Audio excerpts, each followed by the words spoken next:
Chapter 1. The hero saves the fair maiden. Now, this court announces the verdict regarding the plaintiff XX's lawsuit against the defendant Xiong Qi. According to the information presented by the relevant authorities, it has been determined that the plaintiff fell by their own accord, with no connection to the defendant Xiong Qi, who is thus absolved of any civil or criminal liability. As the judge's gavel struck, Xiong Qi leapt 2 feet into the air, exclaiming with glee, "Ha! I am utterly enamored with that camera now. Otherwise, not only would I have suffered financial loss, but I would have lost my title as a model socialist youth." That evening, Xiong Qi celebrated with a joyous family dinner, reveling in his exoneration and indulging in a few extra drinks out of sheer elation. After the meal, as he lay in bed, deep in thought, he pondered the state of society. How could it be that a simple act of kindness, helping an elderly person, led to such baseless accusations? In this day and age, was there still a sense of public morality? Thankfully, the police had provided evidence of his innocence. Otherwise, he might have become another victim in a tragic case like that of Peng Yu. Tossing and turning, the newly vindicated Xiong Qi found sleep elusive. Oh dear, what to do? I'm too exhilarated to sleep. He sighed. Perhaps a stroll outside to admire the scenery. With that thought, he rose, splashed some water on his face, and dressed. Stepping out, he suddenly realized it was already 10 p.m. The small county town was likely deserted at this hour. Nonetheless, he decided to embrace the moment, reasoning that a walk would help him sober up. As he ambled along the sidewalk, he drunkenly sang to himself, strolling down the country path, "I feel the road and buildings sway, wah wah," until he abruptly lost his composure and vomited, splattering the greenery beside the road. "Oh, what a disgrace. As a model socialist youth, I find myself polluting the environment," he thought, glancing around nervously. But no one saw. Never mind, they'll just walk home. Suddenly, a piercing scream shattered the night, startling the dazed Xiong Qi. What on earth? Did I just hear someone cry for help? He wondered. Remembering his earlier misfortune of being falsely accused while trying to save someone, he hesitated, contemplating whether to ignore the situation. In this society, it's often wiser to avoid trouble, he mused, attempting to turn a blind eye. Yet, after taking a few more steps, he paused at the roadside. I cannot simply ignore this. Such cowardice contradicts my principles as a model youth, he resolved, racing towards the source of the sound. Within 2 minutes, he arrived at the scene, and the sight before him made his heart race. 3 ruffians, decked out in flamboyant colors, were encircling a girl, intent on wrongdoing. In his inebriated state, Xiong Qi momentarily mistook them for a traffic light. Drawing upon his inner strength, he bellowed, "Brutes! Release that girl!" With a swift motion, he charged forward, catching the assailants off guard. That he executed a powerful kick, propelled by his athletic build and momentum, striking the chest of the nearest red-haired thug, sending him sprawling several meters away, curling up on the ground in silence. The remaining 2 thugs, seeing their companion incapacitated, growled angrily. "Hey kid, are you blind? You dare meddle in our affairs? Do you know who we are? You might not see tomorrow's sun," yelled the yellow-haired thug. "In broad daylight, you dare to bully a defenseless girl? What kind of men are you?" Xiong Qi, usually composed, shouted in a drunken rage. "Are you blind? Where's the daylight?" The green-haired thug retorted, his expression menacing. "I recognize you. You're that Xiong Qi from the newspaper. Let me warn you, this area is devoid of cameras, so be careful or you might not even realize how you perished. No cameras." A smirk crept across Xiong Qi's face. "You think you can intimidate me? Today, I shall show you the fiery wrath of the god of fire. You're asking for trouble. Don't blame us when you regret it." The 2 remaining thugs drew knives and charged at him. "You dare carry weapons? Today, I shall vanquish you in the name of the moon." Xiong Qi deftly sidestepped one thug's thrust, delivering a powerful kick that struck the thug's jaw with a satisfying crack, sending him reeling backward. Seizing the moment, he dodged the second thug's attack, countering with a powerful uppercut to the gut, followed by a swift punch to the throat, causing the last thug to collapse. Wide-eyed and gasping, "All done? You thought you were so tough? Get up and fight." Xiong Qi felt unsatisfied. These thugs were far too weak. "It's people like you who make it impossible for me to find a pure-hearted girlfriend," he lamented. "Thank you for saving me." The girl, whom Xiong Qi had rescued, shyly emerged from the shadows. "Hey, why are you still here? You should hurry home. There aren't many good people out at this hour." Xiong Qi, still riding high on adrenaline, failed to grasp the implications of his words. "If you keep kicking them, they might die," she replied, exasperated, silently wondering about the sanity of someone who would say such things at night. "Oh, I see. I drank too much and let my anger get the better of me. Besides, One less scoundrel is a blessing. He shrugged. Could you walk me home? I'm scared, the girl hesitantly asked. Of course. I'll escort you to your doorstep. I'm just passing the time anyway, he replied. Thank you, she murmured, her cheeks flushing as they walked along the street. A silence enveloped them. It was no fault of Xiong Qi's at 24. A single man lacking romantic experience and under the influence, he was oblivious to the unusual atmosphere. His mind was preoccupied with thoughts of how heroic he had appeared, wondering if perhaps this was the moment his fortunes would change. Was this a sign of newfound love? He hoped the thugs hadn't been seriously harmed. He didn't want to be accused of excessive self-defense. Can I ask you something?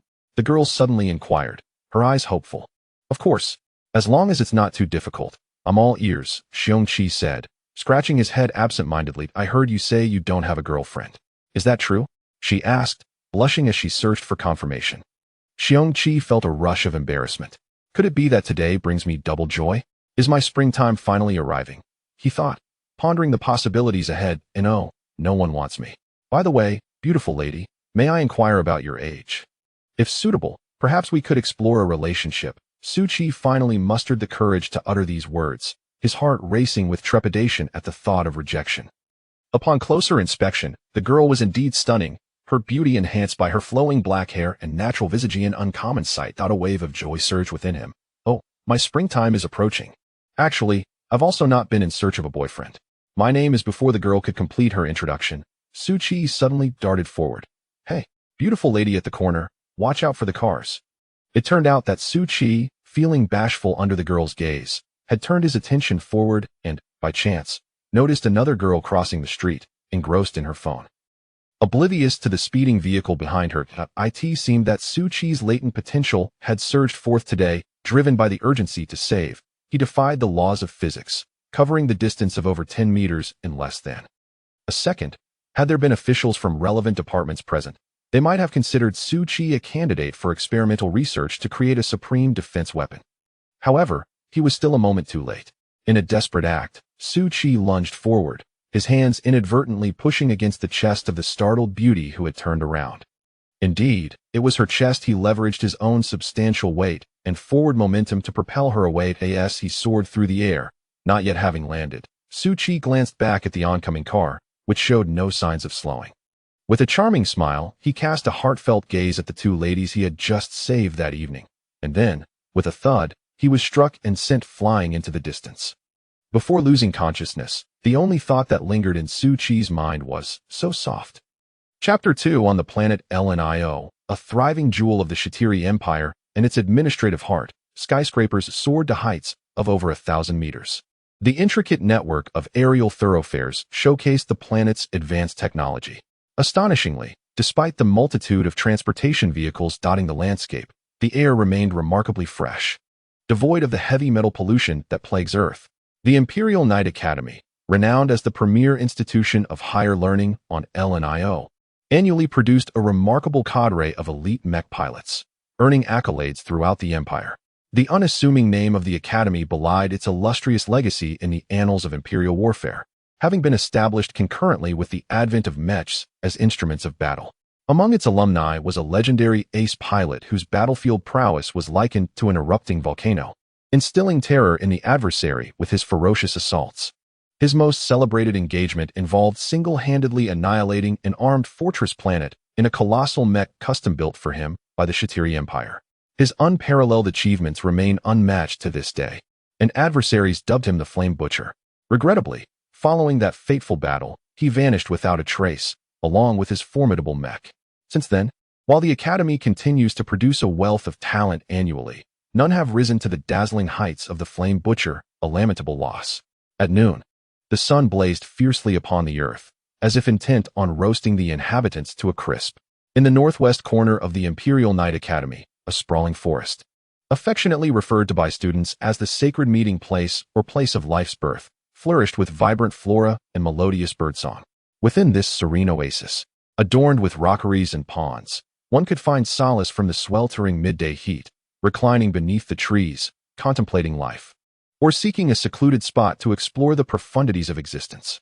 According to international conventions, students burdened with light academic loads were often found engaged in the latter activity.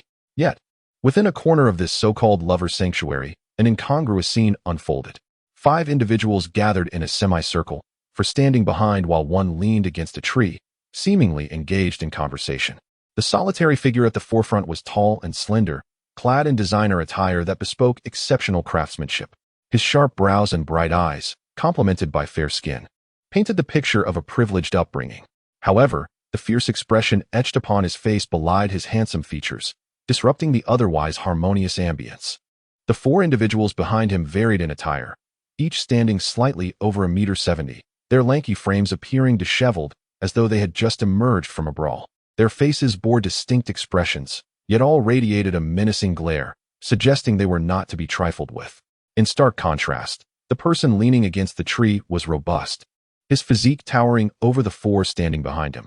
Yet, he appeared disheveled, his school uniform wrinkled, and blood smeared across his face, with a wound on his scalp allowing crimson droplets to trickle down his cheek, producing a rhythmic drip-drop sound.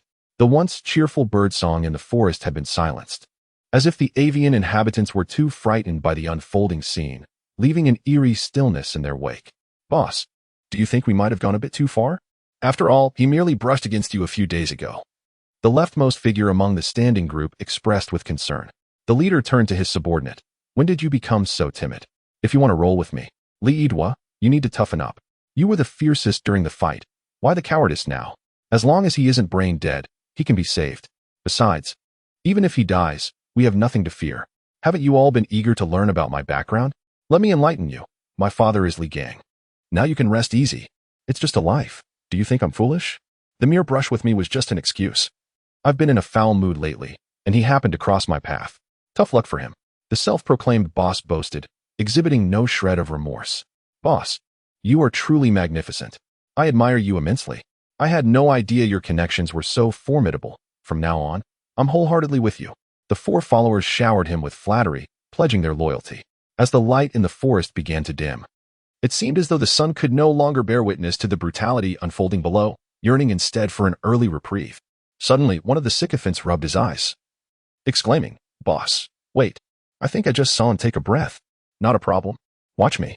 If I don't render him incapable of self-sufficiency today, I shall not bear the surname Li.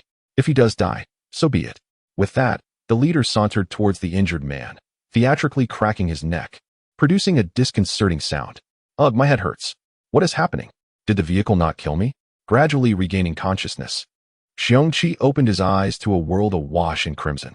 "Is this blood?" Straining to comprehend his surroundings, he suddenly widened his eyes in horror, realizing a foul foot was hurtling towards his face. In an instant, every hair on his body stood on end.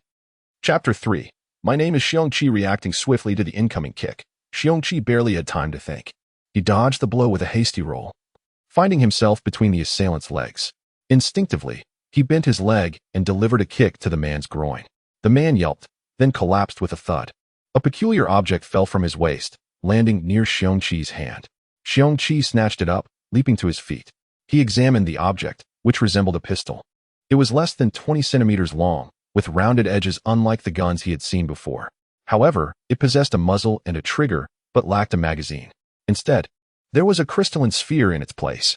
"Crap, boss!" the other 4 exclaimed, drawing similar objects and aiming them at Xiong Qi.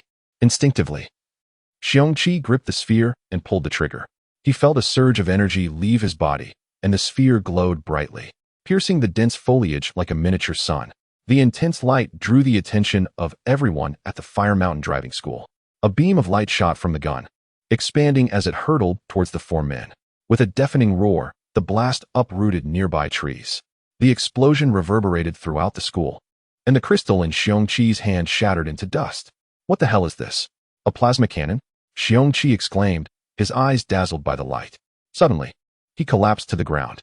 "I'm exhausted," he murmured, closing his eyes. The scene was one of utter devastation. An ear-splitting alarm blared across the campus. The principal and security personnel arrived swiftly, cordoning off the area. Principal Lorenzo stood there, dumbfounded. "Greetings, viewers of CCAV News. We now bring you live coverage of the explosion that occurred at the Imperial Knight Academy. We'll connect with our reporter, Liliana, who is near the scene. Liliana, take it away." "Hello, viewers and host. I'm Liliana, reporting live. I'm broadcasting from a high-rise overlooking the site. As you know, the Imperial Knight Academy is an autonomous institution. so I can only bring you an overview. As you can see, the Academy has activated its energy shields and deployed security mechs to secure the area. In the center, we can see 2 injured individuals. The scene is one of utter devastation. Good heavens, the injured are covered in blood. ZZZ. Liliana, can you hear me? It seems the area is under a jamming field. We've just received a statement from the Fire Mountain Driving School, 4 fatalities and 2 critically injured students. The school is investigating. Stay tuned for more. Half an hour later, at a high-level faculty meeting. Now that we're all here, let's begin, Principal Lorenzo said, rubbing his temples. Lonnie, activate the shielding and raise the school's defenses. This meeting is classified at level S. Lorenzo, present the report. Understood, Lonnie replied, bowing and approaching the projector. As you can see, our security team gathered this information from the site. The scene was a small-scale, high-yield energy explosion, equivalent to a barrage from a 120mm energy cannon. We found a mana pistol and solidified metal fragments, likely melted by the heat. The student casualties are severe, 4 fatalities and 2 critical injuries. The injured are Li Yidua, son of Li Gang, and Xiong Qi, the special transfer student. The deceased are being identified through DNA and mana analysis. More information will be available on the school network. Lonnie glanced at Principal Lorenzo and returned to his seat. Remember, keep this information confidential until it's released on the intranet. Meeting adjourned. Lonnie, stay behind. I need more details. The room emptied, and Lonnie locked the door, leaping over it and landing gracefully back in his chair. You're still spinning? Act your age, my friend, Principal Lorenzo said. Lonnie suddenly stopped, nearly falling off the chair. He steadied himself and returned to his seat. Your telekinesis is improving, but what's your mana level? Enough with the theatrics. What did you find? Don't give me the official report. Principal Lorenzo leaned back in his chair. Lonnie produced a small bag containing glass shards. This is what I found. What does it mean? Lorenzo asked. I may not be as strong as you, but I'm a better detective. These are fragments of mana-conducting cords from the pistol. They were subjected to mana beyond their capacity, causing them to shatter. The gun's chamber was melted. So, Principal Lorenzo was puzzled. Don't you see? The weapon was overloaded. Lonnie was on pins and needles, which indicated that the scene, seemingly devastated by an energy cannon, was highly likely caused by the mana pistol with a sound. Lonnie gestured with his hand like he was firing a pistol, directing it towards Headmaster Lorenzo. That's preposterous, Headmaster Lorenzo exclaimed, slamming his hand on the table as he stood up. No one can discharge such a high-yield output from a mana pistol's conversion crystal. Oh, listen to me, Chief. Initially, I also deemed it implausible, but my curiosity got the better of me, and I employed the time retrospection ability to verify it. Guess what I unearthed? I nearly exhausted myself to unearth this truth. Lonnie continued, his face flushed with excitement. What did you discover? Damn it, stop whetting my appetite. If you don't spill the beans, I'll manipulate you with telekinesis to roll around the teaching building for an entire afternoon. Lorenzo, piqued with intense curiosity, was on the verge of losing his temper. Whoa, Chief, please don't. I'd lose face. I'll tell you. I saw someone incapacitate Li Yidua with a neat groin kick, then catch the mana pistol that fell from Li Yidua, and then casually fire APIU, unleashing that astonishing shot. And the shooter was someone no one would ever suspect. Lonnie was practically trembling with excitement. Don't tell me that person is Xiong Qi. I don't believe it. Lorenzo seemed to have been overstimulated today, and his tone had calmed down. He doesn't even possess mana. Chief, could you please not suddenly become so astute?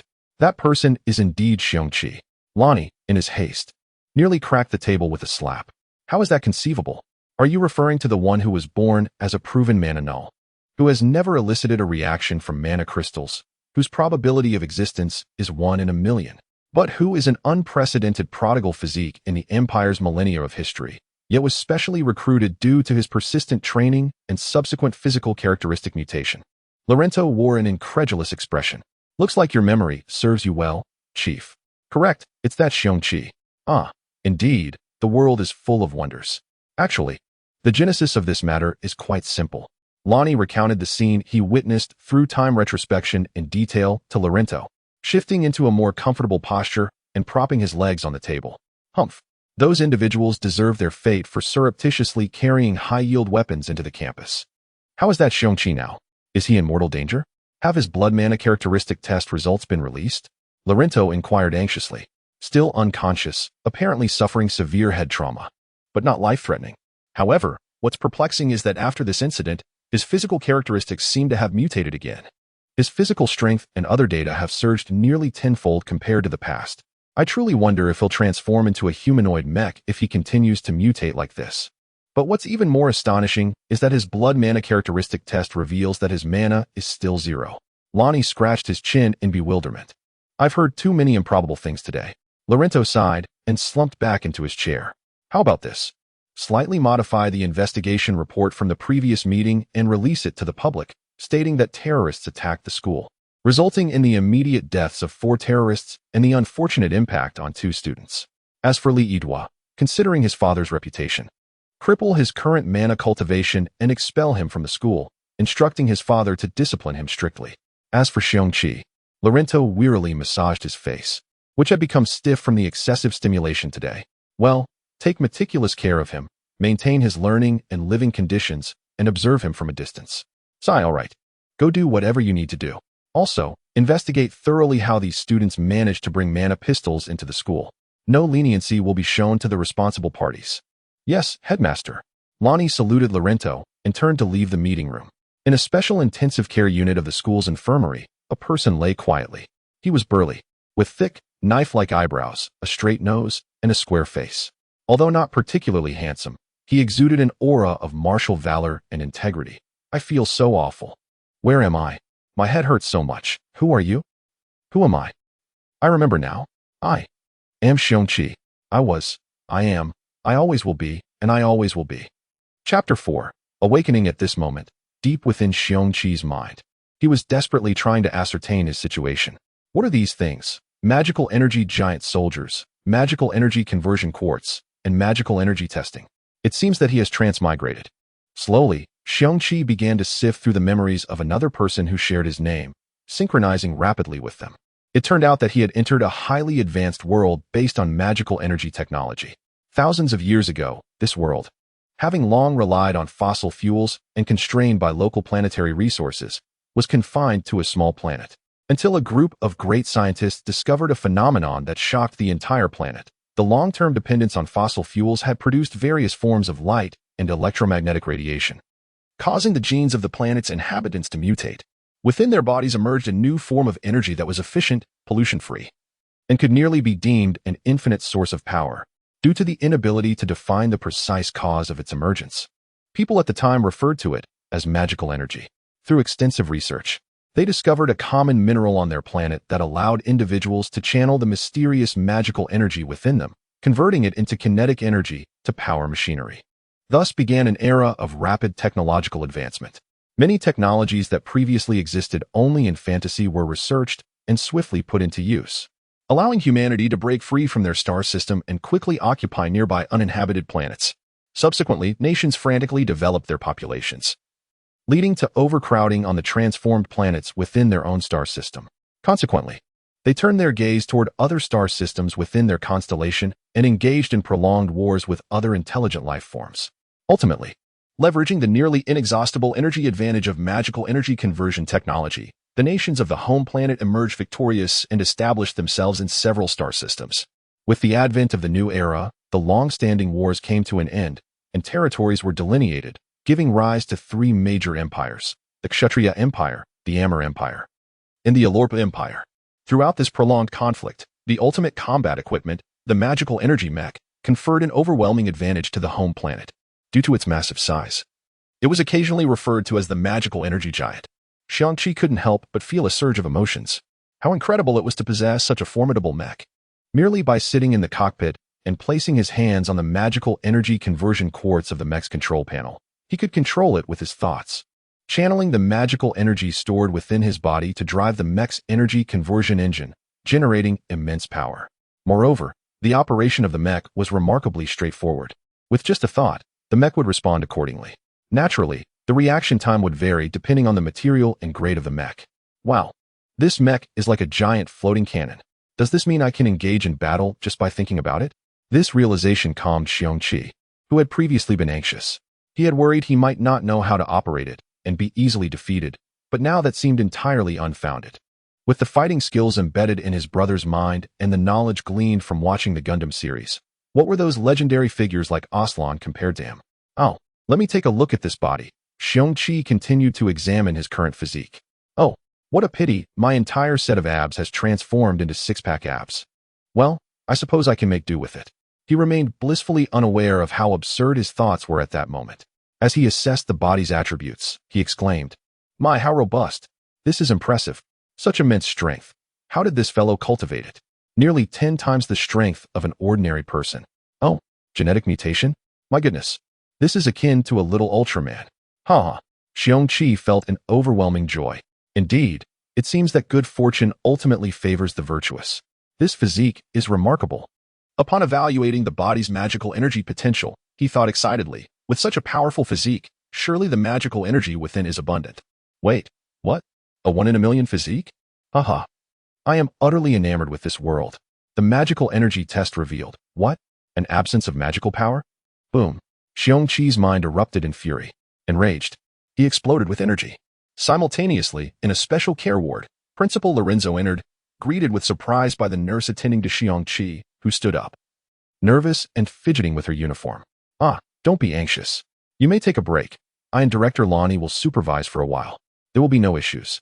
Lorenzo said with a friendly smile. That's unacceptable, Principal. The nurse quickly protested. This is an order. Director Lonnie and I need to discuss a few matters with this student. Understood? Lorenzo feigned seriousness. Yes. The nurse, upon hearing it was an order, saluted briskly and exited, closing the door behind her. Lorenzo circled the bedside several times, scratching his chin, puzzled. What is the situation? The attending physician said the patient's consciousness was stable. Why isn't he awakened yet?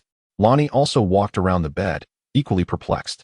Given this kid's formidable physique, he should be lively and flirting with the nurses by now. I just don't get it.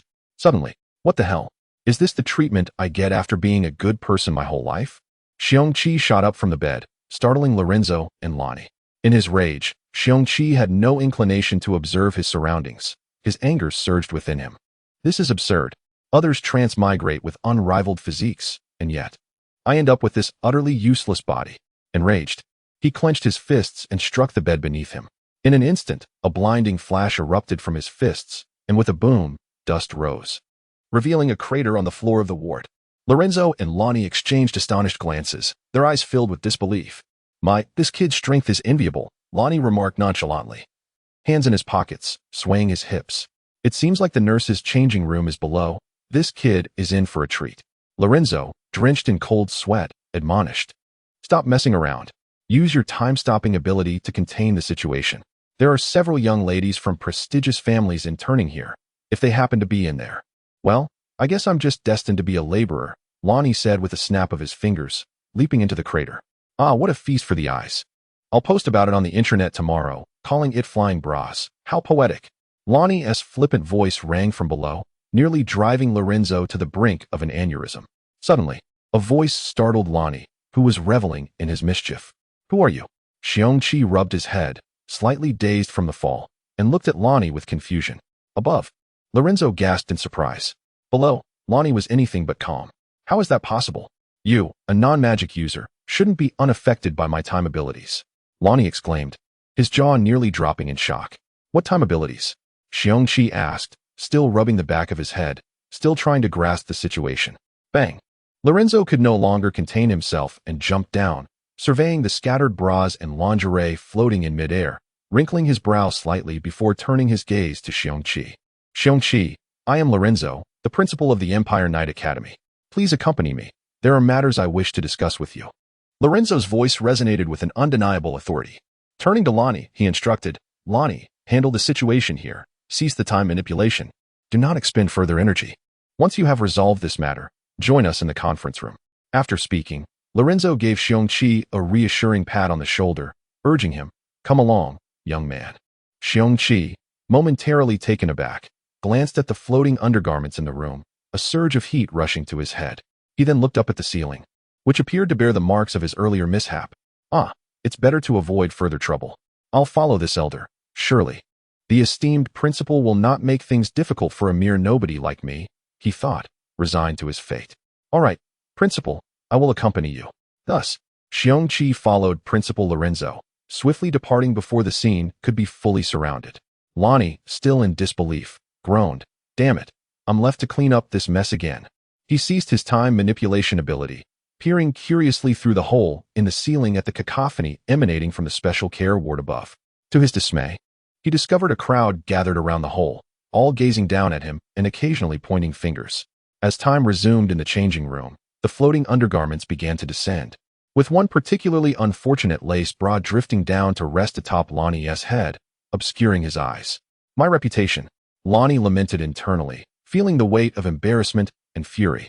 The following day, rumors spread throughout the Volcano Driving School about Safety Director Lonnie's alleged violent intrusion into the female nurse's changing room with the intent to steal lingerie, recounted with fervor and supported by numerous eyewitnesses. Scene: the special conference room at Volcano Driving School. Attendees: 3 individuals. Brother, you've become quite the topic of conversation again. I suspect the entire school will soon know of your embarrassing escapade. Once more, you've made a name for yourself, albeit in a rather negative light.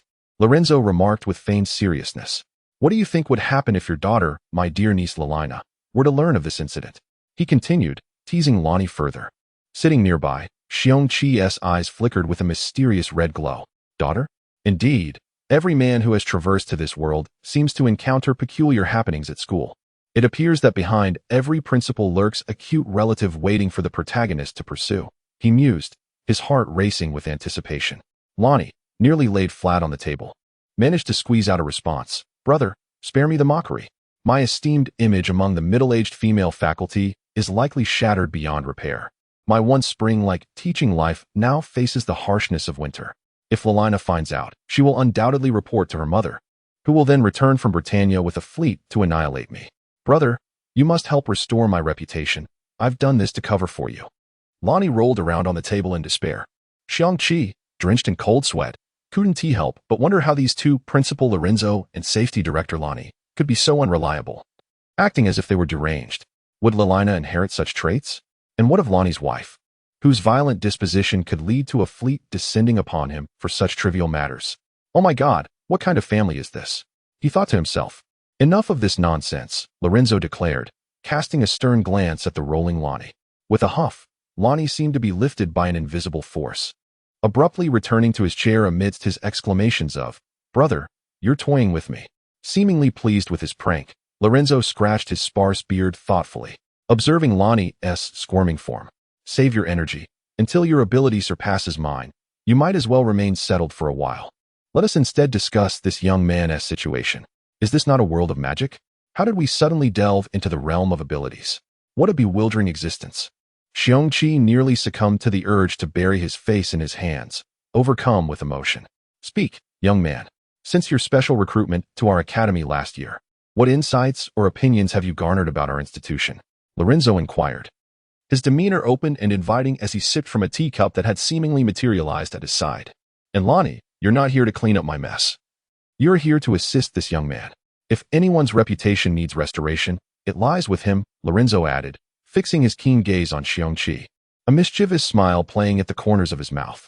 As Lorenzo's words concluded, Lonnie's posture shifted abruptly, sitting upright in his chair, creating an unsettling dissonance for Xiong Qi, who felt as if time had momentarily halted near Lonnie.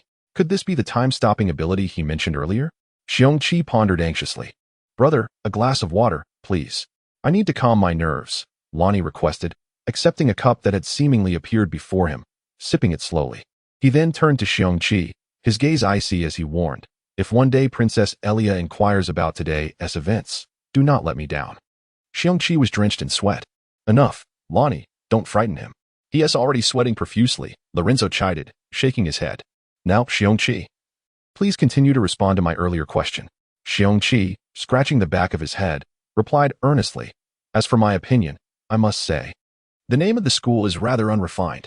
Chapter 5, The Blockage of Magical Energy? With a sudden puff, both Lorenzo and Lonnie spat out the tea they had just sipped. Lorenzo, the headmaster, stood up in bewilderment, casting a penetrating gaze towards Xiong Qi.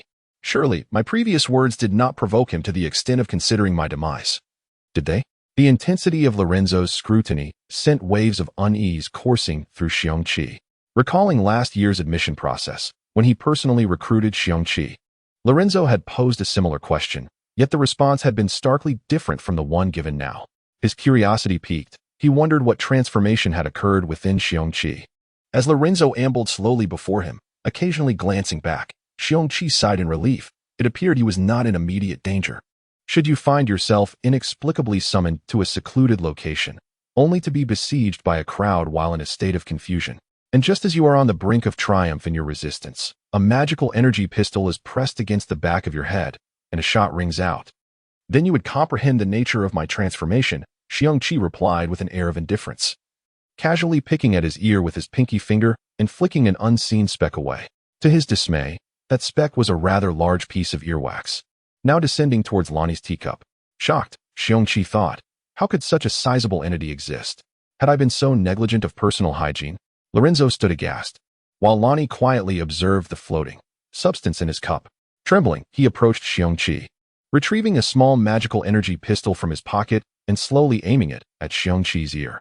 It seems necessary to assist you in maintaining personal hygiene, as an excess of impurities in one's ear can impair hearing, Lonnie stated coldly, his voice quivering. A chill enveloped Xiong Qi, causing him to shudder involuntarily. Cursed habitual actions can be perilous. I shall refrain from such impolite gestures in the future, he resolved. Ahem, Lonnie, be mindful of your influence. We wouldn't want to frighten the child, Lorenzo interjected calmly. Lonnie, with a look of dissatisfaction, returned to his seat, disassembled the pistol, and with a flick of his finger, a piece of candy popped out, skillfully catching it in his mouth. He chewed loudly while glancing at the perspiring Xiong Qi and then at the candy jar in his hand. Would you care for a piece to alleviate your shock? No. Thank you, Director Lonnie, Xiong Qi quickly replied, feeling the aftermath of his recent fright. How could a school head be so neurotic? He thought, disheartened. Speaking of the magical energy pistol, do you recall what transpired the afternoon you fired at those 4 individuals? What caused the quartz converter of your pistol to shatter? Lorenzo inquired, taking a seat beside Xiong Qi, arms crossed, his gaze fixed on him. Let me think, Xiong Qi scratched his head. I only remember pulling the trigger in a moment of desperation, and then, it felt as though something was being drawn from my body. Upon hearing this, Lorenzo and Lonnie exchanged glances, their eyes wide with realization. Indeed, Lorenzo exclaimed, that sphere you encountered. It is known as a magical energy converter. Oh, that converter emitted a bright light, and then a small sphere appeared at the muzzle of the gun, which quickly expanded to this size. Xiong Qi gestured widely with his arms, realizing his span could not adequately express the magnitude. It was significantly larger than my arm, startling me. I thought I was wielding a plasma cannon. Lorenzo and Lonnie exchanged another astonished glance. The magical energy pistol could produce such a large energy projectile. They both murmured in disbelief. And then, Xiong Qi scratched his scalp again. Then what happened? Both Lorenzo and Lonnie stood up in unison, their voices tinged with anticipation. Then I fainted. Had I not lost consciousness, I could provide a more detailed account. But I believe I have shared enough. What reward do I receive for this? Xiong Qi's eyes sparkled, filled with hope. Fainting, and you simply gloss over it? Lonnie appeared genuinely irate, nearly kicking his chair in frustration. All right. I have grasped the general situation. Now, I have both good news and bad news for you. Which would you prefer to hear first? Lorenzo smiled at Xiong Qi, awaiting his choice. Naturally, the good news, Xiong Qi replied with determination. The good news is that you will not be required to cover the costs for the maintenance of the school's forest or the repairs to the infirmary. Lorenzo casually declared, crossing his legs. Dear headmaster, are you certain you are not jesting? Is this still good news? Xiong Qi retorted, his frustration palpable. How wretched it is to be in such dire straits, relying on government assistance, feeling as if I am poorer than ever before. Surely, my actions in the forest were merely excessive self-defense, and my conduct in the infirmary was unintentional. To suggest I need to make reparations is absurd, akin to demanding a paltry sum from a beggar. Patience, I am not finished. Through this incident, we have reason to believe your previous magical energy assessment may have been erroneous, Lorenzo continued, his smile unwavering. Are you suggesting? Xiong Qi inquired, puzzled, pressing for clarification, that your constitution is likely not devoid of magical power, but rather, you may possess a rare condition known as magical energy blockage.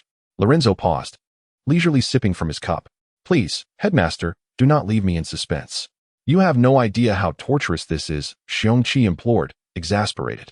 In essence, your condition may indeed be that of magical energy blockage, rather than the previously determined absence of magical ability, Lonnie interjected, smirking. Now you understand the discomfort of being left in suspense, don't you? Is this truly good news?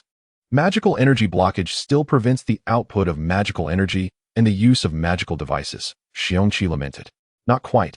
It is different, Lonnie replied, wagging his finger. Magical energy blockage can be corrected, meaning that through certain measures, we can address the symptoms of your condition.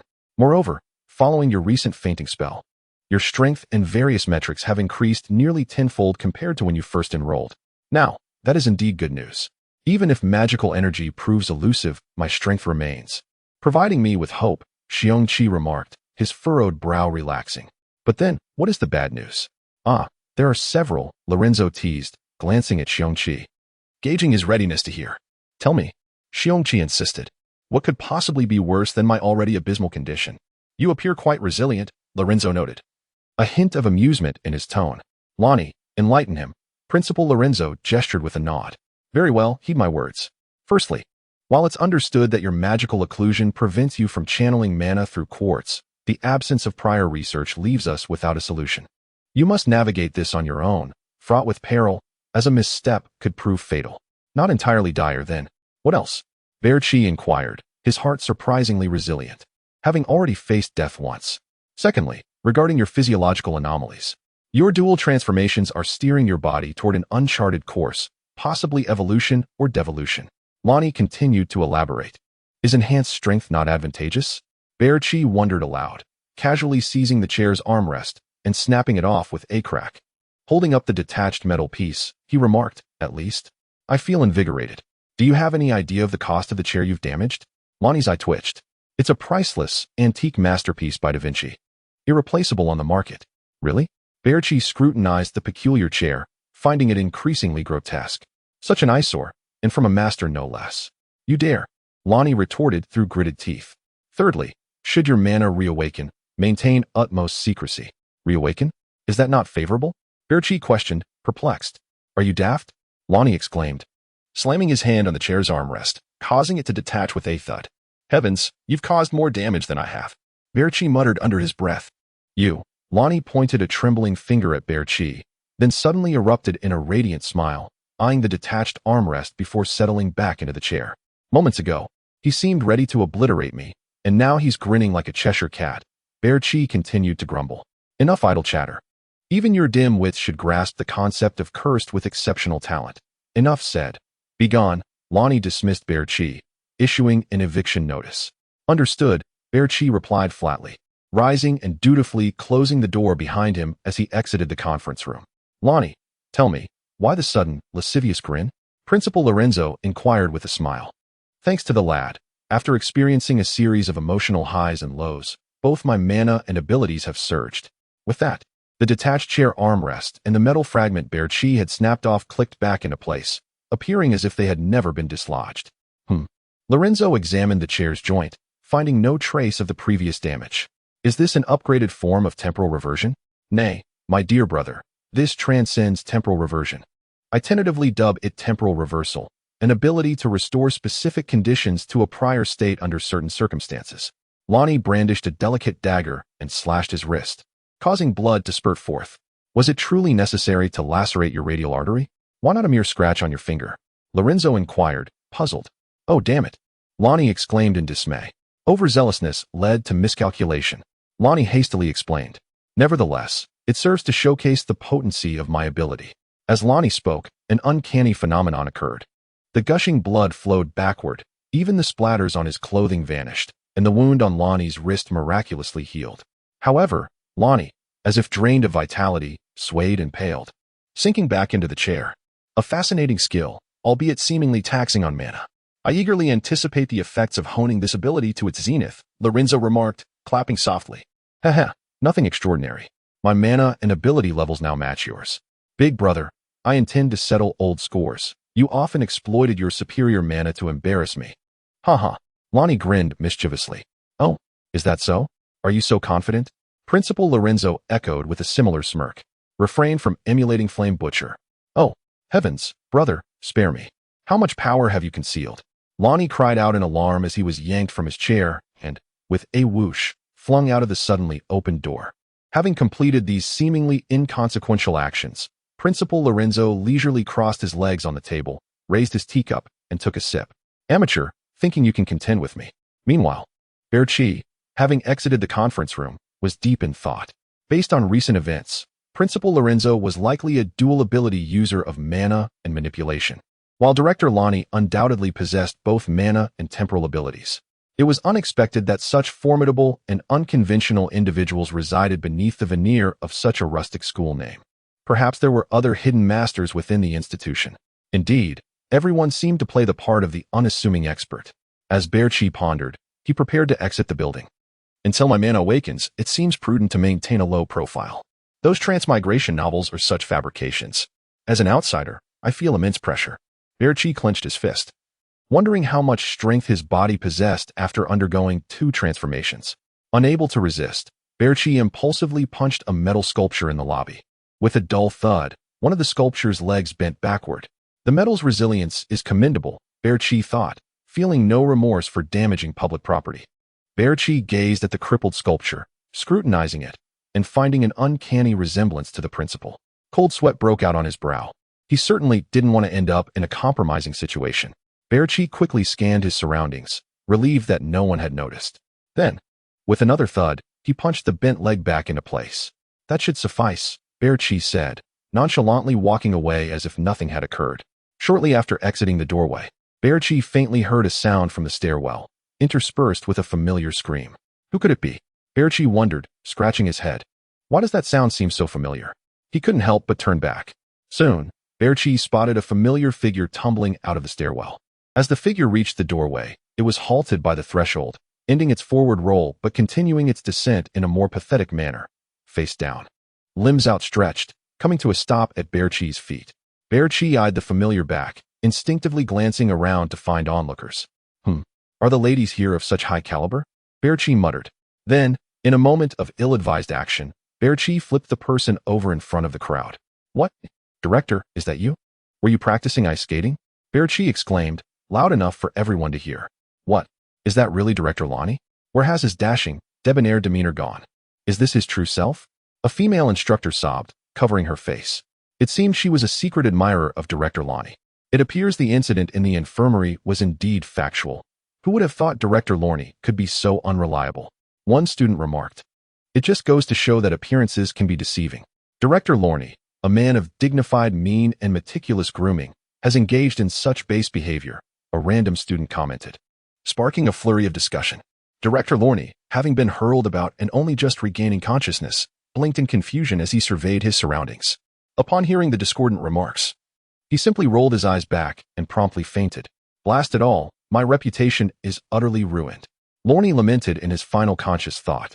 Upon arriving home, Xiong Qi pressed his palm against the door sensor, and the door unlocked after verifying his palm print. He entered. Feeling somewhat disoriented, Xiong Qi went to the bedroom, collapsed onto the expansive double bed, and began to ponder. In this era, learning is virtually obsolete from the moment one gains sentience. By the age of 10, a learning chip is implanted in the brain, containing all relevant academic knowledge. Schooling merely serves as a process of familiarizing oneself with the knowledge already possessed. Upon entering primary school, the chip receives all the content appropriate for that level. Similarly, in secondary school, the chip records the relevant content for that level. University differs somewhat. Depending on one's chosen field of study, the government stores the information related to that major in the chip. For example, if one is studying electronics, one simply needs to download the necessary information from the relevant government department, which is quite convenient. Thus, learning is remarkably straightforward. The primary purpose of spending so many years in school is to master one's magical abilities, unlock one's potential, and elevate one's magical level. The grading of magical levels is simple, divided into C, B, A, and S grades. Generally, a student must reach a grade upon graduating from university. A person's magical potential is also divided into C, B, A, and S grades based on blood tests. It can be said that the higher a person's magical potential, the greater their ultimate achievement will generally be. Through nurturing, the magical power contained within the body grows. In human history, there was once a figure jokingly referred to as a human engine, who could effortlessly power the magical conversion engine of a warship hundreds of meters long solely with the magical power stored within their body. Communication and transportation in this society are also remarkably convenient. For example, mobile phones do not require charging at all. Simply holding one. A thought is enough to channel the magical power from the body through the magic converting quartz embedded in the phone, providing the necessary power. Similarly, cars require almost no engine. An adult can convert the magical power in their body into mechanical energy through a magic-converting quartz, directly driving the car. Of course, a small energy engine is still required to fly in high-altitude airways. This world has achieved great feats in energy technology. After all, even a human engine cannot provide the magic power for a starship to travel for an extended period. Due to his inability to use magic, Xiong Qi's life is still akin to that of a primitive man. His mobile phone can only use solar energy, and he cannot drive a motorcycle. Fortunately, the Kshatriya Empire's social security for its citizens is quite thorough, preventing Xiong Qi from freezing or starving to death on the streets. He lives in state-managed affordable housing, which is essentially collective housing built for welfare recipients. After lying down for a while, Xiong Qi felt somewhat bored, so he got up and stood by the window. Gazing out at the street, people bustled about, and occasionally someone glided through the air on a hoverboard, looking so dashing and carefree. Alas, it feels so stifling to be without magic in this society. Look at the handsome men and beautiful women outside, all slender and graceful. Then look at myself. Due to prolonged physical training, my muscles are not quite as imposing as Schwarzenegger's, but they are generally twice as broad as those of the people outside. It would be too conspicuous if I were to get into any trouble. Melancholy. Xiong Qi thought of the exercise equipment he had placed in the room and returned to work out. However, after the second physical mutation, his physical strength had increased nearly tenfold. The specially made dumbbells he used to use now felt weightless in his hands. He casually twirled the 100-kilogram dumbbells a few times and then dejectedly placed them back carefully. It seems I need to buy a heavier set tomorrow. After a little exercise, Xiong Qi suddenly felt a bit hungry, so he went to the kitchen, opened the refrigerator, and downed a dozen energy drinks. In this society, people who cannot earn wages to buy food are entitled to state welfare, which provides energy drinks regularly for their sustenance. An adult only needs one standard can of energy drink per meal to provide the physical strength they need daily. However, if one wants to eat organic food, such as vegetables or meat, one needs to rely on one's own efforts and purchase it with one's income. After all, the taste of organic food is incomparable to that of energy drinks. This is indeed a society where the poor exploit the rich. However, this kind of life of eating and waiting to die is really unpleasant. After finishing the energy drink, Xiong Qi put the cans together in a pile, as he would need to take these empty cans to collect new energy drinks in a while. Without a source of income in the short term, Xiong Qi is still some distance away from his dream meal and can only supplement his strength with these bland energy drinks for now. After replenishing his strength, Xiong Qi sat on the sofa and picked up a rubbery object from a cup of potion on the coffee table, putting it in his mouth and chewing it incessantly. People who supplement their strength with energy drinks for a long time need to chew on rubbery objects to ensure the strength of their teeth. Alas, how boring. Xiong Qi stood up and turned around a few times. I'll watch some TV and see what news there is from the days I spent lying in school. I'll start from the day I arrived here, Xiong Qi said, turning on the TV. He searched for the news programs from that day and began to watch. Hello. Welcome to CCTV Instant News. The following is a report on the widely discussed mysterious explosion that just occurred at the volcano driving school. The voice of the host came from the TV. Isn't this? Xiong Qi was excited. I'm finally on TV. Excited. Xiong Qi spat out the chewing object and threw it back into the potion. When he saw the footage taken from a high angle by the host named Liliana, Xiong Qi immediately recognized the burly figure lying on the ground, blackened by the explosion. My reputation. This pose is practically a replica of the director's this afternoon. Xiong Qi wailed. My virgin appearance. My first time on TV is with this image. Now the whole empire knows. After carefully examining himself in the tattered clothes and the footage, and then looking down at the sportswear he was currently wearing, Xiong Qi realized a crucial question. Who changed my clothes? The slow-witted Xiong Qi finally noticed this key issue. I hope it was a beautiful nurse. It would be worth being seen naked then, Xiong Qi said to himself. Suddenly, a terrifying image flashed through Xiong Qi's mind. A perverted uncle in a white coat, grinning as he took off Xiong Qi's pants. A chill ran down his spine. Xiong Qi was so frightened by the image in his mind that he got goosebumps all over his body. No, I need to go out for a walk, or I'll have nightmares tonight, Xiong Qi said, turning off the TV and looking out the window at the brightly lit scenery outside. He casually found a set of clothes to change into and went out. Chapter 7. The Li family's evening discourse. The northern district of Upper Capital City was now a scene of vibrant prosperity. Many central-level cadres of the Kshatriya Empire resided here. The home of Li Gang, the Deputy Minister of Planetary Defense for LNIO, was currently abuzz with activity. "How is it, Doctor?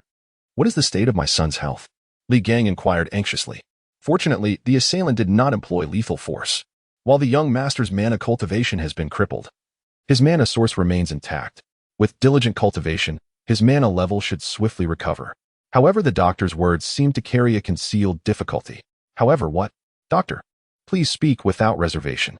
"I, Li Gang, am not one to bear petty grudges," Li Gang urged. "In that case, I shall be frank. Minister Li, the severe blow sustained by your son's groin nearly shattered his pelvic bone," the doctor stated gravely. "But hasn't it been treated already? Isn't the injury non-fatal?" Li Gang questioned, perplexed. "While timely treatment was administered, I fear the young master may suffer psychological trauma, potentially impacting his fertility," the doctor replied with solemnity. "Are you implying that the Li lineage might be severed?" Li Gang exclaimed anxiously. "Not necessarily. This is merely my conjecture. Remedial measures may prove effective." "Well, Minister Li, I have disclosed all pertinent information. If there is nothing further," the doctor inquired hopefully. "Men, escort the doctor back, and remember to present a token of our appreciation," Li Gang instructed. "Thank you, Minister. I shall take my leave," the doctor said with satisfaction before departing.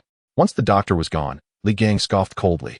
Doctors these days possess no semblance of professional ethics. He then pressed a button on his desk and said, "Summon that boy to my study. I have questions for him." "Yes, Minister," came a crisp, efficient response from the communicator. Ever since returning home, Li Yidua had remained despondently in his room, seemingly devoid of spirit. Except for brief cooperation during the doctor's examination, he had remained isolated. It was hardly surprising that he was struggling to cope.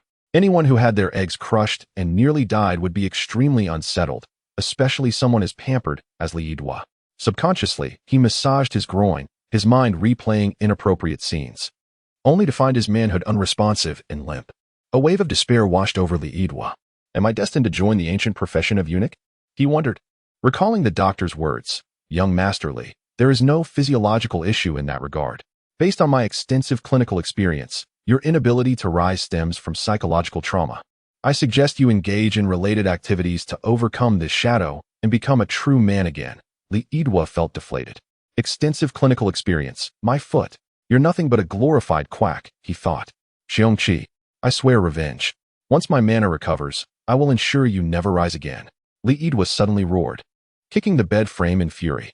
Tap, tap, tap. A knock sounded at the door. "Who is it?" Li Yidua snapped, turning towards the door. "Young master, the minister requests your presence in his study," came a firm voice. "Understood," Li Yidua replied loudly. "I'll be there shortly."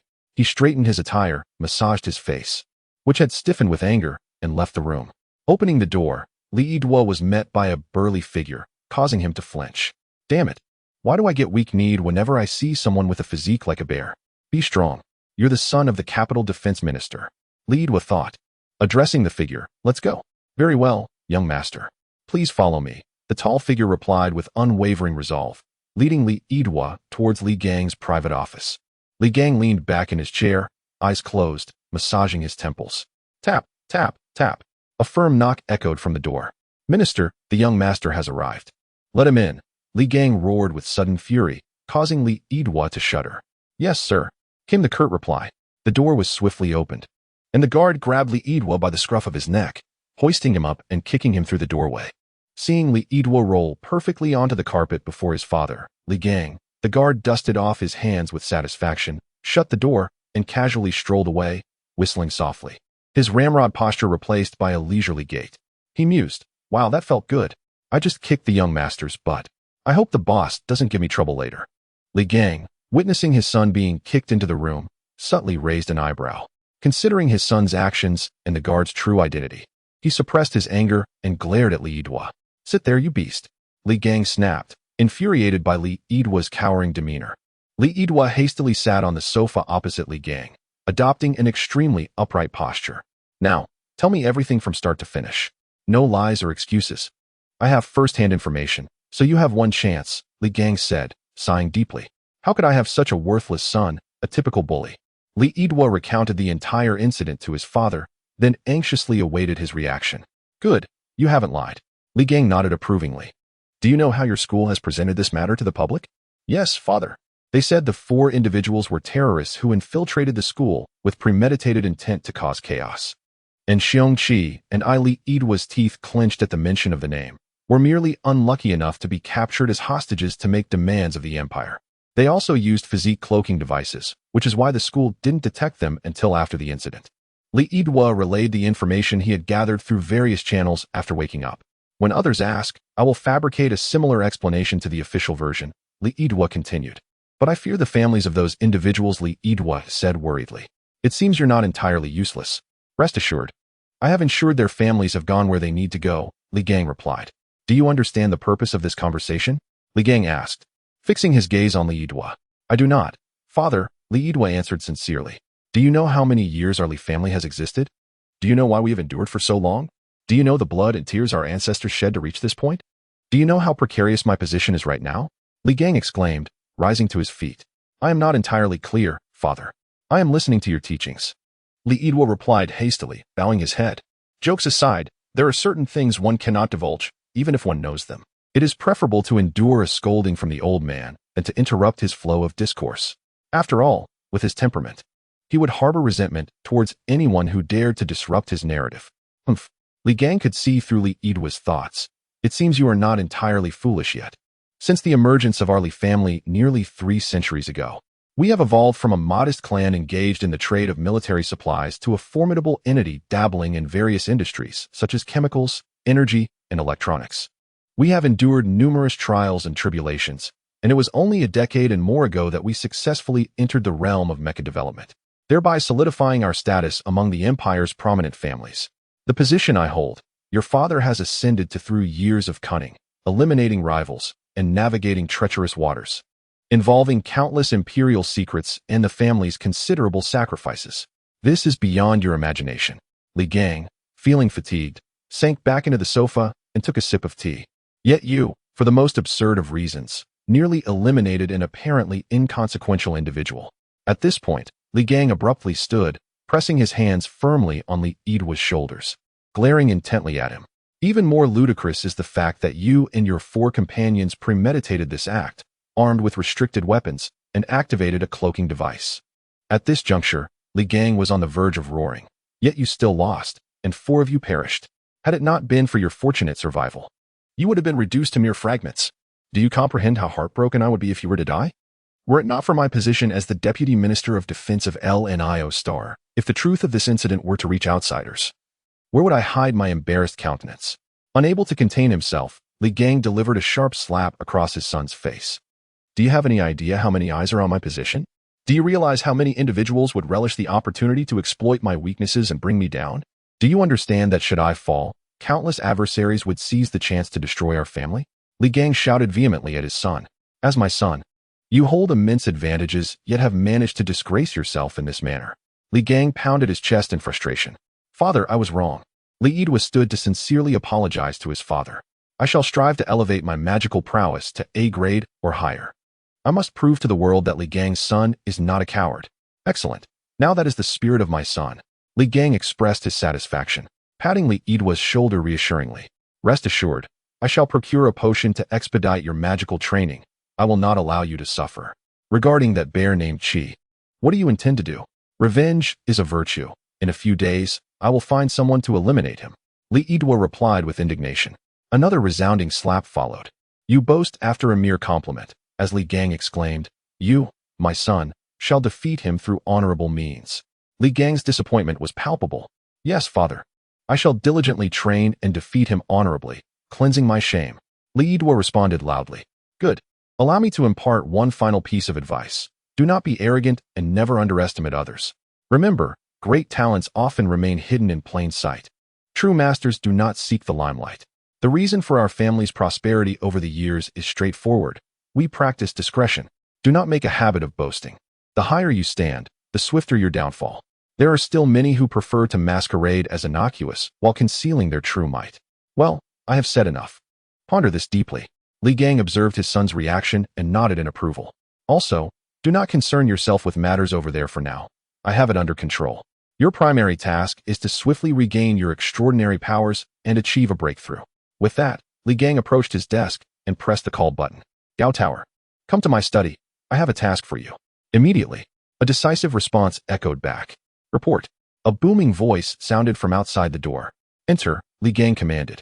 The door opened, revealing a robust figure with a formidable build. Upon closer inspection, Li Yidua recognized him as the giant who had escorted him earlier. "Gao Tower, I leave the young master in your hands. Train him well, or I will hold you accountable." Li Gang called out to Gao Tower. "Also, inform him about the Flame Butcher after the training, lest he become overconfident." "As you wish, my boss," Gao Tower replied with a sinister grin. "Boss? What does that mean?" This unfamiliar title left Li Yidua puzzled. Suddenly, Gao Tower seized Li Yidua by his belt and, like lifting a chick, strode towards the door, seemingly eager to play with his new toy. "No, put me down." Li Yidua's protests faded into the distance. Sighing, Li Gang glanced at the calendar on his desk. "I hope everything is still within reach." Nightfall had arrived. Chapter 8. A gesture bear Qi ambled along the bustling avenue, his hands buried in his pockets. He observed the dazzling lights, the couple strolling hand in hand, the hoverboards zipping overhead, and the silent glide of passing vehicles. All of it, every single aspect, was reliant on mana. As a Maninal, Bear Qi felt utterly helpless and out of sync with the world. "I must find a way to alter this," he mused. He approached an ATM and placed his hand in the designated slot. DNA confirmed, blood mana signature locked, Maninal status acknowledged as a blood mana variant. "Welcome to our bank's self-service portal." "Good evening, Mr. Bear Qi. It is a pleasure to assist you." A melodious voice resonated, and a stunning virtual woman materialized before him. Her raven tresses cascaded like a celestial waterfall, framing delicate, smoky brows and radiant almond eyes. A dainty nose, rosy cheeks, and luscious lips completed her flawless, porcelain visage. Her figure was as captivating as her face. "Greetings," Bear Qi stammered. I wish to inquire about my account balance, please." Despite knowing it was a mere retinal projection, he couldn't help but be taken aback. "Certainly, Mr. Qi. It is my pleasure. Your current balance is 30,000 credits. Would you like to make a transfer or withdrawal?" The virtual beauty inquired with a gentle smile. Not at the moment. I was simply curious about my funds. Apologies for the late-hour inconvenience." Bear Qi withdrew his hand, sheepishly tapping the back of his head. "Farewell," he muttered to the deactivated machine, turning to leave. As he reached the entrance, Bear Qi abruptly yanked open the glass door, darting out. A series of deep imprints were now visible on the metal handle, a testament to his anxiety. The ATM, in turn, emitted a series of erratic red flashes. "Alert! ATM Unit 03, East End Commercial District, Upper Capital City. Reports damage to the glass door handle. Perpetrator's name. Processing. Processing failure. Identity unknown. Request immediate maintenance." 2,000 meters beneath the central district. In a clandestine chamber, a voice echoed, a peculiar human indeed. Bear Qi sprinted for over 10 minutes before finally stopping in a deserted street, attempting to quell his agitated heart. "Get a grip, you imbecile." After witnessing countless adult films, a mere virtual woman, fully clothed, has you in such a state? "You're an embarrassment to Earthlings." He berated himself. When did you become so flustered? After a moment of self-reproach, Bear Qi gazed at the starlit sky. Remarkably, this bustling metropolis hasn't sullied the serene heavens. One ought to bestow a Nobel Environmental Prize upon the inventor of mana conversion technology. He chuckled ruefully, alas. I am unable to utilize these mana-driven contraptions. How lamentable. Once more, Bear Qi looked heavenward, spotting a shooting star. He straightened, clenched his fists, and lifted his gaze. Indeed, though this body may be flawed, I must cherish this life, strive, and persevere. Bear Qi, do not betray the name your parents gave you. Be a man. Rise to the occasion, and do not succumb to despondency. Bear Qi thrust his fist skyward. I've made up my mind. Tomorrow, I shall acquire a set of 1-ton custom dumbbells. Utilizing the limited resources at my disposal, I shall rapidly augment my physical prowess. A true man cannot be confined to a mere 1,000 pounds of strength. Life is as fleeting as a shooting star. I must seize the moment. Let the tempest rage on. Bear Qi roared, feeling a newfound sense of optimism. Still not satisfied, he directed a defiant middle finger at the receding meteor. Suddenly, Bear Qi's keen eyes detected the meteor veering sharply, hurtling directly toward him. Oh, for crying out loud. He howled.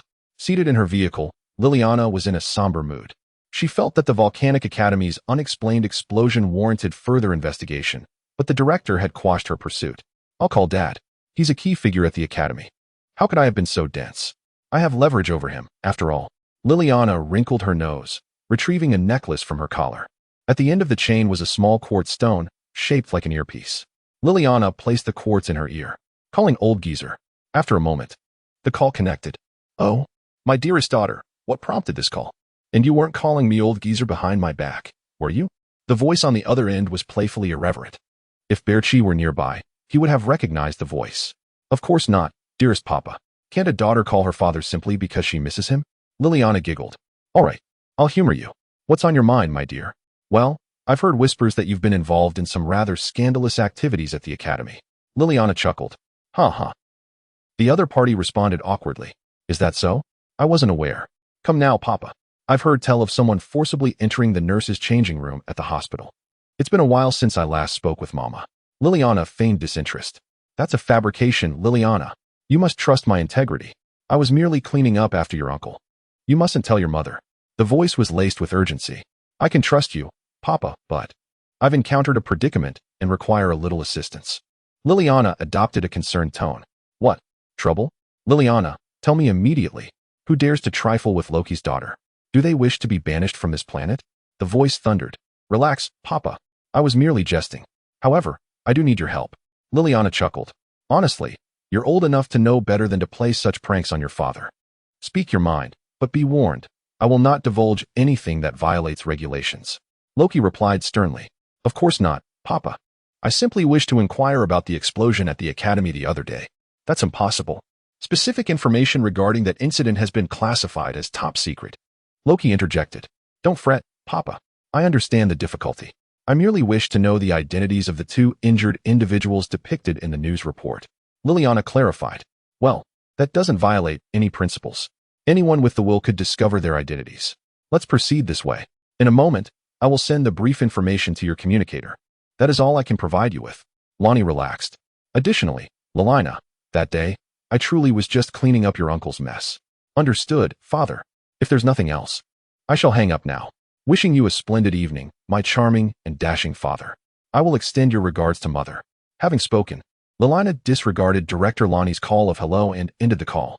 She removed the communicator from her ear and tucked it back into the seam of her chest garment. Liliana grasped the control stick with her right hand and gave it a gentle shake. The quartz at the top of the control stick emitted a faint glow. Amidst the continuous soft buzzing, Liliana's vehicle gradually floated upwards, halting at a height of about half a meter from the ground before suddenly accelerating and darting away.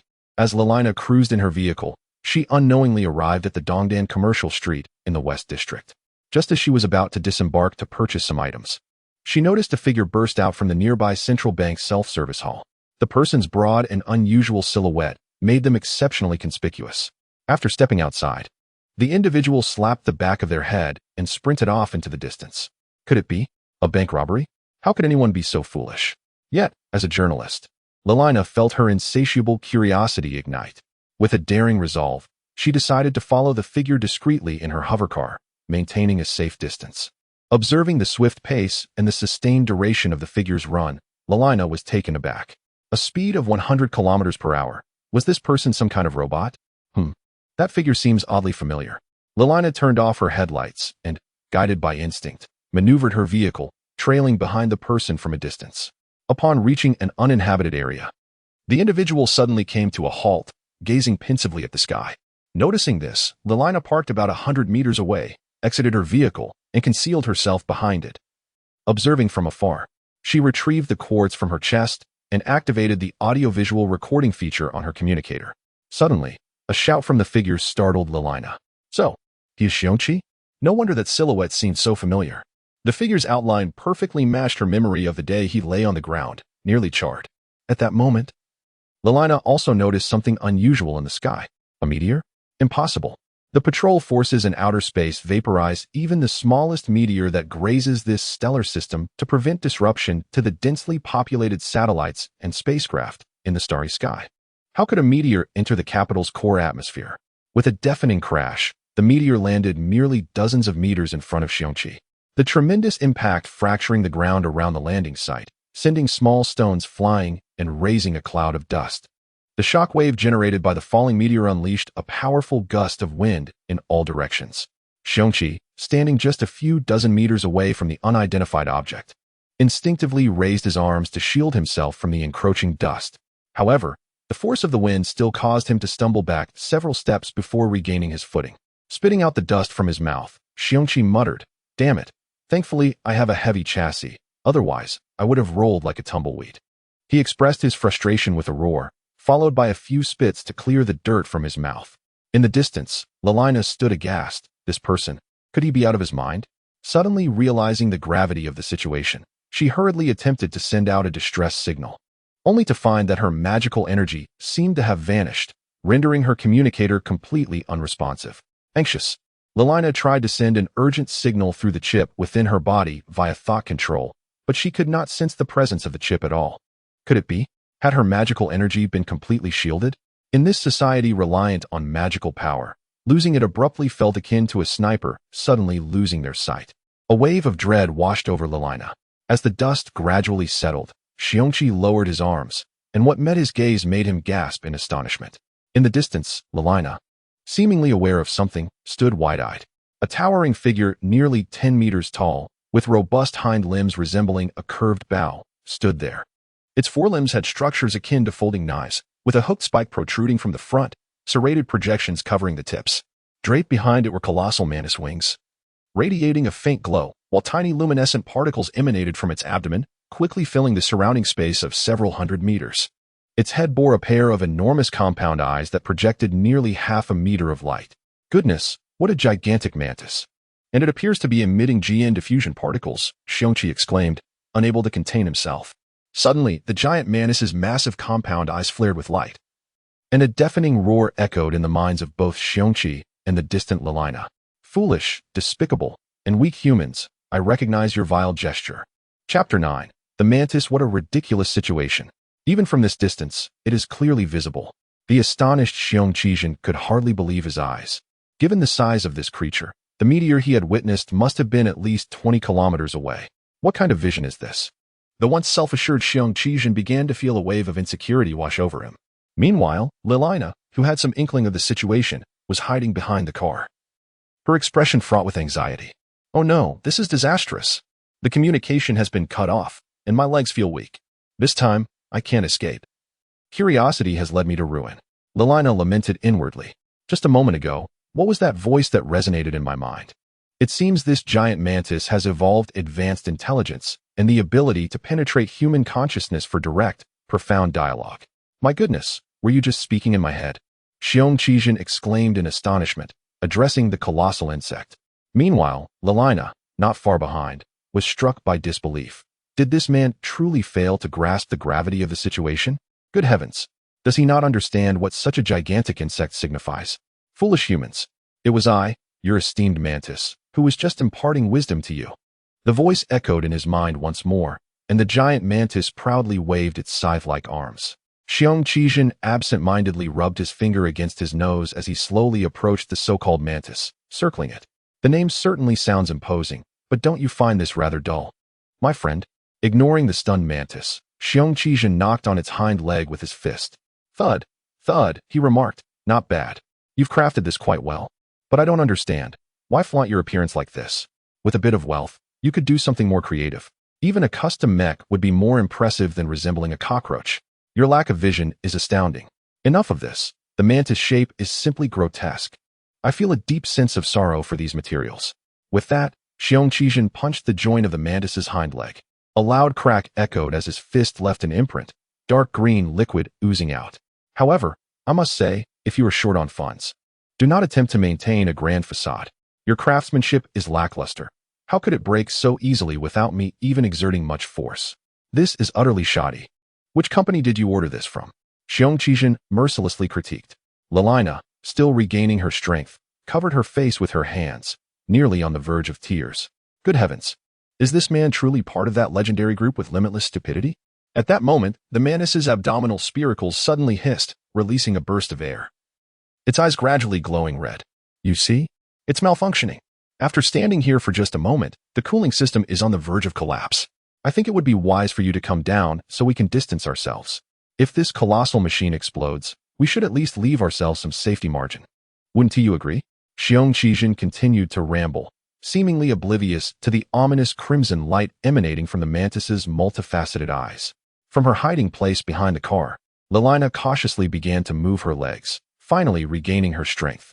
I must quickly find a safe place to hide and inform my father. I'm sure he would find this matter intriguing.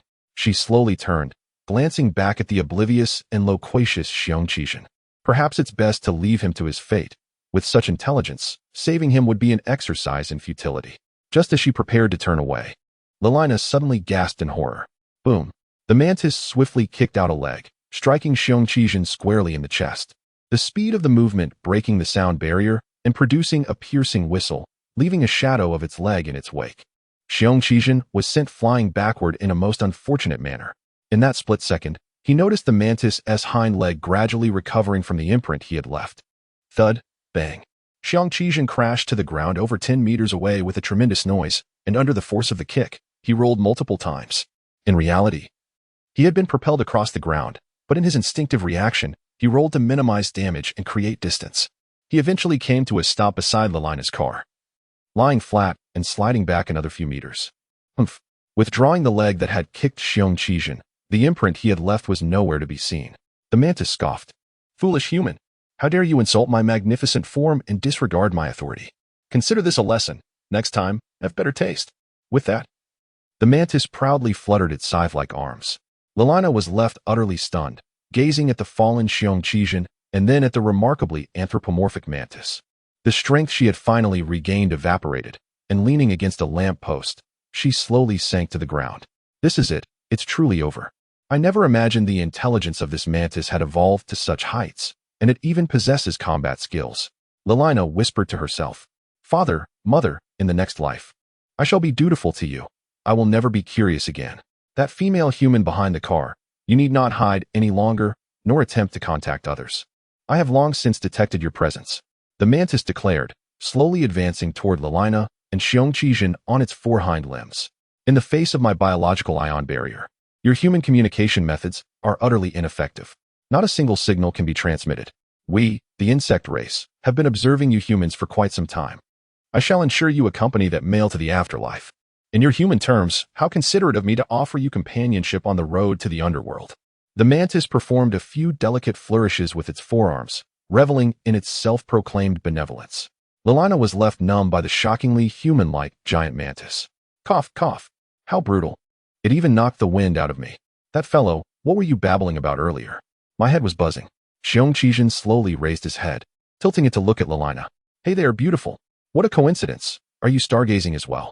Lelina rolled her eyes in exasperation at Xiong Qi, choosing to ignore him completely. The mantis halted, staring curiously at Xiong Qi. I must admit, you have earned my respect. I did not expect you to survive. Xiong Qi sprang up, looking down at his tattered shirt, frowning in dismay. Grabbing what remained of his shirt, he tore it off with a swift motion, tossing it aside to reveal his muscular, bare torso. Blood oozed from a jagged wound on his chest, tracing a vivid path down his well-defined abdomen. Lelina, observing Xiong Qi's rare physique.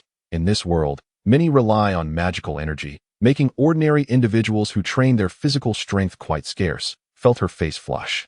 She quickly covered her eyes with her hands, peeking through her fingers at Xiong Qi. What a manly presence. Ugh, why am I thinking such things at a time like this? Ah, Mantis, Xiong Qi addressed the giant insect standing nearby. I have 3 pieces of bad news for you. First, how dare you kick me? I am the one who usually delivers the kicks. Second, you actually intend to kill me. Third, and this is the most intolerable of all, you have marred my perfect chest muscles. Do you have any idea how much effort I put into sculpting these? With that, an enraged Xiong Qi charged at the mantis. As he passed by Lelina, he couldn't help but shout, Woman, don't be a nuisance. Quickly get out of the way. Lelina, utterly devoid of ideas, instinctively nodded her head. With great effort, she moved her body, which had just begun to regain some strength, using the car as cover. Inching along the wall as she slowly distanced herself, tightly clutching her communication crystal. With a loud bang followed by a sharp clatter, Lelina turned back to look, startled, only to find Bear Qi sprawled across the front windshield of her car, visibly denting it. One could not deny the remarkable strength of humanity. The praying mantis silently praised Bear Qi's robust physique. However, your speed leaves much to be desired. Damn it! Bear Qi roared in fury as he tumbled off the car. With a swift twist of his waist, he punched the car's glass. You're forcing me to use weapons. With a shattering crash, The glass of the driver's seat was obliterated. Gripping the frame beside the driver's seat, Qi yanked it off with a sudden force, seizing the metal strip in his hand and charging once more towards the praying mantis. From a distance, Lilina plopped down onto the ground, repeatedly muttering to herself, "That was a birthday gift from my mother. It's a limited edition car, only 200 made worldwide." With another loud crash, Qi was hurled back toward the car, the force of the impact flattening the front hood and pushing the vehicle a few feet backward. "Slow." The praying mantis continued disdainfully. Qi shouted in frustration, grabbing another piece of the car's frame and charging forward again. With yet another crash, he was sent flying back. The car slid backwards once more. I refused to be discouraged. Qi rose again, tearing off another metal frame and lunging at the praying mantis. Still slow. The praying mantis folded its blade-like arms, clearly unthreatened. This giant mantis felt a tinge of boredom from its apparent superiority. With a thud, Qi returned again. "Curse it," he exclaimed, once more grabbing a piece of metal and rushing forward. "Too slow." He yelled. "Can you be any faster?" Lilina, watching in astonishment, saw her car sliding ever closer to her. Helpless as the front windshield was removed, the car transformed into a convertible and the doors dismantled. Suddenly, she noticed the shimmering particles in the air becoming sparse. Remembering something, she hastily took out the communication crystal from her chest, realizing her magical energy was gradually restoring. Desperate, she attempted to call her father, but the communication was still unsuccessful. However, she could use the recording feature, so she pointed the crystal at the struggling duo nearby. "Damn it, I refuse to believe I can't reach you." Qi, dazed and covered in dirt, continued to charge at the praying mantis. "You, how are you still human? Your vitality surpasses that of a cockroach." The praying mantis was now losing its composure, regretting its earlier bravado. This human was proving to be exceedingly troublesome. "This is it. The Queen's mission cannot be fulfilled now. I cannot return." With another thud, Qi was sent sprawling once again, the powerful momentum causing the nearly wrecked car to skid several meters, stopping right beside the seated Lilina. The praying mantis, exhausted, could no longer maintain its composure, collapsing onto the ground, its enormous compound eyes dulling in their brilliance. Qi, panting heavily, glanced at the lovely Lilina sitting there. "You haven't left yet? Damn it, I wish I could." Lilina lamented inwardly. However, to preserve her ladylike demeanor, she refrained from voicing her thoughts. Unwilling to accept the fate of her now ruined limited edition car, she looked at the struggling Qi and suddenly spoke to him with unexpected gentleness and a shy smile. "Are you all right?" This unexpected remark struck Qi deeply. To be so callously belittled by a beautiful woman was unbearable for any man. His face flushed crimson, and he leapt up in indignation. "I can endure it, but my pride cannot," he roared, charging once more toward the praying mantis. Lilina, with keen eyes, noticed that Qi seemed to be emanating a faint glow. Chapter 10. Team X with a sudden surge of speed. The robust Xiong Qi utilized his powerful arms to block the mantis and delivered a kick to his own lower limbs. The impact generated shockwaves that stirred up a whirlwind, scattering dust and debris. For a moment, Lilina, positioned behind, found it difficult to discern the events unfolding on the ground. Beep. Unit 03 reporting to Unit 01. A suspected evolved insectoid signal has been detected at a distance of 15 kilometers from this unit. Specific information. Beep, beep. Due to some form of interference, detailed information cannot be ascertained. It is recommended to deploy Team X, requesting permission. From the depths of the self-service bank, several meters underground, a mechanical voice announced the report. Unit 01 received the feedback from Unit 03 and issued a directive. This matter falls under the jurisdiction of Unit 01. It will authorize the deployment of Team X based on the situation. Command Unit 03 to maintain its position. Orders complete. Unit 03 acknowledged the command, transmitting previously gathered data. Transmission in progress. Beep. Transmission complete. Unit 03 resumed its standby state as the earlier electronic voice gradually faded into silence.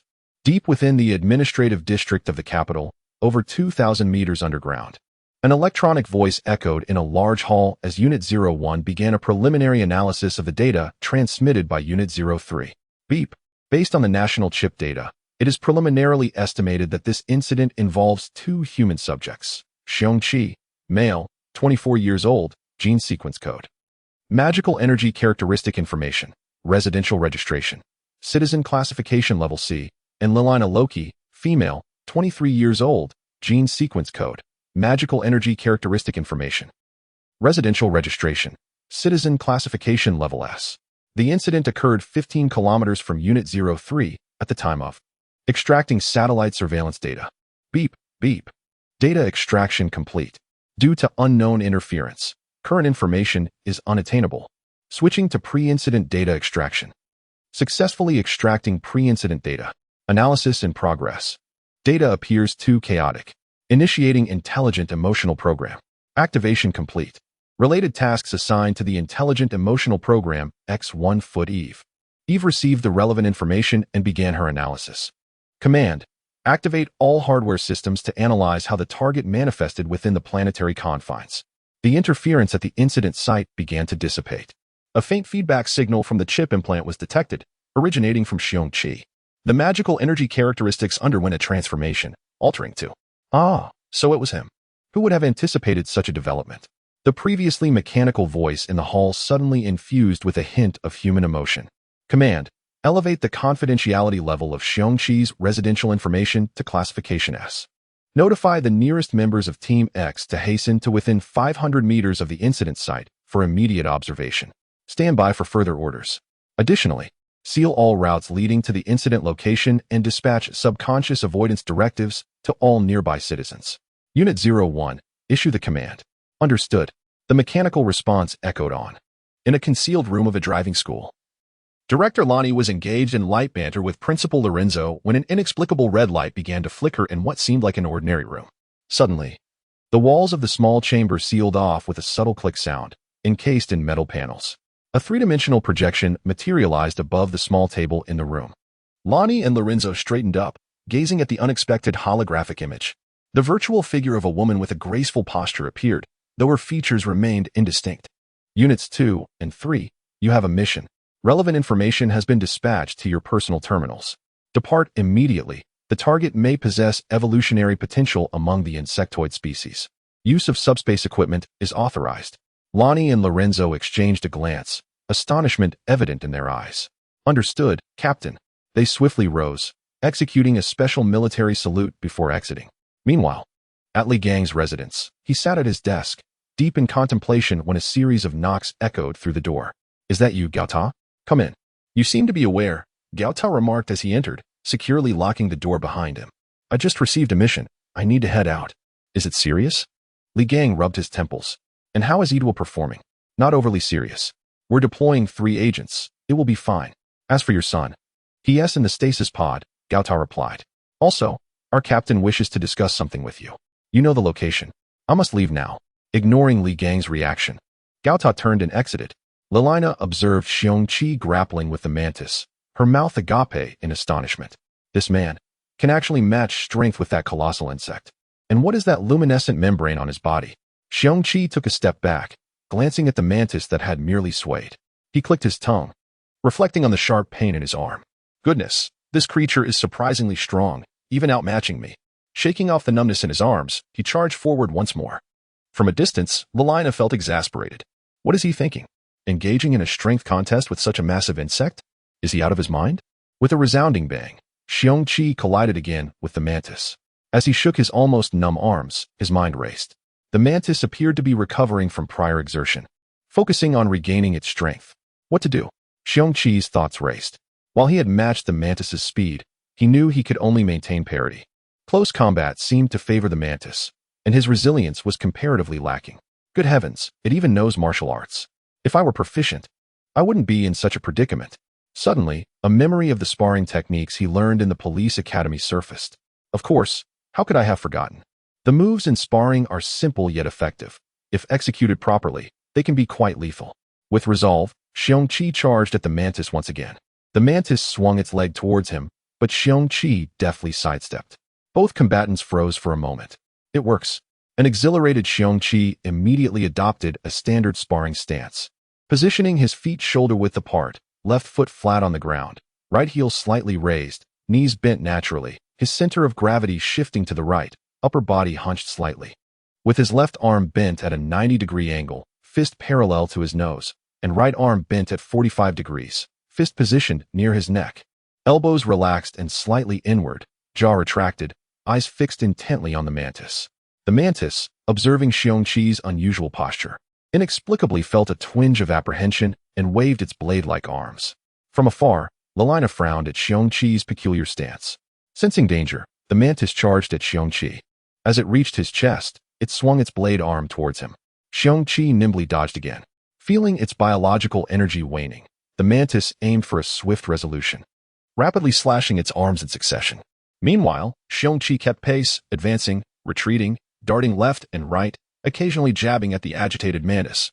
Reminiscent of his earlier days practicing sparring in university, he recalled that his first lesson in sparring at the police academy involved taking hits.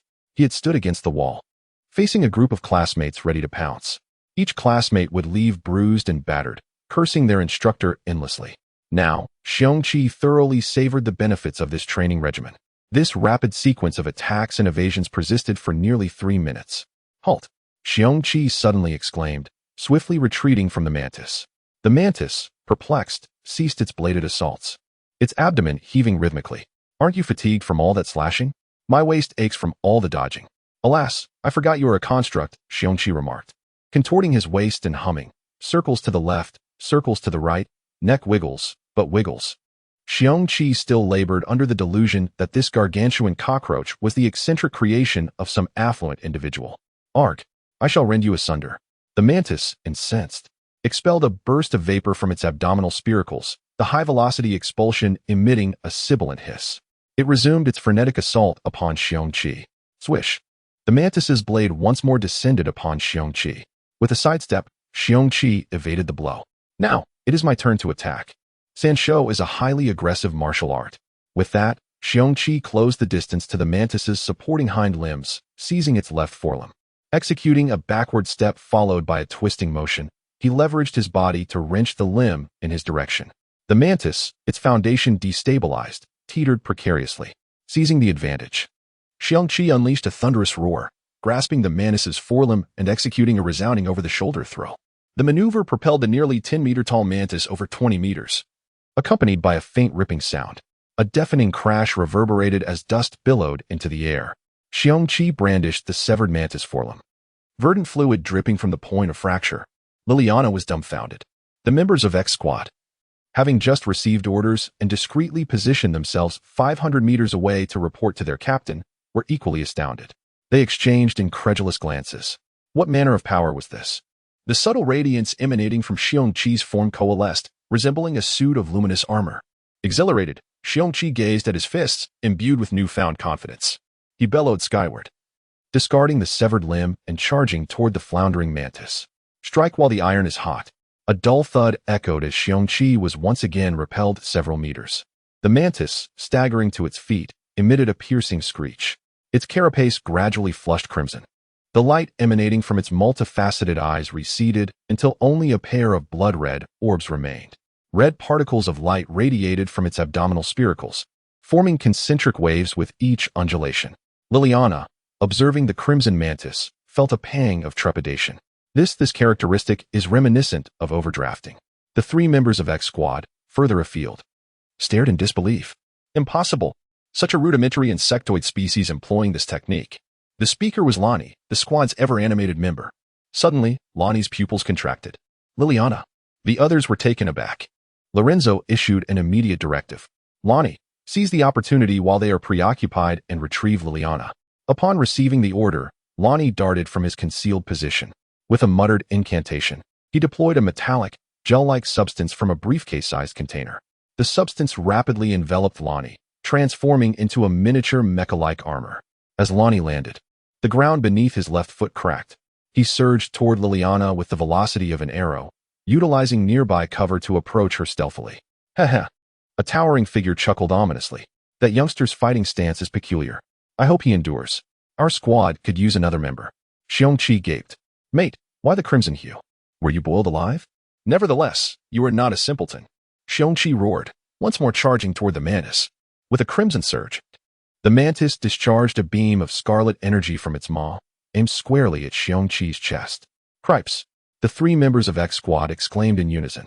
Liliana, now rescued, watched Xiong Qi with apprehension. Crikey! Xiong Qi, in his headlong rush, stumbled over the metal frame of the mana-powered vehicle he had previously hurled, executing an impromptu somersault. Miraculously, he evaded the oncoming beam. Unbelievable. The 4 observers gawked. The crimson beam struck the ground less than a meter behind Xiong Qi, triggering a small-scale explosion. The resulting shockwave, though minimal, propelled the tumbling Xiong Qi further. Disoriented, Xiong Qi came to a halt, discovering that he had inadvertently rolled between the mantis's 3 supporting hind legs. A gleam of opportunity flickered in Xiong Qi's eyes. A chance. Chapter 11. Eliminating the mantis lying on the ground, Xiong Qi pushed himself up with both hands, rising into a crouched position, and executed a remarkably imposing sweep kick, toppling the already unstable mantis to the ground. Seizing the opportunity while the mantis was momentarily disoriented, he deftly stomped on its abdomen and leaped onto its back, swiftly and cleanly severing its remaining 3 hind legs with 3 decisive pulls, casting them aside. Next, Xiong Qi jumped down, circled around, and picked up the 3 severed legs, snapping them one by one with a sharp crack. What was he doing? The 4 onlookers exchanged puzzled glances, bewildered by Xiong Qi's actions. Just as the mantis was preparing to right itself, Xiong Qi seized one of the thicker severed legs and with a forceful thrust, pierced through one of its wings, pinning it to the ground. "Stop struggling!" Xiong Qi exclaimed, grabbing another broken leg. Frustration bubbled within him. This giant mantis was nearly incapacitated, yet it still refused to yield. Wasn't this a waste of his brother's strength? It seemed he would need to replenish his energy with nutritional supplements later that night. He darted to the opposite side and pinned down another wing in a similar manner. Unsatisfied with the security of his efforts, Xiong Qi leaped onto the mantis's abdomen, searching for a suitable spot to drive another leg into it. The mantis twitched a few times, its blades flailing wildly before it succumbed to near immobility. Green fluid gushed from the pierced chest, splattering Xiong Qi's face. "What a direct method, clean and efficient, a promising talent," commented a distant observer. Wiping the green goo off his face, Xiong Qi cursed. "What kind of unsanitary oil is this?" The pinned mantis struggled desperately, its mouth parts spraying red beams of light skyward. Xiong Qi glared at the writhing creature, his anger boiling over. It was still spitting indiscriminately. Was it not conserving its energy? Did it think its mechanical head was an invincible weapon? With determination, he sprinted towards Lalina's battered vehicle, dragging it across the ground, where it sparked against the pavement. With a forceful swing, he hurled the wrecked car at the mantis's head. The car, having endured multiple assaults, finally shattered into a heap of debris. "My car," Lalina murmured in disbelief from a distance, watching the scene unfold. "What kind of shoddy quality is this?" Xiong Qi lamented, glancing at the half-broken metal rod in his hand. He discarded it in frustration, turning back to the mantis's head, which remained largely unchanged. Noticing the damaged pavement from the mantis's crash landing, he hurried over to inspect the raised panels. "I can already foresee the tragic fate of that creature," Lonnie remarked, contemplating a wager with the others on whether the mantis would perish. "I'll bet 10,000 it meets a miserable end." "Please." The trio, including Lalina, collectively gestured dismissively at Lonnie. It was evident the mantis was doomed. With a series of muffled thuds, Xiong Qi found a suitable tool and began to hammer the mantis's head vigorously, reminiscent of ancient builders laboring to compact a foundation. He grew increasingly inventive with his strikes, left, right, up, down, spinning around for another hit, pummeling the mantis's head in a chaotic rhythm that made the onlookers break into a cold sweat. Beneath his seemingly naive exterior lay a bloodthirsty and frenzied spirit. Such individuals may appear docile, but once ignited, they unleash devastation. This was precisely the type of teammate their squad needed, one who, when provoked, could annihilate their enemies. Hightower concluded, narcissistically flexing his muscles. "I am the quintessential representative of this group." He was met with 3 pairs of disdainful eyes. "I'll show you what real martial arts is." Xiong Qi continued his relentless assault. Growing bored, he discarded the nearly demolished pavement slab, confident that the mantis's 3-dimensional head had been reduced to 2 dimensions. Confirming that the mantis could no longer spit, he climbed onto its chest, poking and lightly striking at the still relatively intact area, probing for a weak spot. Observing from a distance, Principal Lorenzo pondered Xiong Qi's intentions. "Is he truly mistaking this for a personal mech?" Lalina questioned, her faith in Xiong Qi's intelligence wavering. The members of Team X exchanged incredulous glances. "Hey, you inside there, stop pretending and surrender," Xiong Qi called out, rapping on what he assumed was the cockpit. As calm returned to him, the glow emanating from Xiong Qi faded, revealing his torn skin, slowly seeping blood. "Hightower, Are you certain you want to recommend him for our squad? Principal Lorenzo inquired, scratching his chin while turning to Hightower. Let us first have the captain assess his intelligence, Hightower replied despondently. Let us go check on that fellow, Lorenzo suggested, turning to Lonnie. Is the image clear? Very clear. Let us go see him, Lonnie nodded, adjusting the quartz image storage on his wrist. I want him to pay for my car. Lelina stormed towards Xiong Qi. Fuming. Seated atop the mantis's chest, Xiong Qi scratched his head in confusion. Could it be that the driver was knocked out by the impact? Why isn't he coming out? He mused, fearing that the driver had been incapacitated by the shock of the battle. What was that faint glow emanating from within me during the fight? It felt as though my strength, speed, and perception had surged to new heights. Could I have also unlocked some latent potential? Desperate to recapture that feeling, Xiong Qi scratched his head in frustration, drenched in sweat, unable to grasp the elusive sensation. Suddenly, he recalled the beautiful woman he had tossed aside earlier and frantically began searching for her. However, his heart sank when he realized she was nowhere to be found. Could it be? Did she get caught in the crossfire and perish? He thought in horror, collapsing onto the mantis's abdomen, frantically scratching his head. I can't believe it. Such a beautiful woman, and I let her slip away without even getting to know her. Alas, how could fate be so cruel? Xiong Qi cried out to the heavens. The three members of Team X exchanged glances, their faces flushed as they approached Xiong Qi. They surveyed the scene. Now a chaotic mess of debris left in the wake of Xiong Qi and the mantis' clash. Scattered remnants of the pavement and discarded car parts lay strewn about. Lonnie picked up a fragment and examined it before casually tossing it aside.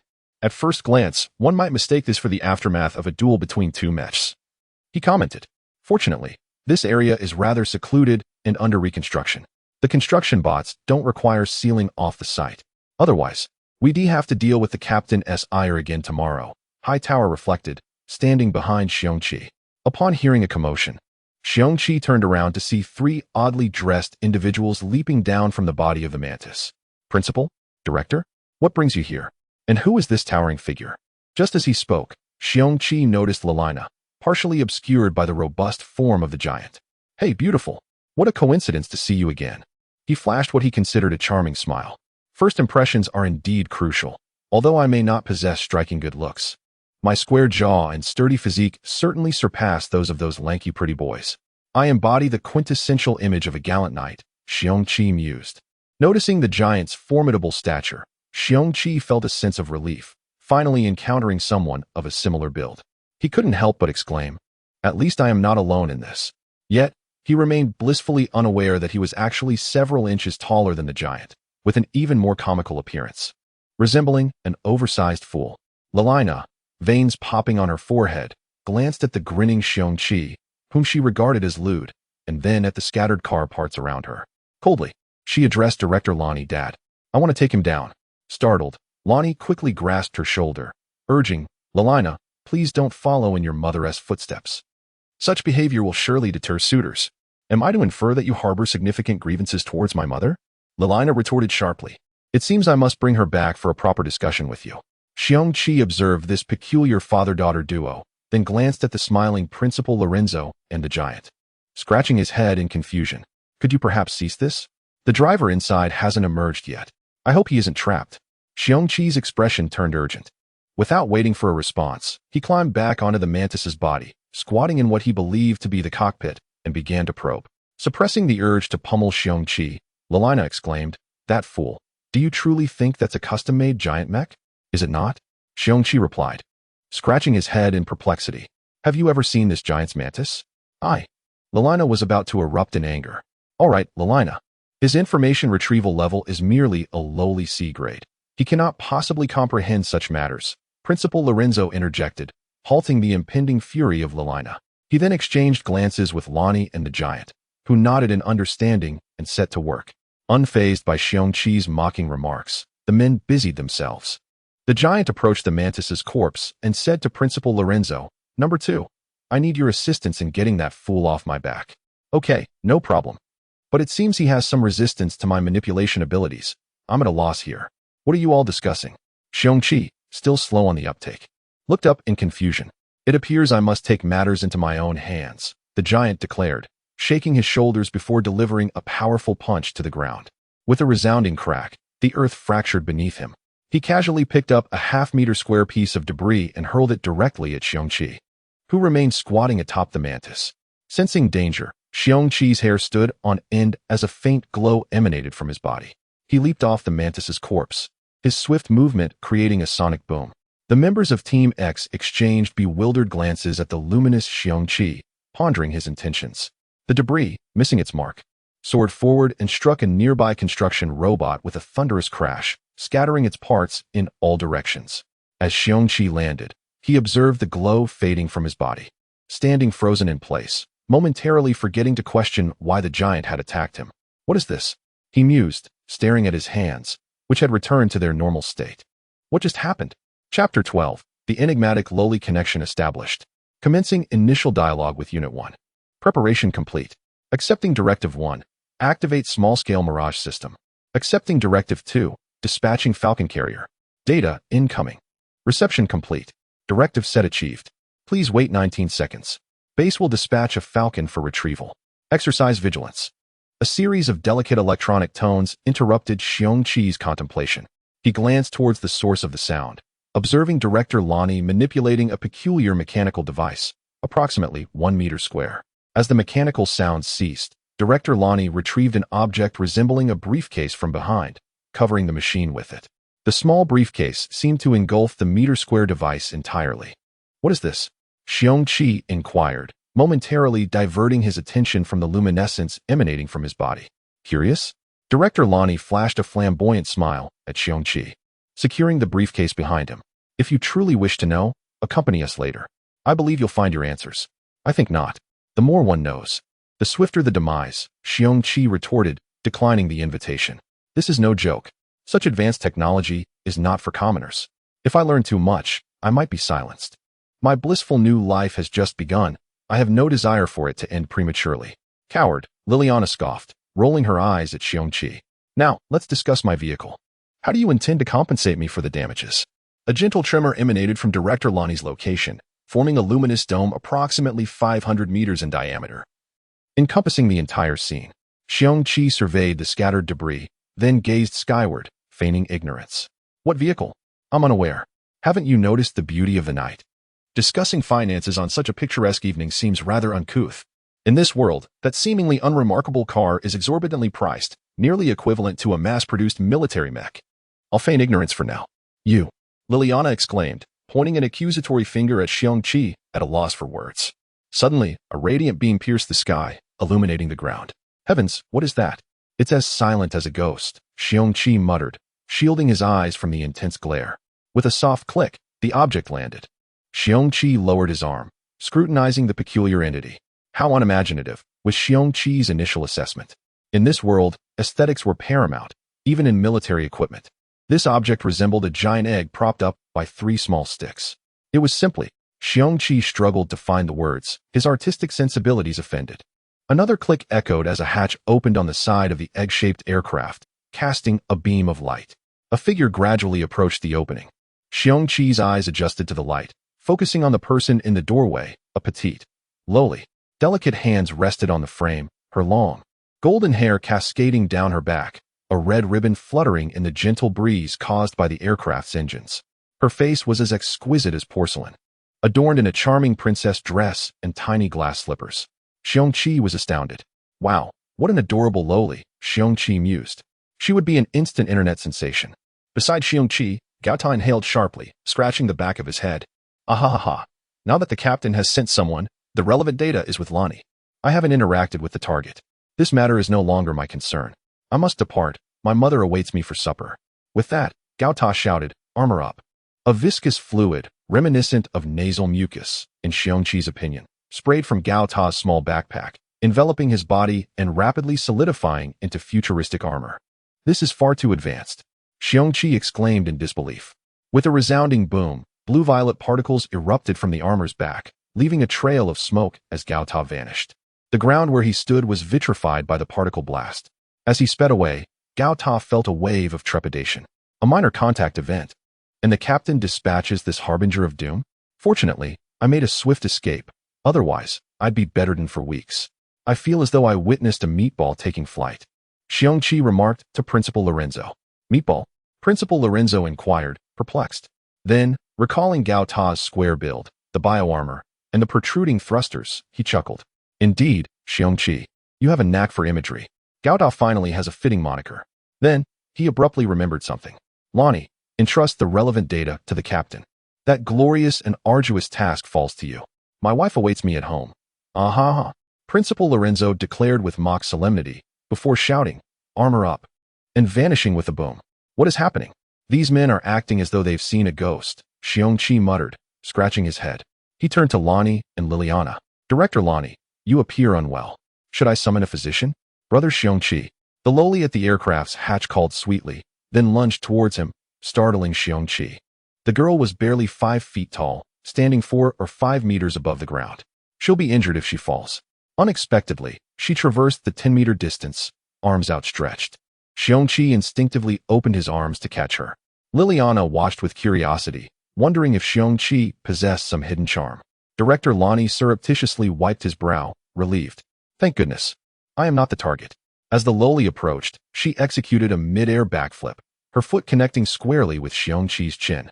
Her glass slipper flashed upon impact. Xiong Qi was sent tumbling, landing soundlessly on his back. Liliana stared in disbelief, comparing the sizes of Xiong Qi and the lowly.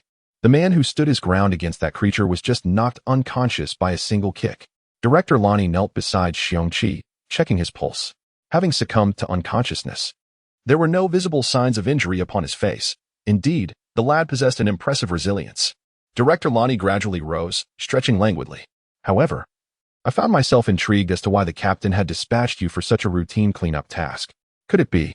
Lonnie Director's inquiry trailed off as he cast a suspicious glance at the figure of Xiong Qi, lying supine on the ground. There's no need to look further. I've come specifically for him, a small voice chimed, belonging to a little girl who, with a gentle demeanor, removed the shoe from the foot she had recently used to kick Xiong Qi. With a delicate hand, she examined her beloved princess shoe, now marred by a tear. Pouting in disappointment, she remarked, how could this happen? Following this, the little girl produced a large, softly glowing box resembling a sleeping cat from the pocket of her dress and tossed it toward the prostrate Xiong Qi. As the box floated gracefully above him, it came to a halt, emitting tiny specks of light that enveloped Xiong Qi. Gradually, he began to ascend, drawn into the box's embrace. The box then drifted back to the little girl, who grasped a cat-ear-shaped handle, and in an instant, they returned to the entrance of the spacecraft. She pressed a button on the inner wall of the hatch. From the spacecraft's opening, a cascade of luminous particles emerged, swiftly coalescing into a staircase. Director Lonnie stood in astonishment, contemplating the princess dress from subspace, the cat-like box equipped with a charging anti-magnetic device, and the SS-grade magical quartz crystal shoes. Do you not feel a tinge of shame carrying such whimsical items? Our combat unit bears the burden of a hideously cumbersome backpack. Is that so? The little girl at the hatch replied earnestly, tapping her lips with her finger. From now on, when you embark on missions, you should leave that horrid backpack behind.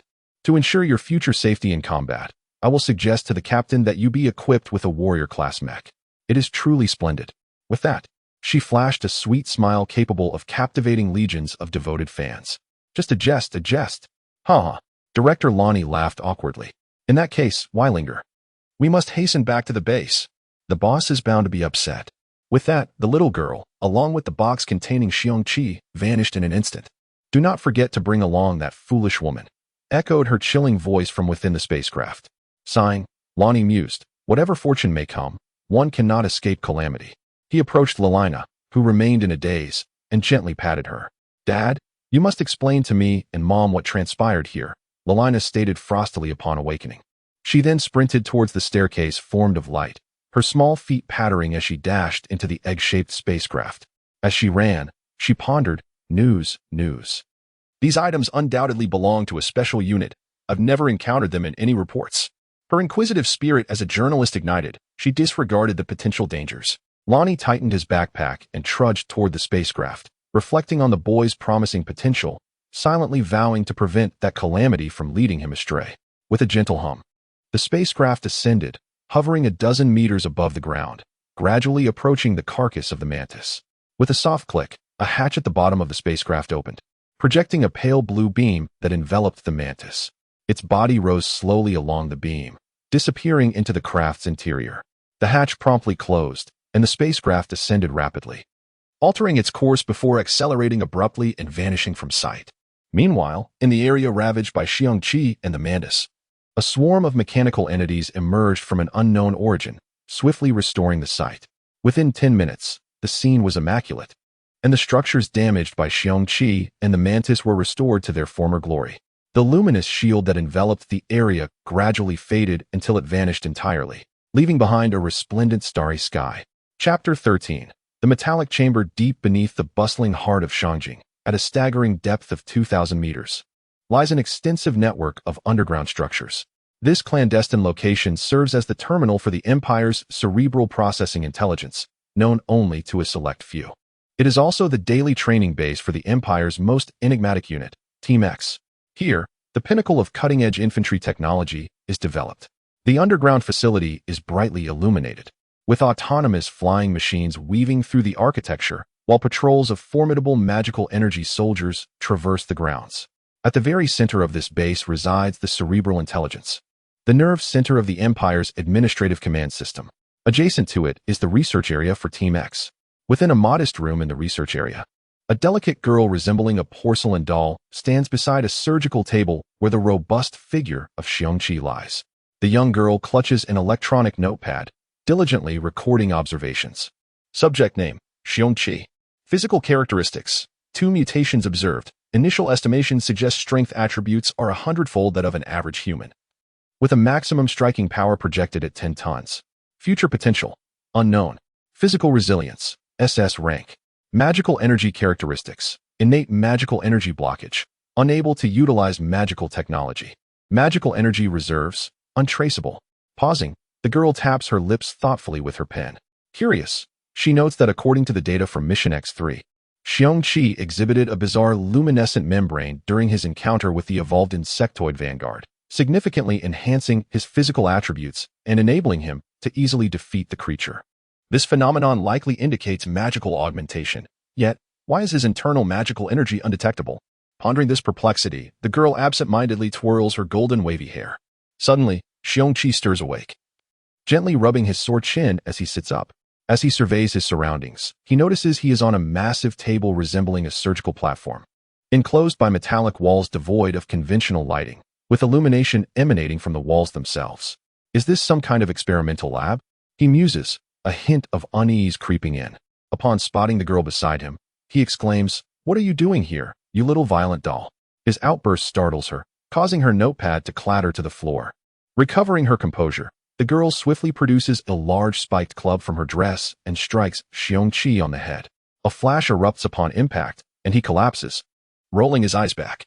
"Oh dear, I forgot to alter his memory," she exclaims, stowing the club back into her attire, her small hand patting her chest in fright. After a while, Xiong Qi regains consciousness, groaning, "What happened? My head feels like it's splitting." He rubs his temples and scans the room again, finding the scene oddly familiar, as if from a dream. Turning slightly, he catches sight of the girl's exquisite doll-like face, her large eyes shimmering with tears. What is going on? He wonders, bewildered. "Xiong Qi, you're awake.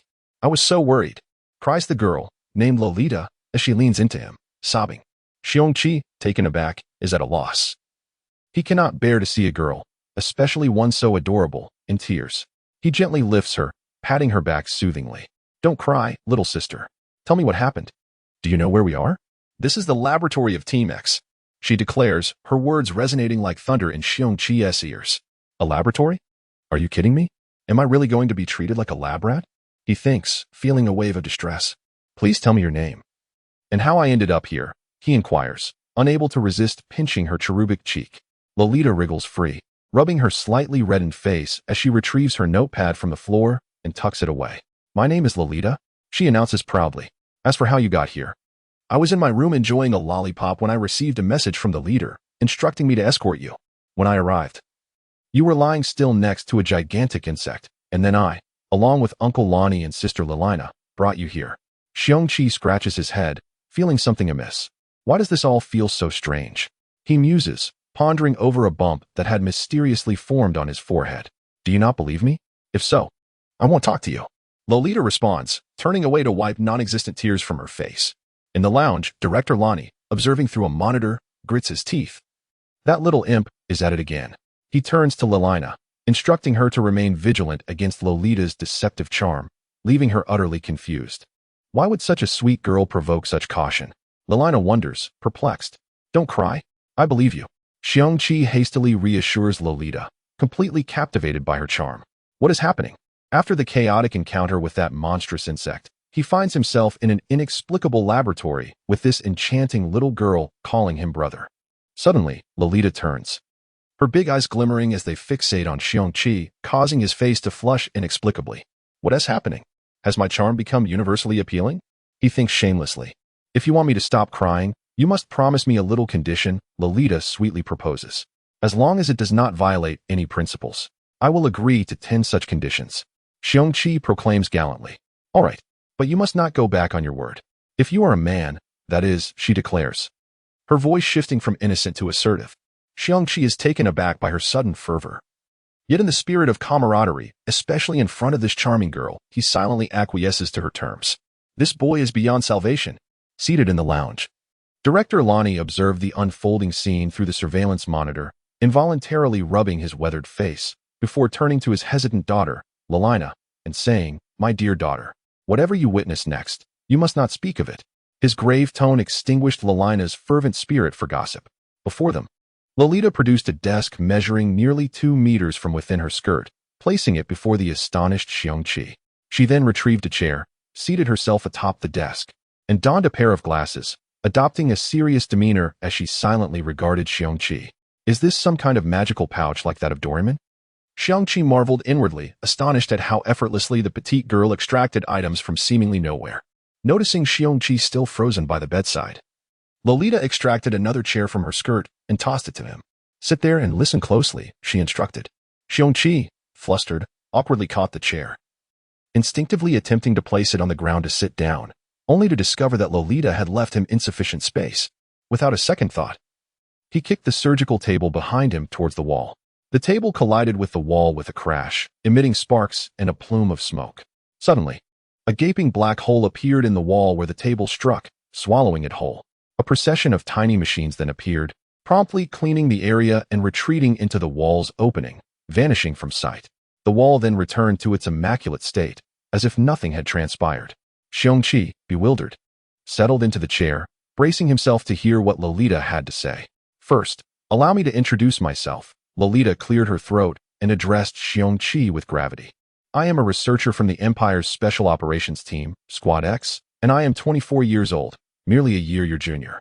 Xiong Qi regarded Lolita with profound skepticism, scrutinizing her diminutive stature of less than 1.5 meters. Did you perhaps add 10 years to your age? He thought, convinced that she would meet a dire fate. Lolita's eyes twitched subtly before she regained her composure and continued, regarding the general situation of Squad X. You will soon be able to access it through the chip embedded in your body. Your resident information access level has now been elevated to SS rank. Goodness. Xiong Qi lamented, wishing for a semblance of tranquility, yet finding himself entangled with this enigmatic Squad X. Is it possible to forego this? To pretend it never occurred? He inquired of Lolita, filled with hope. Certainly, Lolita replied. For individuals not involved who become aware of Squad X's existence, our usual method is. She paused momentarily, gauging Xiong Qi's reaction. Erasure, she declared, her petite lips forming a phrase that felt jarringly discordant. Startled, Xiong Qi leaned back, forgetting he had no support, and tumbled to the ground. He scrambled to his feet, composed himself, and sat back in the chair. I was only joking. Haha. Please don't take offense, little sister. Once more, do not call me little sister. Lolita stood, glaring fiercely at Xiong Qi, unaware that her self-proclaimed fierce expression, framed by her porcelain-like features, exuded an air of endearment. What is your perspective on the primal driving force of human evolution? Lolita adjusted her glasses and resumed her seat, her demeanor turning serious as she posed the question to Xiong Qi. Xiong Qi found it rather peculiar, sensing that Lolita's manner seemed almost playful. Yet, recalling the ominous term erasure, he felt compelled to respond earnestly. Well, it is desire. Unadulterated desire. He asserted resolutely, without a hint of hesitation. Chapter 14. Humanity's great adversary. Upon hearing Xiong Qi's response, Lolita gazed at him in astonishment, momentarily deceived by his rugged exterior, unaware of his profound insight. What rationale supports your perspective? she inquired, resting her petite arms on the table, her chin cradled in her hands as she observed him intently. Could you refrain from looking at me like that? It almost makes me think you have feelings for me, Xiong Qi mused internally. As he was well aware of Lolita's true age, which led his thoughts astray. The reasoning is quite simple. Humans exist primarily to fulfill various desires: hunger, the pursuit of wealth, the thirst for power, even sexual desire. Regardless of how noble one's intentions may appear, the ultimate goal remains the satisfaction of these primal urges. Xiong Qi stated calmly. How insightful, Lolita remarked, casting a high glance at Xiong Qi, surprised by the depth of his thoughts. Flattery is unnecessary. I've always been this clever. Only no one has noticed, Xiong Qi responded with a chuckle, comfortably leaning back in his chair. Then, what do you believe is the greatest driving force behind the advancement of human technology? Lolita continued her inquiry. War. Xiong Qi answered without hesitation. Reasoning. Lolita noted her growing admiration for this seemingly rough man. There are countless reasons, though I struggle to articulate them adequately, Xiong Qi admitted, grappling with his limited vocabulary. Consider this question a pass, Lolita said, biting her finger as she watched him, choosing not to press further. Do you follow the news regularly? Xiong Qi was momentarily perplexed, wondering how the conversation had shifted to current affairs. However, given that the question came from an adorably attractive woman, he resolved to respond. Of course I do. In fact, I was featured in the news recently. I have thanks to that reporter, he replied. In the lounge, Lolita angrily pounded the sofa beneath her. How dare you take pride in that? You really think your on-screen appearance was anything to boast about? What insights have you gleaned from the recent news? Lolita asked, her gaze fixed on Xiong Qi with a look of intrigue. Feeling somewhat embarrassed under her scrutiny, Xiong Qi scratched the back of his head, pondering for a moment. There are indeed inconsistencies. For instance, while new technologies continuously emerge, the overall atmosphere of human society remains eerily calm. Even the once tumultuous giants have recently engaged in amicable relations with us. As he spoke, he unconsciously rose and began to pace the small room. Could it be that a formidable external force has arisen that neither humans nor giants can contend with alone? Thus, collaboration is required? Xiong Qi exclaimed, punctuating his point by striking the table before Lolita. With a resounding crash, the fragile table splintered under his blow, scattering metal shards across the floor, startling Lolita, who had been engrossed in his analysis. I must reassess my opinion of you, Lolita remarked, shifting her chair as she produced a small table from her skirt, resuming her seat to observe him. Why was there no record of this in your previous files? I only now realize how profound your insights are. Of course, you didn't think I was the same dullard from before, did you? After all, I was once a model youth. Did you think I would lack analytical skills after binge-watching hundreds of detective shows? Xiong Qi thought to himself, though he kept these musings internal. Discretion is the most impressive form of boasting, he concluded smugly, hands clasped behind his back, tilting his head towards the ceiling in an attempt to exude an air of ethereal wisdom. In the lounge, Director Lonnie and Lolita exchanged incredulous glances, bemused by his antics. This man, give him a sliver of sunlight, and he blossoms, Lolita remarked, unfazed. By now, have you perhaps overlooked something? Lolita teased, making a playful gesture reminiscent of a praying mantis. Once again charmed, Xiong Qi found his intellect waning to near zero. Oh right, Xiong Qi exclaimed, slapping the back of his head. What about that ugly mech pilot? Did we manage to rescue him? With a loud crash, Director Lonnie and Lolita, who were preparing to stretch in the lounge, fell to the ground. I can't take it anymore. I need to personally enlighten that fool, Lolita declared, scrambling to her feet. Dad, how do I get there? She asked, rushing toward the exit. Turn right out the door, and it's at the end of the corridor. Here's my pass, otherwise, you won't get through the door. And give him a kick for me. I nearly lost a tooth just now, Director Lonnie replied, clearly eager for retribution. Lolita, momentarily forgetting to adjust her glasses, stared blankly at Xiong Qi. This man, is he intermittently an imbecile? Noticing the peculiar atmosphere, Xiong Qi glanced at Lolita, who was regarding him with pity as one might look upon an inferior invertebrate. What is going on? He wondered, scratching the back of his head. Had he said something wrong? Suddenly, an epiphany struck him. Wait, don't tell me that creature called the praying mantis is sent just a single pilot mech. Xiong Qi pondered incredulously, recalling the humanoid language it had spoken, its precise combat moves, and the luminous particles emitted during their battle. It all seemed too orchestrated to be the work of a mere machine. I retract my earlier statement, Lolita said, looking at Xiong Qi with a mix of resignation and disappointment. Haven't you realized there is something amiss? Faced with Lolita's disdainful gaze, Xiong Qi's mind began to race. Could it be that the entity I faced was not a mech at all? Is there truly a gigantic insect in existence? Could this be the truth? The memory of the green slime that had splattered him when he had pierced the creature's chest surged back, prompting a wave of nausea. He rushed to the corner to vomit profusely. Lolita observed him retching in the corner, exasperated as she rummaged through her skirt for supplies, tissues, a jug of water, and even a spiked bat. In a fluster, she realized she had grabbed the wrong item just as Xiong Qi turned away, hurriedly shoving the bat back into her skirt and extracting a mouthwash cup instead. Once Xiong Qi had finished, he turned around to find several items laid out on the table, and he couldn't help but commend her. Not bad, not bad. Such attention to detail. Whoever wins your heart will be truly fortunate, he exclaimed, oblivious to Lolita's embarrassment. He seized the jug of water and filled the mouthwash cup to the brim. Gurgle, gurgle. After rinsing, Xiong Qi carelessly spat the dirty water against the wall. All right, I'm done. Now, back to our previous topic. Is that thing called the praying mantis really just an insect? Indeed, Lolita affirmed. Since 3 years ago, when the Empire's vanguard discovered this highly aggressive and evolution-capable insect species, our nation swiftly disseminated this information to other countries within our universe. Despite existing differences among nations, we all share the same planet, and thus a mutual understanding emerged to halt further expansion.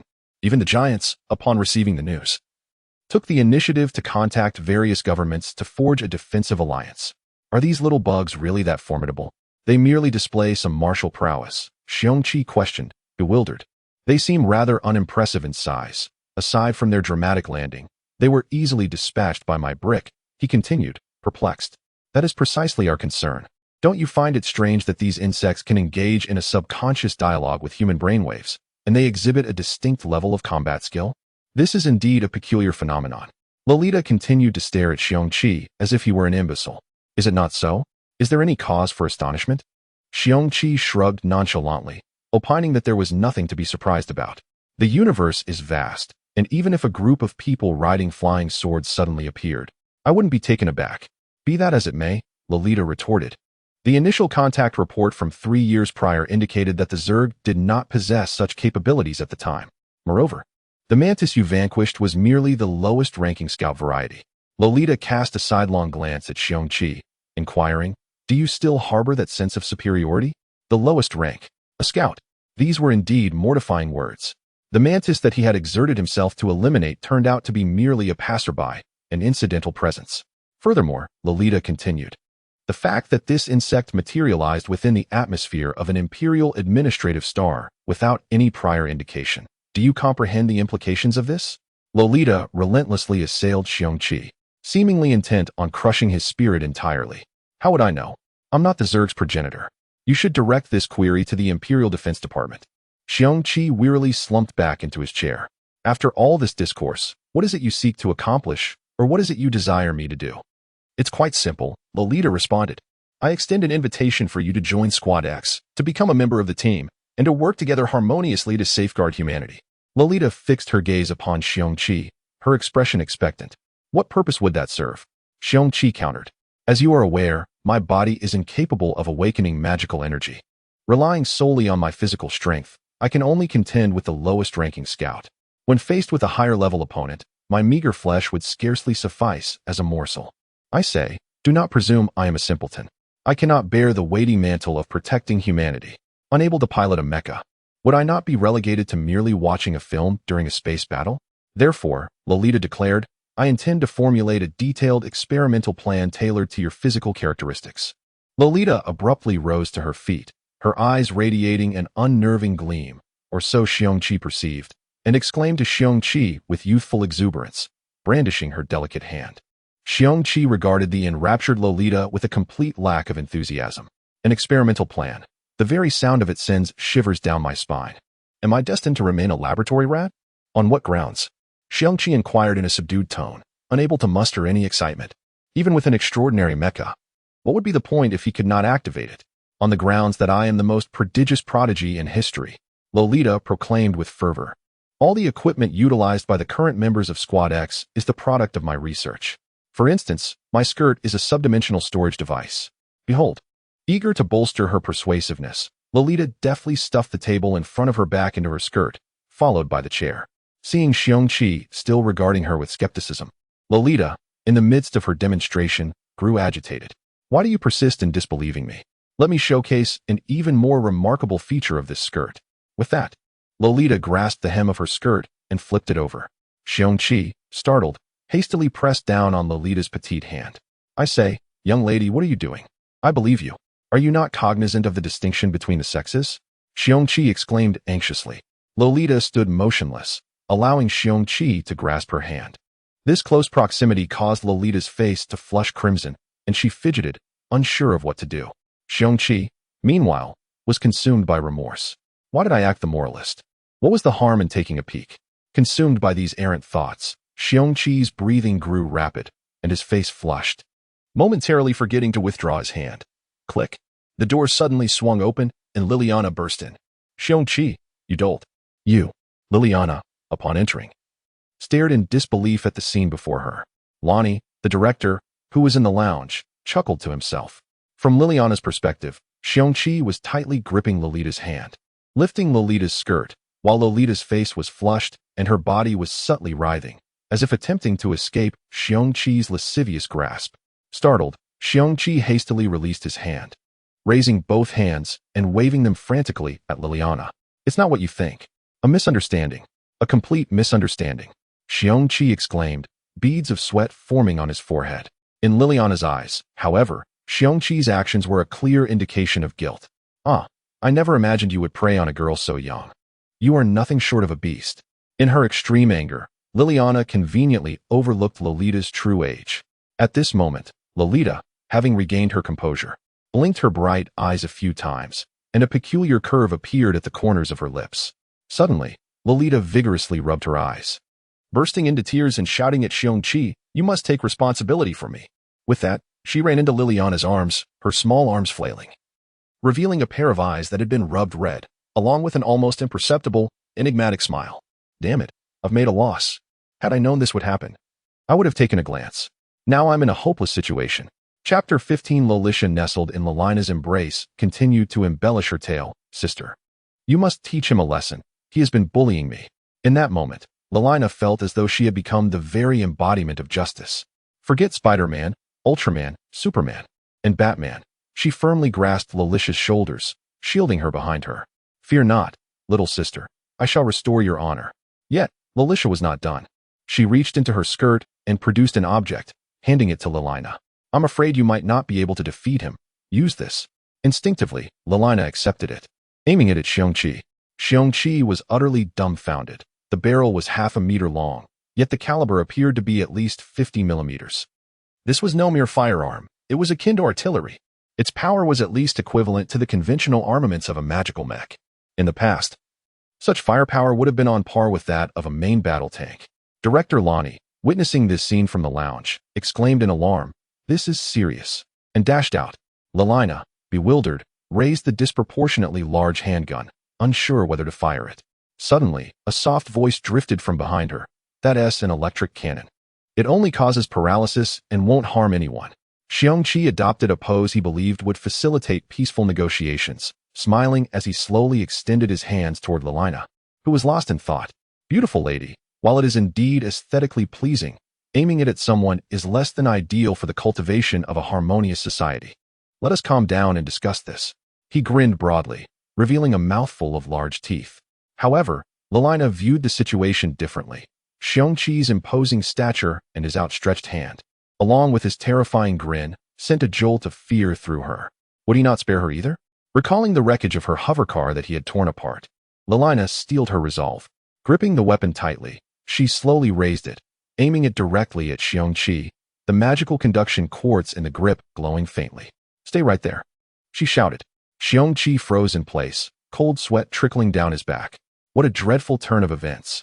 My small caliber handgun had once caused chaos in a small grove. This weapon could obliterate me. He yearned for the ability to teleport away, while others reveled in their victories, exuding an aura of dominance. Why was he so unfortunate? Xiong Qi lamented, his crude demeanor betraying his thoughts even in such a critical moment. Suddenly, the door burst open with a loud crash, the metallic panel slamming against the wall, reverberating through the confines of the room. Startled, Lilina's finger tightened unconsciously on the trigger. Director Lonnie kicked the door open and saw Lalisha grinning at him, her fingers forming a V-shape as she triumphantly waved, her eyes glinting with the satisfaction of a scheme well executed. Behind Lalisha stood his daughter, facing away from him. Then, Lonnie noticed his daughter flinch, instinctively stepping back, nearly colliding with the self-satisfied Lalisha. Realizing something, Lalisha turned to steady her glasses, fixated on Xiong Qi's reaction. With a soft crackle reminiscent of electricity, a massive energy sphere, about a meter in diameter, surrounded by purplish-red energy, hurtled toward Xiong Qi. A low hum resonated as a light barrier descended from the ceiling, conveniently separating Xiong Qi from the stunned Lonnie family and Lalisha, who clutched an electronic notepad, ready to document the events. In a reflexive act of self-preservation, Xiong Qi raised his arms to shield his face, his body lowering slightly in anticipation of the approaching plasma. Now, he could only hope for the inexplicable light emanating from within him to manifest. Please, let that mysterious energy within me not fail me now. Yet, fate often delights in irony. With a thunderous boom, the anticipated phenomenon did not materialize. The plasma struck him directly, the immense force propelling him against the wall behind him. The impact created a massive dent, with cracks radiating across the surface. Xiong Qi felt as though he had been struck by a fully loaded stair traveling at 100 kilometers per hour. Every organ screamed in agony, rendering him breathless and his face flushed. With a cough, he expelled a mouthful of blood, collapsing to the ground. Is this what they mean by Murphy's Law? Is it applicable in other worlds too? Xiong Qi seethed with frustration. The wind pressure from the plasma explosion surged out of the door, sending Director Lonnie tumbling across the floor. As for Lalisha and Lalina, protected by the light barrier, the powerful gusts merely tousled their hair and the hem of Lalisha's princess dress. Struggling to lift his head from the ground, Xiong Qi attempted to speak, but was met with the sight of Lalina's long legs and Lalisha's swirling skirt. Suddenly, his eyes widened. A rush of blood surged to his head, and then darkness enveloped him. In that fleeting moment, an image etched itself in his mind, a delicate Persian cat embroidered onto a piece of fabric. Oh no, heaven and earth, I did not intend this. But why is my vision so keen? Xiong Qi thought, a perplexing smile gracing his lips as he succumbed to unconsciousness. Lalisha furrowed her brow, her fingers delicately tracing her lips. Where did it all go wrong? According to the data from X3, the energy within Xiong Qi should have manifested when he sensed danger. What could have possibly gone amiss? However, this experiment indicates that his resistance to impact is far beyond mere SS level. Contemplating this, Lalisha glanced at Xiong Qi, her eyes betraying a mix of admiration and delight akin to a child discovering a new toy. If he could freely control that energy within him, she resolved, clenching her fists in determination. With renewed vigor, Lalisha began to jot down notes on her electronic notepad. Lalina, stiffly turning to observe Lalisha, who was busily recording, remarked, "Did you not say that this weapon only induces paralysis and causes no harm?" Well, she mistakenly grabbed the wrong one in a moment of panic. Lalisha replied, her tone laced with a hint of regret as she fidgeted with her skirt. "Who would believe you?" Lalina scoffed, rolling her eyes before rushing out to check on the sprawled Lonnie. Meanwhile, in the same building where Xiong Qi and the others were causing a commotion, a three-story structure stood out as an anomaly within the base. On the top floor, a lavishly carpeted corridor stretched 100 meters long, yet it featured only a single door. The imposing entrance, 3 meters high and 5 meters wide, was crafted from an enigmatic metal, adorned with peculiar engravings. Flanking the door stood 6 towering figures clad in full-body armor, their faces obscured from view. In hand, a colossal weapon glimmers softly, emanating a subtle light from the magical energy conversion quartz nestled within his palm. Were Xiong Qi present at this moment, he would undoubtedly find this weapon strikingly familiar. Enclosed within this enigmatic chamber, the walls are constructed from an extraordinary metal, with no visible light fixtures illuminating the space. Although the light radiating from the walls casts away shadows, an unsettling chill permeates the air, unsettling the solitary figure within. Standing resolutely is a middle-aged man, his posture as upright as a pine tree, adorned in impeccably fitted military attire. His handsome, yet stern visage bears a troubled expression, hinting at an underlying concern. The left side of his chest is adorned with a multitude of medals, silently narrating his illustrious military achievements, while a small national emblem on his epaulette subtly underscores his esteemed position. Suddenly, a flurry of luminous particles materializes in the room, swirling gracefully into the shape of petals before coalescing into the form of a strikingly beautiful young woman, shrouded in a veil of ethereal haze. The man trembles involuntarily. Reaching out to grasp a petal, his fingers trembling as he pinches it, astonishment and excitement blooming across his face. In that instant, a memory seems to resurface, prompting a gentle sigh to escape his lips. As the radiant figure solidifies, it becomes apparent that she stands over 7 meters tall. Her long legs and youthful curves accentuated by a school uniform that exudes an inexplicable allure. Her hair cascades in silky black waves, while her delicate brows arch gracefully over eyes that shimmer like stars. A refined nose, softly blushing cheeks, and a luscious cherry-red mouth complete her stunning, flawless visage, embodying the quintessential beauty defined by the golden ratio of humanity. Should she choose to enter the entertainment industry, she would undoubtedly captivate the universe. You seem to harbor unspoken complexities, the young woman begins, her smile revealing charming dimples. She extends her delicate hand, gesturing toward the man. Regardless, it is a reunion with an old friend. Let us shake hands to celebrate my rebirth. The man obliges, gently clasping her tender hand, exhaling a deep breath of relief. Well then, let us first commemorate your acquisition of the body you've always desired. However, upon meeting an old friend, do you expect me to merely stand here? By the way, what of that technology you mentioned? He adds, shrugging his shoulders in resignation. The young woman chuckles softly, a hint of apology in her demeanor. I am simply overwhelmed with joy today, my oversight. Please, allow me a moment. She raises her delicate arm and snaps her fingers, her smile radiant. She deftly sidesteps the man's inquiry regarding the technology. As her command reverberates through the air, more luminous particles descend, rapidly coalescing into a study-like atmosphere, transforming the entire room. Bright windows emerge from the metallic walls, allowing sunlight to stream in, accompanied by a gentle breeze that wafts through the open panes. The man settles into a sofa that has appeared behind him, savoring the refreshing breeze against his face. This feels remarkably authentic. I must admit, it surpasses my expectations. But before we proceed, would you care to provide a brief explanation regarding the recent incursion of the insectoid species into our habitation zone, my esteemed Deputy Minister of Defense, Li Gang? Or perhaps I should refer to you as the former leader of Team X. Speaking of which, we've kept the designation X1 reserved for you. Li Gang gathers his thoughts, poised to respond to the young woman across from him. Suddenly, their gazes meet, both sensing a faint tremor beneath their feet. An enemy attack? Chapter 16. The situation is dire. Li Gang inquired urgently. What is happening? Has this place also fallen under enemy attack? His body involuntarily leaned forward. Let me see, the girl said, lowering her head in contemplation. In an instant, she raised her gaze again. It's nothing serious. That girl is merely playing again. However, what do you mean by also? Seeing that there was no significant issue, Li Gang returned to the sofa, remarking that the demolition of this building was hardly a matter of consequence. Furthermore, with your capabilities and authority, you already know everything clearly. Why ask me? My understanding is meticulous yet limited. After all, my abilities are not omnipotent, constrained by hardware limitations. In places devoid of internet connection or where access is restricted, I cannot claim to possess all knowledge. The girl shrugged her hands helplessly. Yet you can always learn everything I can comprehend and even seek information that I cannot acquire, especially regarding foreign matters. That is why I sought your counsel. Even you, who seem omnipotent, must seek assistance? Li Gang remarked with a hint of amusement, recalling that since half a year ago, they had received multiple reports of encounters with the insectoid species. As he spoke, Li Gang retrieved a device resembling a USB drive from his pocket and placed it on the coffee table, fiddling with it momentarily. From the center of this device, several beams of light projected forth, and soon after, the environment was deemed suitable for analysis.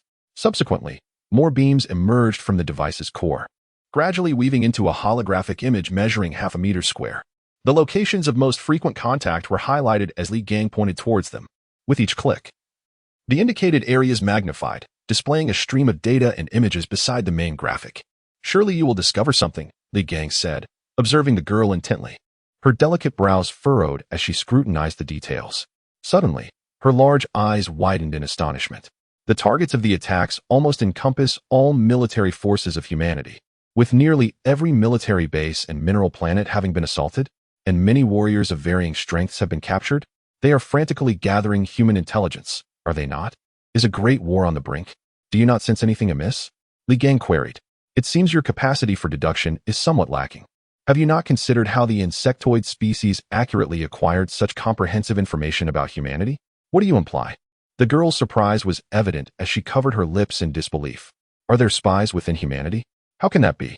A forebear of ours once proclaimed, everything is possible. In my view, the emergence of spies within humanity, or rather, parasitic entities existing in high positions, is not beyond the realm of possibility, Li Gang concluded. Moreover, what concerns me most is that during these encounters, humanity has not left behind a single insectoid corpse. Thus, we remain in the dark regarding the extent of their evolution. The girl suddenly chuckled softly. This time is different. The insectoid that invaded the capital was defeated by a mere individual whose powers could not even be activated, and a relatively intact corpse was left behind. How is that possible? Li Gang exclaimed in surprise. Has the insectoid species regressed? On the contrary, the situation is exceedingly grave. I cannot elaborate further. You must see for yourself. The girl extended a slender finger to the device on the table, which transformed into a wire, connecting to a small aperture. After a moment, she withdrew her finger, returning to her original form. At that moment, the device displayed footage of a battle between Xiong Qi and a mantis. Li Gang observed the images silently, lost in thought. The mantis, classified as a scout-type insect, had previously been assessed as possessing below-average combat capabilities. However, the footage revealed that this mantis had mastered some rudimentary combat tactics, indicating it was not merely a lowly creature acting on instinct, but rather a high-level life form endowed with cognitive abilities. This was troubling news. Consider, if even the mantis, classified as below average, exhibits such intelligence, one can only dread the potential evolution of the more formidable insectoid species at the top of their hierarchy. When these already powerful beings attain high intelligence, can humanity still claim to be their adversary? Li Gang found himself engulfed in confusion. Upon realizing that feedback could be exchanged through brainwaves, Li Gang exclaimed, this means these insects can manipulate humans through various means. This further solidified Li Gang's suspicion that certain high-ranking members of humanity were either compromised or had forged some vile pact with the insectoid species. As he viewed the unique particles emanating from the mantis, which completely obstructed communication for a certain duration and space, Li Gang became restless. 3 years prior, it was humanity's communication advantages that thwarted numerous small-scale insectoid assaults. Now, the insectoid species had evolved corresponding countermeasures. When he witnessed the mantis, pressured by Xiong Qi, retracting its glow and significantly amplifying its combat power while emitting a formidable red beam from its mandibles, Li Gang could no longer remain seated and sprang up. Is this data authentic? Aside from the necessity of confidentiality regarding the parties involved and some information being obscured, everything else is unquestionably genuine, the girl assured Li Gang. We are diligently researching the insectoid's corpse, and any new findings will be promptly communicated to you. Does it serve any purpose to inform me, a mere deputy, of such significant matters? Li Gang expressed exasperation. Just as you mentioned, many of my functionalities are still underdeveloped, and with the likelihood of infiltration within humanity's upper echelons, I can only place my trust in you, once a member of X. The girl's words brimmed with trust, her expression revealing a hint of longing, as if she wished to convey more. Should I interpret this as an invitation to return to X? Li Gang, well versed in the nuances of politics and having navigated its treacherous waters for years, swiftly deduced her intentions. Is it not permissible? Our team is in dire need of an assault specialist, and we have been unable to find a suitable candidate, she queried, her naivety apparent. It is not a matter of permission, but rather a matter of inability. I have lost the face to return. Li Gang's voice was tinged with melancholy. Since the day I withdrew from X for political gain, I have forfeited my eligibility to rejoin. My original intentions have long since faded. Presently, I cannot guarantee my full capacity for combat on the battlefield, as I now harbor too many concerns. Li Gang gestured to silence the girl, who seemed about to speak. Moreover, after all these years, my magical prowess has significantly diminished. Much like that insect, I have no confidence in defeating it. What a pity. The once formidable you who vanquished the Flame Butcher has reached such a state, the girl lamented. Life offers no remedy for regret, Li Gang thought, his countenance gradually lifting from sorrow. Grasping the mechanical data from the coffee table, he added, I will take this with me. And these? He gestured towards the furniture formed from condensed light particles. Could you not allow me to bring back some valuable items? Certainly. These have been thoroughly vetted and are fully matured technologies. We have produced numerous weapons that, when infused with magical energy, materialize into tangible forms, possessing the resilience of physical weapons while also featuring attributes that physical weapons lack, such as non-wear, lightweight, and compactness, the girl proclaimed, resembling a sales representative. I extend my gratitude on behalf of the Empire. Li Gang saluted her with respect before turning to exit. Xiong Qi slowly rose from the platform, rubbing his temples incessantly. A sense of bewilderment washed over him, as if some elusive memory had slipped through his grasp. Was he afflicted with transient amnesia? An inexplicable unease permeated his being. Turning his gaze, he beheld Liliana and Lolita standing beside him. A surge of inexplicable pride welled within him as he disregarded Director Lonnie's presence in the background. Behold, he mused, a bevy of beauties gracing my bedside as I awaken. Verily, fortune smiles upon me. You reprobate, you're finally awake. Liliana exclaimed, launching into a tirade. Pray tell, how do you intend to compensate me for my vehicle? Moreover, how do you propose to atone for your actions concerning Lolita? His expectations dashed. He found himself adrift in a sea of confusion. Atonement? What was the meaning of this? Suddenly, the image of the Persian cat flashed through his mind, causing his eyes to widen and his blood to surge. A premonition of an impending nasal eruption seized him, prompting him to hastily cover his nostrils to avert embarrassment. Observing his actions, Liliana's ire intensified. Indeed, you are a scoundrel, she declared. The lascivious expression on your face betrays your depraved thoughts. What unwholesome fantasies were you conjuring just now? And why the need to conceal your nose? Ah, yes, the telltale sign of a nosebleed. Startled, he hastily wiped his nose with the back of his hand, only to find it devoid of blood. A wave of relief washed over him, quickly followed by realization. Turning back, he met Liliana's gaze, which seemed to convey a knowing amusement. You fell for it, her eyes seemed to say. Liliana's frustration mounted at his reaction, and she prepared to unleash another torrent of reprimands. Why do I care so much about this? She wondered. Calm down. As an outstanding journalist, I must always maintain a clear mind and excellent judgment. Bearing the brunt of unwarranted accusations, a sense of injustice washed over him, compounded by the perplexing episode of amnesia. A hitherto dormant anger began to stir within him. Abandoning his customary decorum, he retorted, What business is it of yours whether I am a reprobate or not? You are not my spouse, so why do you concern yourself with such matters? Cease your incessant use of such terms, lest I be provoked to act upon them. Regret immediately followed his outburst. Impulse is a treacherous master, he thought. Was it truly necessary to raise my voice over such a trivial matter? Liliana was rendered speechless. Her face flushed with a mixture of shock and bewilderment. What is happening? She wondered. Why do I not feel anger? Is there a hint of anticipation? She recalled the virile physique he had displayed during his battle with the mantis. How disgusting. Why would I think like that? She exclaimed, abruptly interrupting her thoughts. Her actions only served to deepen his confusion. Hastily changing the subject, Liliana addressed Lolita. Fear not, sister, she said. I shall assist you in obtaining retribution.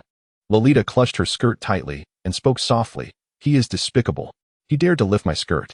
How will I ever find a husband now? Excellent, he thought. You can marry me when you're older. My Lolita nurturing plan can begin. But then he remembered Lolita's real age and his enthusiasm waned. I do not require you to atone. Lolita continued. Please do. He thought.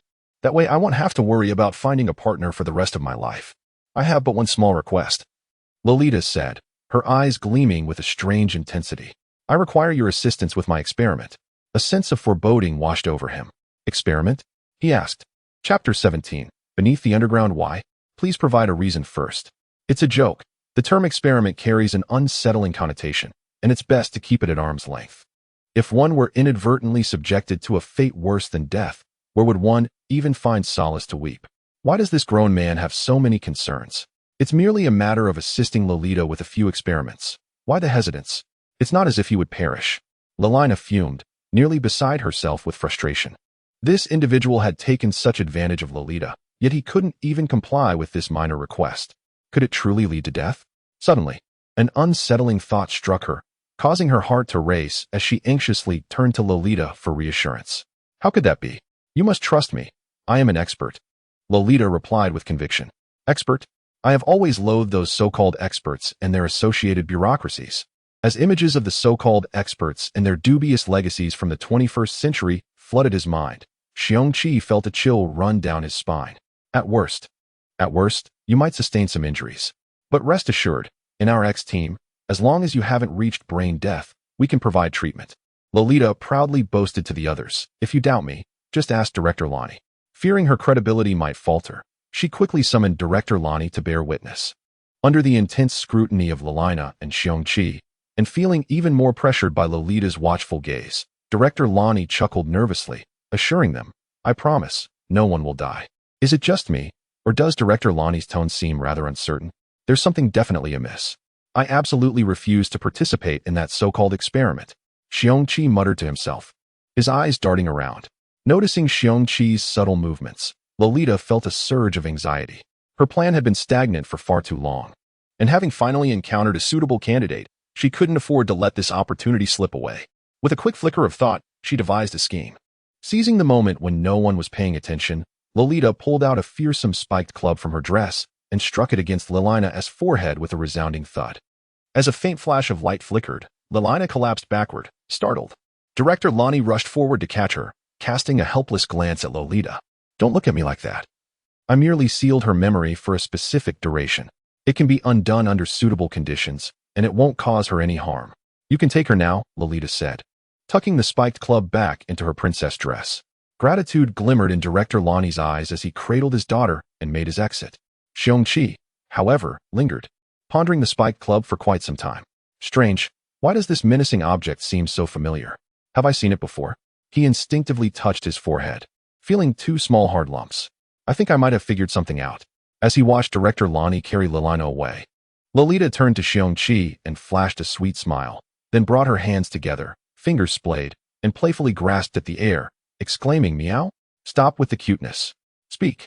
Did you strike me with that spiked club?"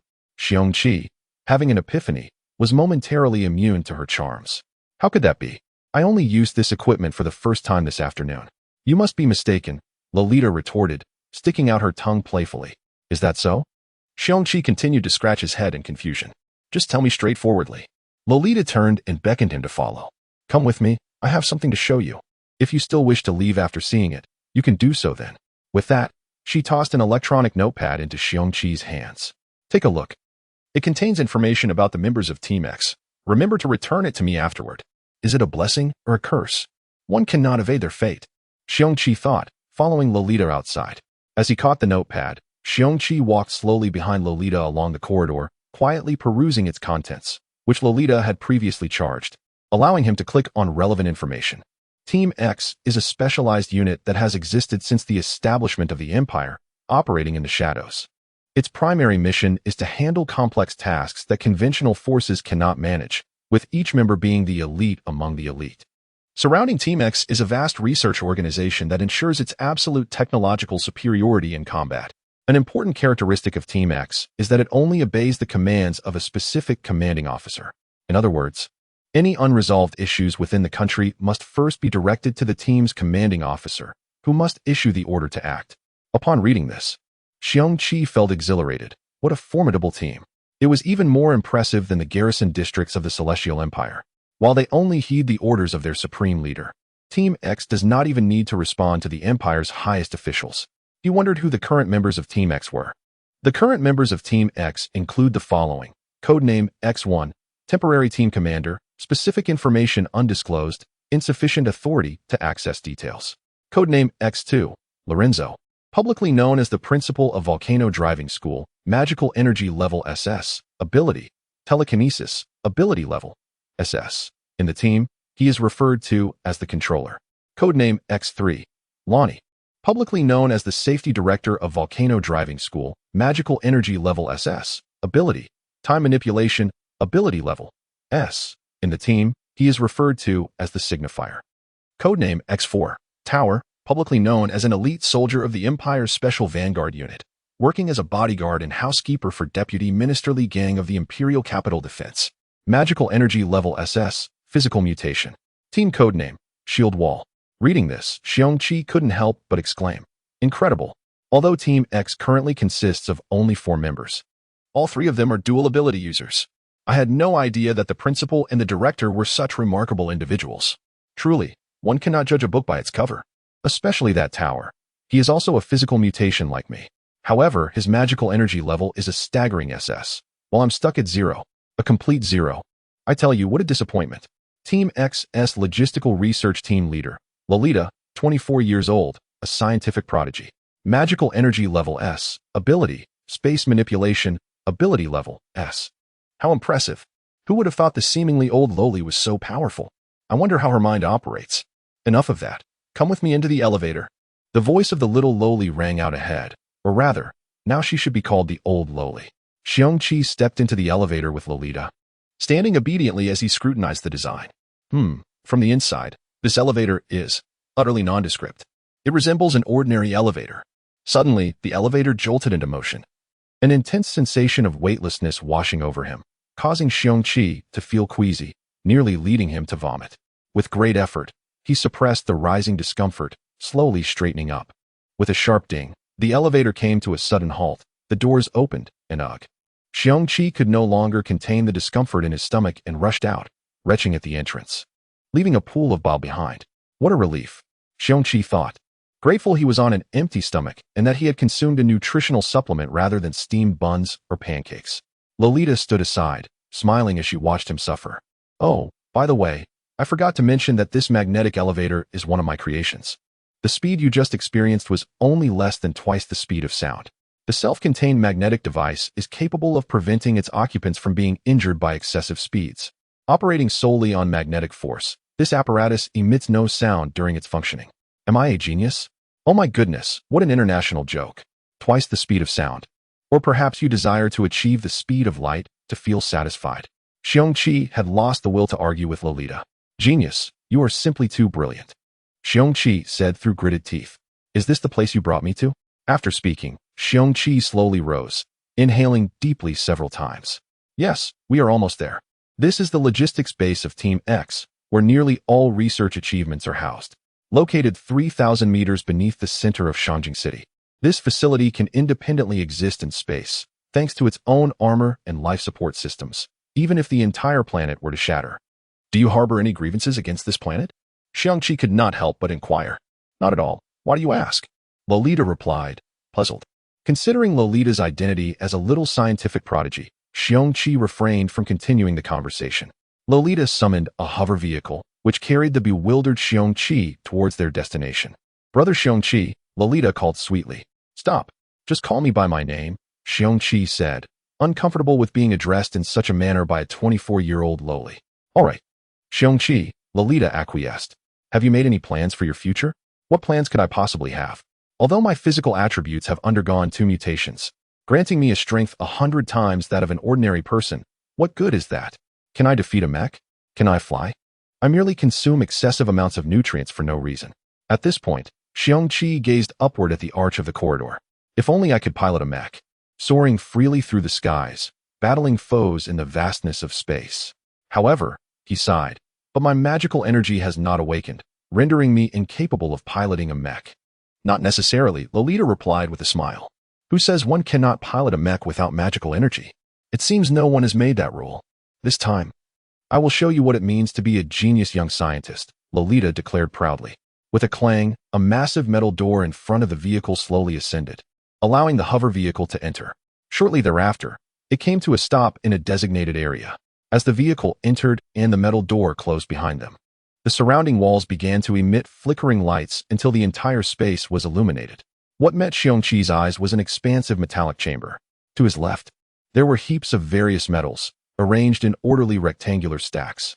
In front of him were mechanical arms that he could not name, seemingly resembling an assembly line, gradually transforming the metal blocks on the left into components of various shapes. As he turned his gaze to the right, Xiong Qi's pupils constricted in shock. What is that? Chapter 18. The True Mechs. Xiong Qi beheld rows of meticulously parked, brand-new mechs. Each stood approximately 10 meters tall, humanoid in design, resembling ancient war machines, radiating an overwhelming sense of power that rendered the entire space eerily silent. Gazing upon these colossal weapons, Xiong Qi envisioned himself piloting a mech, engaged in fierce combat against foes. Every man harbors a dream of war deep within his heart. The sight of these magnificent machines, previously confined to his dreams, filled Xiong Qi with exhilaration. Suddenly, he recalled Lolita's earlier words, who decreed that one cannot pilot a mech without magical energy. At this realization, Xiong Qi's face flushed with excitement as he turned to Lolita, asking if this was indeed the mech she had referred to, one that could be piloted without magical energy. His dream of becoming a Met pilot was finally within reach. Just wait, people of this world, and those despicable insects. I am destined to surpass the gods of this realm. Prepare for my positron cannon. However, Lolita's firm response abruptly deflated Xiong Qi's fervor. It felt as though he had been swept by a chilling autumn breeze. This is merely a warrior model designated for the Imperial Guard, she stated. But isn't it strikingly powerful? Lolita continued. As for the type of mech I mentioned, it is still undergoing testing. Now, I shall take you to the true core of this facility. There, you will find the genuine instruments of war. With that, Lolita maneuvered the hovering vehicle further down the corridor. After a brief moment, they arrived before another colossal door. The entire structure was crafted from a peculiar metal unknown to Xiong Qi, split into two serrated halves. At the center, a large circular protrusion emitted an eerie blue light. While numerous intricate patterns adorned the door, the purpose of which remained a mystery. The hovering vehicle trembled slightly before coming to a steady halt at the door. Lolita rose from her seat, extending a hand as if to press an invisible control. What on earth? Xiong Qi mused, puzzled by the gesture reminiscent of a Nazi salute. Observing Lolita's petite stature at around 1.50 meters, he couldn't help but chuckle at the uncanny resemblance. It was rather reminiscent of Hitler. And recalling the spiked club hidden beneath Lolita's skirt, Xiong Qi realized why she seemed a quintessential militant. Beneath her sweet exterior lay a restless heart. Initiating verification. Lolita's lips parted delicately as she addressed the imposing door. Upon her command, a resonant hum filled the air and a shimmering light descended from the ceiling, enveloping the hovering vehicle entirely. Curiosity piqued, Xiong Qi struck the light barrier beside him with a fist.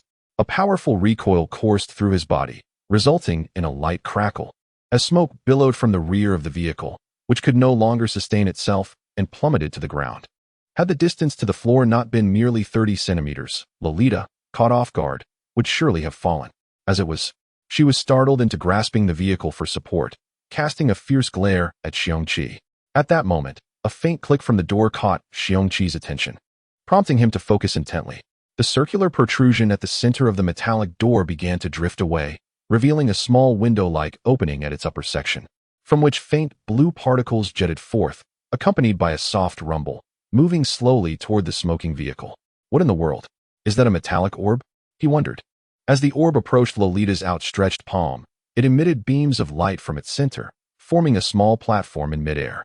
With a series of clicks, numerous cannons emerged from the seemingly smooth walls, all aimed directly at the hovering vehicle.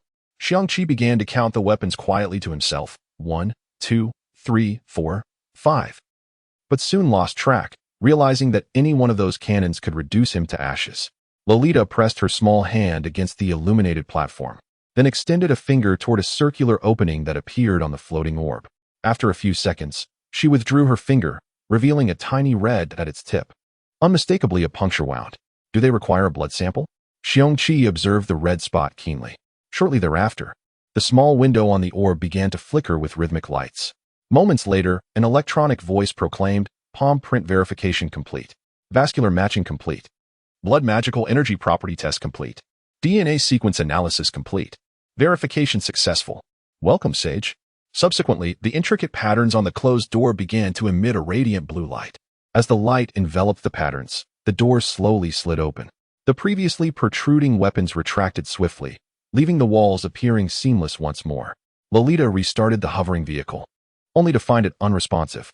She exited and hurried to the back, lifting the rear cover to investigate. Damn it, the engine's overloaded. Her previously sweet demeanor vanished, replaced by a fierce glare directed at Xiong Qi. What are you standing there for? Hurry and drag the vehicle inside. Keep close to me. With that, she turned and strode through the entrance. Xiong Qi hurriedly leaped from the vehicle, grasping a metal protrusion at the front, dragging the 2-ton hovering vehicle in a frantic rush. Fearful of the weapons that could spring to life around him, he currently possessed no authority to safeguard himself. What was it that made the orb refer to Lolita as Sage? Lost in thought, Xiong Qi dragged the incapacitated vehicle inside, leaving a trail of sparks and the screeching sound of metal on metal in his wake. Upon entering, Xiong Qi's gaze was immediately drawn to 5 mechs. Just from their outlines, it was clear these were several tiers superior to those outside. Each mech stood upon a large metal frame, adorned with an array of weaponry suited for its use. Xiong Qi carelessly flung the vehicle into a corner, where it collided with the wall with a resounding crash, scattering parts across the floor, now utterly destroyed. Observing this, Lolita remained impassive, retrieving a notepad from her skirt and diligently recording. One ghost hovering vehicle destroyed. Market value 1 million credit points. Entranced by the mechs before him, Xiong Qi paid no heed to the clattering of wreckage, slowly approaching the first mech. This particular machine was draped in a covering, and as he gazed up at it, he estimated its height to be around 15 meters. Majestic, Xiong Qi thought, unable to quell his curiosity. He grasped a corner of the covering, attempting to unveil the mech beneath. However, despite his considerable strength, the covering refused to budge, remaining intact as if it were indestructible. What a joke, he exclaimed. Why won't you let me look? If you don't want me to see, then I shall respect your wishes. Though Xiong Qi appeared to be a brutish figure, he possessed a keen mind, albeit one often disinclined to delve into matters, giving rise to the impression of foolishness. He turned away and approached the second mech, studying it quietly. This one was not covered, and in fact, a light barrier displayed brief information about the machine. This mech knelt on one knee, resembling a knight awaiting a coronation. Controller, it was named, identical to Principal Lorenzo's codename. As he continued to read, he confirmed it was indeed Lorenzo's personal mech, measuring 12 meters in height, humanoid in form, yet appearing somewhat slender. Utilizing a dual power supply system comprising a magic energy conversion power system and a storable energy engine, the entire machine is constructed from ultra-titanium alloy, boasting a bare weight of 40 tons. Its weapon system is modular, compatible with all types of active mecha weaponry utilized by the Empire. The operation method is based on thought control, with the cockpit situated in the torso. Its cruising speed reaches twice the speed of sound, and it exhibits universal environmental adaptability. Although the information at hand is rather scant, even this limited data reveals the formidable adaptability and combat capabilities of this mecha. The ability to employ all mecha weaponry is a remarkable advantage, alleviating any concerns regarding weapon maintenance on the battlefield. One can unleash relentless firepower, with the assurance that if something breaks, another can easily be procured. Furthermore, the universal environmental adaptability guarantees readiness for combat at any moment, eliminating the need for last-minute adjustments such as dust or waterproofing modifications. As I approached the third unit, it was evident that the Seeker was undoubtedly Director Lonnie's personal vehicle. Upon comparing various data points, it was found to be indistinguishable from President Lorenzo's model. Skimming past, I proceeded to the fourth unit. The shield wall is clearly designated as the High Tower's specialized machine, as its name suggests exceptional defensive capabilities. This mecha is noticeably sturdier than the previous two. While the first two might be likened to svelte figures, this one is undeniably a muscular behemoth, enveloped in a thick layer of armor, with a gigantic shield, measuring 10 meters in height, securely affixed to its left arm. Indeed, one might ponder how any assault could breach that shield before harming the mecha behind it. Feeling somewhat bored, Xiong Qi sauntered towards the fourth unit. Upon glimpsing the brief information regarding this mecha, his eyes sparkled with intrigue, akin to a wolf suddenly encountering a beautiful maiden. He gazed intently at the displayed information, desperate not to miss a single word. Trailing behind him, Lolita wore a subtle smile, satisfied with the unfolding scene, convinced he would take the bait. Mecha name, Destroyer. The name alone suggests an extraordinary level of offensive power, one that surpasses even the most outrageous capabilities. Steadying his racing heart, Xiong Qi continued to scrutinize the details. Height, 18 meters, weight, 62 tons, armor composition, ultra-titanium alloy G-metal. G-metal? What is that? There was no information regarding this within the chip embedded in his body. Operation mode, thought control with hydraulic limb linkage. Hydraulic limb linkage? What does that entail? It appears to imply that the mechanical components operate in tandem with bodily movements to facilitate the entire mecha's motion. Yet, who could claim to possess such immense strength? Power supply system, controllable nuclear fusion reactor with magic energy conversion system, temporarily inactive. What? A controllable nuclear fusion reactor? That is utterly formidable. Gradually, images and information regarding nuclear fusion reactions began to surface in Xiong Qi's mind. Chapter 19. The Destroyer nuclear fusion refers to a type of nuclear reaction in which small mass atoms, primarily deuterium or tritium, combine under specific conditions, such as extreme temperatures and pressures, resulting in the formation of new, heavier atomic nuclei along with the release of tremendous energy. The energy stored within atomic nuclei is vast, and the transformation of one nucleus into another often accompanies energy release. When heavy nuclei are transformed into lighter ones, It is termed nuclear fission, exemplified by the explosion of atomic bombs. Conversely, when light nuclei fuse to form heavier nuclei, it is known as nuclear fusion, which is the source of the sun's radiant energy. Moreover, nuclear fusion possesses several remarkable characteristics. Firstly, it can release immense energy. Secondly, it generates no high-level nuclear waste. Thirdly, it causes minimal environmental pollution, exhibits excellent control, and carries a significantly low risk of nuclear accidents. Fourthly, the fuel supply is abundant, as the necessary materials can be extracted from seawater.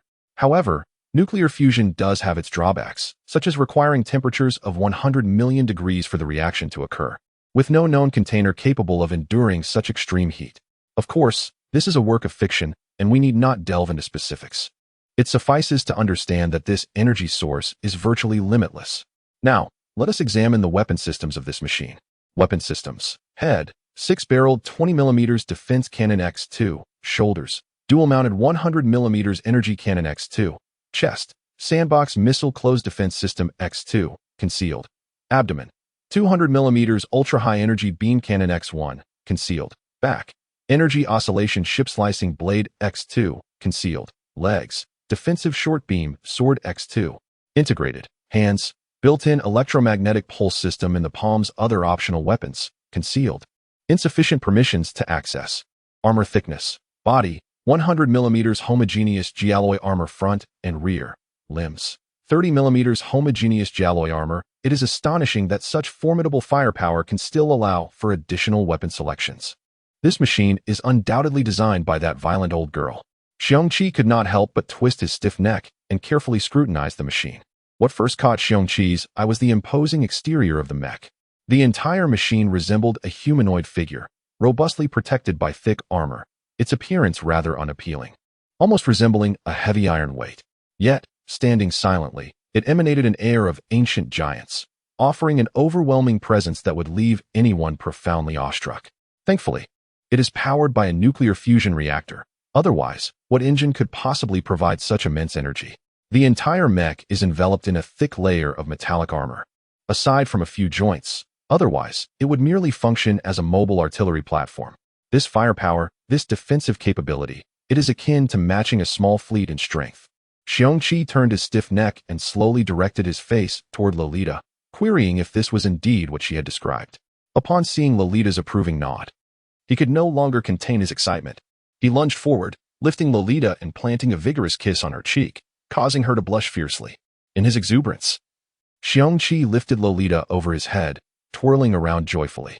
Suddenly, out of the corner of his eye, he seemed to catch sight of a Persian cat.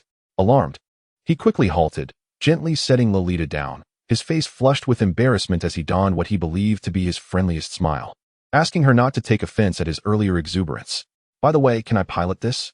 he inquired, pointing at the destroyer. Seeing Xiong Qi's somewhat lecherous grin, Lolita felt a chill run down her spine. Yet, observing his eager expression, she realized he was nearly hooked. Of course, this destroyer is specifically designed for those with mutated physical abilities. Really? Then, if I recall correctly, the tower codenamed Shield Wall is also a mutant. Why can't he use it? His combat experience far exceeds mine. At this moment, Xiong Qi was not confused. He posed a critical question. Lolita regarded him with newfound respect, for he had grasped a key point. A single instance of physical mutation could not withstand the overload produced during the mech's movements, thus failing to unleash its formidable close combat capabilities. Formidable close combat capabilities? Xiong Qi recalled the two massive energy oscillation blades mentioned in the data. He had focused solely on the mech's impressive long-range firepower, neglecting the even more astonishing melee weaponry concealed behind it. What is energy oscillation? Xiong Qi pressed for clarification. Lolita rolled her eyes, exasperated. Why do you need to know so much? You're not a researcher. Just understand that it involves inputting energy to create electromagnetic oscillations at millions of cycles per second to achieve the cutting of targets. All known materials can be severed. All known materials can be severed? That's incredible! So, I could wield two great blades like General Heilong, revolutionizing the world and chopping down anyone I dislike. Xiong Qi began to daydream. Yet, another question arose in his mind. How do you address the billions of degrees of heat generated during nuclear fusion? Is that a question worth asking? We utilize a subspace device to regulate the atoms involved in the reaction within a designated range. Then, We employ magnetic guidance to channel the immense energy output. Lolita gave him a look that screamed, "How foolish can you be?" Simple. If Earth scientists were to hear a mere 24-year-old girl describe the nuclear fusion containment issue in such a way, they would surely feel ashamed enough to hang themselves with noodles. Then why are all mechs controlled by thought? Why not mechanical control? Xiong Qi recalled images from anime where the protagonist's frantic fingers danced across a control panel before yanking a lever and launching into action. You idiot. Don't you realize you need to closely examine the information unlocked within your own body chip? Without thought control, how could you manipulate the mech with such precision? If it were mechanical control, who could guarantee such rapid reflexes? In warfare, its agility and effectiveness would be outmatched even by a small fighter jet. Lolita's disdainful gaze deeply struck at Xiong Qi's thick nerves. Damn it, the gadgets of those little devils are truly detrimental. I can't believe I made such a fundamental mistake. Xiong Qi lamented. Then, does this mech also house a magical energy and conversion power system? Wouldn't that be a complete waste for me? Xiong Qi continued to question. Still unconvinced, he thought. Even so, he hadn't agreed to join the team, yet they were offering him a dedicated mech. There's no such thing as a free lunch in the sky. Is she trying to trap me? He pondered. According to the information I currently possess, you are not inherently devoid of magical energy. Rather, due to certain reasons, you are temporarily unable to awaken it. Do you truly dare to guarantee that you will never awaken your magical energy for the rest of your life? Or are you content to live a life of mediocrity? Lolita provocatively challenged. Who says that? I am destined to become a legendary figure across the universe. How could I be incapable of awakening magical energy and live a mundane life? Just wait. There will come a day when you are astonished. Xiong Qi responded, fully aware that she was employing reverse psychology. Do you possess such courage? Are you willing to accept my request? Are you prepared to be the subject of experimentation? Lolita scrutinized Xiong Qi with a playful gaze. Feeling utterly belittled, Xiong Qi exploded. Why wouldn't I dare? I'm a man. When a bird dies, it flies upward. When it survives, it flutters about. Is it not merely being a test subject? I'm in. At this moment, Xiong Qi was brimming with ambition. Very well. First, I will conduct some simple tests on you.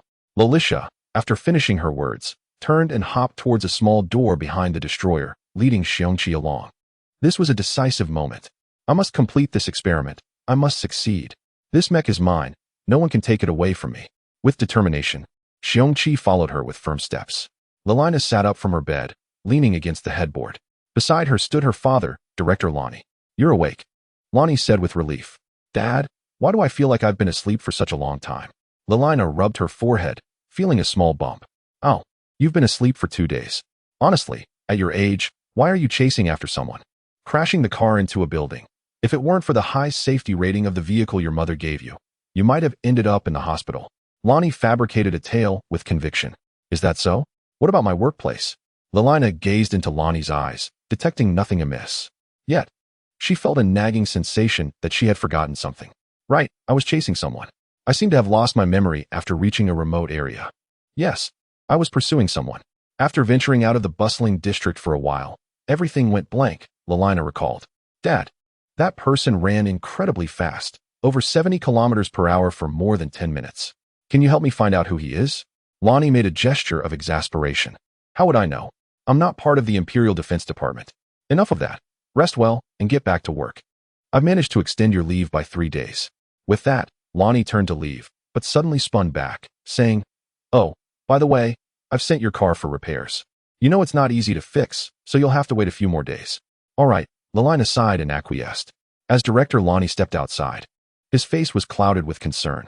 Xiong Qi, you have indirectly cost me over 1 million credit points. Achoo. Xiong Qi, following Lolita into the mysterious room, suddenly turned and sneezed. Which lovely lady is thinking of me? Lolita, walking ahead, couldn't help but roll her eyes at his antics, wondering how to describe him, sometimes astute, other times foolish. As they gradually entered, Xiong Qi discovered that this seemingly small door concealed a vast expanse beyond. This room was larger than the hall where the several mechs were displayed, divided into numerous sections, with dozens of individuals in white lab coats busily engaged in their tasks. Upon seeing Lolita enter, the researchers merely glanced up, nodded in acknowledgement, and then returned to their work. At that moment, a rather slender individual who appeared somewhat idle approached them. Team leader. The newcomer saluted Lolita, who gestured for him to proceed. He casually removed his oversized coat, and tossed it to a nearby robot, which took it to a coat rack. Command received. The robot replied as it turned to leave. What a striking beauty she was, with sleek golden short hair, a perfectly proportioned face, and a height of at least 1.75 meters. Her figure was slightly slender, yet every smile and frown was perfectly timed. Dressed in a professional outfit exuding intellectual charm, Lolicia suddenly leaped into the arms of the stunning woman. Sister Eva, didn't I tell you not to call me that? She playfully pouted. Eva affectionately stroked Lolicia's golden locks, saying, I'm used to it in the army. I'll be more mindful in the future. She then turned her scrutinizing gaze towards Xiong Qi. Lolicia, is this the subject for this experiment? Are you sure he is capable? Subject. Xiong Qi was taken aback by this designation. Chapter 20. The contract of servitude nestled in Eva's embrace. Lolita popped her little head out and remarked that despite 2 instances of physical mutation, she had yet to awaken her magical abilities. A preliminary assessment estimated her physical strength at 10 tons, sufficient for utilizing hydraulic limb linkage. After speaking, she retrieved her earlier electronic notebook from the folds of her princess dress and handed it to Eva. Receiving it, Eva examined the contents closely before casting a surprised glance at Xiong Qi, then looking down at Lolita nestled in her arms. Gently, she patted Lolita's head and said, All right, I will handle the tests below. You can go play. She then turned her gaze to Xiong Qi. Now, remember your experimental code is B2. For convenience in future tests, I will refer to you as B2. What does that mean? Was there an A series before this? Xiong Qi pondered silently. Wait a moment, B2. That code sounds rather unrefined. Summoning his courage, he inquired of Eva, Could you possibly assign me a different code? This one feels a bit awkward. Sure. How about I reverse the code for you? Would that be acceptable? If you agree, I'll file it, she replied, raising the notebook playfully and gazing at him with intrigue. Forget it.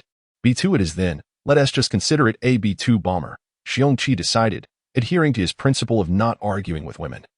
And he settled on an excuse to console himself. At that moment, his inner spirit of resilience shone brightly. First, please sign this agreement, Eva said, handing the notebook to Xiong Qi. He took it and began to read diligently. Test subject, Xiong Qi experimental code, B2 experimental content. Assist the X research team in refining the subsequent experiments of the destroyer, including practical combat assessments. Specifics, test physical fitness to determine eligibility for operating the destroyer. If suitable, the subject will automatically join the X reserve team. And upon successful completion of all experiments with a rating of A or above, shall serve as the exclusive pilot of the destroyer, enjoying the benefits of a special rank of captain with exclusive state subsidies. During standby, rest, or free training, attendance is mandatory within the specified time frame for any assigned missions. Wow, that is impressive. As long as I pass all the tests, I'll at least be a regular officer. I must succeed. I can't afford to fail. Xiong Qi, brimming with excitement, overlooked the stringent requirement of achieving an A rating. He continued reading. If the results after testing are deemed unsuitable for piloting the destroyer, the subject's memories will be erased, restoring them to their former life. If there are no objections, please sign this agreement, which will take effect immediately upon signing. With a permanence clause, this is essentially a contract of servitude, Xiong Qi thought. Yet, given that this was the only place capable of fulfilling his dreams, he resolutely declared, I will sign. With determination, Xiong Qi placed his large hand upon the screen of the notebook, signing what would later be deemed by historians as the most unreliable agreement. After Xiong Qi affixed his mark, Eva smiled and said, Well, now we're practically on the same side. Feel free to make any requests.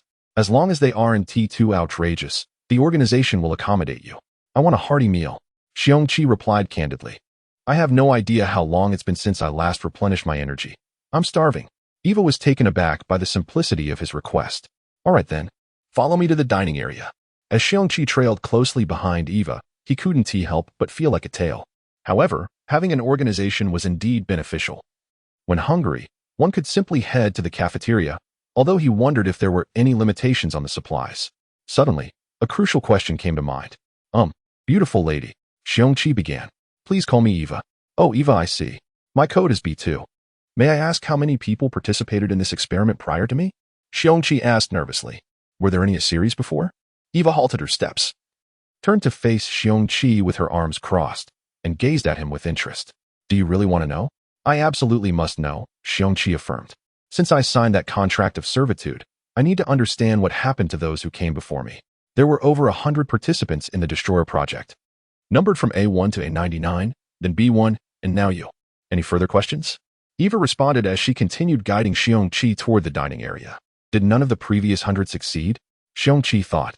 It dawned on him that those prior participants were likely all professionals, and if they had failed, the challenge he faced would be immense. Don't mention it. Since the creation of the Destroyer, no one has succeeded. All the A1 to A99 test subjects perished due to their bodies being unable to withstand such tremendous overload. Eva remarked, a note of regret in her voice, acknowledging the loss of elite talent from the military. Oh, perished for their country. What a noble and tragic fate. Xiong Qi internally lamented, feeling a chill run through him, his complexion shifting from red to pale. It was also our oversight. We focused solely on enhancing the capabilities of the Destroyer while neglecting the issues faced by the pilots. Eventually, we had no choice but to initiate the B1 experiment, Eva continued, deliberately ignoring Xiong Qi's grim expression. The subject was designated as Shield Wall X4, a tall figure you've likely seen. Like you, he is also a rare physical mutant. However, we were disappointed to find that even he could not unleash the full potential of the Destroyer, resulting in severe injuries that left him bedridden for months. Isn't current technology capable of rapid recovery as long as there is no brain death? What kind of injuries could keep him bedridden for so long? Xiong Qi thought of the towering figure who had fled from Lolita, realizing he must have suffered lasting repercussions from the experiments. Internal organ failure. During a routine acceleration maneuver in space, we intended to test the agility of the Destroyer, but it resulted in a catastrophic failure, Eva lamented. I was in charge of that experiment, and if I had noticed any warning signs earlier, this tragedy could have been averted. A robust individual almost lost his life from a mere drift. Xiong Qi was astonished. However, based on your preliminary data, you have a significant chance of success. As you are a rare secondary physical mutant, Eva stated as she opened a door in front of them. Finally, good news reached Xiong Qi's ears. On the verge of starvation, his eyes sparkled with anticipation. He strode forward, pushing past Eva into the dining area. Chef, I'll take 5 portions to start, he boomed, startling several diners within. Eva, with a look of resignation, gestured for Xiong Qi to approach a machine nearby. There is no chef here, only an automated ordering system. Mortified, Xiong Qi quickly followed her instructions, selecting 5 standard meals along with some nutritional supplements. In less than 10 seconds, a food cart slid out, brimming with a variety of dishes, meats, vegetables, and neatly arranged bottles of 20 nutritional supplements, all for Xiong Qi alone. Starving and oblivious to the gazes of others, Xiong Qi pushed the cart to a nearby table and began to devour the food voraciously. The sight was truly one of a whirlwind consuming everything in its path, causing Eva, seated opposite, to scoot back nervously, fearing an oil splash. With a satisfying glug, glug, Xiong Qi finished the last bottle of nutrient solution, casually tossing the empty container onto the dining cart. He stretched languidly, reclining in his chair, and sighed. At last, I feel somewhat sated. If it weren't for your earlier words that set me on edge, I wouldn't have eaten so little. A lack of nourishment certainly undermines my combat prowess. Eva's eyes twitched in exasperation at his gluttonous demeanor. Chapter 21. The Humanoid Miniature Racer. Ah, my dear, one ought not to speak in such a manner. Do you know who the most formidable individuals in this world are? Began Xiong Qi, his belly filled with food, as he embarked on a sermon. Of course, those who possess dual abilities, each rated SS or above, Eva thought to herself, amused at the thought of being tested on such a question. You clearly have no idea that I, aside from Lolita, am another genius, a woman of a certain age who remains single. Incorrect, my dear Eva. Xiong Qi waved his finger at her. Do you know what 2 things in life can never be taken from a person? Eva shook her head in confusion. What kind of logic is this? The answer hasn't even been revealed yet. There are indeed 2 things that cannot be snatched away: the food you consume and your dreams. Rising slowly, Xiong Qi leaned on the dining table, fixing his gaze intently on Eva's eyes as he delivered his concluding statement. Therefore, be a dreamer who relishes food, and you shall be invincible. How dare you? You think you can just make light of this? Eva suppressed the urge to draw her weapon and, emulating Xiong Qi, placed her hands on the table, glaring at him. Since you are so leisurely, there is no need for a break. The experiment begins now. With that, she turned on her heel and departed. Oh, when did I become so lowbrow? Just a bit of food and I get all worked up? It seems I've left quite the impression, Xiong Qi lamented, bewildered by his newfound verbosity. After their departure, The remaining diners whispered amongst themselves. Who was that foolish giant who provoked the deputy leader? One inquired. Well, that lad is certainly in for a treat, another chimed in. From what I gather, he is the newly recruited driver for the demolition team, a third added. Is that so? What a pity for such a promising youth. I hope the leader spares him. The final voice concluded, their words drifting down the corridor, faintly reaching Xiong Qi's ears.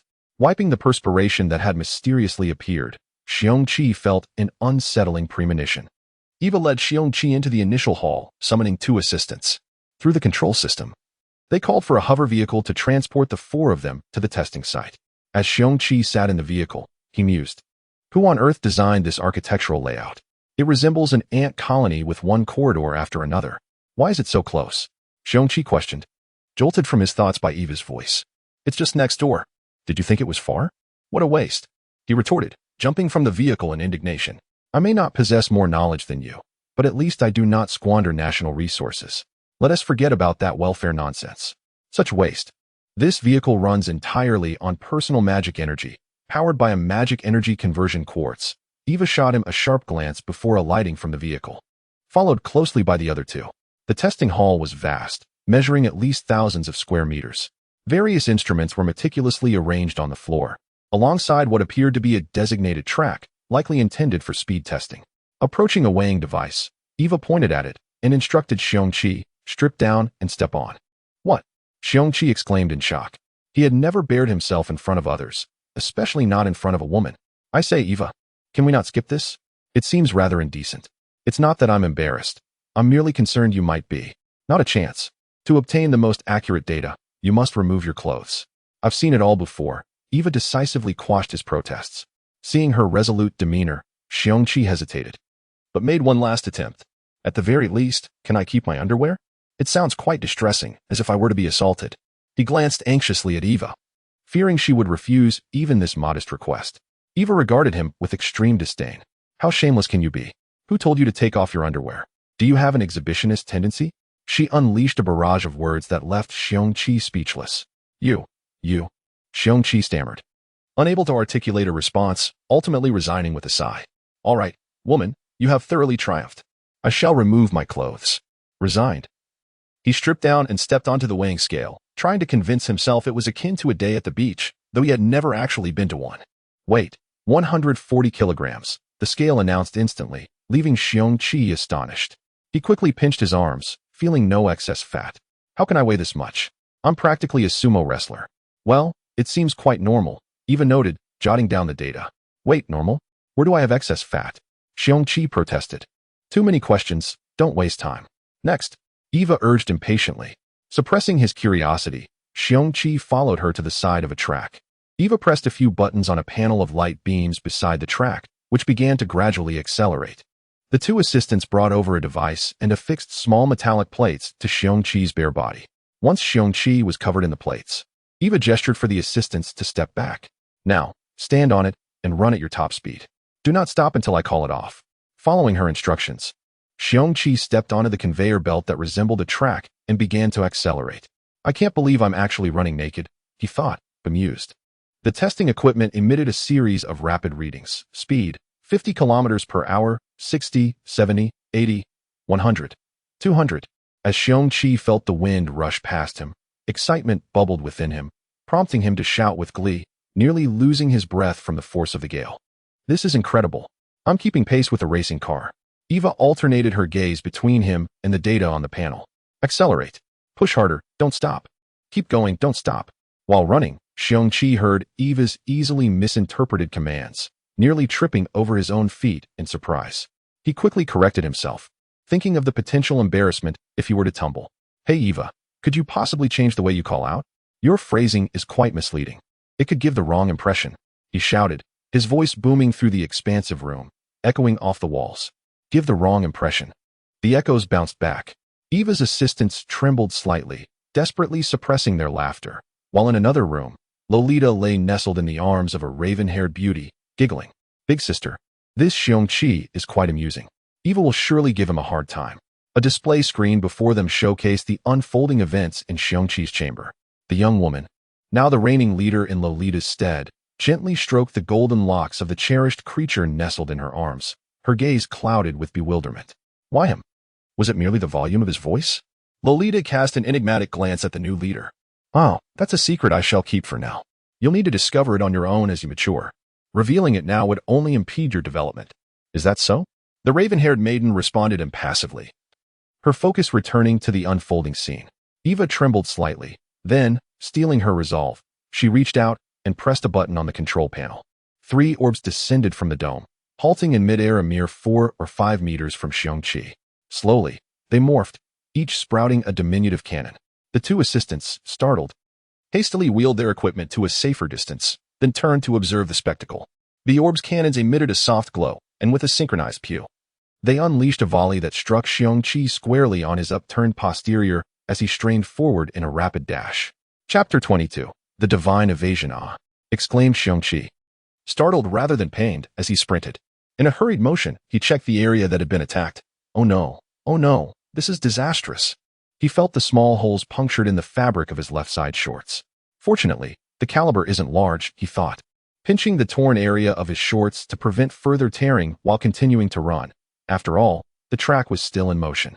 Turning his head, he shouted at Eva, "What kind of woman are you? Why such a sudden ambush? You never warned me about this. Make this wretched track stop. Just because it wasn't there before doesn't mean it isn't now, and certainly doesn't imply it won't be in the future."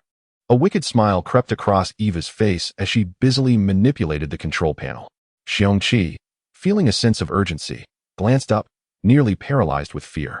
As he noticed, 3 hovering spheres had materialized ahead of him, their dark cannon openings aimed directly at his face. Whoosh! Another barrage was unleashed.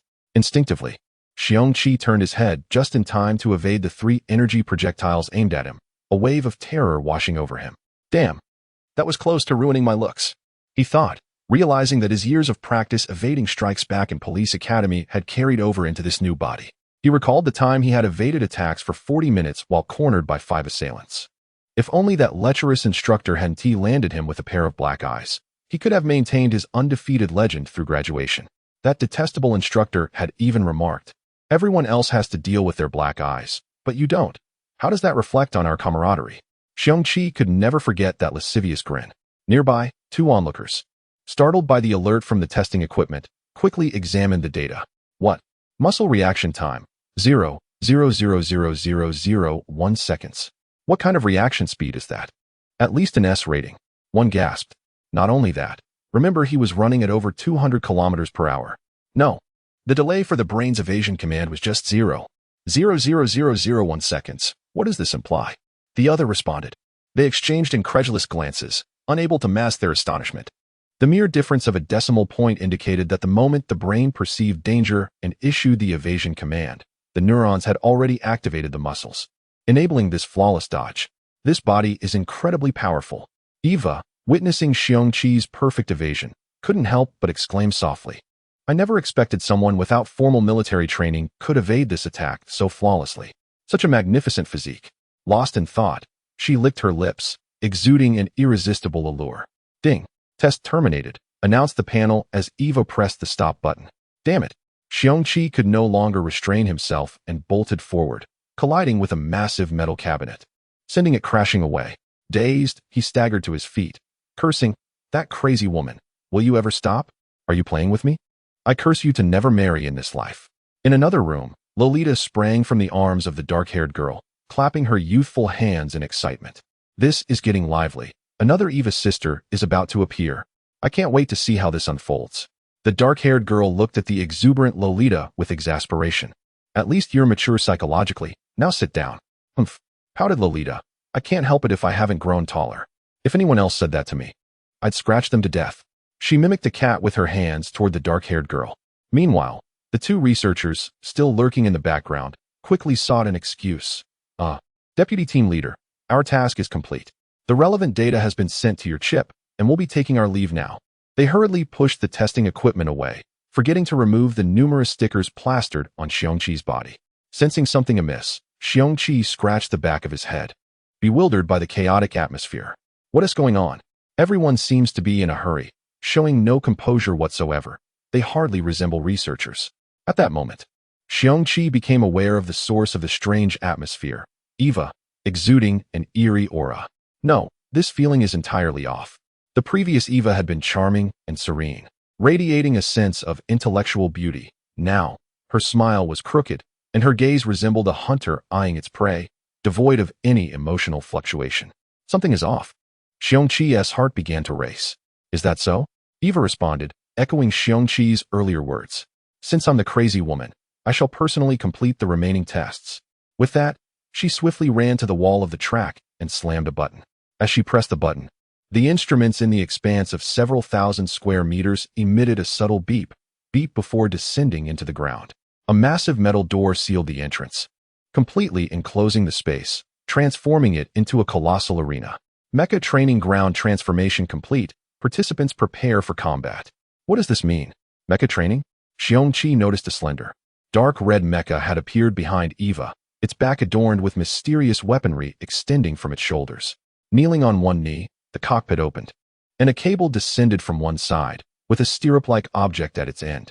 Under Xiong Qi's watchful gaze, Eva turned, grasped the cable, stepped into the stirrup, and gracefully ascended into the cockpit. The cable retracted swiftly, and with a soft click, the hatch closed. With a low hum, the dark red mecha stood upright, its diamond-shaped eyes flashing intensely before it took a step forward. The ground shook with a dull thud as the mecha's foot landed heavily, the vibrations reverberating through the metallic floor and reaching Xiong Qi, creating the illusion that the foot had directly struck his heart, leaving him breathless. Anyone would be stunned to see such an imposing mecha standing nearby, especially when its target was the defenseless, and quite literally unclothed, Xiong Qi. It was a miracle he wasn't trembling. With a mechanical clack, two armor plates sprang open from the sides of the mecha's legs, revealing two compact energy pistols. The mecha expertly grasped the weapons and performed a series of impressive twirls. What the hell? Those are guns in the mecha's hands. Yet, even these small pistols are over a meter long. One hit would surely mean death. Cold sweat began to bead on Xiong Qi's forehead. Stop, he shouted, making a stop gesture toward the mecha. You are a researcher. You must uphold professional ethics and integrity. How can you pilot such a flagrant contraption? Did I ever state that I was merely a researcher? A cold voice echoed from the loudspeaker. Xiong Qi felt a chill pass by, making him uncomfortable. I suppose I didn't say that, he mumbled, scratching his nose awkwardly. Enough with the pleasantries. The mecha is called Blood Rose, designed by me personally, with Lolita's finalization. It excels in mid to long-range combat, with capabilities not inferior to Team X's equipment. You have 30 seconds to prepare. Don't you think that's unfair? You're hidden behind that thick shell of iron while Xiong Qi protested, glancing down at himself, clad only in a pair of shorts that left one side exposed to the elements. If you have the guts, or something like me, and let us have a fair fight, he muttered under his breath. Xiong Qi was acutely aware that the subsequent scenario was utterly implausible. Even if Eva were to engage him in a physical confrontation while clad in her scanty attire, he doubted he could bring himself to lay a hand on her. He would likely feel too embarrassed to meet her gaze directly. However, the possibility of stealing a glance was certainly within the realm of likelihood. On the battlefield, the adversaries are indifferent to notions of fairness. Their sole concern lies in the most efficient means to eliminate you. The cold voice echoed once more, announcing that he had a mere 15 seconds to prepare, accompanied by a stern reminder, do not create distance between us. On one side stood a fully armed, 12-meter-tall mech, its engines primed and weapons drawn, ready to unleash a devastating strike. On the other side was a barely clad man. A man wearing nothing but a tattered pair of oversized shorts, his body adorned with various testing patches, standing there in a daze at less than 2 meters tall. Xiong Qi, what good is being 3 meters tall? A gentle breeze swept through, ruffling the frayed threads of his tattered shorts on the left side. The great battle was on the precipice of eruption. Chapter 23. A mismatched showdown. The frigid cadence of the countdown. 10, 9, 8, 5, 4, 3. Relentlessly assaulted Xiong Qi's taut nerves. As the count reached 3, Xiong Qi executed a deft pirouette, darting away in the opposite direction with a resounding whoosh. Seated in the cockpit, Eva was momentarily taken aback. Hadn't she explicitly informed him that her mech was predisposed to mid to long-range combat? Why then, was he so intent on widening the gap between them? Xiong Qi, mid-flight, harbored no such sentiments. Indeed, the mech might favor ranged engagements, but what of it? Let it not be forgotten that he was, for all intents and purposes, virtually unclad, bereft of any armament whatsoever. Distancing himself offered a modicum of respite. a chance to evade with his almost preternatural agility. Engaging in close quarters would be sheer folly. What if, in a fit of pique, she brandished a pair of 1.5-meter daggers and commenced to cleave him asunder? Defend? Alas, he had not honed the skills of eagle claw or iron shirt. What means of defense did he possess? A single blow from such implements would pierce him with ruthless ease. Evade? His stature was a mere 2 meters.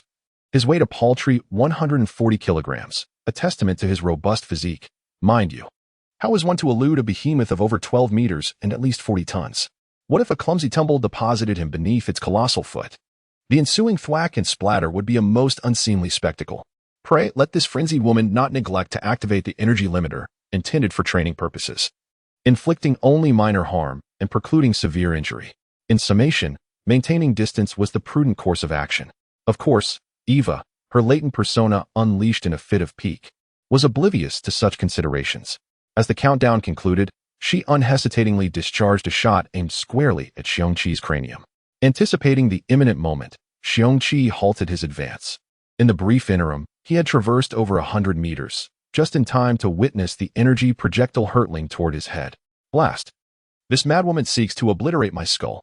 Without pause, Xiong Qi executed a textbook iron bridge, narrowly avoiding the assault aimed at his visage. Propelled by the momentum, he braced himself with his hand, poised to conclude the maneuver with a flourish of a back handspring. Alas, the metallic patch affixed to his palm betrayed him, causing the motion to falter mid-execution. He crashed headlong into the unforgiving ground, his face making intimate acquaintance with the cold surface. His elevated lower half then succumbed to gravity. In a stroke of serendipity, he evaded a subsequent attack, the searing energy projectile whizzing past his posterior at a mere 20-odd centimeters. Before impacting a distant wall with a thunderous boom, Xiong Qi could practically feel the oil sizzling on his backside, his nether regions aflame. Close call. Fortunate indeed. Praise be. Hallelujah. Xiong Qi's mind reeled in the aftermath. How savage was this woman? Her twin offensives sought to either decapitate or violate him. All this transpired in the blink of an eye. Prostrate on the ground, Xiong Qi swiftly executed a sideways roll, assuming a kneeling posture. His gaze fixed intently on the blood-red mech, which stood motionless, seemingly lost in contemplation. What is this? Has this man truly received no training whatsoever? Eva pondered in the cockpit. Her initial volley was merely a probing maneuver, the true coup de GRC being the subsequent strike.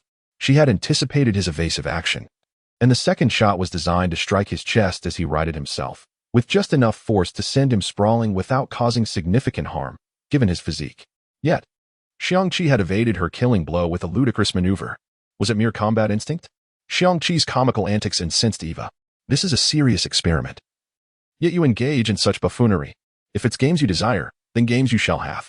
With those words, she returned the handgun to its holster, reaching for a colossal, nearly 5-meter long, folding mana cannon from its position on the mech's back. Kneeling, she unfolded the weapon, steadily aiming it at Xiong Qi. The mech's eyes glowing with a sanguinary crimson. High-output mana mode, engaged. The sorely misunderstood Xiong Qi was on the verge of tears. He yearned to cry out to Eva. Madam, I erred. I implore you, have mercy. It was merely a slip of the hand. With a resounding screech, a gigantic, crimson orb of energy erupted from the cannon's maw, hurtling towards Xiong Qi with alarming speed. Mother of mercy! Xiong Qi inwardly cursed, beholding the energy sphere, easily over a meter in diameter. He executed a desperate dive to the side, followed by a somersault and a clumsy barrel roll, flinging himself a dozen meters away with lightning speed. Despite his efforts, his back seared with pain, a wave of heat permeating his entire torso. The energy projectile, passing scant inches from him, slammed into the distant wall, erupting in a miniature mushroom cloud. A sudden realization dawned upon Xiong Qi, and he frantically tore off the metallic patches clinging to his body. Blast! These metal shards are practically scalding me. With another ear-splitting screech, another projectile hurtled forth, forcing Xiong Qi to evade once more. He could feel his skin shriveling under the searing heat. This will not do. I must take a gamble. If this continues, I shall be roasted to a crisp before she relents. I must find a way to approach her, leap onto the mech, and extract her from the cockpit. This mana cannon is potent, but each discharge requires a second of respite. That second is my opportunity. Having resolved his course of action, Xiong Qi seized the interval between the cannon's volleys, rapidly advancing toward the blood-red mech, weaving and dodging the incoming energy projectiles. The confined space favored his agility, and he estimated that he could reach her in a mere 5 seconds. During that time, He racked his brains, employing every stratagem to inch closer to his objective. It was a medley of dives, rolls, and clumsy tumbles, seemingly undignified maneuvers, yet remarkably effective in the present circumstances. In the cockpit, Eva calmly discharged her cannon, one blast after another, her lips curving into a sinister smile as she watched Xiong Qi draw closer. Come, come, I have prepared a feast for you. In an adjacent chamber, Lolita inquired of the black-haired alpha female, do you believe he will prevail? Impossible. The disparity in strength is too great. And Eva possesses a trump card. Based on the available data, Xiong Qi's probability of success is 0, the black-haired girl replied with unwavering precision. Perhaps not. Let us not place undue faith in data, Lolita chirped. What if he succeeds in unleashing that? Her voice was tinged with anticipation. That? The black-haired girl regarded the screen with a perplexed expression. Xiong Qi, having endured untold hardships, finally neared the blood-red mech. Seizing the momentary lull between the cannon's volleys, he sprang into the air, soaring 6 or 7 meters skyward. Given his trajectory, he stood a good chance of landing on the mech's shoulder. Then, his plan could unfold as envisioned. Success. Xiong Qi exulted in midair. Success. A matching cry emanated from Eva within the mech. The blood-red mech discarded the massive cannon. Arching its back, several armor plates on its abdomen slid open, and Xiong Qi's pupils contracted in horror as he beheld the fully charged cannon muzzle. A trap. To think that a mere researcher could possess such acute combat acumen. Despite his best efforts, he had fallen into her snare. This blast was likely to leave him crippled, if not dead. But my destroyer awaits. If I cannot even pass this initial test, what right do I have to demand the A-grade rating stipulated in the terms? In desperation, Xiong Qi inwardly cried out, "Emerge, the power within me." With a resounding boom, Xiong Qi felt his eyes flood with crimson, his body burning with an unbearable heat. Eva finally unleashed her cannon, firing the accumulated mana just as Xiong Qi was about to land on the muzzle. The colossal energy projectile slammed into Xiong Qi, propelling him towards the ceiling. With a deafening boom, the entire hall reverberated. In the adjacent hall, a multitude of researchers were huddled together, engrossed in their studies. Upon closer inspection, one would discern that these eminent scientists were engaged in a rather delightful endeavor, wagering. At that moment, a subtle tremor coursed through the hall, prompting all present to exchange curious glances. An elder scientist chuckled and remarked, "No need to place any bets. It is undoubtedly the Vice Group that has triumphed. The recent vibration, I surmise, was caused by the explosive discharge of the Blood Rose's ultra-high-energy magic cannon." The Blood Rose straightened up, methodically stowing away her weapon. She truly had not anticipated employing such a lethal tactic against an unarmed individual. The energy of this assault was well within your threshold of endurance. It would not prove fatal. This test. Chapter 24. An unforeseen outcome. I must pass this test. The declaration echoed through the air. Lolita, observing the scene on the monitor, clapped her hands with glee. It's happening. It's happening. Chief, record the data.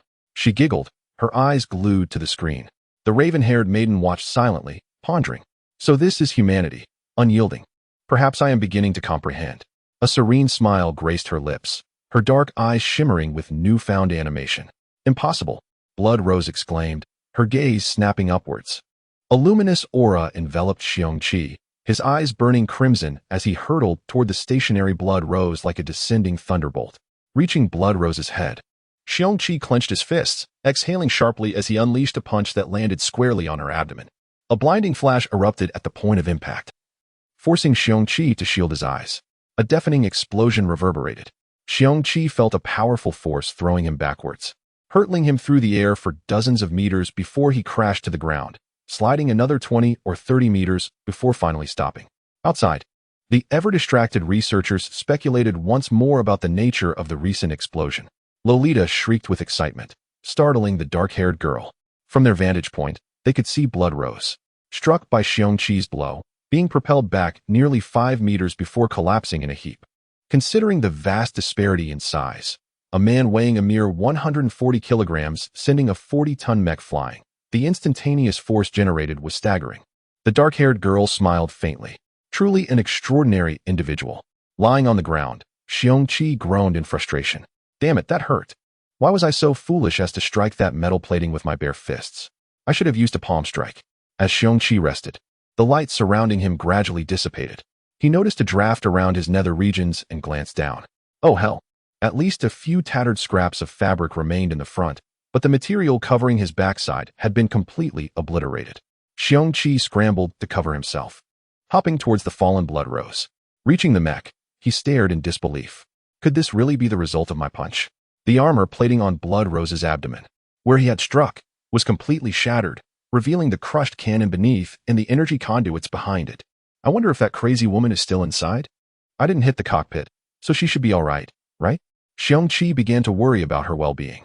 After a moment's thought, he decided to address the immediate concern, fashioning some makeshift underwear.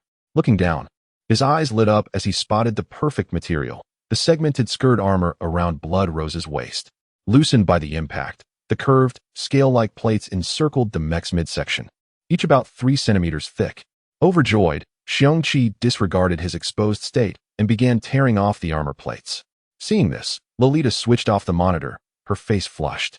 I'll go arrange a place for him to clean up, she exclaimed, rushing out of the room.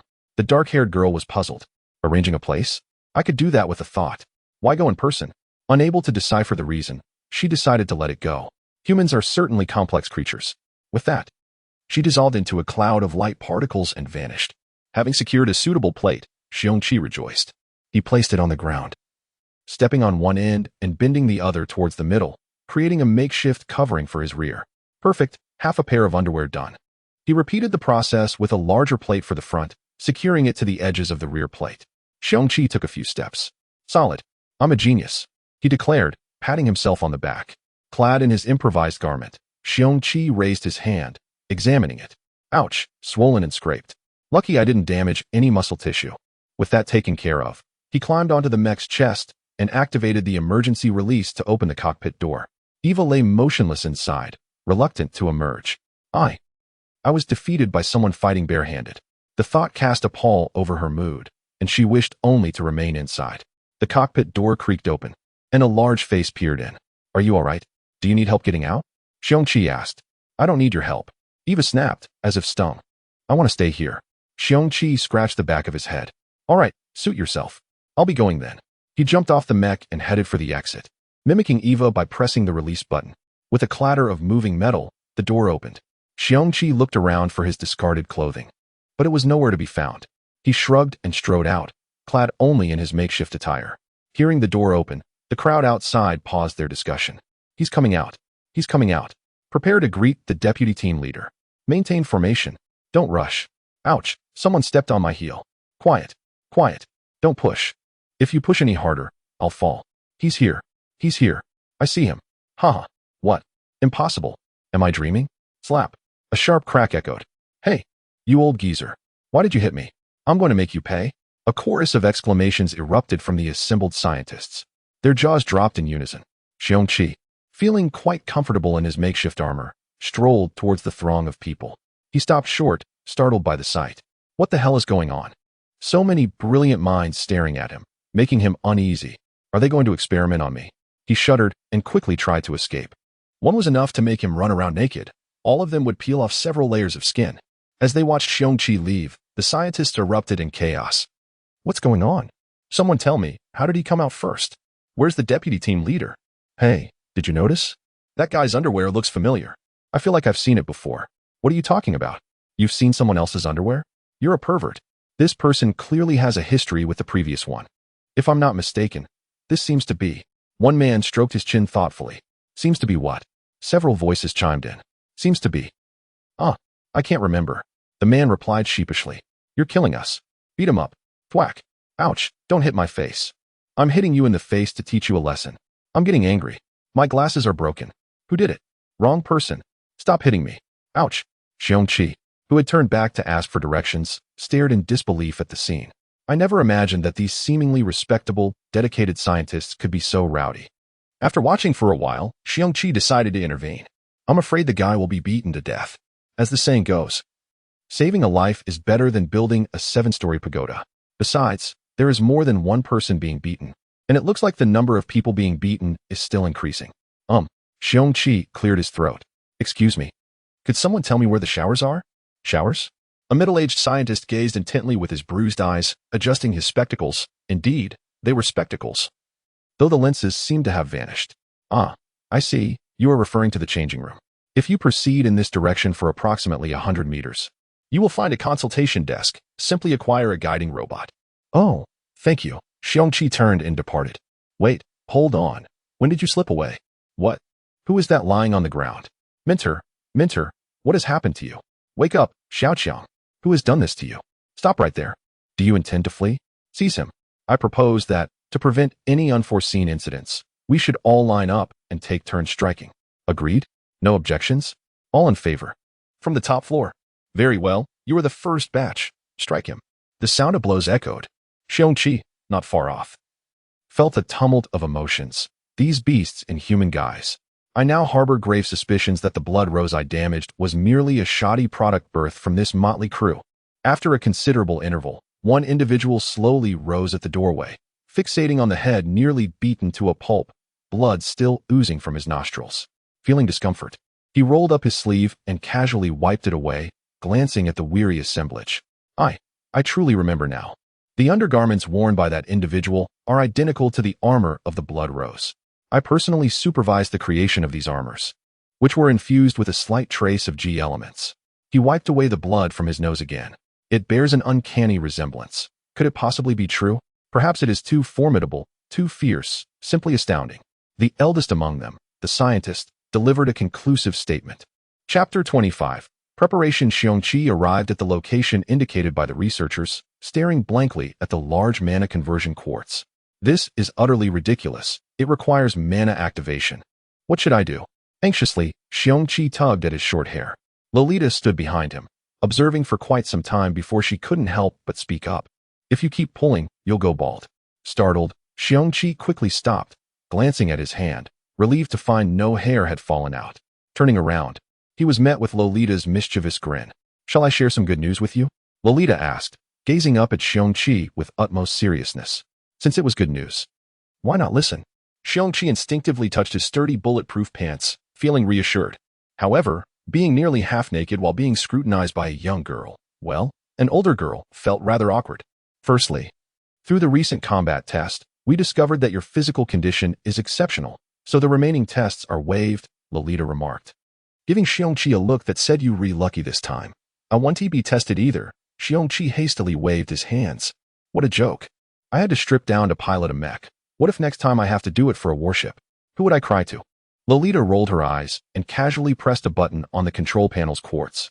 With a mechanical voice announcing the command acceptance, a small door in the wall opened, revealing a guide robot approximately 1 meter tall, which then stood quietly beside Lolita.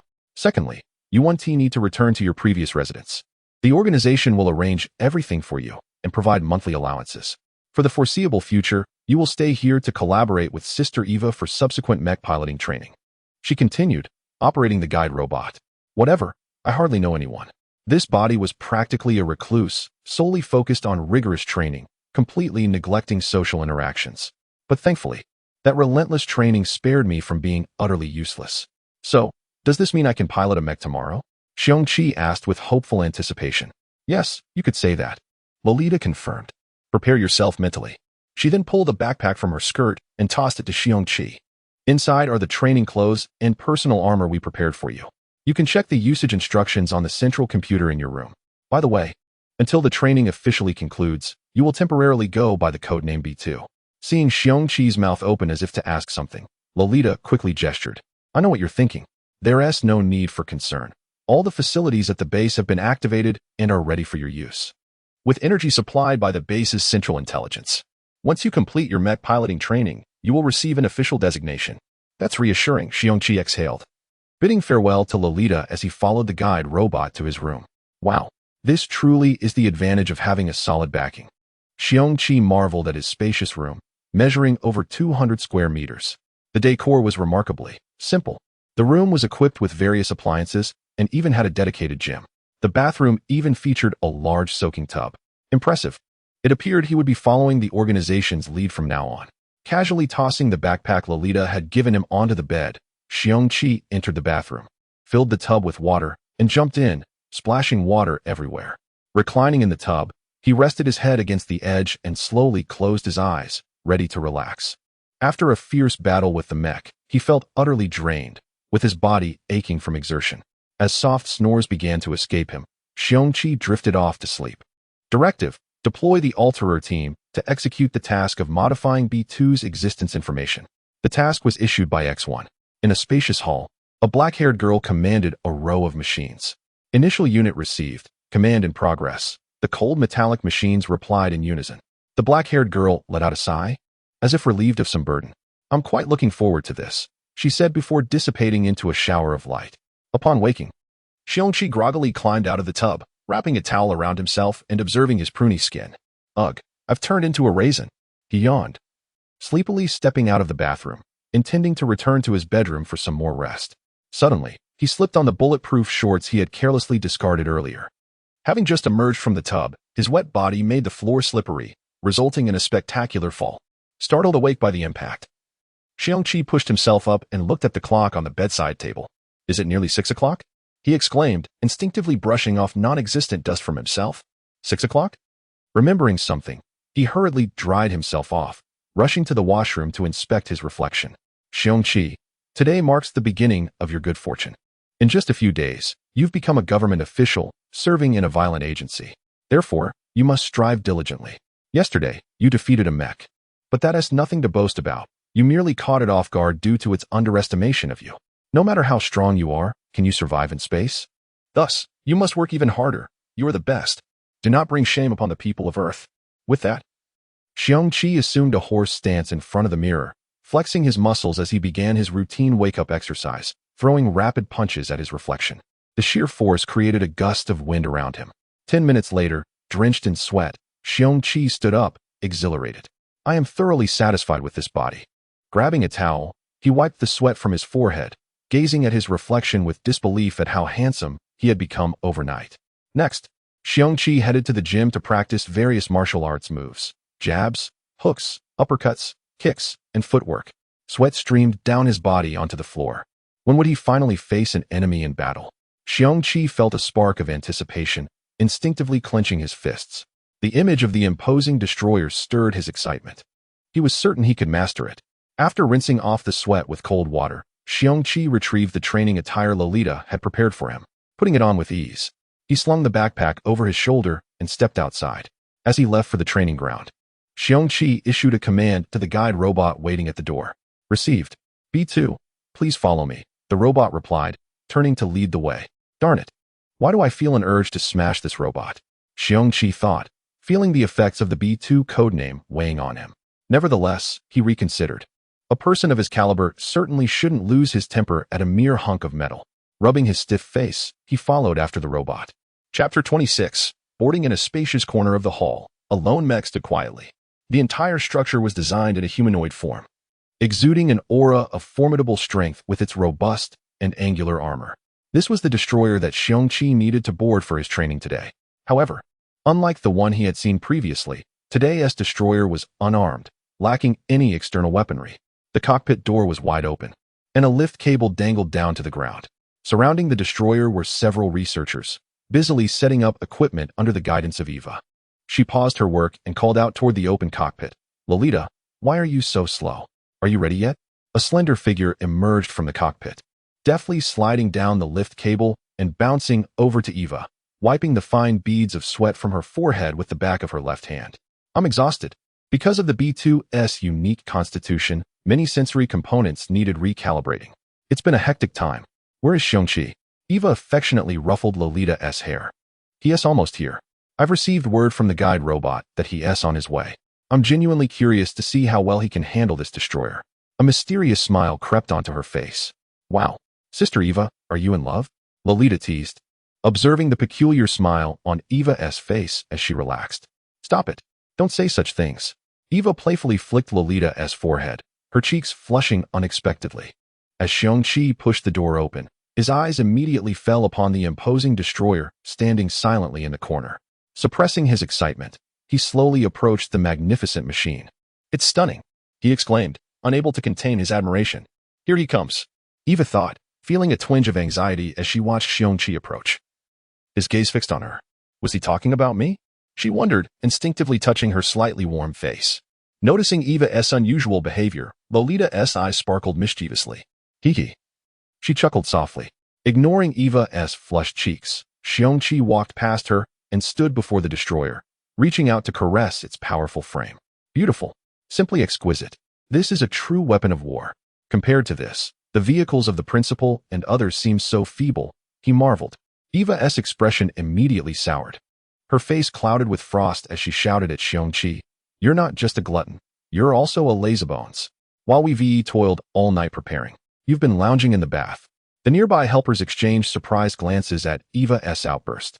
Suddenly, they clustered around a mechanical station not far from the destroyer, animatedly discussing the information displayed on the control panel. "Look, at the left nozzle. I believe some fine-tuning could be beneficial. If we adjust it this way, don't you agree? This could enhance the destroyer's evasion capabilities," suggested the oldest researcher among them. "Indeed, if your adjustments are effective. This method could be applied throughout the entire unit, further elevating the destroyer's overall performance," chimed in a middle-aged man sporting dark circles under his eyes. "If everyone has no objections, let us get calculating." Thus, a group of eccentric scientists raised their arms, pretending to calculate via virtual panels. Xiong Qi couldn't help but twitch slightly at the sight of these peculiar individuals. "I need to be cautious. I must disregard all their proposed modifications," he thought. But then he pondered, "Wait, how did you know I was lounging in the bath?" He looked at Eva in astonishment. "Don't you know that the entire base is under the oversight of the AI?"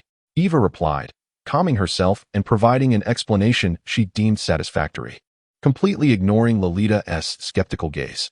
"Oh, is that so?" Xiong Qi scratched his head, pretending to fully believe her. "Damn it, do they really think I'm a fool? I may be a bit slow, but it doesn't mean I'm naive. Just wait, I will make them pay for this insult," he muttered internally. Lolita displayed an utterly defeated expression, genuinely surprised that Xiong Qi had bought such a flimsy excuse. "All right, hurry up and board. The training is about to begin," she urged. Xiong Qi promptly retrieved his exosuit from his backpack and adeptly donned it. As he walked alongside the guiding robot, he had reviewed the suit's usage instructions, allowing him to wear it without any awkwardness at this moment. He couldn't help but marvel at the convenience of technology. All the information he desired was stored within the chip in his body, far more useful than carrying a USB drive. With just a thought, the program loaded from the chip could provide the information he sought. Next, Xiong Qi grasped the lift cable, preparing to enter the cockpit. However, to his surprise, the cable remained unresponsive. "Oh no," he thought. "How am I supposed to get up there with so many people watching? What's wrong? Do you still aspire to be the pilot of the destroyer? Can't even figure out how to board?" Eva launched a verbal assault on Xiong Qi. "You almost embarrassed me. And those people over there, do they think pretending to be oblivious will absolve them? Who says I can't? I'll show you." Xiong Qi tossed the lift cable aside, squatted down, and with a slight push of his legs, he jumped straight onto the open hatch of the cockpit. With a swift motion, he slipped into the cockpit. The pretentious scientists exchanged glances, astonished at his unconventional entry. With a click, the hatch closed, and the lift cable was quickly retracted into a recess beside the door. As a low hum resonated, the destroyer's massive eyes transitioned from black to red. "Pilot entering. Please evacuate unrelated personnel to a safe distance," the external speaker of the destroyer announced.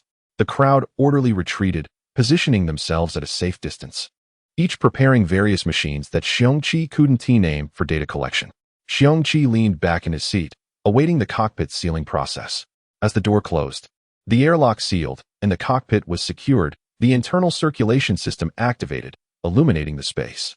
The light gradually brightened until it reached a comfortable level for Xiong Qi, who again marveled at the convenience of thought-controlled operation. Lolita, watching the engine of the destroyer come to life, turned to Eva and asked, "Do you think our big sister can handle this task?" "Absolutely," Eva replied with a smile.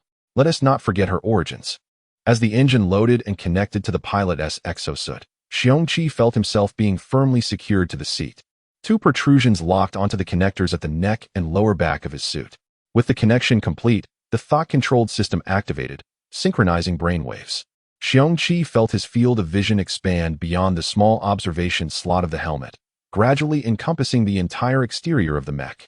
From his viewpoint, the onlookers appeared diminutive, like mere dwarfs. Xiong Qi instinctively clenched his fists, exhilarated by the power. "This is incredible," he thought, feeling as though the mech was an extension of his own body. With a click, the destroyer mirrored Xiong Qi's movements, its fists clenching in tandem. Lolita and Eva exchanged glances, seemingly impressed by how quickly he had adapted. Through the thought-sensing system, Xiong Qi was also able to see the destroyer flexing its hands, which filled him with immense joy. Indeed, the sensation was simply extraordinary. The terms found in textbooks could hardly encapsulate this marvelous experience. Suddenly, Xiong Qi pondered a crucial question. Since this is a combat weapon, how can this enormous steel giant perceive what lies behind it? Sensing Xiong Qi's contemplation, the cabin was filled with the directive sound to activate the omnidirectional perspective mode. Xiong Qi discovered that his viewpoint had entirely transformed, and he couldn't help but exclaim in disbelief.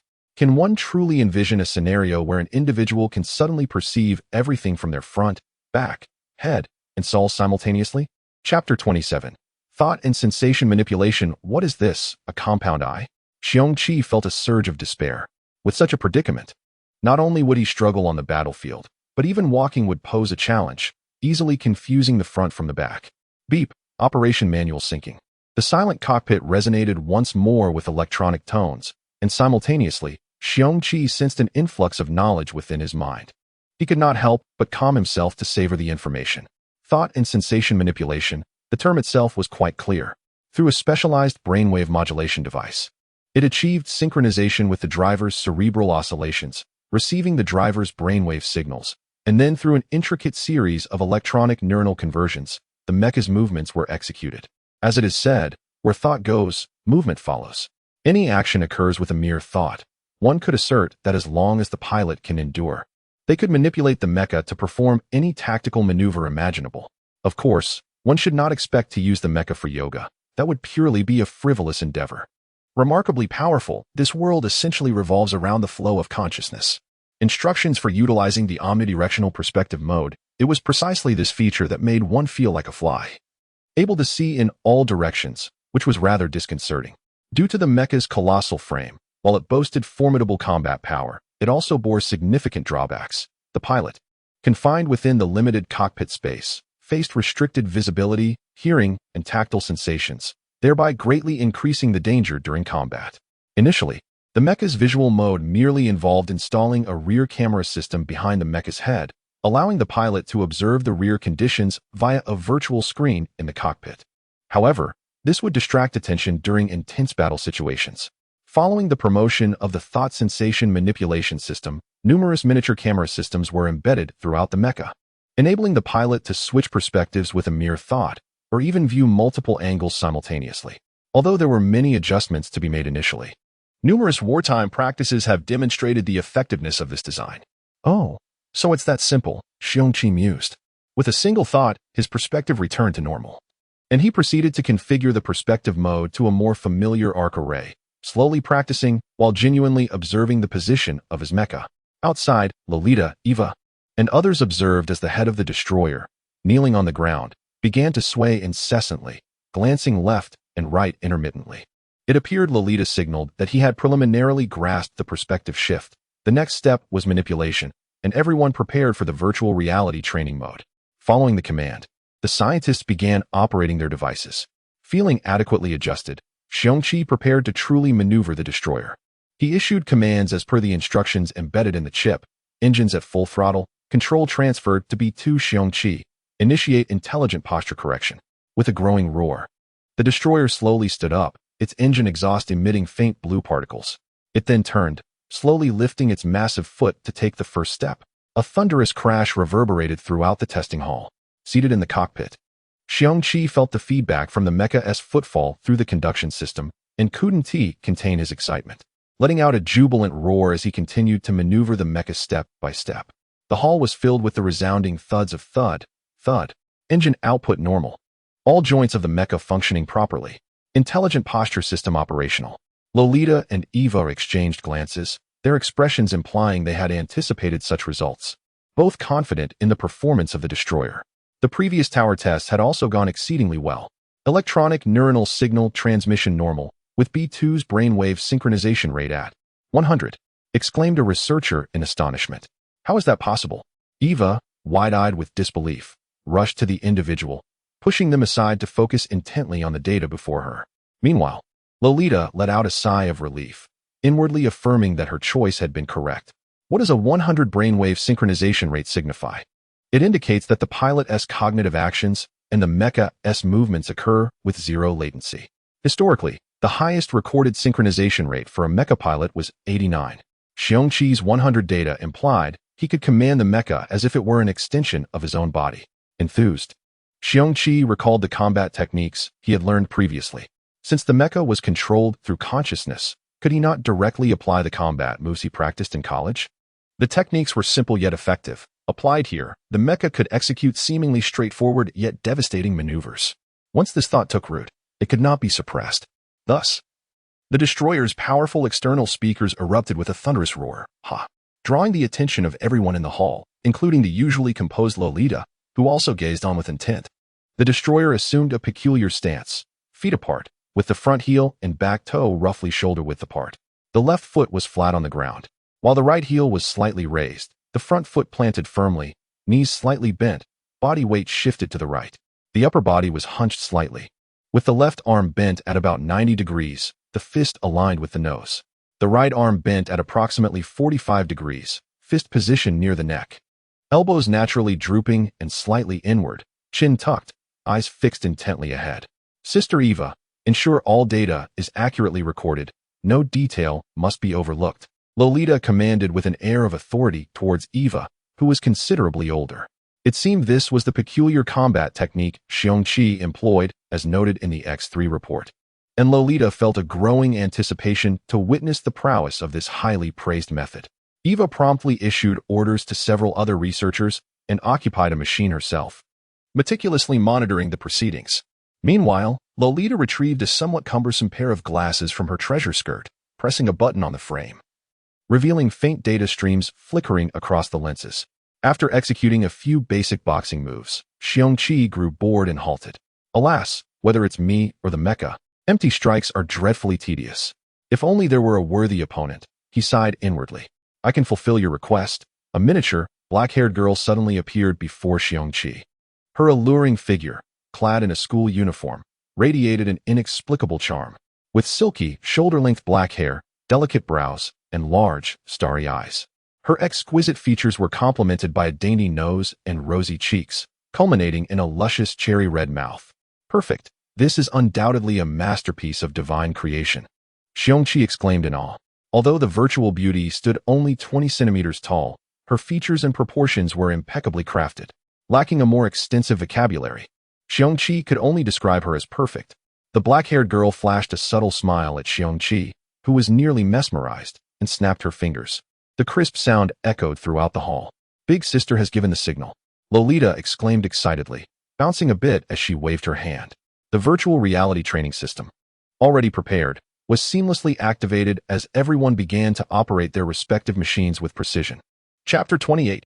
Virtual combat test. A translucent barrier enveloped an area approximately 50 meters in diameter, centered around the destroyer. Activate anti-gravity system, engage anti-magnetic devices, initiate posture restriction mechanism. With a series of commands, the destroyer gradually levitated, hovering silently in midair, its engine exhaust continually emitting particles. Suspended in the air, Xiong Qi felt a sense of disorientation, hastily maneuvering the destroyer, only to find that his movements were as if he were in the vacuum of space. What is happening? Xiong Qi gazed quizzically at the petite beauty before him. Sensing his bewilderment, the raven-haired enchantress beamed a radiant smile. Do not be alarmed. This is merely a routine virtual reality combat test. Due to spatial constraints, a special device has limited the operational range of the machine, aiming to maximize training effectiveness within a confined area. Is that so? Xiong Qi instinctively controlled the mech, executing a series of rapid maneuvers, only to discover that regardless of whether he rolled sideways or performed barrel rolls, even when the engines were at full throttle, he remained confined within this circle. Observers, including Lolita, noted Xiong Qi experimenting with the destroyer and retreated to a safe distance, encircled by the barrier to muffle the deafening roar of the engine. As the combat test commenced with Lolita's command, Xiong Qi found his surroundings transformed entirely. From his perspective, he now occupied a dilapidated section of a city, hiding the destroyer behind a crumbling building, with distant explosions and the sound of collapsing structures echoing around him. The test begins. Good luck. The miniature woman in front of him declared before vanishing. In her place appeared an introduction to the mission, which Xiong Qi eagerly scrutinized. Mission objective. This test is a clearance operation. Eliminate all enemies detected within the test area. Such a simple task. Am I being mocked? Xiong Qi felt a slight disdain. Just then, he noticed a line of small text beneath the mission details. Mission duration, 5 minutes. Mission objective, 10 warrior-class mechs. Difficulty level, A. Upon reading this, Xiong Qi felt a sense of resignation. All right then, I retract my previous thoughts. This isn't mockery. It's an invitation to witness my folly. 10 against 1, really? And with only 3 minutes remaining. This is undoubtedly a setup. Grumbling aside, this was still his debut performance. Finally, he had a mech to pilot. He must rise to the challenge, creating difficulties if none existed, lest he be underestimated. Xiong Qi quickly reviewed his weaponry, feeling quite satisfied. Fortunately, he had been adequately equipped for this mission. Activate passive radar. Xiong Qi commanded. He dared not activate active detection. Otherwise, facing 10 foes would surely end poorly. Immediately, a simple map materialized before him, indicating the positions of the 8 enemy mechs. Through the passive radar's display, Xiong Qi observed that the enemy mechs formed 3 groups of 2, 3, and 3, positioned at 3 different points in the area, each approximately 10 kilometers apart. Regardless of which group he attacked, the other 2 would undoubtedly respond in a matter of seconds. Based on the enemy mech's performance metrics, an assault on one group would leave him with at most 40 seconds before the others arrived. Wait, only 8. Where are the other 2 hiding? This is ludicrous. Their formation is already cunning enough, and now 2 are lurking, ready to ambush. Xiong Qi felt immense pressure. It appeared that the difficulty level of A was indeed serious. Glancing at the mission timer, nearly a minute had elapsed. Xiong Qi steeled himself. What am I afraid of? I decharge in a battle bear, if need be. Now that I have the destroyer, I shall obliterate you all. With a roar, he piloted the mech towards the 2 closest enemy mechs. The overwhelming overload pressed Xiong Qi firmly into his seat, rendering him momentarily immobile. Fortunately, this was thought-controlled navigation, otherwise, he'd be incapable of even moving his hands to operate the mech. At this juncture, Xiong Qi had time to reflect. Swift resolution is key. Every action he took would expose his position. He needed to eliminate the 2 nearby mechs to disrupt their formation. The howling of the destroyer's rapid advancement alerted the enemy. One of the targeted mechs deftly turned and brandished a massive dual-bladed weapon toward Xiong Qi, while the other swiftly retrieved a high-energy cannon, aiming it from the debris of a collapsed building. A massive energy projectile was launched toward him. Meanwhile, the other 2 groups of 3 were racing towards him. Above the destroyer, 2 enemy mechs floated ominously, each poised with a long energy cannon, ready to deliver a lethal strike at any moment. In the command center, Lolita and the others intently watched the live broadcast of Xiong Qi's combat test. Are you treating me like a dungeon boss? Why the varied ranges? Xiong Qi seethed as he observed the enemy mech maneuvers. Xiong Qi maneuvered the destroyer to the side, narrowly evading the incoming energy projectile. Seizing the opportunity, he unsheathed the blade mounted on his back and, increasing engine output, swung at the mech closing in beside him. With a resounding clash, the mech attempting close combat was disarmed as the destroyer's shock blade severed its dual-handed weapon. The destroyer's twin blades then sliced towards the enemy mech's torso, producing a spine-chilling sound as it was cleaved in 2. Having dispatched 1 enemy mech, Xiong Qi did not relent. There were still 9 more to contend with, and 2 remained unaccounted for, likely lurking to ambush him. At this moment, he could not afford to pause. Ignoring the explosions of the mech he had just abandoned, he continued to propel the destroyer towards the remaining artillery mech. With blades trailing behind, the destroyer sped towards the artillery mech in an S-shaped trajectory. Within 3 kilometers, he once again dodged an energy projectile aimed at him. Subsequently, the dual-mounted 100mm energy cannons on the destroyer's shoulders fired at the 3 mechs advancing from the left, launching 4 beams of yellow energy towards them. With a thunderous boom, the beams struck a building in front of the 3 mechs, triggering a violent explosion that sent dust swirling into the air, successfully delaying their support. Simultaneously, Xiong Qi focused on suppressing the artillery mech with the 6-barreled 20mm defense cannon mounted on the destroyer's head, unleashing a barrage of pale yellow energy projectiles. The artillery mech, now under fire, was forced to take cover behind debris in a desperate bid to prolong its survival. Yet Xiong Qi would not allow it. Having dispatched the foolish mech that had sought close combat, he activated the destroyer's active radar. Among the 8 detected mechs, only this artillery mech posed a lethal threat to him. Therefore, it must be neutralized first, without affording it a moment's respite. The rapid barrage of energy projectiles relentlessly battered the crumbling remnants of the sheltering structure, and before long, the upper half of the besieged warplane emerged from behind the debris. Xiong Qi could not contain his exhilaration, prepared to charge forward to eliminate the adversary. Suddenly, the cockpit erupted with an ear-splitting alarm.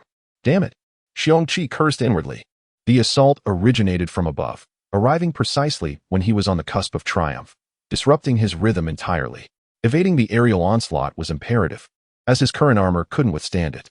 With a vexed maneuver, Xiong Qi executed an abrupt evasive action, the ensuing kinetic energy nearly causing him to vomit. Two slender beams grazed the destroyer, impacting the ground and leaving behind a profound, carbonized cavity. Xiong Qi shuddered, realizing it was a high-energy sniper cannon. Just then, a celestial voice echoed from the cockpit, "Shoulder cannons ready." Xiong Qi was enamored with the destroyer's robust energy supply. Without hesitation, he manipulated the shoulder-mounted cannons, unleashing a barrage upon the half-exposed cannon fighter. The potent energy projectiles pierced through the concealed mech, detonating its engine. A cataclysmic explosion ensued, engulfing the surroundings in a mushroom cloud, scattering debris for 100 meters. Xiong Qi swiftly assessed the remaining 6 mechs on the ground, discerning that none possessed the caliber of weaponry to pose a genuine threat to the destroyer. Relieved, he acknowledged that another cannon fighter would have been his undoing.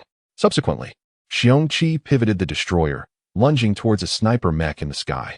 Sensing the destroyer's advance, the mech retreated, firing continuously.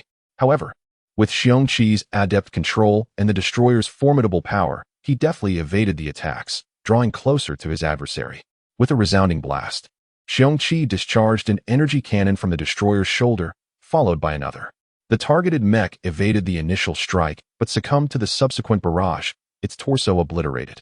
The intense energy ignited its internal conduits, causing it to explode mid-air, plummeting to the ground in fragments and smoke. Try to match my firepower, will you? This mech is the destroyer, after all. Evading another sniper's assault, Xiong Qi amplified the destroyer's output, tracing an S-shaped trajectory as he converged on the final threat. The remaining 6 mechs, devoid of high-energy weaponry, pursued while firing defensive pistols. Through the holographic display, Xiong Qi effortlessly evaded the incoming energy projectiles. Those he couldn't dodge were absorbed by the destroyer's thick armor, which sustained mere blemishes from such attacks. The rear assaults did not impede Xiong Qi's advance, but rather flustered the targeted sniper mech. The destroyer's dense barrage narrowly missed, and the sniper hesitated to attack, fearing friendly fire. TCH. Xiong Qi scoffed at the enemy's intelligence, deriding their disarray at such a simple ruse. 200 mm ultra-high-energy beam cannon charging, chest-mounted phalanx missile defense system online, Xiong Qi announced with a sly grin, issuing a series of commands while maintaining his relentless pursuit. This time, the destroyer charged in a straight line. Lolita watched with dismay, questioning his recklessness, as the destroyer's armor was vulnerable to high-energy sniper rounds. However, Eve, experienced in combat, eagerly anticipated Xiong Qi's next maneuver. The sniper mech, seeing the destroyer charging head-on, momentarily faltered before stabilizing its posture and targeting the approaching mech. Zzzzz, a crimson energy beam streaked towards the destroyer. The destroyer ascended abruptly, evading the beam, while simultaneously activating its chest-mounted phalanx missile defense system. In an instant, Xiong Qi locked onto the remaining 7 mechs and issued the launch command. Swish, swish, swish, swish, swish. Miniature missiles hurtled towards their respective targets. The targeted mechs, unable to continue their assault on the destroyer, resorted to desperate measures, employing magic energy guns and head-mounted defense cannons to intercept the incoming missiles. The sky erupted with energy trails and missile detonations, creating a tumultuous spectacle. Amidst the chaos, Xiong Qi piloted the destroyer towards the sniper mech. Remarkably, the sniper mech exhibited exceptional accuracy, intercepting nearly all incoming missiles with its defense cannons. Only a few stray missiles caused minor damage. However, Xiong Qi did not expect the interceptor missiles to inflict significant damage. His sole objective was to disrupt their attacks. The targeted mech, regaining its composure, sought to locate the destroyer, only to find itself facing 2 colossal anti-ship swords, their edges crackling with azure energy. With a resounding schlick, the destroyer cleaved the mech in 2 without resistance, the severed halves sparking as they plummeted to the ground. The destroyer spun around, facing the remaining 6 battered mechs. Their accuracy isn't great, it seems, Xiong Qi mused, glancing at the countdown timer on the virtual display, which indicated 70 seconds remaining. The 6 mechs, having formed a wedge formation, were met with a disheartening sight. The destroyer's abdominal armor plates retracted, revealing the muzzle of the 200mm ultra-high energy beam cannon, crackling with near-black energy. ZZ. The sound was subtle, but the crimson energy beam grew thicker as it enveloped the 6 mechs. With a soft boom, the targeted mechs' magic energy engines were vaporized before they could even explode. Only a thick, black streak remained in the sky, gradually dissipating. Xiong Qi pondered in the cockpit, bewildered by the immense output of the 200mm energy cannon. He wondered about the implications of the thick, black residue. Inside the citadel of Britannia on the Kshatriya Empire, 10 mech simulators were neatly arranged in a modest room. Suddenly, the simulator doors opened simultaneously, revealing 10 individuals clad in combat armor. They removed their helmets, their faces contorted with fury, uttering curses. Damn it! Is the general toying with us? Such a mech cannot exist. Its firepower rivals a warship. One exclaimed. Enough with the complaints. Let's return and write our reports. We failed this simulation, another said dejectedly, leading the way out. Lolita and the others stared at the black streak left by the energy cannon, speechless. Annihilation reaction? Impossible. Lolita exclaimed, incredulous. Chapter 30. A bite to eat. Congratulations. You have successfully passed this simulated test. The raven-haired beauty from before once again appeared before Xiong Qi. Passed. Is there nothing else? Xiong Qi inquired, scratching the back of his head in confusion. Meanwhile, he pondered, the intelligence of these AIs is astonishing, capable of exhibiting human-like hesitation. However, it was fortunate that the opponent hesitated for a moment. Had Xiong Qi rushed towards him while he indiscriminately opened fire on his comrades behind him, the outcome could have been much more uncertain. Standby mode, Xiong Qi commanded. The destroyer gradually reduced its output, hovering silently in the air. Upon seeing this, Lolita hurriedly waved her hand, issuing the command to conclude the test, deactivate the anti-magnetic system, and shut down the anti-gravity system to report the experimental situation. As Lolita's orders were executed, the destroyer slowly descended to the ground. With a click, the hatch opened, and Xiong Qi emerged from within. After a brief exploration, he retrieved the lifting cable and descended along the steel cable. Just before reaching the ground, he pressed a protruding button on the lifting cable's handle, released it, and jumped down, landing steadily, as the lifting cable swiftly retracted to its original position. Finally, I understand how this thing works. Xiong Qi murmured under his breath as he approached Lolita and the others. Eva silently watched the approaching Xiong Qi, pondering, could this be genius? To achieve such remarkable performance on the first attempt. Suddenly, she recalled the prior arrangements. Their adversaries were not AIs, but seasoned veterans from the Imperial front lines. Although there had been no recent conflicts, their combat skills remained exceptionally high. How could they have suffered such a crushing defeat? Meanwhile, Lolita continued to hold her notebook, meticulously reviewing the data within. It contained all the normal and abnormal statistics from the test, and she was eager to understand the phenomenon of the annihilation response. Suddenly, Lolita noticed a previously overlooked issue. The synchronization rate between Xiong Qi and the destroyer was at 100. For the first time, the destroyer truly showcased the immense energy output capability of the nuclear fusion reactor under Xiong Qi's control. At that moment, a middle-aged researcher with dark circles under his eyes approached, handing over another notebook. Group leader, I have discovered a serious issue. Under Eva's watchful gaze, Xiong Qi approached Lolita, feigning nonchalance while stealing glances at Eva, thinking, this crazy woman isn't planning to use me for an experiment, is she? Lolita accepted the notebook, glancing at it before exclaiming, radiation? What radiation? Xiong Qi inquired as he moved closer. You need to prepare yourself psychologically, Lolita said, pursing her lips. The nuclear fusion reactor, when operating at full capacity, emits certain particles. Prolonged exposure to such an environment could potentially lead to unknown mutations. Oh, so it's nuclear radiation then? Xiong Qi mused. However, considering that he was solely piloting this new type of engine, he dismissed the potential for any so-called mutations. Chuckling, he remarked, it's just a bit of radiation. For me, that's hardly a concern. Besides, it might not even be a bad thing. Xiong Qi felt no anxiety. Rather, he harbored a subtle anticipation about what mutations he might undergo from prolonged exposure. Could I transform into a super scion? He thought, displaying a rather sneaky and benevolent smile in Eva's eyes. Lolita looked at the rough around the edges Xiong Qi with exasperation. If he, as the subject of the experiment, was unconcerned, there was little point in trying to dissuade him. Moreover, this could potentially lead to a new scientific discovery. At that moment, Xiong Qi's stomach protested with a loud growl. Well, if there's nothing else, I'm off to eat, he said, his face reddening slightly from the embarrassment of his stomach's outburst in front of so many people. Seizing the opportunity, he hurriedly departed. It was no surprise that Xiong Qi was hungry. Given his physical condition, he consumed energy faster than others. And after a vigorous session earlier without breakfast, despite having merely sat in the cockpit and not moving a finger, feeling famished was entirely reasonable. Go ahead, stuff yourself, you glutton. Eva thought, recalling Xiong Qi's earlier invincible theory, feeling a surge of indignation. They had all toiled throughout the night, while he merely sauntered in to eat without a thought for others. How selfish. After walking a few steps, Xiong Qi suddenly turned back. Do you all want to join me for a bite? You can't work effectively on an empty stomach. At least you have a conscience. Eva muttered inwardly, moving to Lolita's side and affectionately stroking her golden locks. Come on, let us go eat together. Xiong Qi's interruption left the others feeling equally empty in their stomachs, prompting them to echo his invitation. With a grand gesture, Xiong Qi proclaimed, let us head to the cafeteria, and took the lead. The cafeteria? Eva's expression almost contorted in disbelief. It was so mundane.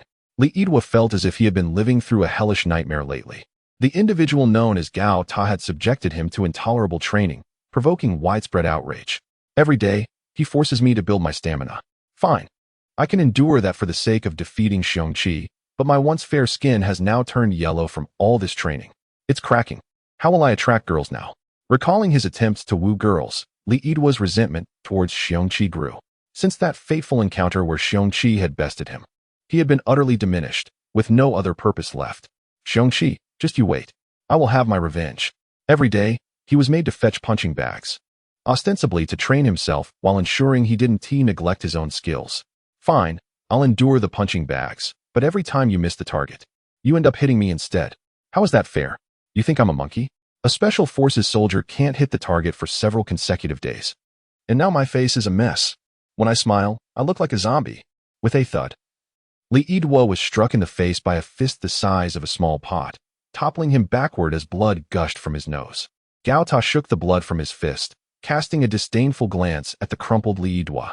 This time, it wasn't a mistake on my part. You were lost in thought during training and failed to execute the basics. It seems you require more rigorous special training. Lying on the ground, seeing stars, Li Yidua was nearly driven to the brink of fury.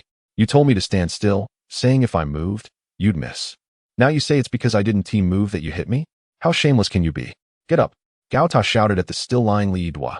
If I count to 3 and you're still down, you'll learn how a qualified soldier deals with a downed enemy on the battlefield. With that, Gao Ta took a deep breath, exhaling slowly, the wind from his powerful lungs clearly audible to the downed Li Yidua. 3 seconds? If I linger a moment longer, I can avoid another hit, Li Yidua thought, moving slowly to buy himself some time. 3. Gao Ta skipped straight to 3. And in the shocked gaze of the wide-eyed Li Yidua, his massive fist came crashing down upon him. Li Yidua, you must never trust this hulking brute, Li Yidua lamented internally. Thus, she elegantly fainted once more. Upon witnessing Li Yidua collapse stiffly, the tower glanced at his watch and, satisfied, rose to his feet. Someone, take the young master to the life support pod. Chapter 31. The beginning of Chaos Z11, a desolate mining planet situated on the periphery of the Shadowlai Empire. Lacks an atmosphere. The surface of the planet is marred by numerous pits from mining activities, rendering it a scarred visage even visible from the vastness of space. Surrounding this forsaken celestial body is an eerie silence, devoid of any spacecraft or relay stations. Yet, beneath the abandoned crust of this planet, or rather celestial entity, lies a clandestine secret. Encased within hundreds of kilometers of geological strata is an exceedingly modern underground city teeming with life. In a modest room of less than 100 square meters, a venerable elder kneels before a low table, silently observing the myriad displays affixed to the wall. The screens depict the bustling scenes of the Shadowlai Empire, even revealing glimpses into the private chambers of certain high-ranking officials. After a long period of contemplation, the elder presses a button on the table, preparing to execute the eightfold plan. Hello, a voice responds from the communicator. The elder rises, adjusting the eccentric and extravagant attire he wears, before switching the displayed images to observe the hidden planet he calls home. After a prolonged moment of silence, he inhales deeply. All of this shall belong to us. The glory of our solar empire will illuminate the entire universe. With that proclamation, he bursts into maniacal laughter. Days later, Within the training base of Team X, Xiong Qi rises from his bed as per usual, proceeding to the washroom where he indulges in his morning ritual of waking exercises before the mirror, as beads of sweat begin to form on his brow. He hastily freshens up and darts into the gym. Following his customary 2,000 push-ups, he practices his combat techniques, noting that as he becomes increasingly adept, these seemingly simple moves evolve in ways he cannot articulate. Next, he steps onto the treadmill, adjusting the speed to 200 km/h to hone his endurance. While running, Xiong Qi reflects on recent events. Since the day he test drove the destroyer, he has gained preliminary recognition from Team X, and the core intelligence of the destroyer has been bound to him.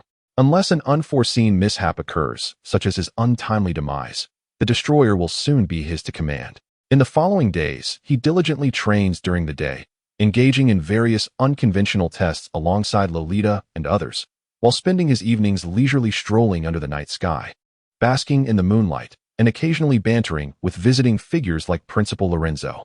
Life has been quite agreeable. He recalls that his military uniform and rank insignia now rest securely in his wardrobe. It must be said, his robust physique looks remarkably gallant in uniform.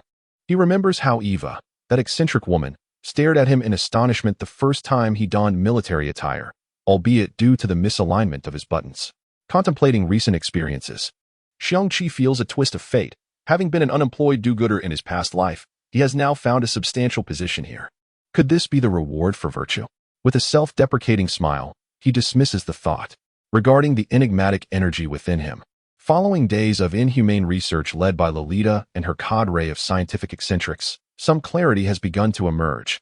It is a type of mysterious energy, akin to magical energy, but of a much higher quality than that found in ordinary humans.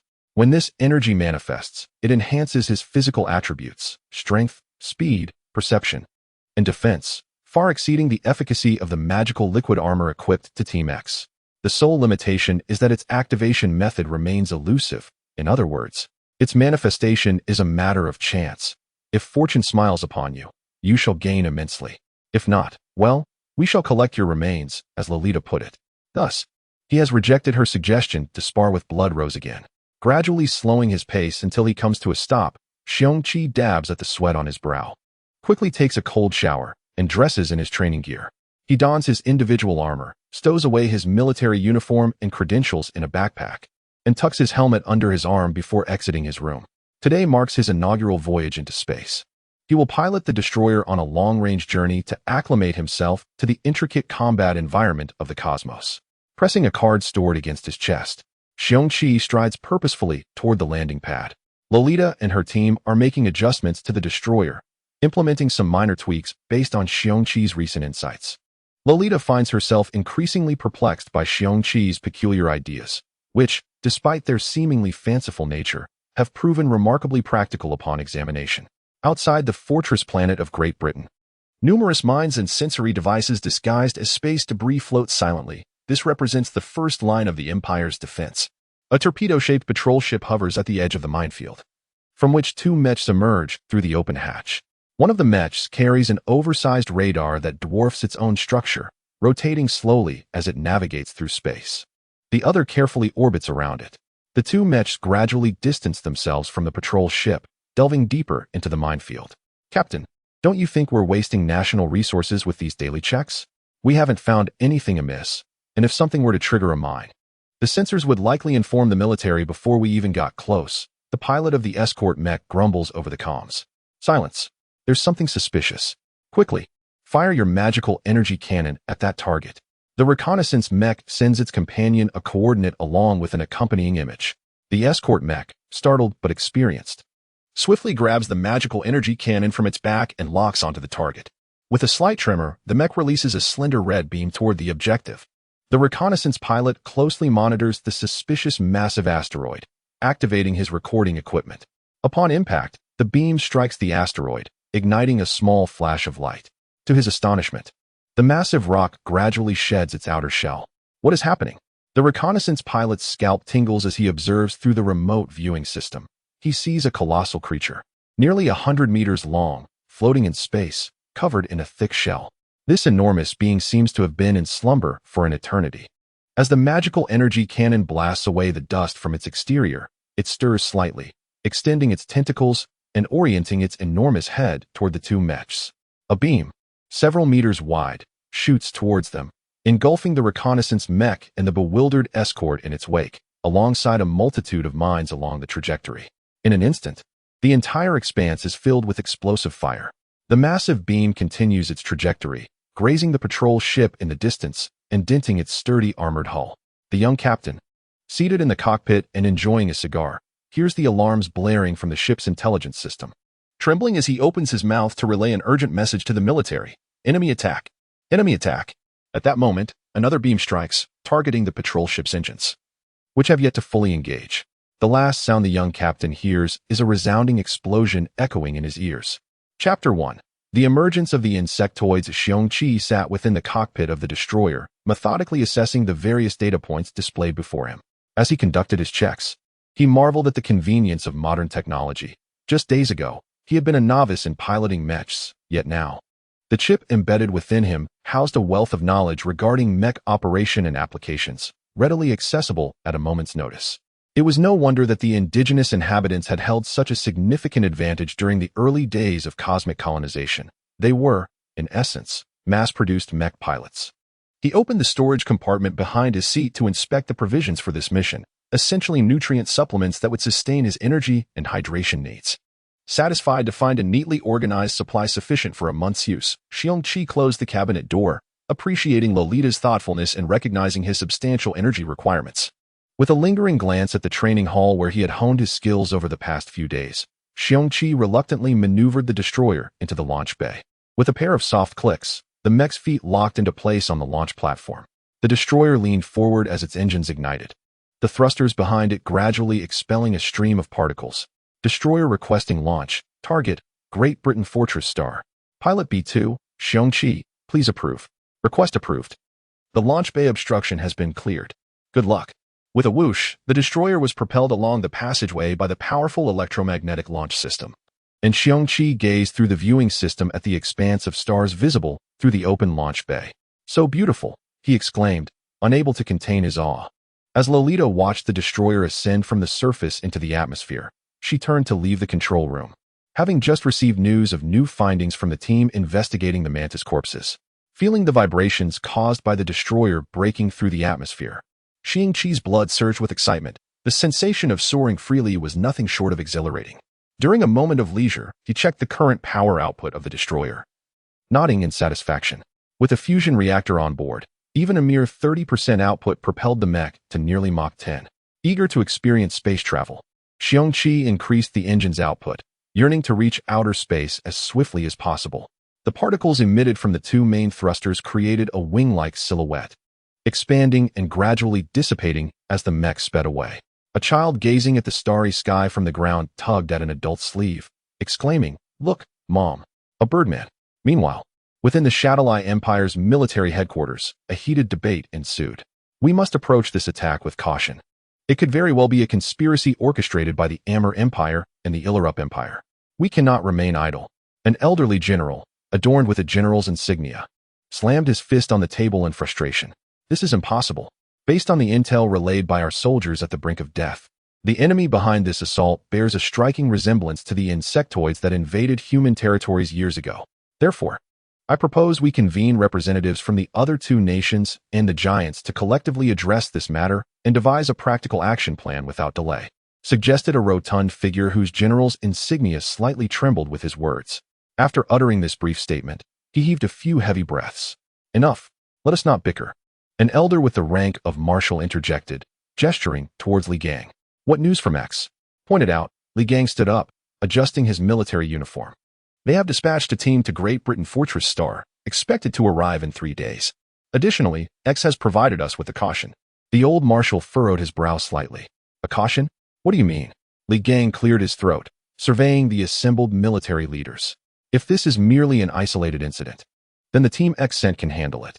However, if this is merely the precursor to a large-scale invasion, the Empire must unify all available forces, inform the other two major empires, and prepare for a potential 30% casualty rate. A collective gasp filled the meeting room, particularly from the previously outspoken rotund general, who nearly slipped from his seat in disbelief. The room erupted in chaos. The old marshal exchanged a knowing glance with Li Gang, as if to say, let us hope that this 30% comprises solely of these inept officials. Outside the Great Britain Fortress Star, 3 warships patrolled in a triangular formation around the coordinates of their recently destroyed vessel, intent on locating the colossal beetle. Military mechs traversed the minefield, searching for any clues. At the perimeter of the minefield, several irregularly shaped asteroids slowly shed their rocky exteriors, revealing the hundreds of meters-long insectoid bodies encased within. As these forms emerged, they emitted particles from certain orifices in their abdomens, gradually enveloping the entire minefield in a haze. S1 exploration team reporting. No anomalies detected in this area, a soldier stated.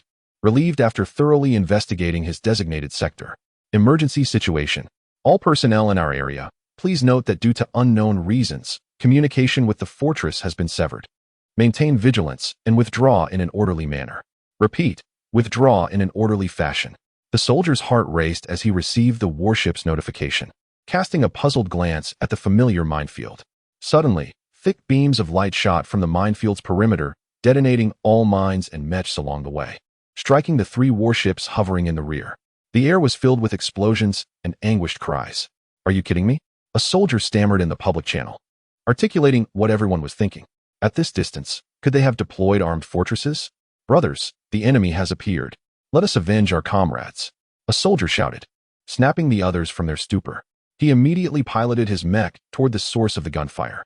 The remaining soldiers, ignited by a shared sense of battle fervor, rallied and charged toward the target, shouting their battle cries.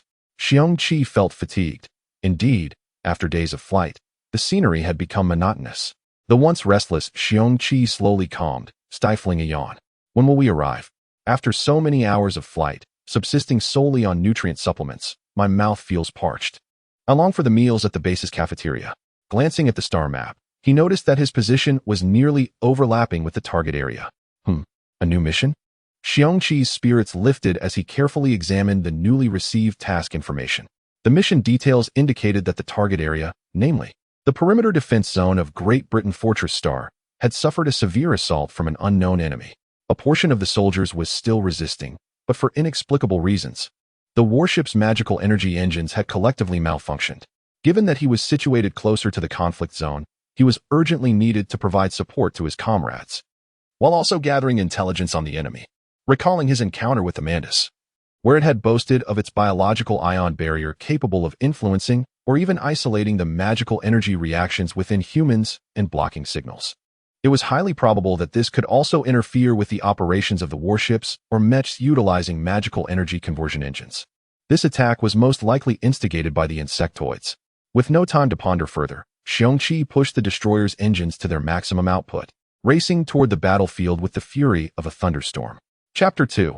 Urgent reinforcements. Johnny's despair deepened as he faced the colossal insect, measuring several hundred meters in length, which defied every principle of biology and physics he knew.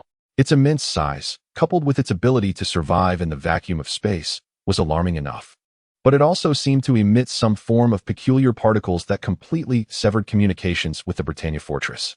Even more terrifying was the creature's capacity to unleash energy attacks equivalent to the main cannon of a battleship. The chilling memory of their 3 patrol ships obliterated in an instant haunted him. As he narrowly evaded another energy blast aimed at him, Johnny felt a flicker of relief.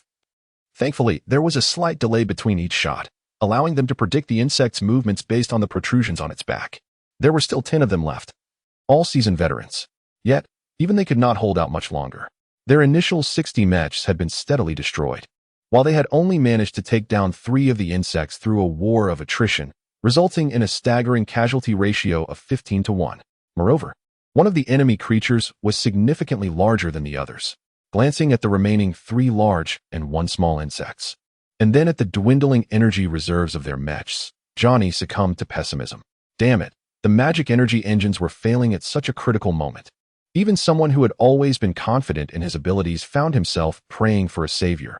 If anyone were to rescue them, he would owe them his life for the rest of his days. All units, maintain vigilance on enemy movements, conserve strength, and await reinforcements. Suddenly, a crimson beam of light shot in from a distance, striking one of the giant insects and instantly piercing through its body, causing it to explode in a cloud of debris. Xiong Qi had finally arrived. Upon reaching the battlefield and witnessing the metallic wreckage floating in space, he was filled with righteous anger. These were the brave soldiers of the Empire, guardians of its peace for centuries. The destroyer reactivated its newly equipped 1000mm energy cannon, aiming at one of the targets. With 100 energy charged, the positron annihilation cannon fired. Brothers, hold on. Look at that firepower. At least one battleship has come to our aid. Johnny felt a rush of excitement at the ferocity of the firepower. Xiong Qi piloted the destroyer into the fray, periodically targeting the enemy's reserve squad B2 with shoulder-mounted energy blasts, commanding, "All units retreat. I repeat, all units retreat." Johnny and his comrades watched in disbelief as the strange mech entered the battlefield. It was more aptly described as a mobile fortress. With twin-mounted energy cannons on its shoulders and a 10-meter-long cannon in its grasp, it was heavily armored. How could a single mech possibly supply such enormous energy demands? Could it be a one-shot wonder? Despite his thoughts, Johnny ordered the remaining soldiers to maintain a safe distance and observe. The destroyer raised its massive cannon once more, aiming at another insect, its muzzle glowing ominously. The targeted insect's back quivered before it shot a thick red beam toward the destroyer. The onlookers felt a tightening in their chests. Xiong Qi smirked disdainfully from the cockpit, unleashing a massive crimson beam from the destroyer's cannon. The two beams collided midair, creating a dazzling explosion of light. However, the beam from the destroyer clearly had the upper hand in terms of energy, rapidly consuming the enemy's attack and surging toward the insect. Sensing the need for caution, Xiong Qi activated the engines and charged forward, simultaneously firing with the shoulder-mounted energy cannon. He found it strange that the largest insect had yet to react. By all logic, it should have joined the fray with its kin. But there was no time for speculation. The immediate priority was to eliminate the enemy. Any peculiar questions could be left for the research team once he handed over the collected data to Lolita and her crew. With that thought, Xiong Qi maneuvered the destroyer past the massive insect that was still exploding and charged toward the final target. As he neared, he noticed the creature's abdomen contracting rapidly, splitting open to release nearly 100 eggs. What a joke. Xiong Qi's scalp prickled in alarm. They were laying eggs in space. He quickly decided to destroy the eggs before they could hatch. Ignoring the reactions of his comrades behind him, he fired directly at the insect's abdomen. The searing energy beam grazed the insect's stomach, triggering a series of explosions. What was happening? Why did these creatures react more like machines than living beings? When a living organism is struck, it should not explode so violently. Xiong Qi pondered. If these were purely biological entities, they would likely exhibit deep carbonization upon being hit by a high-energy beam. Yet, the enormous insect seemed to be bursting open at the ruptured section, as if what he struck were not organic tissue, but energy storage systems. As the destroyer evaded an incoming beam, it continued its approach toward the target. The soldiers behind him, seasoned veterans, deftly avoided the attack, orbiting the massive insect and occasionally detonating the eggs. Once he confirmed that his comrades were safe, Xiong Qi steadied his resolve and re-aimed the recharged cannon at the creature's back, where a protrusion less than 10 meters tall emitted devastating beams with each tremor. With a decisive motion, a beam shot toward the target. Confident in the destroyer's formidable capabilities, Xiong Qi split the massive cannon into two flat shields, which folded down to less than 3 meters in length, effectively transforming into thick protective barriers on his arms. At that moment, something unimaginable occurred. The beam aimed at the insect's back not only failed to penetrate its body after striking the protrusion, but was also deflected by its thick exoskeleton, maintaining its power as it ricocheted outward. Filled with astonishment and excitement, Xiong Qi realized that if that layer of armor possessed additional properties, then his destroyer's exterior could be constructed from this energy-deflecting shell. With renewed vigor, he commanded the destroyer to draw two massive shock blades from its back, charging toward the target with a fierce cry. "These are all mine." Johnny and the others gazed in silence at the formidable blades wielded by the destroyer. Chapter 3. Exquisite Carapace. Xiong Qi was elated, genuinely thrilled. He had previously believed his formidable combat prowess stemmed solely from advanced technology. The thought-controlled interface allowed him to command the destroyer with unparalleled ease, despite his lack of prior mecha experience. The destroyer's robust armor rendered small-caliber projectiles negligible, while its powerful fusion engine enabled extraordinary maneuvers, ensuring his dominance in space combat. Of course, his superhuman physique played a role. However, Xiong Qi remained grounded. In this era of cosmic expansion, where even improbable events like his own transmigration occurred, The emergence of exceptional individuals was inevitable. He coveted the carapace capable of deflecting the destroyer's battleship-grade cannon fire, valuing his life above all else. He wasn't invincible, and a well-aimed shot from an unforeseen adversary could prove fatal. Conventional mecha weaponry was ineffective against the colossal insect, and no mecha could withstand its ferocious barrage. Xiong Qi's only hope lay in the destroyer's twin oscillating blades, which, according to Lolita, could cleave through any known material. With a burst of radiant particle streams, the destroyer, executing rapid directional changes, surged towards the last remaining behemoth. The twin oscillating blades crackled with ethereal blue arcs as they charged. Then, in a graceful arc, one of the blades severed the insect's neck. A torrent of viridescent fluid erupted from the severed artery, propelled into space by internal pressure, forming an eerie, fan-shaped tableau. The decapitated insect remained motionless, while Johnny and his team completed their task of eliminating the insect eggs. They, too, stood silently. As the strange particles that had permeated the combat zone gradually dissipated, Xiong Qi maneuvered the destroyer onto the insect's back, scrutinizing his conquest before plunging a blade into its carapace. The oscillating blade lived up to its promise, with the destroyer's onboard intelligence assisting. Xiong Qi meticulously carved the immense carapace into uniform, 10-meter square sections. Once the task was complete, he retrieved a collection container, exited the cockpit, and floated into the void. Johnny and the others watched as the figure, visibly broader than average, emerged from the cockpit, offering their own rationalizations. See? With that kind of physique, I could be just as formidable. Ignoring their remarks, Xiong Qi used his exosuit's maneuvering thrusters to scour the area. Soon, he located his quarry, a pool of bodily fluid that had not dispersed. It was residue from the insect's dismemberment. He carefully collected the fluid in the container. An invaluable specimen, he mused. Suddenly, Xiong Qi spotted the insect's severed head drifting nearby, revealing an odd angle at the point of separation. Driven by curiosity, he adjusted his course.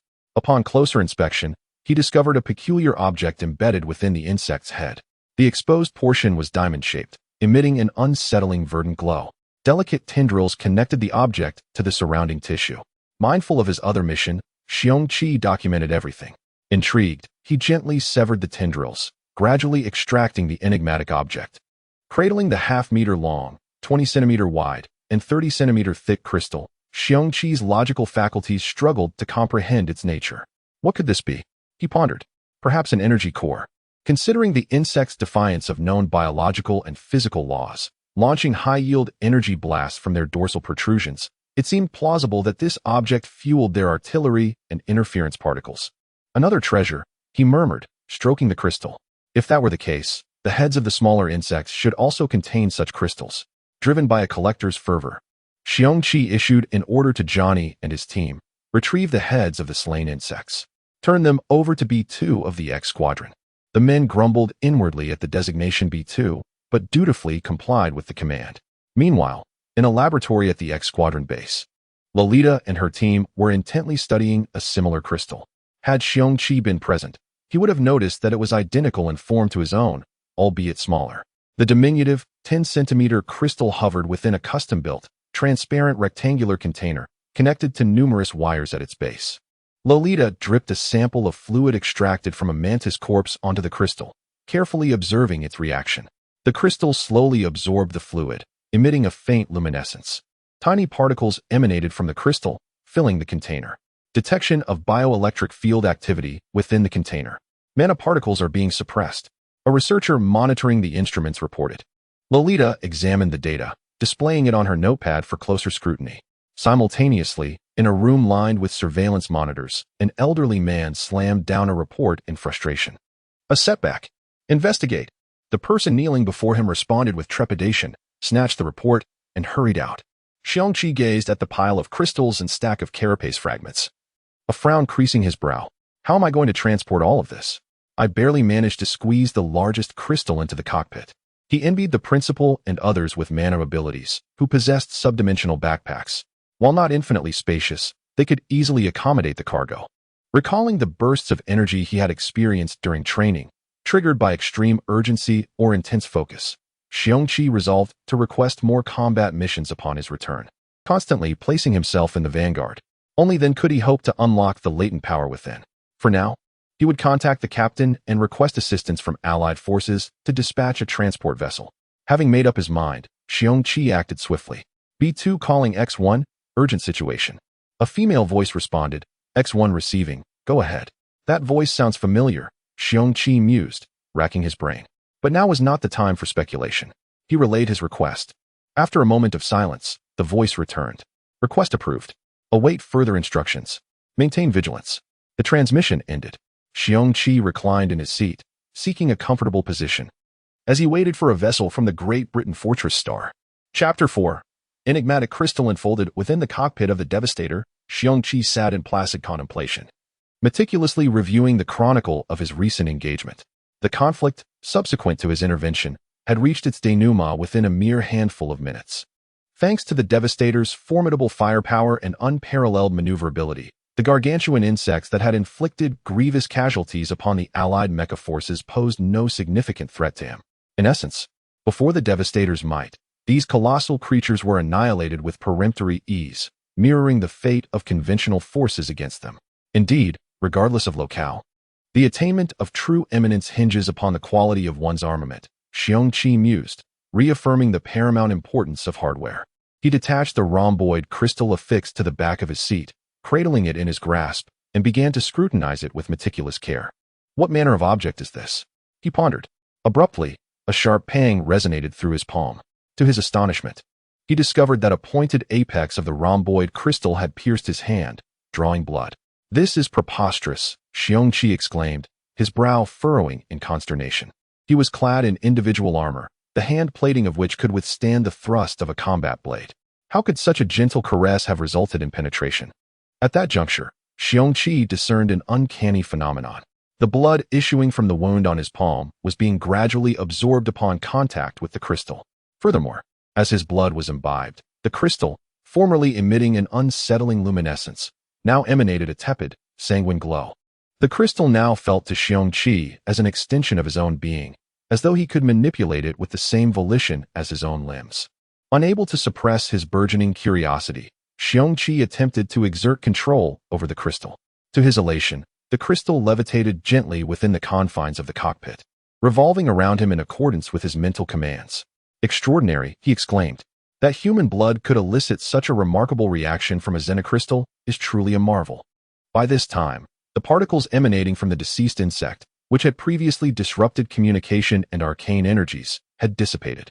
Johnny and his fellow survivors received a direct directive from the Supreme Commander of the Britannian Bastion Star Defense Fleet: maintain vigilance. Safeguard the pilot of X-Force B2 in their mecha, secure the collected spoils of war, and maintain absolute discretion regarding B2's identity, under penalty of military law. Johnny and his comrades acknowledged the mission, casting apprehensive glances at the hovering Devastator and ruefully reflecting on its formidable destructive capacity. Does this thing truly require our protection? They muttered. Xiong Qi also received a communique from the same source, conveying gratitude for B2's assistance to Allied soldiers and acknowledging the valor that had spared the lives of numerous Imperial troops.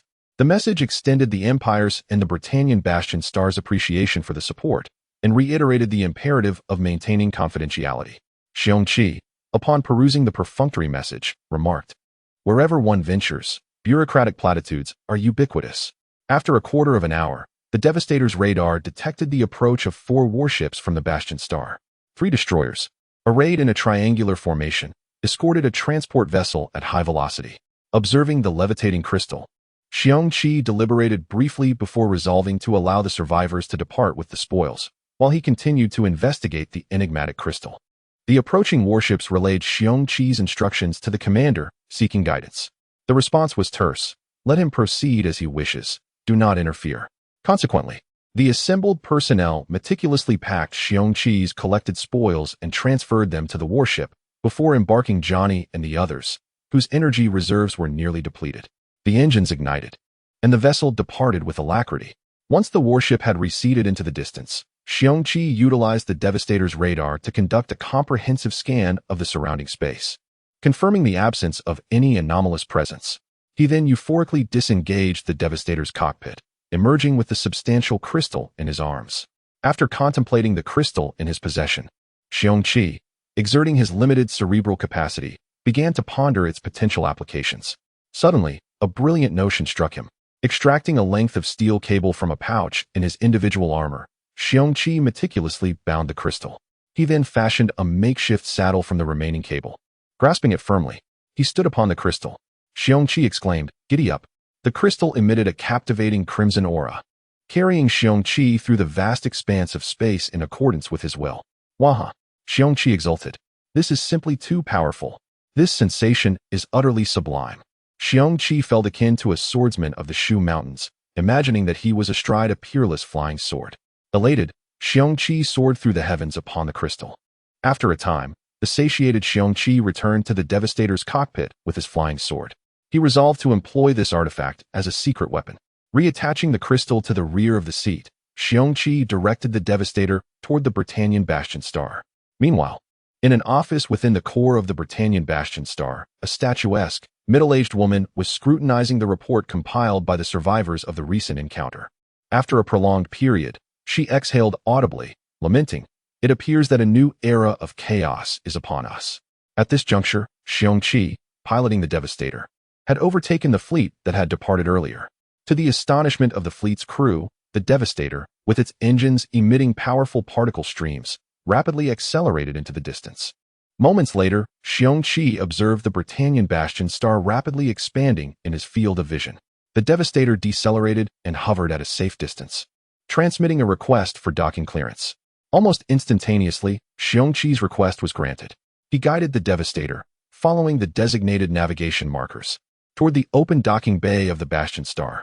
As he drew nearer to the colossal structure, Xiong Qi scrutinized the behemoth before him. The immense, spherical metal fortress, nearly 1,000 kilometers in diameter, was bristling with a dense array of cannons of varying sizes, as well as a multitude of detection systems. The gargantuan fortress exuded an oppressive aura, resembling a monstrous war beast, proudly standing sentinel in the void, its gaze fixed upon all who approached. Xiong Qi was perplexed. Recalling the legend of the Flame Butcher, how had that individual managed to single-handedly obliterate a Bastion Star? It seemed improbable, even with the Devastator's exceptional performance. Merely approaching the Bastion Star was a formidable feat even if one were to succeed in closing the distance. The Devastator's folding cannon, with its destructive capacity equivalent to that of a battleship's main gun, could inflict only superficial damage. How, then, had the Flame Butcher managed to dismantle a Bastion Star single-handedly? Harboring these questions, the Devastator smoothly entered the open docking bay, whereupon the massive portal slammed shut. Xiong Qi guided the Devastator further inward, traversing 2 additional airlocks before reaching a staging area. Upon observing the assembly of individuals peering at him through the thick glass partition, Xiong Qi knew that he had arrived at his destination. After a series of hissing sounds, the staging area had been fully depressurized. Following a final verification, Xiong Qi disengaged the cockpit and leaped out. With a resounding thud, Xiong Qi, bearing his 140-kilogram frame and the additional 200 kilograms of his armor, landed heavily, causing the floor of the staging area to reverberate. Xiong Qi slowly disengaged the clasps of his helmet and removed it. Chapter 5. Fortress Star. Xiong Qi took several deep breaths of the free air. Although the powered armor in the destroyer could provide the necessary oxygen, nothing compared to the refreshing sensation of breathing natural air. Confined by the limitations of space, each breath felt uncomfortable. After spending days living alone in space for the first time, he couldn't help but reminisce about the scent of the natural atmosphere. He then adjusted his expression, wearing what he considered a rather amiable smile, as he walked down the corridor towards the group awaiting him. He wondered about the identities of the individuals waiting for him inside. Tia Alicia observed the approaching member of Team X, designated B2. He stood at least 6 feet tall, with a robust physique and a square face adorned with ordinary features that would easily blend into a crowd. Yet, he radiated confidence, as if he had everything under control. At the same time, she contemplated the reputation of Team X, which she had heard of previously. Each member was a prodigy, enjoying the Empire's finest benefits, equipped with the most advanced technology. It was no exaggeration to claim that Team X's weaponry was at least 50 years ahead of conventional forces. This 50-year gap was not to be underestimated. In the current era of interstellar colonization, technological advancements occurred at a rapid pace, rendering such a disparity nearly insurmountable. This was evident from the imposing mecha of the opposing team. Its heavy frame made even simple movements laborious, let alone flight. Reflecting on the reports of the astonishing mobility and overwhelming firepower it possessed, it became clear that conventional forces could never hope to match such performance. Not even the special operations teams. What puzzled her, however, was the prefix added to the code names of Team X members. How did this B2 warrior come into being? Had Team X established a subordinate unit? Had they expanded their ranks? As Xiong Qi approached the group, he found himself face-to-face with a striking middle-aged woman holding the rank of Major General, who bore a resemblance to Lelina. He suddenly recalled that Director Lonnie's wife was the commanding officer of the garrison fleet stationed at Fortress Star. Could this be the very woman? As he tucked his helmet under his left arm and rendered a formal salute, the metallic heels of his powered armor clashed crisply, interrupting the thoughts of the gathered individuals. Team X member B2 reporting to you, Commander. Thank you for your support of our work, he stated. Tia Alicia composed herself and returned the salute. Major General Tia Alicia Loki of the garrison fleet at Fortress Star, accompanied by 7 subordinates, welcomes you. We sincerely appreciate your assistance. Xiong Qi nodded inwardly, confirming her identity as Director Lonnie's wife. Remembering the director's ominous words regarding the changing room incident, he felt a twinge of caution. This woman appeared formidable, and he needed to be careful not to provoke her. Thank you for your kind words, General. This support was assigned by X1. Please direct your gratitude to our captain. As for me, I merely fulfilled my duty. If I had arrived sooner, our casualties would not have been so significant, he sighed, recalling how his excitement had led him to overlook the radar. At that moment, an officer beside Tia Alicia raised his hand and operated his wrist-mounted device for a moment before leaning in to whisper, General, the arrangements have been made. Xiong Qi's exceptional hearing captured every word, leaving him puzzled. Arrangements? What kind of arrangements? With a smile, Tia Alicia addressed him, So, B2. We have prepared food and accommodations for you. If there are no urgent matters, please follow me. She gestured for him to follow as she turned and led the way, the other officers trailing behind. Xiong Qi instinctively rubbed his stomach, which had suffered from deprivation over the past few days, and hurriedly followed. Meanwhile, in a cozy little room within Team X's base, a black-haired girl sat quietly on a sofa with her eyes closed. Suddenly, she opened her starry eyes, a playful smile gracing her face as she muttered to herself, what a curious phenomenon. A crystal derived from the insectoids actually absorbs human blood and gets assimilated. I wonder if Lolita has discovered this yet. Lolita was exhausted. In her quest to study the mantis corpse, she had gone days without sleep, particularly fixated on that mysterious crystal. To grasp its properties, she needed to monitor the data continuously, terrified of missing something significant. Fortunately, her efforts had begun to yield results, rewarding her diligence. As she crossed the sliding bedroom door, Lolita dragged her weary legs, forcing her heavy eyelids to remain open. She collapsed onto her bed without changing her clothes, yearning only for a good night's sleep. Suddenly, the room filled with dense particles of light, gradually coalescing into a black-haired girl. Lolita cast a resigned glance at the exuberant girl, seemingly eager to engage in conversation. Could you please refrain from making such a grand entrance every time? It's so unoriginal, she sighed, rolling her eyes. This time, I truly have something exciting to share. The black-haired girl exclaimed, shaking with anticipation. It's about that mysterious crystal. Don't you want to hear about it? I don't want to hear it.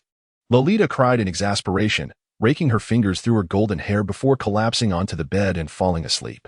The black-haired girl looked at Lolita, now in a deep slumber, sighed in resignation, and turned to leave, passing through the wall.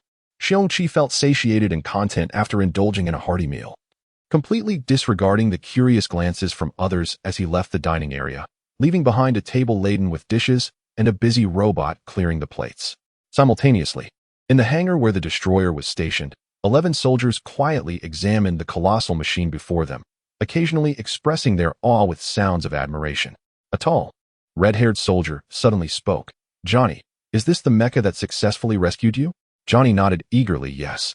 When we were on the brink of despair, that person piloted this mecha to our aid. With a single shot, he obliterated the massive insect that had taken us so much effort to defeat. You wouldn't believe how spectacular it was. We thought a battleship had been dispatched from the base. As the red-haired soldier listened to the description, he nodded at the other soldiers, realizing this was indeed the same individual. He was astonished to see such a machine existed. Another, slightly shorter red-haired soldier scoffed. If I had that mecha, I could achieve such glorious results too. With that, he turned and walked away. Where are you going? The tall soldier asked, puzzled. I'm going to challenge him. Why should he get to pilot such an exceptional mecha? I intend to defeat him and claim it as my own. The shorter soldier tossed his hair dramatically and strutted away, believing himself to be quite dashing. The tall soldier frowned briefly before coming to terms with it. Very well. It will be interesting to see his true capabilities, and perhaps it will temper this boy's arrogance. Xiong Qi glanced at the soldier who was nearly a head shorter than him, curiously rubbing his nose. A challenge? A wager? What kind of document is this? Chapter 6. Friendly sparring. Well, since the other party has made a request, I must uphold the reputation of Team X. Whatever the rules are, I shall abide by them. Xiong Qi was still pondering, having just finished his meal and seeking a place for some physical activity to aid digestion. Thus, he readily agreed to the other's demands. You set the rules. Speak up. How shall we proceed? Xiong Qi idly scratched his ear, now untroubled by the previous substantial presence that resided within. He was quite attentive to personal hygiene and looked down at the other. Crude. This was Neo's first impression of Xiong Qi. He was not as handsome as himself, lacked the grace he possessed, and appeared to be a brute. Of course, one could not overlook the well-built physique. Yet Xiong Qi had already triumphed over many opponents of similar stature, although they seemed less formidable. Such individuals who pursued sheer physical strength were oblivious to the fact that excessive muscle could impede speed. Consequently, Neo composed himself and stated, I am Neo, a member of the station's special forces, directly under General Tailia's command. Hearing of your formidable combat prowess, I could not contain my desire to learn a thing or two from you. Neo? Xiong Qi was struck by the name, wondering if this individual shared a name with the character from the Matrix. Could he possess the ability to manipulate time as well? Enough with the pleasantries. Just tell me when and how we are to fight. If you don't, I'll be off to sleep, Xiong Qi kindly reminded the other, who continued to feign decorum. Neo was on the verge of a breakdown. What manner of person was this? He displayed a shocking lack of etiquette. Did he not realize that interrupting someone is an extremely rude and ungentlemanly act? Neo vowed to teach him a harsh lesson, thus resolutely declared, now, at Training Ground 1. Until one party begs for mercy. He then led the way. Xiong Qi scratched his sparse beard, contemplating whether it was time to shave. However, he pondered why this fellow harbored such intense animosity towards him. If he truly unleashed his full strength, what would he do in response? The news of Neo, the Special Forces member, challenging a mysterious individual spread swiftly throughout the base. It was known that Neo was the only genius in the garrison fleet, poised to break into S-level magic energy at the mere age of 22. Proud and arrogant, he relished challenging warriors of lesser strength. Those who had faced his challenges had all endured his scorn, yet he had never dared to challenge his captain. This indicated that this genius was also a cowardly bully. Thus, speculation swept through the base regarding whether Neo would emerge victorious against the challenger. According to whispers from survivors of the recent encounter with extraterrestrial beings, it was highly likely that Neo would be met with a formidable opponent this time. 10 minutes later, at Training Ground 1, the two stood facing each other.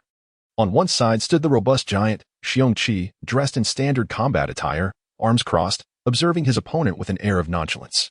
Opposite him was Neo, clad in exoskeletal battle armor, his physique also quite formidable.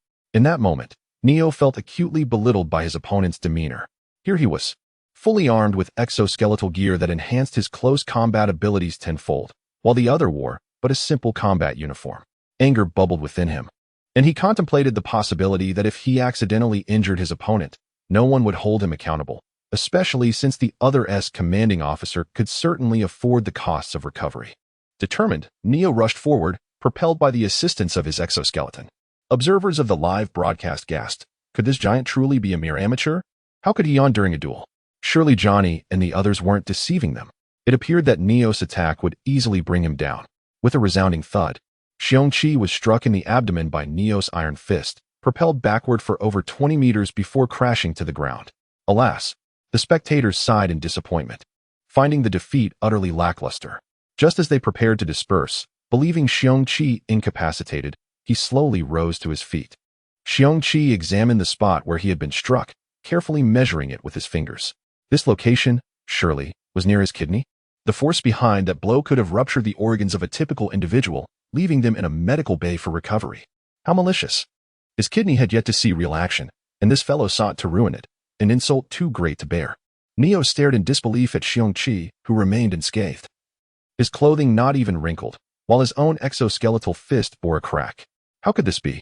Under his magical energy, the exoskeleton's destructive power was considerable. Even a mech would have suffered damage from such a blow. How was this man unharmed? Xiong Qi slowly removed his combat jacket, tossing it aside. He flexed his wrists and neck, producing a series of satisfying cracks.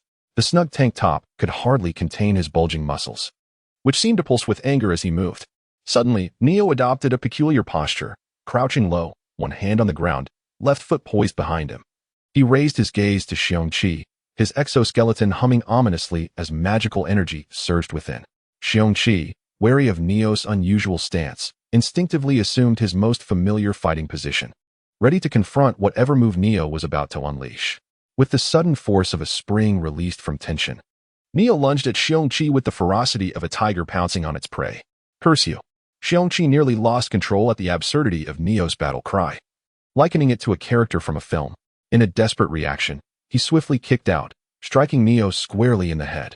With a resounding clang, Xiong Qi's heavy combat boot collided violently with Neo's metal helmet, halting Neo's advance and sending him crashing to the ground.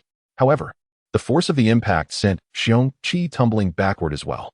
The onlookers gasped in astonishment at the display of raw physical power. Moments later, Xiong Qi rose, rubbing his sore leg, limping toward his opponent. He noted with confusion that Neo, clad in exoskeletal armor, should have been quicker to recover, yet here he was, still rolling on the ground, clutching his helmet in apparent distress. Curiosity piqued, Xiong Qi approached Neo, who continued to writhe on the ground, scratching at his helmet in a fit of agony. Determined to uncover the truth, Xiong Qi seized the protrusion on Neo's exoskeleton and lifted him up, only to stifle a laugh at the sight before him. It seemed that Xiong Qi's kick had struck Neo's face, causing the helmet to crumple inward, distorting the viewing port and compressing his head within. Fortunately, the protective gear had held firm, as no blood was evident. Realizing that the helmet was stuck, Xiong Qi's anger flared anew at the earlier assault. Remembering his principle of not provoking others unless provoked, he devised a plan. He tossed Neo back to the ground and, with a mischievous smirk, grasped his waist with both hands. Chapter 7. What is he doing? The onlookers were filled with confusion, unable to decipher the situation, and so they continued to watch intently. Suddenly, with a sharp command, Xiong Qi exerted a tremendous force inward with both hands. The muscles in his arms bulged and pulsed with his strength, accompanied by a series of excruciating creaks. The exoskeleton armor worn by Neo was forcefully compressed inward by Xiong Qi's might, eliciting a sharp gasp from Neo, who ceased his attempts to remove his helmet and instead protected his now slimmer waist with his hands. The spectators collectively inhaled sharply. What monstrous strength! He could actually deform an exoskeleton made of tungsten titanium alloy with his bare hands. Wiping the fine beads of sweat from his forehead, Xiong Qi turned his gaze back to Neo, fixing him with an intense stare before extending his large hand to firmly grasp the protruding shoulder of the exoskeleton armor. A crisp crack echoed as the shoulder armor was tightly pinched in place. With a pained scream from Neo, Xiong Qi released his hold, satisfied. How's that for a sneak attack? If I don't turn you into a trophy today, I won't bear my name. Xiong Qi swore, feeling a deep-seated resentment towards Neo, who had clearly intended to incapacitate him from the very start. He had a good temper, but that didn't mean he would allow someone to toss him into a life support pod so easily. Thus, under the gaze of the crowd, Xiong Qi extended his sinister hand towards Neo's ankle.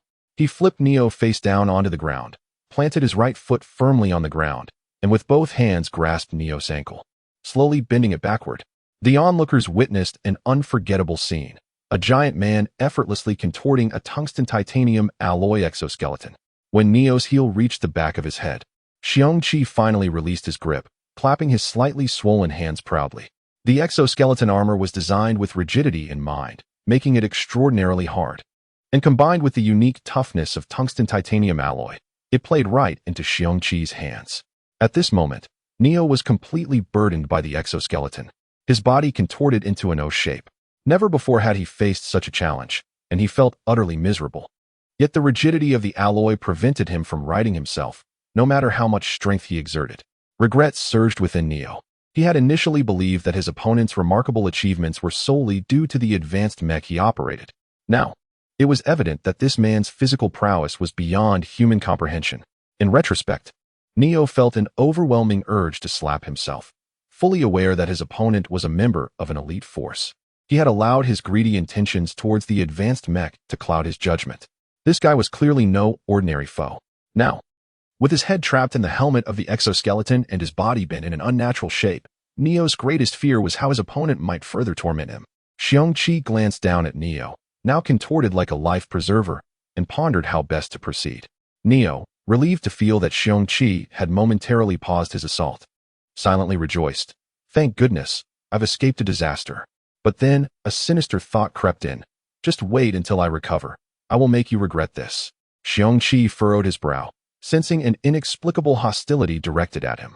Could it be that Neo had developed a grudge against him? Truly unrepentant. It seemed necessary to impart a life lesson to him. Perhaps I should have him roll around a few more times before anything else. Meanwhile, Tia, having just concluded a confidential meeting regarding this incident, was informed of the duel. What a joke. Neo was playing with fire. Fearing for her subordinates, Tia hurried to the training ground. Xiong Qi adjusted Neo's position so that his belly pressed against the ground, glanced at his vulnerable area, and lightly kicked it. The spectators gasped. Such ruthlessness, a kick to render him incapable of offspring. In the midst of his relief, Neo suddenly felt a sharp pain in his groin and lost consciousness. Just before slipping into darkness, he only remembered being propelled forward by Xiong Qi's kick. Tia quickly opened the training room door with her authority and rushed inside. Upon witnessing the scene before her, she felt disheartened. Xiong Qi was gleefully kicking Neo, who was contorted into an O shape, causing him to roll around the confined space with unrestrained delight. Regardless of Neo's faults, he was still one of her soldiers, and she should intervene to stop Xiong Qi's actions. With this thought, Tia called out, "Your Excellency, please stop. He has learned his lesson." Xiong Qi, enjoying himself, hesitated but then withdrew his foot, scratching his head and chuckling at Tia. "My apologies, I lost control for a moment, haha." The onlookers could not help but scoff at Xiong Qi's excuse. Lost control? You've had him rolling around for several laps already. However, due to Neo's notorious behavior, no one dared to correct Xiong Qi's slip of the tongue. Are you kidding me? You seem to be having a grand time, Tia thought bitterly. Nevertheless, given Neo's reputation and Xiong Qi's status, she suppressed the urge to draw her weapon. To rescue Neo, she concocted a plan. "Your Excellency, I have a query that remains unanswered. May I ask you to follow me?" Without waiting for Xiong Qi's response, she turned and left, receiving the superior directive. Xiong Qi abandoned his intention to continue the playful torment, found his discarded shirt, and promptly donned it. He then followed Tia, leaving behind Neo, who lay in despair, feeling utterly defeated and contorted. Of course, at that moment, Neo was oblivious to his predicament. After Xiong Qi departed, several robots emerged from a hidden compartment in the training ground walls, placing the O-shaped Neo onto a stretcher and swiftly departing. As Xiong Qi trailed closely behind Tia, he began to wonder what her summons had been about. Meanwhile, at the X-Squad base, the drowsy Lolita stretched languidly and climbed out of bed, blinking sleepily. She noticed something moving by the wall and rubbed her eyes for a clearer view. To her astonishment, a dark-haired girl emerged from the wall, accompanied by an eerie giggle. Faced with this bizarre scene, even the experienced and fearless Lolita was nearly startled into a scream, breaking into a cold sweat. Fortunately, she recognized the girl's face just in time to suppress her fright. "Big sister, are you trying to scare me to death? Why did you choose to come in like this?" Lolita chastised, completely awake now. "When will you ever learn to come in properly?" The dark-haired girl, momentarily taken aback, replied, "Didn't you say my previous entrances were unoriginal? So, I watched a few highly rated movies on the intergalactic web to choose a more surprising entrance." Lolita rolled her eyes. "Please, big sister, that was just terrifying." Then she vaguely recalled something. "By the way, big sister, didn't you want to tell me something before I went to sleep?" The dark-haired girl nodded eagerly, nearly bouncing with excitement. "You will never guess what I discovered." Chapter 8. Directly dragged away, Lolita gazed at the elated girl with flowing black hair as she floated about the room, rolling her eyes in exasperation. "Just stick to your usual entrance, will you? Now, what has brought you such joy?" The black-haired girl gently settled onto the edge of the bed and replied, "It's about Xiong Qi. Through the embedded monitoring system of the destroyer, I stumbled upon something quite intriguing, and I believe you will find it fascinating." After speaking, the girl activated the projection device in Lolita's room, displaying the footage she had uncovered via the destroyer's internal surveillance. Lolita was already astonished when she witnessed Xiong Qi being pierced in the palm by a massive diamond-shaped crystal. From the footage, it appeared that Xiong Qi had merely brushed against the edge of the crystal, yet it had penetrated the defenses of his personal armor, injuring his hand. It was simply unbelievable. The primary data upon which the personal armor was built was its protective strength, and yet it had been so easily breached. How could this not astonish Lolita? However, when she saw the crystal swirling around Xiong Qi in that confined space, her shock escalated to utter disbelief. Her mouth felt open wide enough to fit an egg. How could this be possible? Doubting her own eyes, Lolita urged the black-haired girl to replay the footage. Watching intently, she scrutinized every detail. When she observed the crystal rotating around Xiong Qi, coupled with his satisfied smile, a question arose in her mind. Could it be that the crystal was responding to Xiong Qi's commands? Yet, it was peculiar how a crystal sourced from the Zerg could be assimilated by human blood. Upon seeing Xiong Qi embrace the crystal as he floated out of the cockpit, Lolita quickly directed her gaze toward the black-haired girl. As if reading her thoughts, the girl smiled and said, "Don't worry. I have the data from the armor's monitoring system as well. I will play it for you right away." Soon, Lolita beheld a scene that contradicted all her previous assumptions. Xiong Qi was standing atop the crystal, freely soaring through space. This was inconceivable. Lolita was left speechless. Recalling her earlier experiments with the crystal extracted from the mantis Xiong Qi had defeated, which had not indicated such properties. It seemed she had been confined by conventional thinking. Yes, this was it. I shall head to the laboratory immediately to see if the blood of others can elicit a reaction from these peculiar crystals. If that is the case, humanity will face an unprecedented technological revolution. Resolved, Lolita quickly freshened up before dashing to the laboratory, leaving the black-haired girl with a parting remark. "Big sister, send a message for him to return, and don't forget to bring back his spoils." The black-haired girl watched Lolita rush away, shaking her head with a smile before dissipating into a shower of light. Meanwhile, Xiong Qi was engaged in idle chatter with Tia Area, struggling to connect as her speech was laden with complexity. However, he was wary of offending her, as she might very well be a relative of his future self. Just as he was preparing to ingratiate himself, a vibration at his wrist startled him into apologizing to Tia Area before checking the recently received message. Since Lolita had modified his personal equipment to utilize energy from a power module before his departure, Xiong Qi was now able to use these simple devices as well. Return? Xiong Qi scratched his chin. That sounds good. I've been away for quite some time, and I do miss home. Yet, upon reading the accompanying note, he was left speechless. X1 had instructed him to bring back the spoils of this mission, without letting anyone else touch them. What a predicament. The shells alone were nearly enough to fill a small transport vessel, and how was he supposed to bring them back? The destroyer had no cargo hold, and even that half-meter crystal could only be awkwardly strapped to the back of the seat. Was he to borrow a transport ship? But his physique would prevent him from activating the ship's magical energy conversion engine. Suddenly, an idea struck him. "General, I have a request." Xiong Qi adopted a serious expression. Tia Area, taken aback by his sudden solemnity, replied, "Go ahead, but it better not be something outrageous." Xiong Qi continued, "The items you entrusted to your department for transport, none of them have been tampered with, have they?" He watched her intently, anxiety etched across his face. "Rest assured, I have already communicated with your superior. Your spoils have been transferred to a small transport ship," Tia Area assured him, pondering if the message he received pertained to bringing back those spoils. "That's splendid. I truly appreciate your assistance." Xiong Qi rose and saluted Tia Area. "In that case, may I request the transport ship for myself? I would like to take them all back." "Just you?" Tia Area was astonished. She had intended to send a few personnel to accompany him. Xiong Qi nodded firmly. "Yes, just me. The fewer who know about these items, the better." Half an hour later, Xiong Qi was seated in the cockpit of the destroyer, nervously calibrating the controls. Utilizing virtual imaging technology, he was able to visualize the current state of the destroyer. The power systems were functioning normally, radar systems were operational, sensory systems were intact. Upon confirming that everything was functioning correctly, he activated the destroyer's engines. The destroyer then glided toward the airlock. It signaled readiness to the control personnel, indicating that they could open the doors. As the airlock hissed open with a release of pressure, Xiong Qi beheld the small transport ship quietly stationed outside the fortress. This vessel, approximately 200 meters in length and shaped like a cigar with a row of large thrusters at the rear, was floating gently due to the lack of engine activation, caught in the gravitational pull of Fortress Star, moving in a slow, predictable trajectory.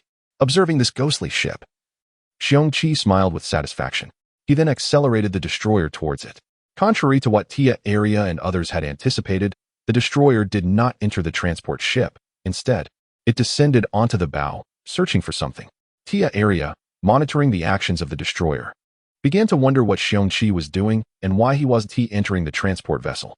Finally, Xiong Qi found what he was looking for, visibly relieved. The destroyer slowly crouched down and flipped open an armor panel on the bow, methodically retrieving a large steel cable. Indeed, Xiong Qi was after the tow cable, an essential component of every ship, designed to cope with engine failures. His plan was straightforward, since X1 forbade anyone else from handling these items, and he was unable to activate the ship's magical energy conversion engine. He would utilize the destroyer's formidable power to tow the ship back himself. As long as he could escape the gravitational pull of Fortress Star, this towing endeavor would be deemed successful. Fortunately, the gravitational force of Fortress Star was manageable due to its relatively small size. After securing one end of the cable to the towing hook on the back of the destroyer, he powered up the engines, slowly ascending. Then, under the astonished gazes of Tia Area and the others, the rear exhaust ports of the destroyer emitted a long stream of particles as it began to tow the transport ship, which weighed nearly 1,000 times more than itself.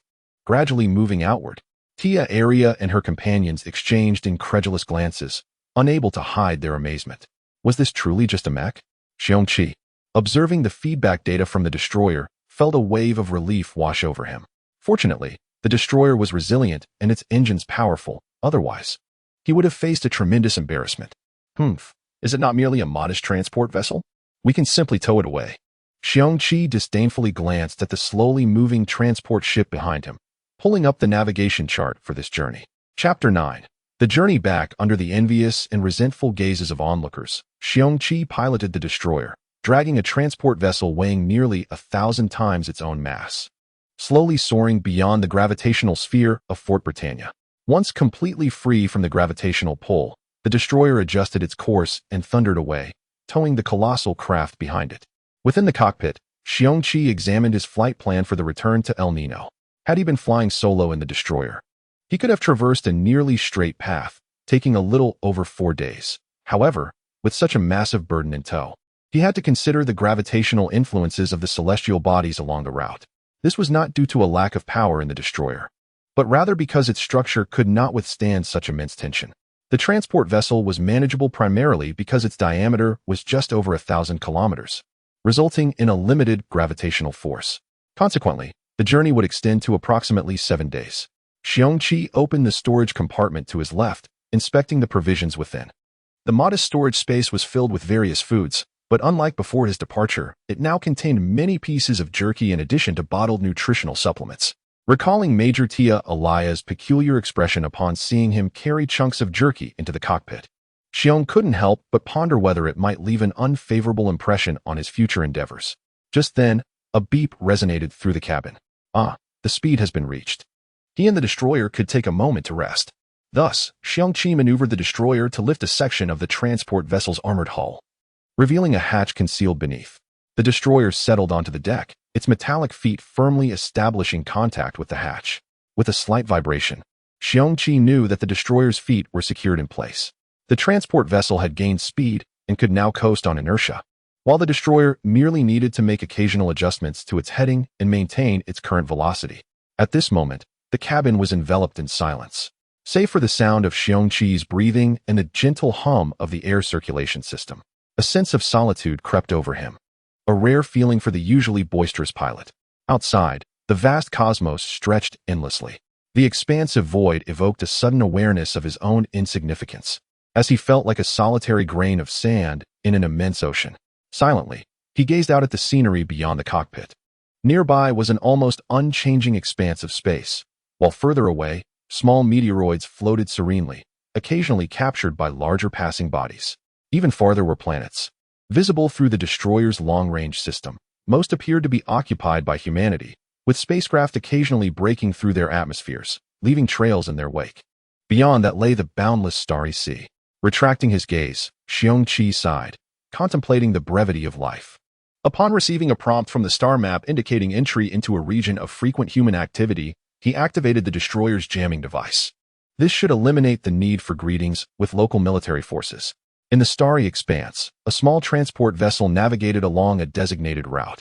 Curiously, the cockpit windows were pitch black, and the engine nozzles emitted no particle streams, yet it sped along at maximum velocity. Around the same time, within Z11, a cloaked figure knelt on the ground, hands cradling a stack of documents. Across a low table, He addressed the figure before him with reverence, "Elder." This is the detailed intelligence collected by the Sakura Group regarding the recent operations. Please take a look. Bowing his head, he prostrated himself completely. The man known as the Elder opened his eyes slightly, casting a casual glance at the cloaked figure before closing them again and setting the documents aside. "You may leave." The cloaked figure acknowledged the command and gently placed the documents on the table, then crawled away on his knees. Once the sound of the door closing echoed behind him, the Elder leaned forward to retrieve the documents, slowly perusing their contents. The dossier contained numerous images, each accompanied by extensive textual descriptions. Upon encountering a peculiar mech in one of the photographs, he let out a soft gasp, extracting the file for closer examination.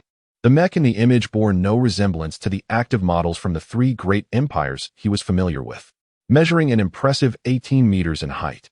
Its entire body was encased in heavy armor, with sharp angles and dual-barreled turrets mounted on its shoulders, along with a massive cannon over 10 meters long, all indicative of its formidable destructive capability. However, as he scrutinized the data and characteristics of this mech, he was profoundly astonished to discover that it appeared entirely immune to interference. A variable, the Elder sighed, pressing a small button on the table's edge, informed them that the plan has changed. It had been nearly 5 days since Xiong Qi embarked on this solitary voyage. During this time, he frequently engaged with the destroyer's intelligence system, absorbing knowledge that had been unlocked within his internal chip. His gains were substantial, yet he found himself troubled by the fact that he had not encountered a single human vessel throughout this lengthy journey. Even with his jamming system activated, it seemed implausible that not a single ship would cross his path. After all, during this era of planetary colonization, the population was vast. Surely, there were others exploring the cosmos. In his frustration, Xiong Qi glanced outwards, as if coming to a realization. Indeed, in this age, nearly everyone had piloted a spacecraft, who would leisurely wander through the desolate void of space. It was likely that only military patrols and shipping company personnel traversed this silent expanse. As he began to grasp the fundamental principles of the engine, Xiong Qi carefully donned his helmet and used the destroyer's onboard radar to meticulously scan the surrounding environment. He then retrieved a peculiar crystal from behind his seat, opened the cabin door, and floated outside, commencing his daily routine, orbiting the transport vessel. At this moment, the crystal was securely bound with several steel cables, with long ends left free, resembling reins. Xiong Qi cautiously controlled his position, placing his feet upon it, grasping one end of the steel cable, and began to soar around the transport vessel. His speed increased, to the point of sweeping away the cosmic dust that had accumulated on the hull during the journey, creating a swirling vortex. After about 10 minutes, he returned to the side of the destroyer, satisfied, and re-entered the cockpit. He secured the crystal behind his seat once more, removed his helmet, and exhaled deeply, connecting the protruding wires from his combat armor to the charging port on his seat. "How tedious," he lamented. "I must recharge the energy pack periodically. When will I unlock the hidden magical energy?" Glancing at the time, Xiong Qi opened the storage compartment, pulled out a few bottles of nutritional supplements, and drank them down. After placing the empty bottles back, he eyed the untouched jerky, swallowing hard before promptly sealing the storage door. "Not yet. I must resist," he reminded himself. With the 5th day nearly over, he could indulge in the jerky without hesitation on the 6th day. Just as he suppressed that thought, an alarm blared within the cabin, successfully diverting Xiong Qi's attention. He hastily donned his helmet and accessed the radar information relayed by the destroyer, discovering that 3 Imperial Defense Patrol ships had fortuitously detected him and were rapidly approaching.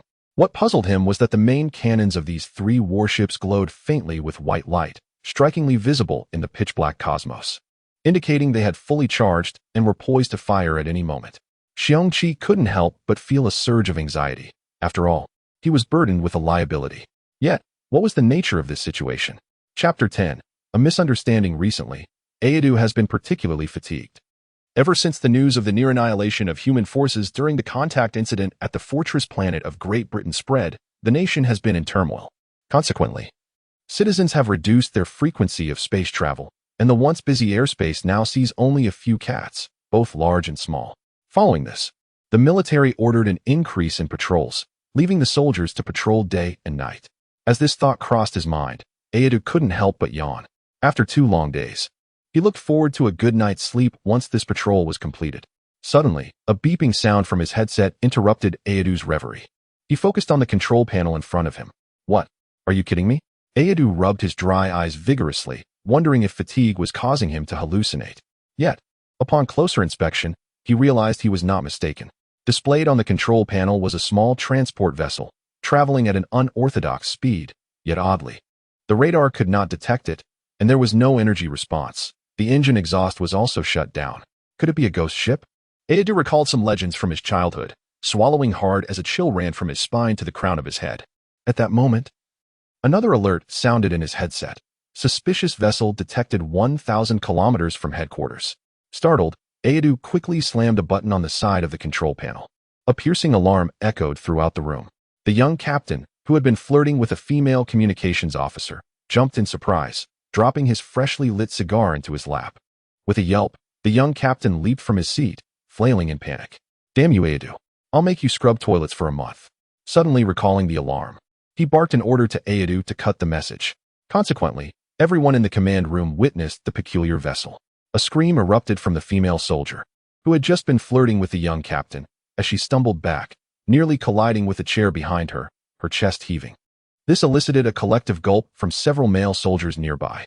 Large-chested and brainless, the young captain commented, incredulously pondering how such a thing could exist in the world. He zoomed in on the image until he could see a peculiar mech fixed at the bow of the ship. At that moment, all mouths in the command room gaped wide. A bizarre mech stood proudly at the front of the transport vessel. Good grief. Do you think you're surfing? The young captain noticed the communications officer, who had been fawning over him, now gazing dreamily at the mech, murmuring, "So majestic." Feeling a surge of irritation, he ordered, "Arm the cannons and lock onto the target. Notify the other two ships to encircle it and attempt to communicate. Demand that they stop their vessel for inspection." Xiong Qi, meanwhile, disabled the jammer, and the destroyer received the command. "Stop immediately?" Xiong Qi rolled his eyes. "What nonsense. Even if I activated the jammer, they could still calculate the speed of that transport ship through dynamic tracking. Does their commander not understand the complexities of halting a vessel traveling at such high speeds in space? Or is he simply dim-witted?" However, seeing the subtly charged cannons, and considering they were from a brother unit, he decided to cooperate. Xiong Qi replied, "Hold on, we will stop shortly." He maneuvered the destroyer from the bow's hatch, positioning it directly in front of the transport ship. Then, extending his hands, he gently pressed against a specific area of the vessel's hull. Calculating, he found this spot to be a singularity on the ship. Applying pressure here would distribute the stress across the hull, preventing damage from the immense compressive forces. The young captain scratched his chin, contemplating whether to alter his orders. Stopping such a transport ship in an emergency was no trivial task. He looked again at the destroyer positioned before the transport vessel. What was it doing? Through the holographic projection, every movement of the destroyer was clear. Suddenly, the enormous eyes of the mech glowed with a brilliant light, and the engine exhaust erupted in a fierce stream of particles, radiating dazzling brilliance. The command room's occupants watched in awe as the mech, akin to a mighty deity, used its engine power to bring the transport ship, nearly 1,000 times its weight, to an abrupt halt within mere seconds. The sound of metal being crushed and deformed filled the air. Xiong Qi inhaled deeply. Indeed, boasting could lead to calamity. Fortunately, they were in space. Had this occurred in a gravitational environment, the mech's hands might have been rendered useless. As the mech withdrew its hands from the hull, a large handprint was left behind. Observing the situation, Xiong Qi noted that the 3 enemy ships had encircled him in a formation, their main guns aimed directly at him, their muzzles glowing faintly. The sensation of being locked onto was decidedly unpleasant. Furrowing his brow, Xiong Qi accessed the enemy's channel. Lieutenant B2 of the Imperial Special Operations Division requests to speak directly with your commanding officer. Here is my verification information. After cutting the channel, Xiong Qi couldn't help but think bitterly, forget it. I must have X1 change my code name upon returning. This B2 designation is utterly discordant. Aedu input the received verification information into the query system, and moments later, the military's AI returned the data. Staring at the sparse digits, Aedu stood in shock. The irritable captain slapped Aedu on the back of the head. "What's the matter with you today? When you should be silent, you chatter away. And when it's your turn to speak, you go mute. Tell me who that person is and what the transport ship is carrying." Aedu slowly turned his head. "Captain, I fear we cannot board the vessel for inspection." He then projected the received feedback holographically. Codename, B2 Affiliated Unit. Classified rank, Special Lieutenant Mission Status. Active mission level, S order, Permit passage. If they have requests, escort them. Additionally, erase all records of this encounter and do not discuss or speculate on this matter with others. With a thud, the young captain's cigar fell from his pocket to the floor. I'm starting to dislike the privileged class. Suppressing his complex emotions, the young captain established communication with Xiong Qi. Commander, the holographic projection displayed the upper body of a figure still wearing a helmet. Although the young captain was reluctant, he saluted with his subordinates. Xiong Qi glanced at the others briefly, but his attention was captivated by a female soldier in the back row. What a magnificent cleavage! Suddenly realizing they were in the midst of dialogue, he cleared his throat to mask his embarrassment. I sincerely apologize. Due to security reasons, I cannot remove my helmet. Please bear with me. Also, could you kindly rotate the cannon away from me?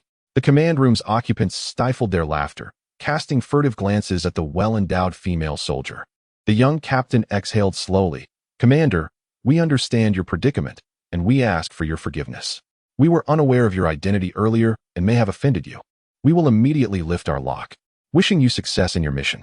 I understand. You are all exceptional soldiers of the Empire. Upon my return, I will report this to the relevant authorities. If there is nothing further, I bid you farewell, and I wish you success in your mission as well. After delivering a salute while seated and receiving a response from the other party, Xiong Qi maneuvered the destroyer, preparing to return. Consequently, the members of the patrol fleet witnessed an even more unforgettable scene. The destroyer extended its tow line from the bow, securing it onto a hook on its rear.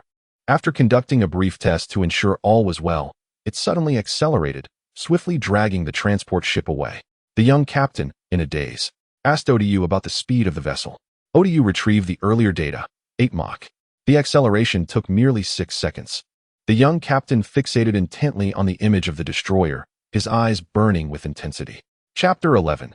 Satiated thoughts. It has now been the 6th day of the journey, and in less than a day, I will enter the defensive perimeter of the LNIO planet. Fortunately, at that time, X1 will dispatch personnel to retrieve the transport ship. Otherwise, penetrating the atmosphere with the transport vessel would pose a significant challenge. Xiong Qi bit into a substantial piece of jerky, savoring the taste, occasionally emitting satisfied sounds. There is something undeniably delightful about this tangible food. Its texture and flavor are invigorating, and each bite brings a profound sense of satisfaction. Unlike nutritional supplements, which vanish in an instant, providing necessary energy but leaving one with a hollow feeling, Xiong Qi found the emptiness in his stomach quite discomforting. Upon finishing the large piece of jerky, Xiong Qi grabbed a bottle of nutrient fluid and gulped it down. Habitually, he raised his hand to wipe his mouth with his sleeve, only to be met with a painful bang. He cursed under his breath, wincing as he realized he had forgotten he was still wearing his combat armor. The sudden movement nearly knocked out his front teeth. He removed the greasy gauntlet and gently touched his numb lips, swollen, thankfully, due to his dense musculature. The unexpected impact did not result in any bleeding gums.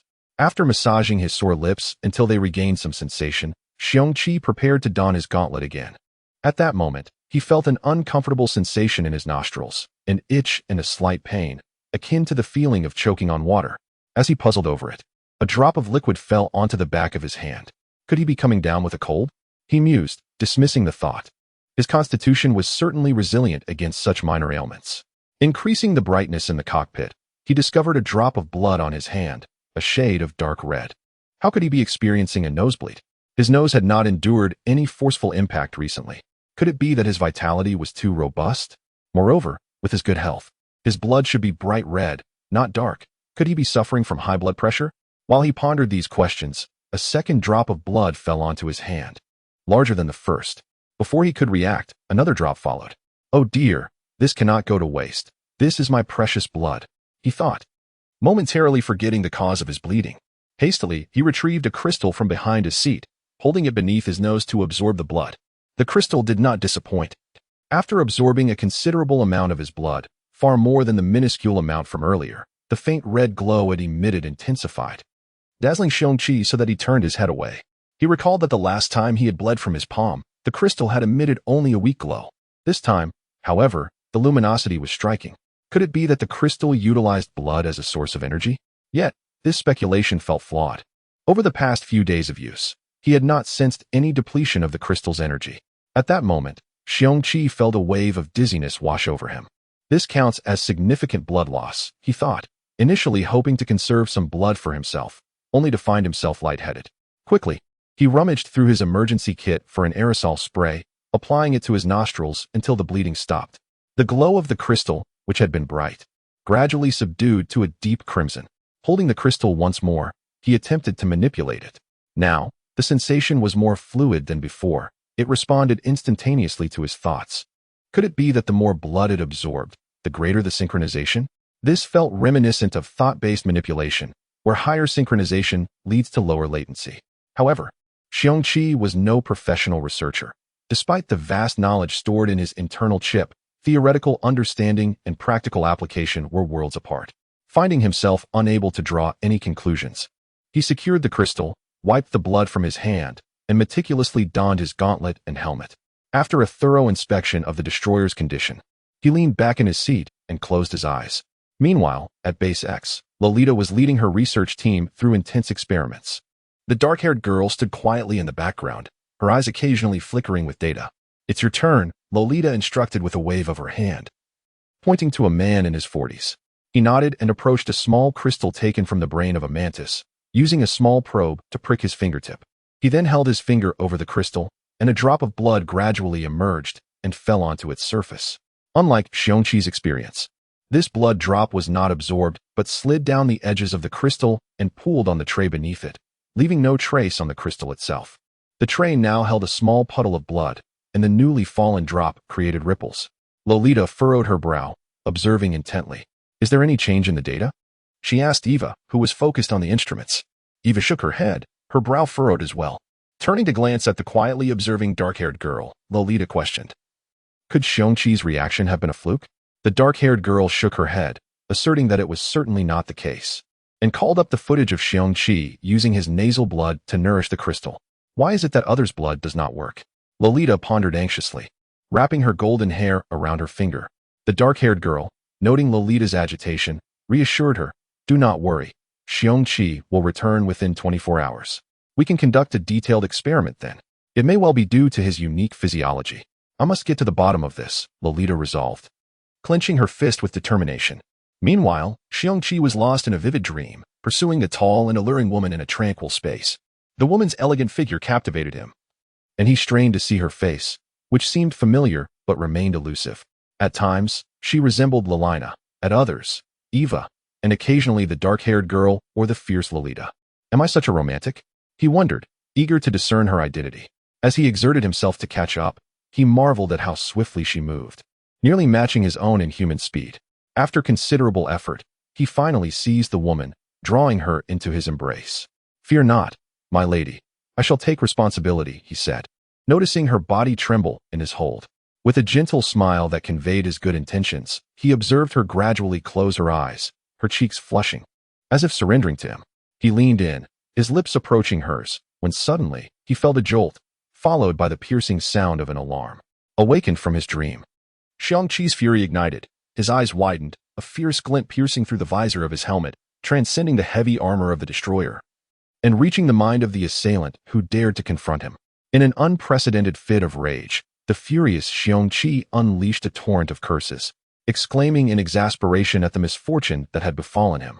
Ignoring the alarm blaring from the damaged right shoulder cannon of the disruptor and the swiftly moving transport vessel behind him, he propelled himself forward, lunging towards his adversary. Chapter 12. Interception. The mecha, approximately 12 meters tall, boasts a slender physique, with pointed protrusions at the joints of its limbs that glimmer with a cold light. Its entire body is painted a dark gray, rendering it nearly imperceptible in the vastness of space. At this moment, the mecha's shoulder bears the weight of a sniper cannon aimed squarely at the destroyer.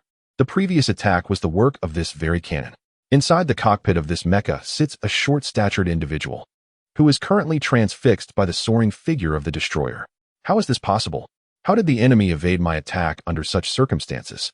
I had clearly aimed for their head, yet they seemed to possess a prophetic ability, instinctively ducking and sidestepping at the moment of impact. What I believed to be a guaranteed hit merely succeeded in destroying the cannon port on their right shoulder. Reason: the fervent thought of kissing his sister in a dream caused the mental waves of Xiong Qi to be inadvertently captured by the thought-sensing system. Moreover, the intelligence provided by the organization indicated that the enemy mecha was equipped with a fearsome large-caliber cannon, yet I observed no signs of such a weapon. Could it have been removed? This individual muttered to himself. Number 3.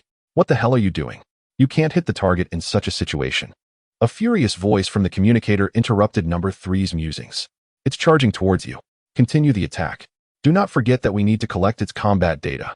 Startled, Number 3 quickly readied the sniper cannon once more, locking onto the approaching destroyer.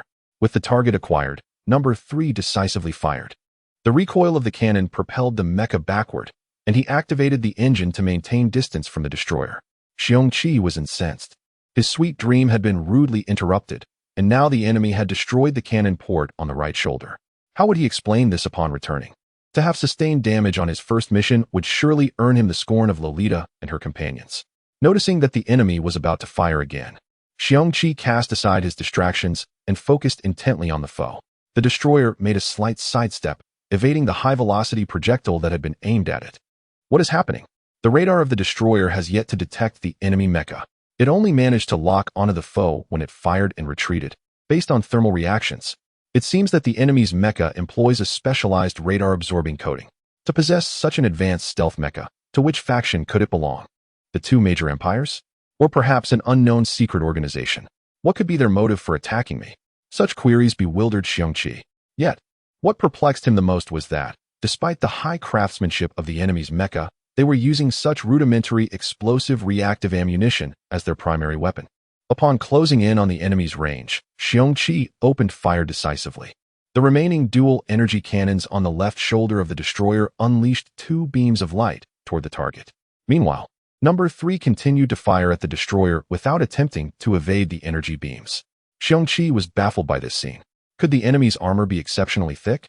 Did they truly believe that their robust armor could withstand this assault?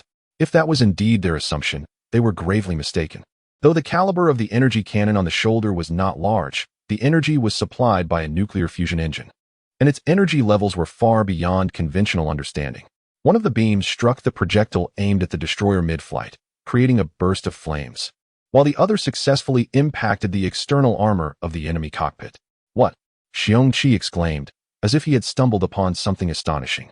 Upon striking the target, the beam did not penetrate as he had anticipated, but was instead refracted in another direction by the enemy's armor.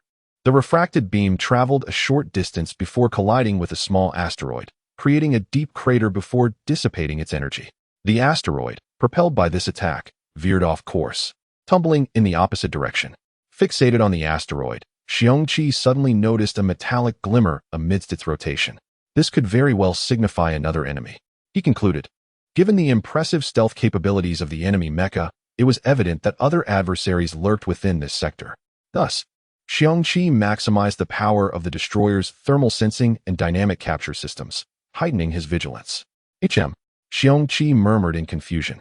The enemy concealed behind the asteroid had not rushed out but remained hidden, perhaps believing that he had yet to discover their presence or that he was powerless against the gray mecha.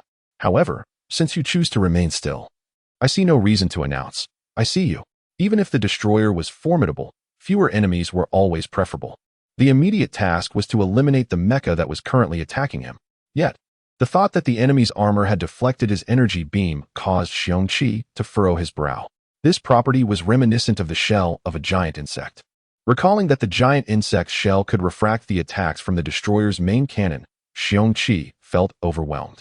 The primary weapons of the destroyer were all energy-based, and the only real ammunition was the close-range missile system in its chest, which had limited offensive capability.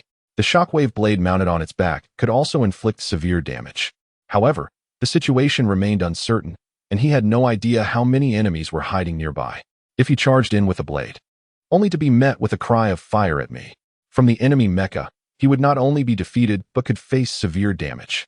He needed to devise a foolproof plan. Suddenly, Xiong Qi recognized a highly advantageous phenomenon. The previous attack had not left the enemy unscathed. A closer inspection revealed a subtle dent where the enemy's armor had been struck, surrounded by traces of high-temperature melting. Damn, it turns out to be a counterfeit.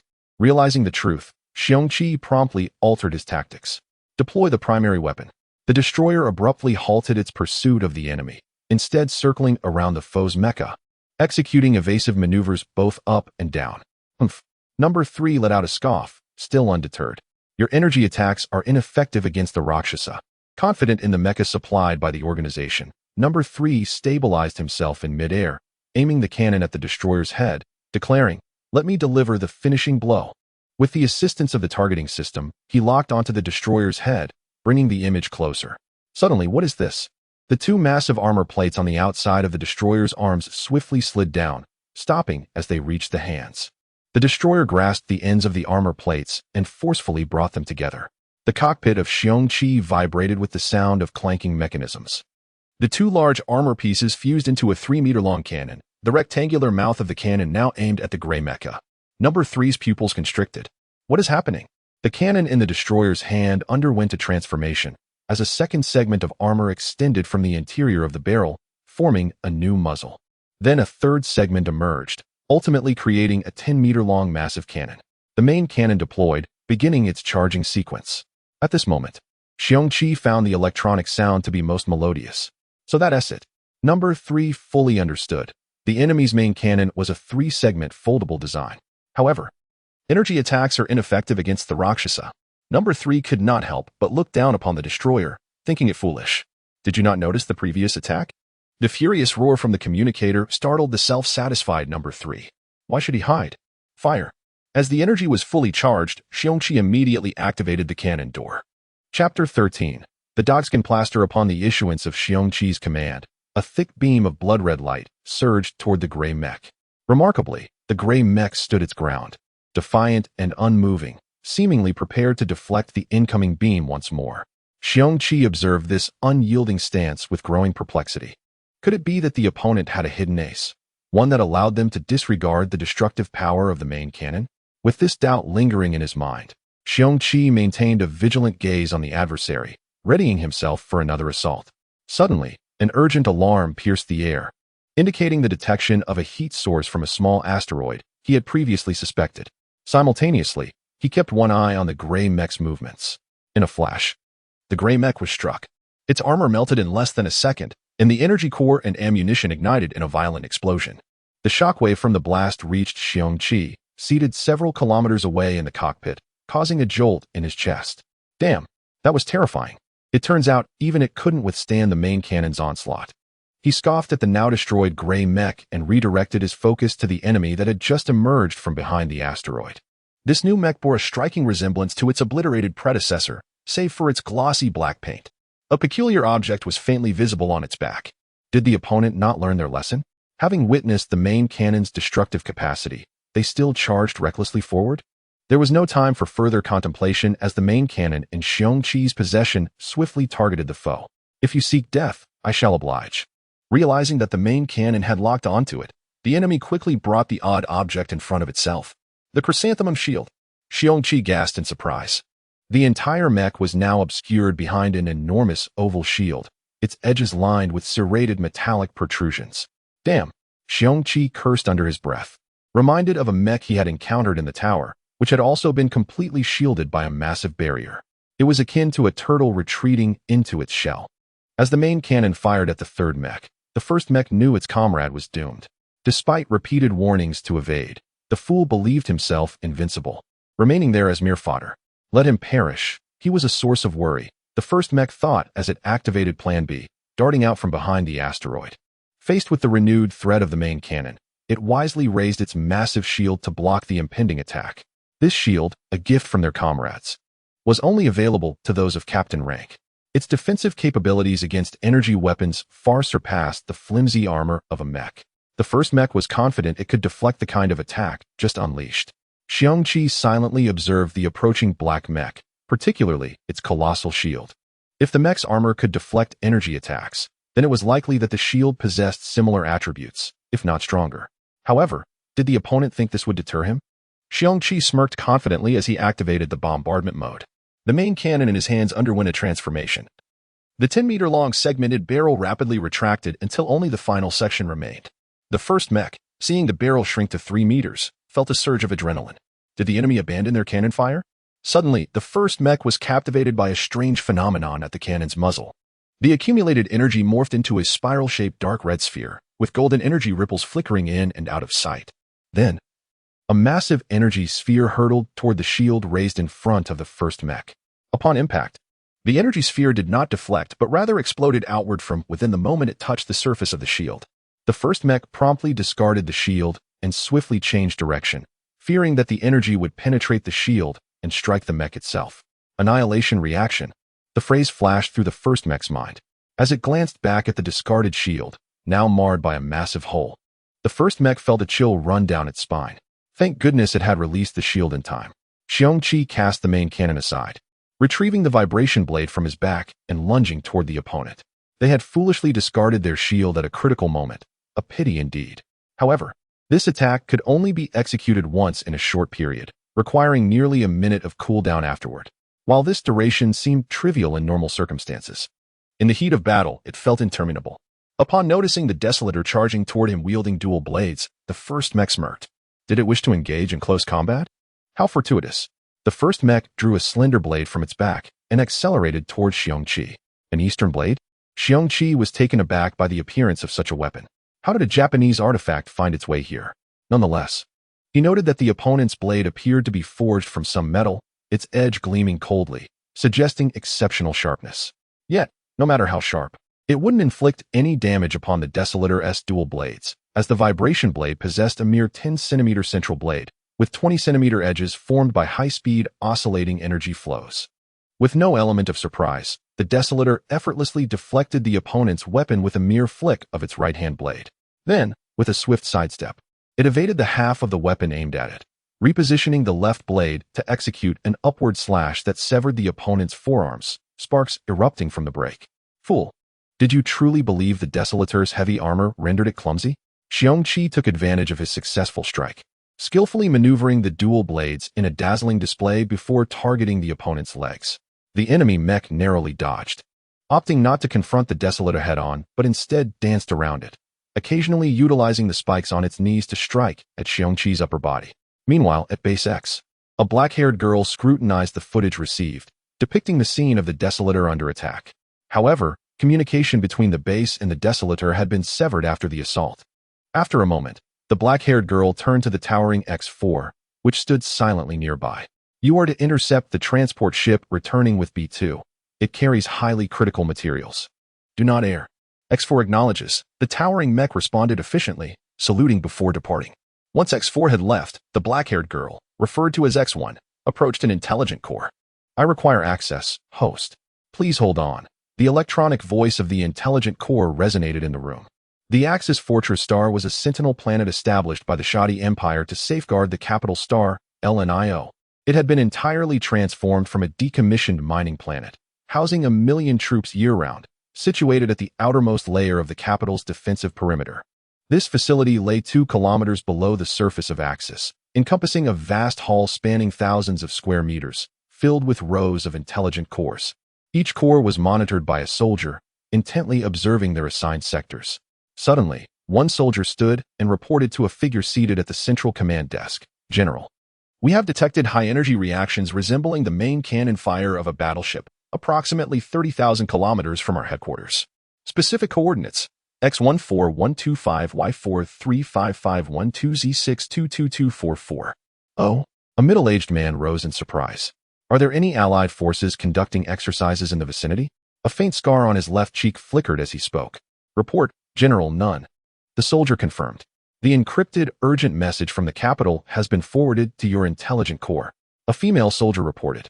The middle-aged general seated himself to review the urgent message.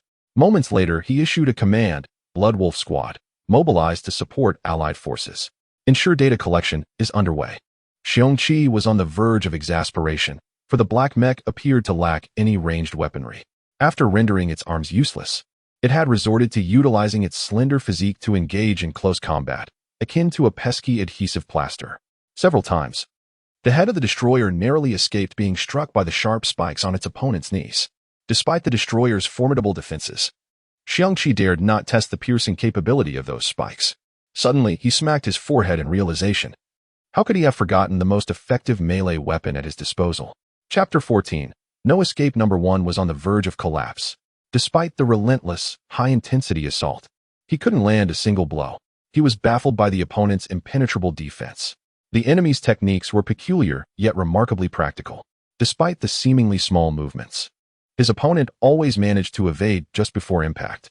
Several times, Number 1 had aimed for the head, only to be thwarted by a blade that appeared from nowhere. His mech couldn't risk a direct collision with that blade, especially after witnessing his own specially forged weapon shatter with a mere tap. As Number 1 prepared to close in again, he noticed the destroyer's chest armor abruptly swing open, revealing a dense cluster of warheads. Damn! The crude word flashed through Number 1's mind as he was engulfed in a storm of projectiles. For the next half-minute, Number 1 endured a living hell inside the cockpit. The destroyer's defensive missiles sent him reeling, and the continuous explosions caused severe internal injuries. He coughed up a mouthful of blood onto the helmet's viewport. Scattered droplets floated in the air, only to be sucked back into his airways with each breath, resulting in even more bloody froth. So, that's his final trump card? Number 1 wheezed. Captain. Number 2's voice crackled with urgency over the comms. Never mind me, stick to the plan, Number 1 retorted, regaining his composure as if in a final burst of energy. He ripped off his helmet and tossed it aside, charging towards the destroyer with a cry of "For the Empire." Xiong Qi maneuvered the destroyer back a few steps, warily observing Number 1's mech being consumed by the barrage. He was uncertain of the extent of the damage these close-range defensive missiles could inflict. As the smoke cleared, Xiong Qi was greeted by the sight of a mech that resembled a tattered rag doll. While the cockpit area remained relatively intact, the head and shoulder armor had been torn away by the intense explosions, exposing shattered internal components and wires. It seemed that while the enemy's mech possessed formidable defenses against energy weapons, it was severely lacking in protection against kinetic projectiles and close-range explosions. The destroyer raised its twin blades, aiming them squarely at the enemy's cockpit, preparing to deliver the final blow. Suddenly, the crippled black mech hurtled straight towards the destroyer's vibrating blade. What the? Before Xiong Qi could react, the enemy's cockpit rammed directly into the blade's tip. Without resistance, the vibrating blade pierced through the mech, scattering debris and blood droplets from its rear. What's going on? Xiong Qi exclaimed in disbelief. Is this some kind of suicide mission? In its final moments, the black mech's still functional legs clamped tightly around the destroyer's torso. Let's die together, Number 1 roared with his last breath. What is happening? Xiong Qi wondered. Excessive arcane energy reaction detected in target.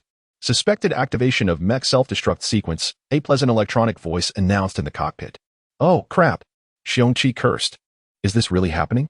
Unfortunately, while the enemy mech's armor seemed flimsy, its legs were now firmly wrapped around the destroyer's waist, making it impossible for the destroyer to break free. Warning. Thermal signature detected. The electronic voice chimed, displaying the target's image on the screen. That's the last one, Xiong Qi realized, spotting the rapidly retreating deep blue mech. He surmised that it was likely there to collect combat data from the destroyer. But what faction did it belong to? A private organization? One of the 3 great empires? Or some other clandestine group? However, all such questions were irrelevant at the moment. The most pressing issue was how to escape the enemy's grasp. Damn it, open up, Xiong Qi yelled. No matter how sturdy the destroyer's armor was, it couldn't withstand a mech's self-destruction, especially one fueled by a pilot's will and a highly synchronized arcane engine detonation. My exciting life has only just begun. I can't die in this forsaken place. A surge of intense determination welled up within Xiong Qi. Resentment, grief, and a desperate desire to live. Dual drive system activated. The pleasant electronic voice announced. Open up. Xiong Qi's unwavering will amplify the destroyer's power through the psychic interface, gradually forcing the black mech's legs apart. With a muffled boom, the black mech exploded with tremendous force. Despite the destroyer's armor absorbing much of the impact, Xiong Qi still coughed up a mouthful of blood. Fortunately, the destroyer had managed to escape the core of the blast at the critical moment, or the consequences would have been far worse than just spitting blood. Gravity generator damaged. The emotionless electronic voice reported, prompting Xiong Qi to quickly remove his helmet and secure it on a hook. When it rains, it pours, Xiong Qi muttered. Staring at the floating blood droplets in the cockpit, he hastily grabbed a spare respirator from the side of his seat and put it on, not wanting to choke on his own blood. Having escaped immediate danger, Xiong Qi turned his attention to the deep blue mech that was now far away. No matter what their intentions are, I can't let them escape. However, the deep blue mech was incredibly fast, and even with the destroyer at full throttle, it could only maintain its distance, especially since it had a head start of several seconds. Luckily, the destroyer is tough enough to have a few tricks up its sleeve. You think that's all the destroyer is capable of? You're sadly mistaken. With a burst of acceleration, the destroyer retrieved its discarded cannon, raised it once more, and aimed it at the fleeing deep blue mech. Sustained bombardment mode. As Xiong Qi spoke, the destroyer's cannon extended into its three-stage configuration, unleashing a crimson beam that streaked towards the deep blue mech. Number 2 was retreating from the combat zone at full speed. The mech's onboard AI contained all the data from the battle, and he had to bring it back, so Number 1 and Number 3 didn't die for nothing. Suddenly, Number 2 was jolted by the AI's warning. He focused and saw that the target mech had launched an attack. Huh, you think I'm as dumb as those two birds? I know how to dodge. Number 2 scoffed at the destroyer's desperate attack. With a deft maneuver, he dodged the beam hurtling towards him. You think you can hit me from over 20 kilometers away? Keep dreaming. Xiong Qi watched as the deep blue mech gracefully sidestepped the destroyer's beam. Far from being discouraged, he smiled. You're just ignorant. You think you can escape like that? After receiving their orders, the Blood Wolves had quickly armed themselves with their new weapons, boarded their ship, and sped towards the location of the incident. After a period of frantic flight, they had finally arrived in the combat zone. The Blood Wolves had swiftly deployed their mechs into the combat zone. I love this thing, Grey Wolf said, playing with his new beam saber. Hey, Wolf Leader, are we the first squad to get energy-based solid weapons? Enough talk, just get over here and support the friendlies. Wolf Leader's stern voice came over the comms. Buskill, Grey Wolf muttered, but he still quickly headed towards the destroyer's coordinates. Suddenly, Grey Wolf saw the destroyer fire a shot at the deep blue mech. Too bad. Even a big cannon is useless if you can't hit the target. No way. The Grey Wolf vowed that the scene before its eyes utterly shattered any known principles of physics. Chapter 15. More than just a cannon in known circumstances. Whether it be a mech or a warship equipped with energy cannons, the emitted high-energy beams are typically brief and discreet. However, the main cannon of the destroyer astonishingly unleashed an uninterrupted energy beam that extended an astounding 20 kilometers, growing in pursuit of the deep blue mech. How is this possible? The Grey Wolf stared in disbelief at the pillar of light emitted by the destroyer, questioning if it could withstand such sustained output. As the beam grazed the side of the deep blue mech, Xiong Qi did not feel disheartened. Instead, he wore an expression of anticipation. It is time, he murmured to himself. The crimson beam swiftly shrank to half its original diameter, its brilliance retracting, transforming into a beam sword over 20 kilometers long. Sever it, Xiong Qi commanded as the destroyer swung its cannon with force. The astonished deep blue mech could not evade in time and was cleaved in two by the colossal sword. How is this possible? Number 2's mind spiraled into chaos before being engulfed by the explosion, consumed by feelings of rage, despair, and terror, turning into cosmic dust. Do we really need to provide support? Are the higher-ups deluded? The captain of the Blood Wolf squad, Head Wolf, stood in shock, watching the formidable display of the destroyer, then glanced back at his teammates, who were equally immobilized in the void. Grey Wolf quietly regarded the 3-meter-long high-energy beam sword in his mech's hand. Comparing it to the destroyer's 20-kilometer-long blade, he felt a wave of inferiority and retracted his newly illuminated sword. Compared to it, we are but a collection of weaklings with combat capabilities below 5. His self-deprecating remark resonated strongly with the entire team, filling the channel with echoes of agreement. Once assured of the enemy's destruction, Xiong Qi felt a sense of calm wash over him as he dismantled the destroyer's massive cannon and stored it away. He then maneuvered the destroyer to search the vicinity of the recently obliterated enemy in a back-and-forth motion. Captain, what is he searching for? Grey Wolf wondered aloud, perplexed by the actions of the destroyer. Do we truly lack presence? After a period of meticulous searching, Xiong Qi discovered a small metallic plaque over 10 kilometers away from the last destroyed mech. This peculiar plaque measured approximately 5 centimeters in length and 3 centimeters in width. Its base color a shade of teal, resembling a badge that might adorn a uniform. As Xiong Qi toyed with the slightly warped metallic plaque, he ran his fingers over its surface, gradually rubbing away the soot until a vibrant red circular emblem emerged. This looks like a dogskin plaster, Xiong Qi mused, carefully placing the metal plaque into a pouch. He then turned the destroyer to face the approaching Blood Wolf squad. Who are you? Xiong Qi initiated communication, establishing a link. We are the Blood Wolf Special Forces from the Axis Fortress, dispatched to provide support, Head Wolf replied, glancing apologetically at the surrounding scene. But it appears we have not been of much help. Thank you very much. Your arrival is timely. I require your assistance with something, Xiong Qi thought to himself, relieved that he had been pondering what to do next. Head Wolf surveyed the still battlefield with confusion, looking at the image of Xiong Qi with puzzlement. Precisely. I need to collect the enemy's wreckage and the black box to bring back. I cannot manage this alone. Let us get to work. Without waiting for the Blood Wolf Squad's reaction, Xiong Qi soared towards the wreckage of the shield that had been torn apart by the destroyer. Who would have thought our Blood Wolves would stoop to scavenging for scraps? Head Wolf muttered self-deprecatingly. All units, heed my command. Assist our allies in locating enemy remains. Half an hour later, Xiong Qi meticulously placed the found debris into a cargo container, which, interestingly, had been generously sponsored by the Blood Wolf Squad. He had struggled to detach it from their assault ship. After some contemplation, Xiong Qi also placed the crystal from behind his seat into the cargo container before securing the lid. He disregarded the gaping hole he had created in the side of the Blood Wolf's assault ship and ignored the resentful glances from the squad as he swiftly entered the cockpit, leaving behind a message of gratitude. Thank you for your assistance. I shall visit the Axis Fortress for a drink sometime. He then departed in haste. Grey Wolf examined the damaged warship and looked back at his captain, noticing the slight trembling of his mech. It seems our captain has been deeply impacted, Grey Wolf remarked. Observing the departing destroyer, he thought, perhaps it's best he doesn't return. Having damaged our ship on the first encounter, next time he might dismantle it completely. Are we just going to let him leave? Grey Wolf inquired. What should we do? Should we hold him back for a drink? His rank far surpasses ours. What can we do? Head Wolf's voice carried a hint of resignation. Glancing at the cargo container left behind by Xiong Qi, Grey Wolf quickly suggested, Captain, did he forget something? Shouldn't we retrieve it? He moved cautiously toward the solitary floating cargo container. Suddenly, the inert cargo container lurched towards the direction of the departing destroyer, startling Grey Wolf, who instinctively activated his newly equipped beam sword. The cargo container, to the astonishment of those present, seemed to find its direction and sped off in pursuit of the destroyer. The Blood Wolf Squad fell silent, realizing that nothing they had witnessed today adhered to the principles of science. After a prolonged silence, Head Wolf finally ordered, let us head back and report our findings accurately.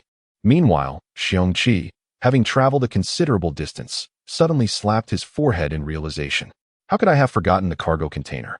Just as he prepared to turn back, he noticed the cargo container racing towards him.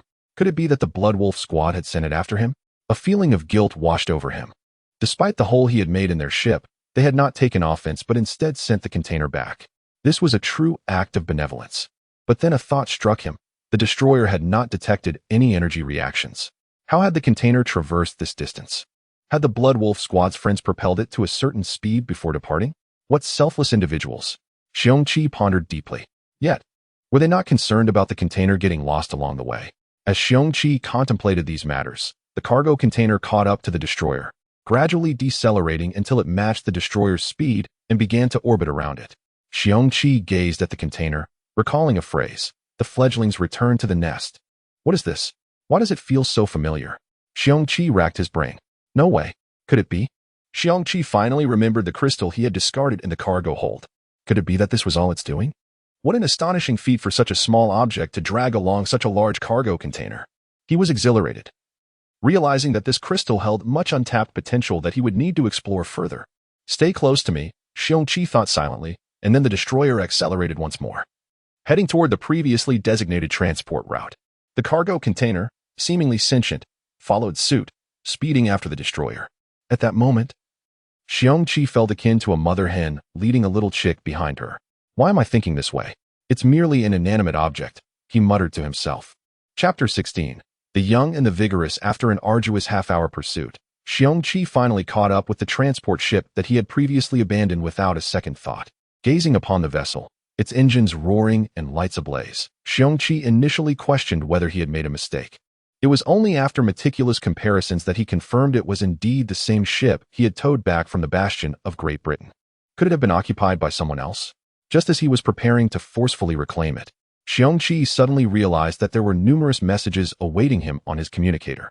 It dawned on him that he had disabled long-range communications during his earlier skirmish with the mysterious figures in order to maintain focus. Hastily, he began to check the messages. It was X4. Xiong Qi recalled the imposing figure of the tower. He quickly sent a message requesting that the transport ship's hatch be opened so he could rest. Wearing armor day in and day out, confined within such a small space, he felt as if he might curl up like a shrimp. Of course, there was another significant reason. The response from the tower arrived promptly. Within seconds of sending his request, the cargo bay door of the transport ship began to open slowly, accompanied by a message from the tower that brought a greeting from Lolita. Prepare for a hefty price to pay upon your return. A shiver ran down Xiong Qi's spine. Once aboard the transport ship, he secured the destroyer in a stand and leapt out of the cockpit. Under the peculiar gaze of the tower, he maneuvered the otherwise inert cargo container into its designated position. Opening the container door, he prepared to inspect the strange crystal within. However, as soon as the door swung open, a shadow surged forth, eagerly lunging at him. Startled, Xiong Qi slammed his hands against the door and propelled himself backward. The shadow was none other than the crystal he had extracted from the massive beetle. Upon its release from the container, it danced around Xiong Qi with unrestrained joy. Yes, it was truly frolicking. Xiong Qi found himself perplexed by the odd attachment he felt toward this crystal. Could it have developed a dependency after absorbing his blood? He tapped his forehead in contemplation, the sound of his gauntlet against his helmet echoing dully. Never mind, he thought. For now, he had not detected any harm from this entity. He was not a scientist. After all, complexities were best left to the experts. Firm in his belief that every challenge has a solution, he dismissed the matter and made his way towards the airlock, with the crimson crystal floating behind him. After hanging up his armor, Xiong Qi carried a small bag containing his uniform and opened the airtight door leading to the inner chamber. As the door slid open with a hiss, a tall figure stood in his path. X4, the tower, who had come to assist him. Of course, this tallness was relative. The tower was still slightly shorter than Xiong Qi. Welcome aboard. You've done exceptionally well this time, exceeding your mission objectives. The tower saluted Xiong Qi, then smiled warmly, a genuine expression that felt refreshing. However, Xiong Qi had no time to linger. He hurriedly returned the salute and bluntly asked, "Where's the restroom?" The tower's smile froze, and he pointed in a daze before turning away in evident frustration.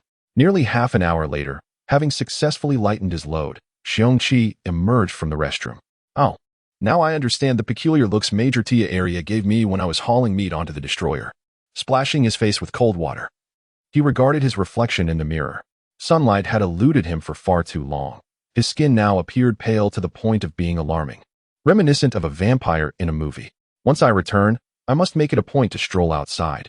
If I don't see some sunlight soon, I might as well be a mole." Glancing at his well-defined jawline in the mirror, he mused, "To be honest, this paleness does give me a certain charm." Suddenly, he felt a sharp sensation in his nostrils, followed by dark red blood trickling forth. What on earth is happening? Xiong Qi furrowed his brows, perplexed by the frequency of his nosebleeds. Is it because I am too robust that my vitality runs too high? Determined not to waste any energy, he watched the droplets of blood flow into the sink with reluctance, such precious essence. In a hurry, he summoned the crystal and pressed it against the sink, then pinched his nose and rushed to the corridor to retrieve a bottle of hemostatic spray from a first aid kit. With a swift whoosh, he applied it.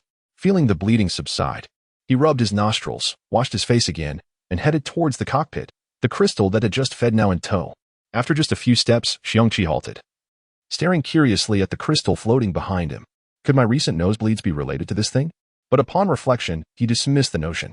It's merely an unusual energy crystal. Unable to unravel the mystery, he chose to let it be. Meanwhile, in the cockpit, the tower observed the crystal with a contemplative expression through the surveillance monitor. Moments later, Xiong Qi, clad in military attire, stood before the tower. He saluted and sheepishly said, "My apologies. One must heed nature's call. Please disregard what transpired earlier."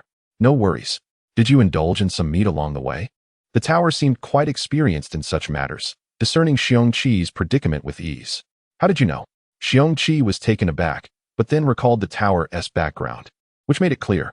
"Ah, I too have had my moments in the past," the tower said as he adjusted his seat to a comfortable angle. "I can relate. For beings like us, with altered physical traits, our resistance to such meaty temptations is quite low. Those energy liquids simply do not suffice." The tower gestured for Xiong Qi to take a seat. "Given your situation, I presume you were holding out until the last day to eat?" Xiong Qi complied, fastening his seatbelt. "Yes, I thought I could make it back to base without issue, but then I encountered this dilemma midway, and with all that movement, things. Well, digested. Had you not arrived, I would have been at a loss." "Well, enough chit-chat. Let us head back," the tower stated. Accelerating the transport ship towards LNIO, Xiong Qi reclined his seat, settling in comfortably. He glanced over at the tower, who was focused on piloting the ship, and felt a pang of envy. Look at him, effortlessly handling the warship. Here I am, burdened by my unfortunate physique, without X's assistance. I wouldn't even be able to pilot a mech. With that thought, Xiong Qi felt immense gratitude towards those within X, although they appeared rather unreliable and unserious. If it weren't for the research team developing the destroyer powered by a nuclear fusion reactor, he might still be languishing in school, scraping by. Suddenly recalling that the destroyer was nuclear-powered, Xiong Qi sat up with a jolt. He remembered Lolita's words from when he first piloted the destroyer. Could his recent nosebleeds be a result of exposure to radiation? What's wrong? The tower glanced over at the suddenly alert Xiong Qi, a hint of concern in his voice. Nothing, just a stomach cramp, Xiong Qi replied, reclining back into his seat. Oh well, one's life can either be utterly mundane or extraordinarily remarkable for a fleeting moment. Now that I have embarked on this path, I shan't dwell on it. As he lay in the comfortable seat, fatigue washed over Xiong Qi, and soon he fell into a gentle slumber, accompanied by dreams of a woman. Xiong Qi smiled. The tower turned to glance at the sleeping figure of Xiong Qi and sighed. Ah, the youth of today. Before casting his eyes back to the crystal floating beside Xiong Qi, murmuring with a tinge of envy, such a curious young man. Chapter 17. A leap towards prosperity. Xiong Qi found himself once again lost in a dream. In this reverie, he was chasing after the alluring silhouette of a woman. Just as he summoned every ounce of strength to close the distance, she abruptly halted. Startled, Xiong Qi skidded to a stop, fearing he might collide with this enchanting figure. Steadying himself, he focused intently on the woman as she slowly turned around. This time, he was determined to see clearly. Alas, reality often proves to be cruel. As she faced him, the woman uttered a phrase that struck Xiong Qi with profound dismay. "Don't worry, handsome, I want to eat you." Her wide-open mouth seemed to mock him with an absurdity he could scarcely comprehend. How could this be? His jaw dropped in horror as he shielded his eyes with his hands, overwhelmed by grief. It was as if he had lost his sight. This time, it felt irrevocable. In the midst of his terror, a distant sound, akin to heavenly music, broke through his despair. Upon closer inspection, he realized someone was calling out to him from afar. Gao Ta, having observed Xiong Qi's deep slumber, shook his head in disbelief. This guy is sleeping so soundly, he mused. And how thick-skinned can he be? Even after I slapped him repeatedly, he merely reddened. Seeing that Xiong Qi remained unresponsive, Gao Ta grasped his arms and shook him vigorously. "Wake up. We've arrived home." Roused from his stupor, Xiong Qi blinked at Gao Ta, quickly regaining his composure. With tears of gratitude welling in his eyes, he exclaimed, "Brother Gao, thank you for saving my life. From now on, I would go through fire and water for you." Gao Ta, bewildered by Xiong Qi's fervent declaration, was left scratching his head. Did Xiong Qi nearly sleep himself to death? The oddity of Xiong Qi's gaze became unbearable, prompting Gao Ta to turn away, hands on his hips, as he gazed out at the bustling crowd outside. "How long do you plan to keep sleeping?" he asked. Xiong Qi followed Gao Ta's line of sight and noticed a throng of individuals standing neatly outside, led by Lolita and Eva. Their eyes glimmered with an inexplicable fervor, eagerly awaiting the arrival of the transport ship. Could it be? Were they there to welcome a triumphant hero? Yet, Xiong Qi couldn't shake the feeling that their expressions were somewhat unsettling. "All right," came Gao Ta's steady voice. "Everything you brought back has been unloaded. Now, take your toys and come with me." Lolita fiddled with a notepad in her hands before turning to Eva. "Are we all set?" "Everything is in order." Eva signaled with an affirmative gesture. Xiong Qi stepped off the transport ship, attempting to embody the spirit of a triumphant hero. However, after a few enthusiastic waves, he lowered his hand, scratching his head in confusion. "What is going on? Isn't this a welcome party? And why do their gazes feel so eerie?" "I have no idea," Gao Ta replied indifferently, striding toward Lolita to salute her. "I have brought him back safely, and I trust he is intact." Lolita returned the salute with solemnity, though to Xiong Qi, this petite figure of barely 5 feet seemed rather unconvincing as a commander.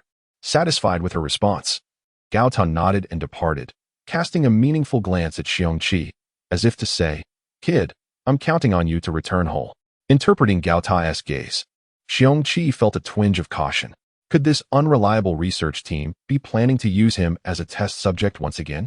Despite his trepidation, he approached Lolita and the others. Before he could speak, Lolita halted him and handed over the notepad. "The orders from the big sister," she said. "Big sister?" Xiong Qi was puzzled by this unusual title. "Who is that?" "Oh, I forgot you wouldn't know," Lolita teased, sticking out her tongue. "Big sister is my unique title. She is the highest commander of X, codename X1, Eva. I've never met her. As the supreme leader, shouldn't she at least greet me, a reserve, to assure me and motivate me to work harder?" Xiong Qi grumbled inwardly. This leader is elusive, like a dragon that shows its head but not its tail. In fact, you have met her and even interacted closely. You shared a room with her, Lolita continued, nudging Xiong Qi's memory. Met? In the same room? Xiong Qi racked his brain, recalling all the women he had encountered, especially those he had been in close quarters with. He quickly dismissed the notion of the wise child, as she would have decimated the planet if she were in charge. Then there was the alluring reporter, Lolita, but their interaction had been while he was bedridden, making it unlikely she was the one. Finally, there was Eva, who not only shared space with him but had nearly engaged him in battle. Yet, he reasoned, she stood beside Lolita now. Had he truly encountered only these few women? Xiong Qi mentally sifted through his memories, finding no one that matched the description of X's leader. Helpless, he turned a pleading gaze toward Lolita. She rolled her eyes in exasperation. What am I to do with you? Aside from your combat talents, can you exhibit any other human-like traits? Just look, she pointed at the notepad in his hand. Find it for yourself. After scanning Xiong Qi's palm print, the notepad projected an image of a black-haired girl with bright eyes and a radiant smile. Is it her? Xiong Qi gasped in astonishment, realizing that the highest commander of X was this young girl. He recalled her guiding him during his initial simulation battle in the destroyer. He had initially thought she was merely a virtual entity. Yet, was this truly what one would call sharing a room? Welcome back safely. The black-haired girl, no. X1 smiled as she congratulated Xiong Qi, her sweet words lifting his spirits. See, my beautiful superior is so concerned about me. For a moment, Xiong Qi felt a bright future lay ahead. However, his elation shattered when a name he despised emerged from X1's lips. B2. I have no future. Xiong Qi lamented internally. You have exceeded expectations during this mission, returning with a wealth of significant samples. The organization has decided to award you nearly 5 million credit points, along with a promotion in rank. Congratulations, you are now the youngest major in the Empire. Overjoyed, Xiong Qi reveled in the thought of entering the ranks of millionaires, envisioning a life free from the shackles of meager rations. He could dine lavishly at restaurants, one meal to savor, another to behold. But do not become complacent. Your achievements, while commendable, still pale in comparison to those of Lorenzo and his peers. Furthermore, you are to temporarily follow Lolita's commands as you assist in yet another crucial experiment. Good luck. As the influence of X1's words faded, Xiong Qi remained lost in thought, the notepad still clutched in his hands. His heart was anything but tranquil. Why was another experiment on the horizon? Was he destined to be a mere guinea pig for the rest of his life? Moreover, why did both the tower's departure and Eve's final words convey wishes of good luck? After finishing, Lolita snatched the notebook and tucked it into her treasure skirt, then summoned a bus, saying, "Come with me after you finish. The first issue to address was your persistent nosebleed. This is essential." Xiong Qi nodded and followed suit. Meanwhile, the remaining researchers followed in a grand procession, boarding the bus in succession, heading straight for the testing hall. Chapter 18.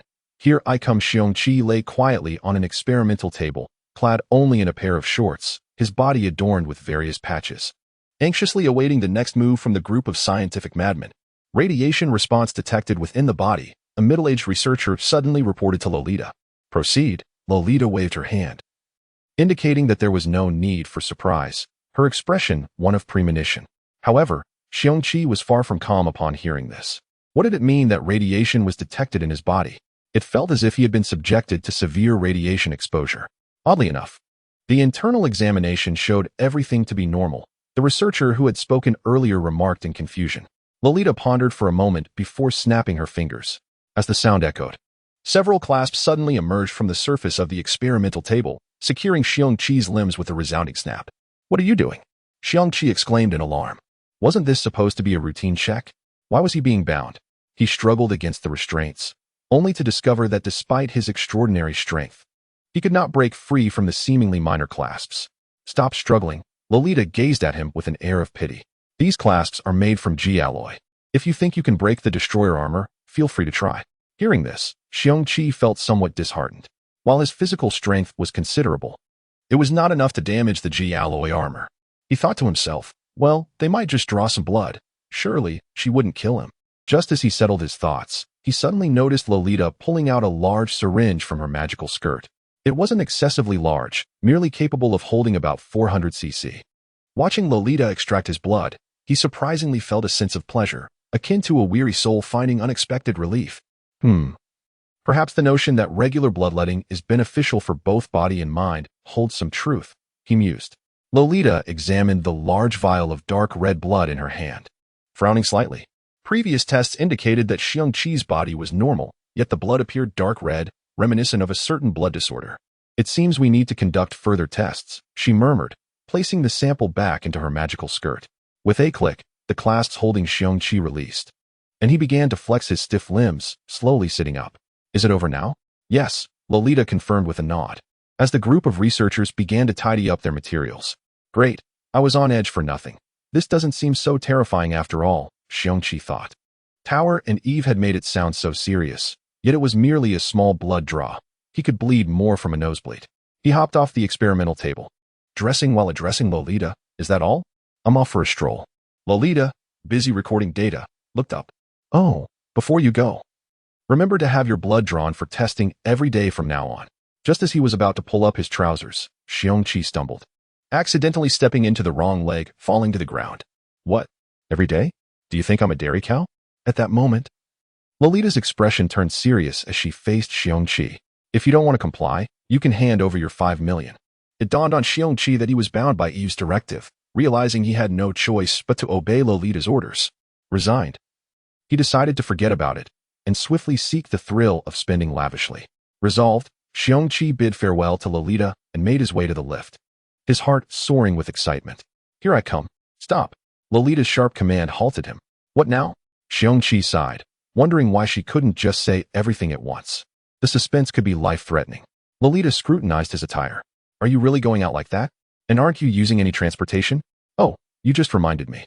Xiong Qi recalled the modified room, thinking of the crystal stone enveloped in a layer of camouflage, which could easily disguise itself as a flying board. Just then, a loud bang echoed as the crystal stone he had summoned broke through the heavy metal door and flew towards him. Sorry about that. Xiong Qi sheepishly scratched the back of his head, not expecting the door to be so flimsy. The response he received was a chorus of eye rolls. After gathering a few pieces of G metal from the modification room and welding them into a flying board design, Xiong Qi carefully placed the crystal inside and sealed it well. After polishing the board's appearance to his satisfaction, he admired his first DIY vehicle and gave it a few pats.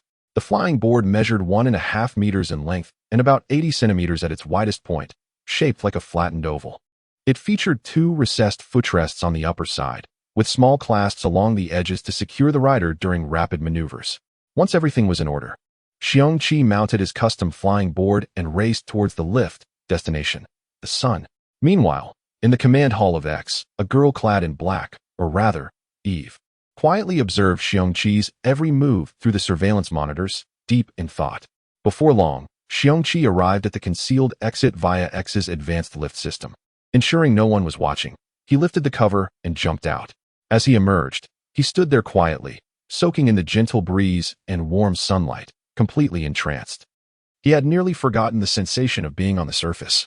After over 30 days without sunlight, Xiong Qi was captivated. After a moment, he inhaled deeply, savoring the natural aroma. The scent of nature is truly delightful, he sighed. Suddenly, he sensed something was amiss. Why does this smell seem a bit strange? Puzzled, he began to sniff the air carefully. At that moment, several slender women passed by, casting him peculiar glances before hastily moving on. Xiong Qi wondered why they couldn't look him in the eye. Had he suddenly become handsome, making them feel inferior? That seemed quite possible. Or perhaps they were simply taken aback by his impressive physique. Suddenly, Xiong Qi's attention was captured by a statuesque beauty striding directly toward him, her gaze fixed on him as if she wished to devour him. As he admired her exquisite features, he realized, wait a minute, isn't this Lilina? Director Roni's precious daughter? Wasn't she supposed to be amnesiac? Why is she approaching me? Had he left such a deep impression on her? Upon reaching Xiong Qi, Lilina halted, scrutinizing him from head to toe, before pulling out a voice recorder from her handbag and aiming it at him. What is going on? Xiong Qi questioned, bewildered by her actions. Hello, I am Lilina, a reporter from CCAV. I would like to ask you about something. Chapter 19. An unforeseen assassination. Xiong Qi was filled with excitement. Had he stumbled upon a street interview? He quickly tidied his short hair and smoothed out his training outfit, then adorned his face with a friendly smile, gazing foolishly at the camera that Lilina extended towards him. Excuse me, sir? Do you harbor dissatisfaction with certain conditions in the Empire? Or are you affiliated with some obscure radical organization? Perhaps you have joined a human rights group? Lilina bombarded Xiong Qi with a series of inquiries, each more peculiar than the last. What is the meaning of this? Xiong Qi was perplexed. Why was Lilina posing such questions to him? Wasn't this supposed to be a live interview? Shouldn't she be asking something like, as a citizen, what are your views on the Empire's policies? And he would respond, I am very satisfied. I have great confidence in the Empire's future. As is customary in the news broadcast of Tianqiao. Why then were Lilina's questions so far removed from that script? However, this also subtly indicated the freedom of the media in the Shadowlai Empire. At least they dared to inquire about matters concerning the citizens themselves, albeit with somewhat bizarre questions. Xiong Qi scratched the back of his head, unsure why she was asking him this. I am standing here simply because I have been cooped up at home for too long without sunlight, and this place has ample light. So I'm just breathing in some fresh air. Lilina continued to stare at him with a bewildered expression. Do you not understand my point? I want to know why you are loitering at the entrance of the women's restroom. What? Xiong Qi was taken aback. He turned his head to examine his surroundings. Indeed, it was the ladies' room. Goodness. With such a tarnished reputation, finding a partner would be impossible now. How could he have been so careless? Ruining his dignity before even starting out? Yet, in an effort to salvage his reputation, Xiong Qi's large hand, resembling a fan, gently crushed Lilina's recording device. With a crunch, the device shattered, its pieces scattering across the ground. Surely, this would preserve his honor, he thought. Lilina stared dumbfounded at the destruction of her recording device. Do you not realize that what I just recorded has already been promptly saved to the citizen space? What? Xiong Qi was utterly shocked. His violent action had been futile. What now? Lilina's earlier comments had already ensnared him in a precarious situation, and now, by destroying her equipment, had he not just tacitly admitted to a crime and obliterated the evidence? At that moment, a brilliant idea struck Xiong Qi, changing the subject. Resolute, he adjusted his expression and said, Miss, we seem to have met before. May I have your contact information? Lilina gaped at the strange man, at a loss for words. In her mind, she pondered, what is wrong with this person? Is he unhinged? Or perhaps he is severely dissatisfied. Blocking the entrance to the women's restroom is one thing. But now he is trying to divert the topic with my probing questions. Determined to uncover his true intentions, Lilina decided to momentarily sacrifice her composure. She gently brushed her hair back and said to Xiong Qi, You are quite the pedestrian man. Could you not think of a more original way to strike up a conversation? Oh, Xiong Qi was exhilarated. Could it be that the typically cold and stoic journalist secretly yearned for attention from the opposite sex? Previously shy around women, he now felt like he had been injected with a stimulant, shedding his usual awkwardness and conversing fluently with Lilina. Beautiful lady, we have indeed met before. You just don't recall the specifics. As for the reasons, I cannot disclose them, Xiong Qi said as he rubbed his face in frustration. Alas, it is all because of that wolf-tooth club wielded by Lolita. Otherwise, how could she have recorded me blocking the ladies' restroom? Lilina was nearly defeated by Xiong Qi's audacity. Did he not understand the concept of knowing when to stop? Was he unaware of the virtues of propriety and integrity? Noticing Lilina's silence, Xiong Qi felt a surge of relief. It seemed his image was still somewhat intact, as this beauty did not seem repulsed by his advances. With a certain ulterior motive, Xiong Qi pressed on. As fate would have it, after 500 years of waiting, we are now face to face. This must mean that our destinies were intertwined long ago. If so, shall we explore the possibility of developing our relationship further? Lilina rolled her eyes. How could he be so brazen? She had merely given him a slight opening, yet he was intent on building a skyscraper upon it.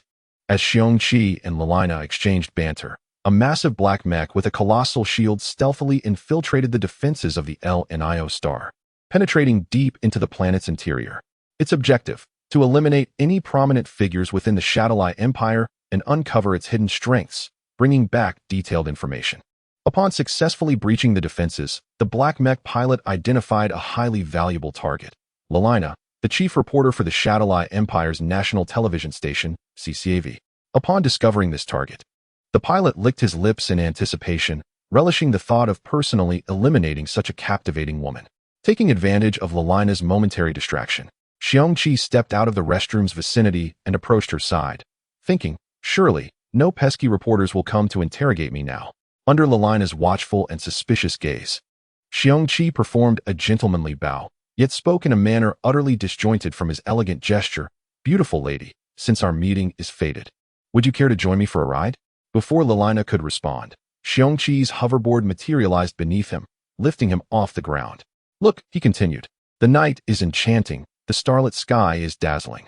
In this splendid moment, do you not think soaring through the air on a hoverboard would be a most delightful experience? He gestured dramatically toward the sky. Lalina regarded him with disbelief, following his gaze upward. If it weren't for that comet. Oh, it was a small meteor shower. Remarkable.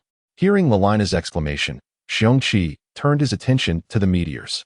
Suddenly, he noticed something amiss. The meteors were all hurtling directly toward him. With a sudden sense of dread, Xiong Qi realized those tiny meteors resembled metallic projectiles. Dodge! He shouted, propelling himself toward Lalina, and in her astonishment, he swept her into his arms. With a swift command, he accelerated the hoverboard, whisking them both hundreds of meters away. Chapter 20. The forgotten heroine enveloped in the strong embrace of Xiong Qi, Lalina found herself at a loss. This was her first close encounter with a man radiating such virility. Curiosity compelled her to lift her gaze and scrutinize this peculiar individual.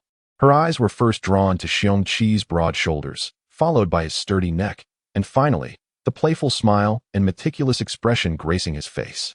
A sudden explosion erupted, leaving a chaotic scene where they had just stood, engulfed in swirling dust and debris.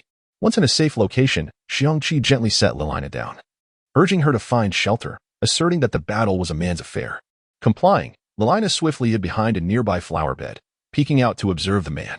His words struck a chord of familiarity within her. She felt she had heard them somewhere before.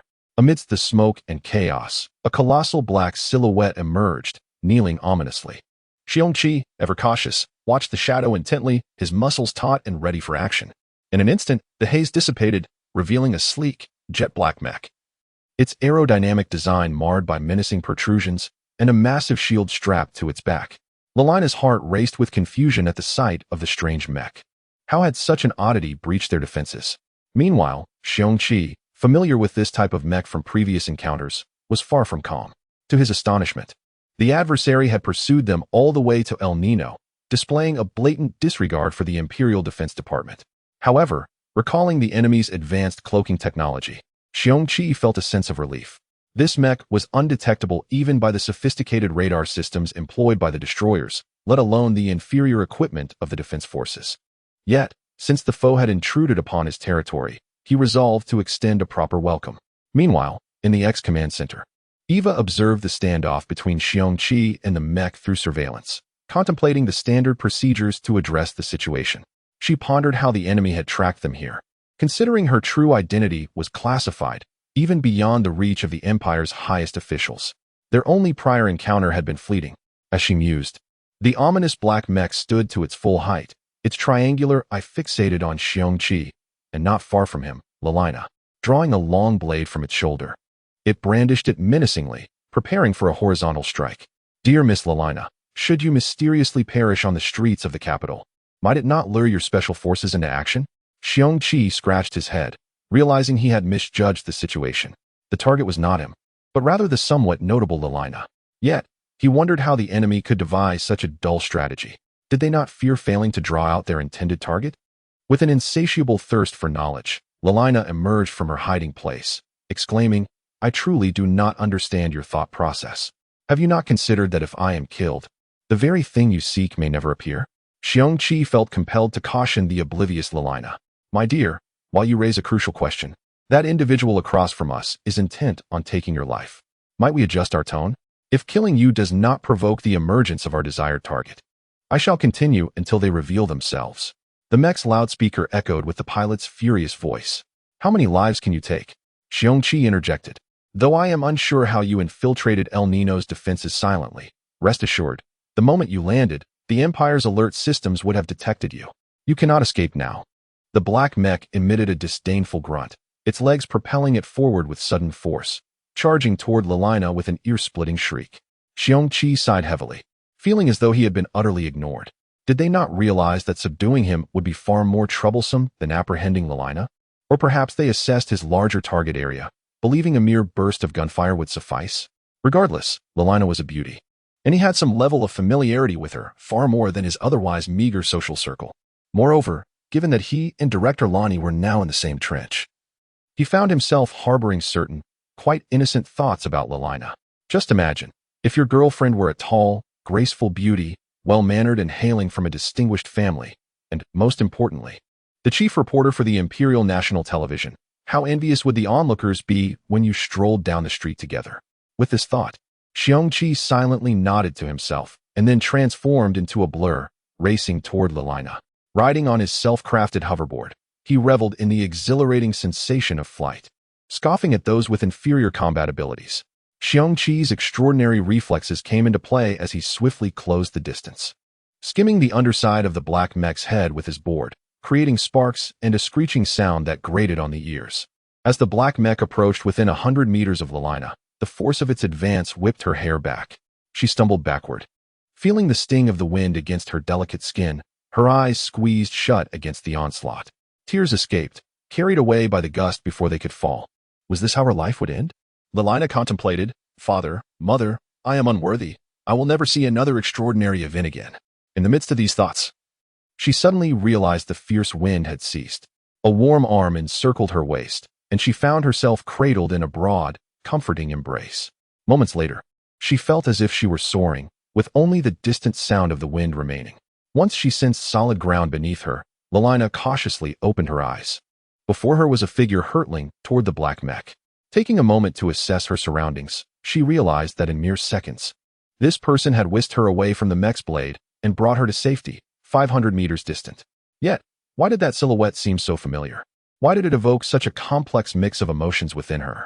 Having rescued Lelina, Xiong Qi turned resolutely toward the bewildered black mech, occasionally rubbing his face.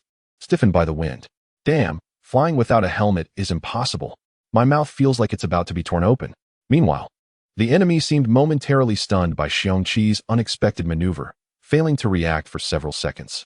In this brief interlude, Xiong Qi seized the opportunity to report the situation to Eva, reluctantly requesting that Lolita secure Lelina's memories once more. It seems that I am not fated for the role of the heroic rescuer. The first time I perished, the second time Lelina had her memories locked away, and now, without exception, it appears I am destined for the same outcome. When will I finally be remembered?" The pilot of the black mecha was utterly astonished, staring incredulously at the data displayed on the radar panel. How could it be possible for the human body to withstand such immense impact without any protective measures? Yet, despite his shock, the mission must proceed. Since this man posed a challenge, it was imperative to eliminate him first.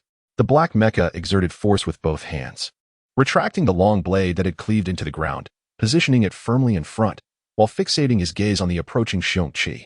He then activated the close-range cannons on either side of the mecha's head, locking onto his target with unwavering precision. Observing that Xiong Qi made no attempt to evade, a cruel smile crept across the pilot's face, stretching almost to his ears. He envisioned the gruesome spectacle of Xiong Qi being shredded by 30mm metal projectiles. A mist of blood painting a captivating scene. To think one could confront a machine of slaughter with mere flesh was nothing short of naivete. The proximity defense cannon on the black mech's head unleashed a furious barrage at Xiong Qi, the dense rain of bullets whistling as they hurtled toward him. "Die? Ha. I'm not one of those rookie scouts. I crawled out of a mountain of corpses." Having anticipated the attack, Xiong Qi immediately erected the hoverboard, propelling himself forward parallel to the ground. The projectiles hammered the underside of the board, creating a cacophony of explosions. The powerful impacts caused Xiong Qi's legs to tremble. "Damn, those are all solid rounds.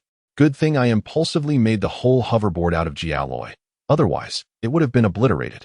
The sheer force of the barrage prevented Xiong Qi from maintaining a steady course, forcing him into a circular trajectory as he pondered a solution. Given the mech's excellent stealth capabilities, the sharp protrusions on its limbs, and the strangely metallic, slender blade, it was highly likely that this machine belonged to the same organization as the three that had previously ambushed him. Therefore, this mech probably possessed exceptional defenses against energy weapons. With that in mind, Xiong Qi, still circling the black mech, took a moment to assess his own equipment. He didn't seem to be carrying any offensive weaponry, let alone energy weapons. Xiong Qi realized a critical issue. Without any means of attack, how was he supposed to defeat his opponent? Was he going to replicate his battle with Blood Rose, destroying the Mana Engine's energy transmission system with a single punch? That was merely wishful thinking. Last time was pure luck, coupled with the fact that Eva hadn't intended to kill him, and, most importantly, the activation of the strange energy within him. Only those factors combined led to his glorious victory over Bloodrose. The black mech before him clearly intended to eliminate him. No, eliminate was an understatement. Given the dense hail of bullets, it aimed to obliterate him. His opponent was fixated on him. As he circled, the mech remained stationary, firing relentlessly. Xiong Qi wanted to ask, "Buddy, how much ammo do you have?" While solid weaponry possessed superior stopping power and a more intimidating effect than energy weapons, its limited ammunition capacity remained a significant drawback. The black mech's pilot was reaching his breaking point. This simple mission had been complicated by this meddling pest. Slap. The pilot struck himself. How could you be so stupid? You see him circling and just keep firing? Have you forgotten about leading your target? Have you forgotten that Bloodrose has more than just those weapons? Xiong Qi watched the black mech continue its barrage with disdain. It had managed to hit him a few times while he was flying straight, but now that he was circling, the rounds were missing him by a wide margin. How could it claim to be superior to the other three and boast about surviving a mountain of corpses? It looked more like a mortuary attendant. Suddenly, Xiong Qi's pupils contracted. He once again braced himself horizontally, using the hoverboard's sturdy underside as a shield against another volley of bullets.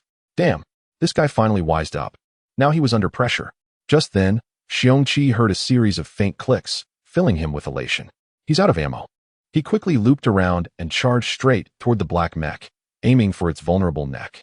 His plan was to use the hoverboard's speed and his own agility to get close, then board the mech's shoulders, using the board to disrupt its long blade.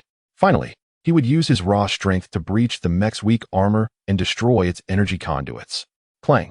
The black mech's shoulder armor suddenly flipped open, revealing two small cannon muzzles. Of course, small was relative to the mech's towering height. According to Xiong Qi's enhanced vision, the caliber was at least 100 millimeters. Damn it! Xiong Qi cursed inwardly. How could he have been so careless? Had a few minor victories made him underestimate his opponents? With no time to spare, Xiong Qi released the locks on his feet, pushed off the hoverboard, and executed a clean backflip toward the ground. He didn't dwell on the potential consequences of falling from such a height. With his physique, he could handle a 20-meter drop as long as he landed properly. His immediate concern was his current velocity. Based on his current speed, he would continue moving forward for some distance after the flip, then tumble across the ground at high speed. Worryingly, his current trajectory was aimed directly at the mech. He couldn't rule out the possibility of the mech stepping on him while he was disoriented. Even a Terminator would be crushed by a fully loaded stare. Boom, boom. The black mech fired without hesitation. The first shell struck the hoverboard in front of Xiong Qi, the violent explosion engulfing a 100-meter radius. Xiong Qi felt a tightness in his chest from the blast wave. The hoverboard, propelled by the immense kinetic energy, hurtled toward him. Bang! The hoverboard struck Xiong Qi squarely in the chest, sending him flying backward. The powerful, opposing forces overwhelmed him, and he could no longer hold back the mouthful of blood that had been building in his chest, splattering it across the damaged hoverboard. The second shell struck the small breach in the hoverboard, the resulting explosion tearing it in half. The severed metal fragments spun wildly, one of them grazing Xiong Qi's left shoulder, creating a deep, gaping wound that immediately gushed blood. Xiong Qi was thrown backward by the explosion, finally coming to rest dozens of meters away, lying motionless on the ground. A trail of dark red blood marked the path of Xiong Qi's fall, leading to his prone body. The crystal that Xiong Qi had placed inside the G-alloy hoverboard had fallen nearby and slowly rolled toward his shoulder, unnoticed. When a concerned Liliana saw Xiong Qi being thrown back and bleeding profusely, she felt a sudden pang of anxiety and instinctively ran toward him. Why? Why do I feel this way? She wondered. As she watched Xiong Qi tumble backward until he lay still, Liliana felt a deep, soul-piercing pain in her head, preventing her from moving. She clutched her head and slowly crouched down. What is it? What is trying to emerge from my mind? Where have I seen this before? Xiong Qi felt the wound on his left shoulder growing numb, and a growing sensation of cold washed over him. What a joke. I'm the youngest major in the Empire. I'm a millionaire. I'm the Empire's richest and most muscular man. Bracing himself with his right hand, Xiong Qi sat up, gasping for breath. The massive blood loss made him feel dizzy. Nevertheless, he stared defiantly at the approaching black mech. I guess I can't rely on outside help. He had stalled his opponent for so long. Why hadn't the people from the safe zone arrived? Had they not received the information? If only I had Wolverine's healing factor. Even at this moment, Xiong Qi's mind wandered. Suddenly, he felt a sharp itching sensation in his shoulder wound, even more intense than the pain of the injury itself. Xiong Qi was taken aback to discover that the wound on his shoulder had miraculously healed during this brief moment. What had once been a deep gash, exposing bone, was now merely a faint scar, partially concealed by the bloodstains on his clothing, making it difficult for an outsider to notice. This was indeed fortuitous. Xiong Qi smiled with satisfaction, relieved that he would no longer have to fear succumbing to excessive blood loss. At that moment, an object emanating a subtle red glow caught his attention. Upon closer inspection, he realized it was the shard of crystal ejected by the explosion. Xiong Qi burst into joyous laughter, his grin stretching almost to his ears. How could he have forgotten about it? Such a misstep was truly unwarranted. Chapter 22 The Black Mech cautiously observed the nearly blood-soaked yet still cackling Xiong Qi, taken aback by the sight. It began to scan the surroundings meticulously, soon uncovering a peculiar anomaly. Why was it so eerily quiet? Moreover, why did it feel as though this area had been isolated? Regardless, the priority was clear: eliminate the target. I shall ensure his demise is a tragic one. With resolve, the Black Mech leapt high, wielding its colossal blade, and aimed a lethal strike at the seated Xiong Qi. Xiong Qi gazed at the approaching Black Mech and murmured, "This is your own doing, not mine." He gently caressed the crystal lying beside him. "Go. Let me see just how destructive you can be." Strangely, the bloodstains left by Xiong Qi during his fall had vanished without a trace. The pilot of the Black Mech suddenly noticed an unusual object emitting a faint red glow beside Xiong Qi. Upon a closer inspection, his pupils involuntarily constricted. What was that? His momentary astonishment made him forget the eerie smile plastered across Xiong Qi's face. Suddenly, a piercing alarm jolted him back to reality. He focused, only to see that the crystal had inexplicably begun to levitate, swirling toward the mech's head. The Black Mech hastily redirected its massive blade to intercept the incoming crystal. A sharp clang echoed as the blade made contact, but the small crystal shattered the colossal weapon in half, sending the severed tip flying aside. How could this be? The pilot was bewildered. He had been well versed in the crystal's properties during the organization's training. How could it possess such immense hardness? Could it be? Before he could ponder further, a deafening explosion reverberated from the cockpit's exterior, followed by a sharp pain in his chest. He mustered his last bit of strength to look down at his torso, only to find it completely pierced through. Blood gushed from the wound, and he could even feel the breeze entering from his back. How is this possible? Before he could finish his thought, he permanently closed his eyes. As the crystal surged toward the Black Mech, Xiong Qi had already rolled away in disarray. Why? Because his objective was all too clear. If the crystal failed to achieve its intended purpose, remaining stationary would be tantamount to waiting for death. After rolling nearly 100 meters, Xiong Qi regained his footing and surveyed the outcome of the crystal's assault. When he saw that the opponent had managed to strike the crystal's forefront, his jaw nearly dropped to the ground. No way. Given such a close distance and high velocity, how could they react in time? Feeling that his plan might unravel, Xiong Qi prepared to make a hasty retreat. However, the ensuing scene caused a grin to stretch across his face once again. In Xiong Qi's strategy, the crystal was meant to strike the mech's head, thereby shattering its observational systems, allowing him to escape with Lalina. Yet, after the crystal collided with the opponent's blade, it achieved an outcome beyond Xiong Qi's wildest imagination. The crystal not only broke the opponent's blade, but the kinetic energy redirected it, causing it to crash into the cockpit and pierce through. With Xiong Qi's keen eyesight, he even discerned metallic debris and a copious amount of blood ejected from the impact. Incredible! Xiong Qi marveled. He had never anticipated such a result. He knew the crystal possessed remarkable hardness, capable of perforating the metallic doors of the research facility. Yet he had not fathomed it could breach the armor of a mech cockpit made from special materials.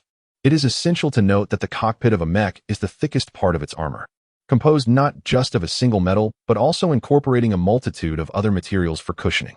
To put it simply, while a shell might penetrate 500 millimeters of average steel, it might struggle to breach 200 millimeters of cockpit armor. The unique curvature and internal materials can absorb or disperse much of the attack's kinetic energy, thus ensuring the pilot's safety.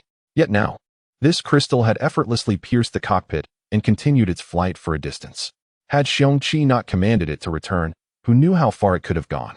The crystal, spinning as it returned, shed all traces of blood before flying back to Xiong Qi's side. He gazed contemplatively at this remarkable crystal, which had consistently surprised him. After much thought, he resolved that upon returning, he would craft an exquisite exterior for it and bestow upon it a unique name. At that moment, the uncontrolled Black Mech crashed to the ground with a thunderous roar, sending dust and debris flying. The residual momentum propelled it forward, creating a grating sound as its exterior scraped against the firm ground, sparks flying. As the area regained clarity, Xiong Qi, who had been on high alert, finally exhaled a breath he had been holding upon seeing the black mech lying motionless on the ground. With the tension lifted, Xiong Qi suddenly felt dizzy, his eyelids growing heavy. He reclined on the ground, gazing up at the clear sky, the warm sunlight inducing a wave of drowsiness. Why must I encounter such tragic events? I could really use a good sleep. Suddenly, just as Xiong Qi was on the verge of closing his eyes, they flew open. Why was there not a single passerby just now? And what is that faint yellow dome hovering in the air? It looked so familiar. Meanwhile, several hundred meters away, Lilina slowly rose to her feet, wiping the cold sweat from her brow that had formed due to the recent shock. She looked up with determination and began to run toward Xiong Qi, muttering, "So it's you, you pervert. No wonder your silhouette seemed so familiar."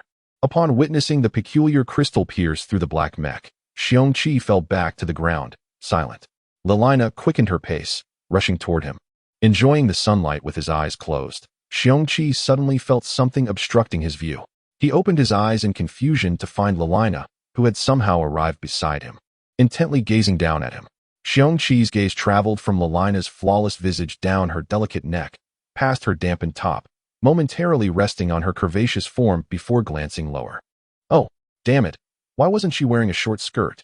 Startled by his own thoughts, Xiong Qi felt a rush of embarrassment. Fearing that Lilina might discern his inappropriate gaze, he hastily exclaimed, "What are you looking at?" Lilina paused, instinctively nodding. What are you looking at?" Suddenly, she realized the awkwardness of her words and blushed. To conceal her embarrassment, she quickly straightened up, only to notice a glinting object falling towards Xiong Qi's position. She gasped, covering her mouth in surprise. Xiong Qi was puzzled. Why was Lilina exclaiming? Had his gallant demeanor and charismatic presence captured her heart? Then he spotted the source of her alarm. What was that? Xiong Qi hesitated to confirm, as the loss of blood had left his vision somewhat blurred. Was it the blade of the black mech that had been flung away? A sharp sound echoed as the gleaming object descended, embedding itself in Xiong Qi's groin, its severed end still quivering. If one listened closely, they could hear the high-pitched buzzing of its rapid vibrations. Damn! A cold sweat broke out on Xiong Qi, so it was indeed this object. Chapter 23.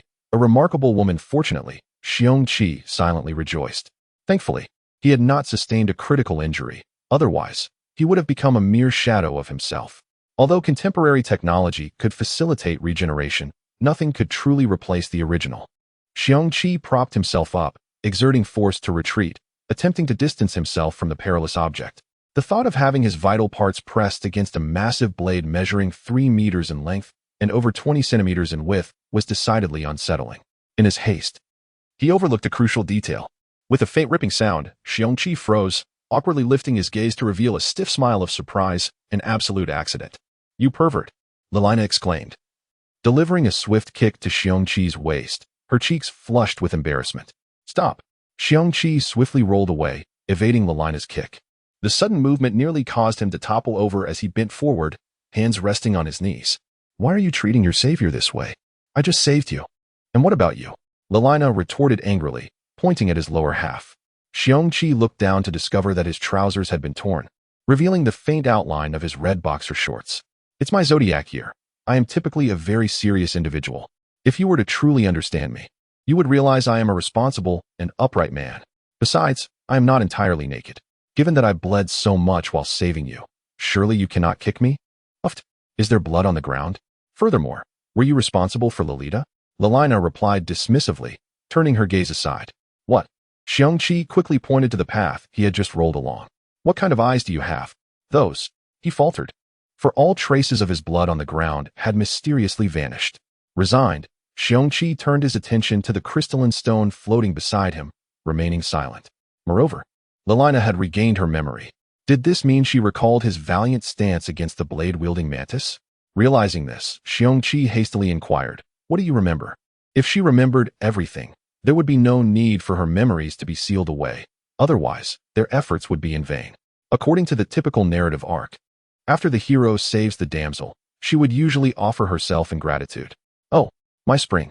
Xiong Qi's heart leapt with joy. "I remember everything."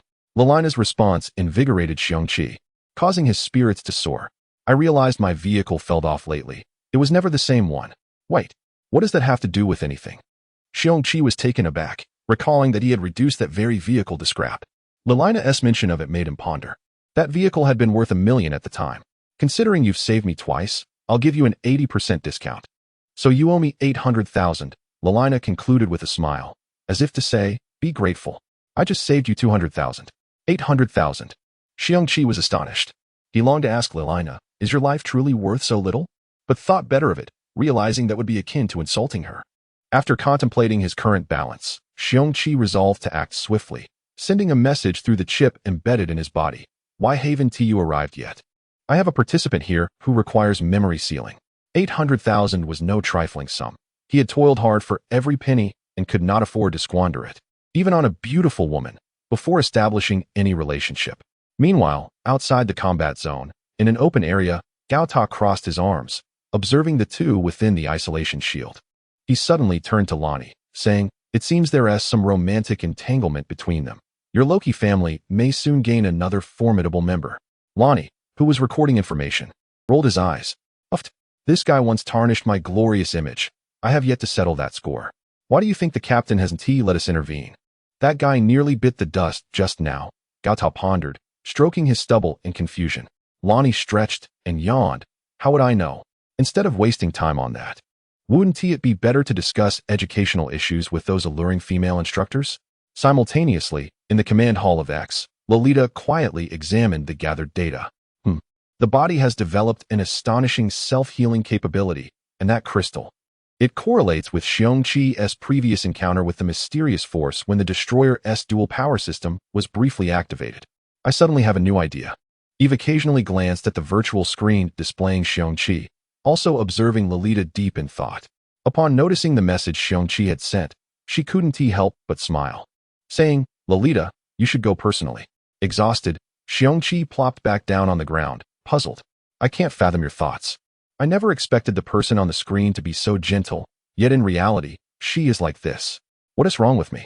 Lilina glared at Xiong Qi, demanding an explanation. Suddenly, she noticed the scab on Xiong Qi's left shoulder, a wave of discomfort washing over her. She hurriedly approached him and squatted down, gently prodding the scab. How fascinating. It was still bleeding, and in such a short time, it has scabbed over? As Xiong Qi rested on the ground, he felt a cool sensation at his shoulder wound, causing his heart to flutter. Such delicate skin. I've made my decision. I shall cultivate a good relationship with Major Tia Elia. Then, Xiong Qi could not suppress a lewd grin. Lina, startled by Xiong Qi's sudden laughter, realized her hand was still hovering over his wound. She quickly withdrew, distancing herself from him. Observing the bloodstains on his clothing, she felt a pang of sympathy. Hey, you should lie down for a bit. Your teammates will likely arrive soon. Remembering Xiong Qi's identity, Lilina felt a twinge of anxiety. That Lolita wouldn't be aiming that spiked club at me again, would she? To be safe, Lilina entered a special string of characters into her communicator. Xiong Qi watched her actions with disbelief. Wait, are you seriously trying to conduct an interview under these circumstances? Now that you've regained your memory, you must know someone will come to help you seal those memories soon. What use is this? Lilina shot him a glance. What do you know? Just lie down and rest. With that, she resumed fiddling with her communicator. Feeling frustrated, Xiong Qi lay back down on the ground. The sun is so bright, though that shield is a bit out of place. Basking in the warm sunlight, Xiong Qi began to feel drowsy and gradually closed his eyes. In his hazy vision, he saw a graceful figure running ahead. Oh no, it's Fengjie. Xiong Qi suddenly sprang up, startling Lilina, who had been watching him intently. Your esteemed self should go find Obama. I beg you, don't appear before me again. Lilina, bewildered, noted that Xiong Qi, who had faced a mech unflinchingly moments ago, now looked pale and drenched in cold sweat. Who is Fengjie? She asked. Xiong Qi adjusted his tattered clothing. She is a remarkable woman. Chapter 24. Commitment with an insatiable curiosity. Lilina successfully captured attention. What manner of extraordinary woman is this? Your complexion appears rather pallid. Xiong Qi cleared his throat and composed himself. How shall I put it? She is a remarkable figure. One who possesses knowledge spanning 3 centuries in the past and 5 centuries into the future. How can that be? Lilina interjected. Knowing 3 centuries back is simple enough. One merely needs to store it in a memory chip. But how does one know 5 centuries ahead? Could she be a prophet? Xiong Qi cast a sidelong glance at Lilina. Can a prophet truly foresee 5 centuries into the future? Have you considered that? Also, do you know what her criteria for a partner might be? Is it even attainable for someone of the rank of an imperial leader? Lelina, being astute, boldly stated the highest standard, thus ensuring she would not exceed the limits. Indeed, you are quite clever. However, even an imperial leader might not meet her standards. They could only barely suffice. After speaking, Xiong Qi discreetly glanced behind Lelina. That's absurd. How could I have never heard of her? Lelina exclaimed indignantly.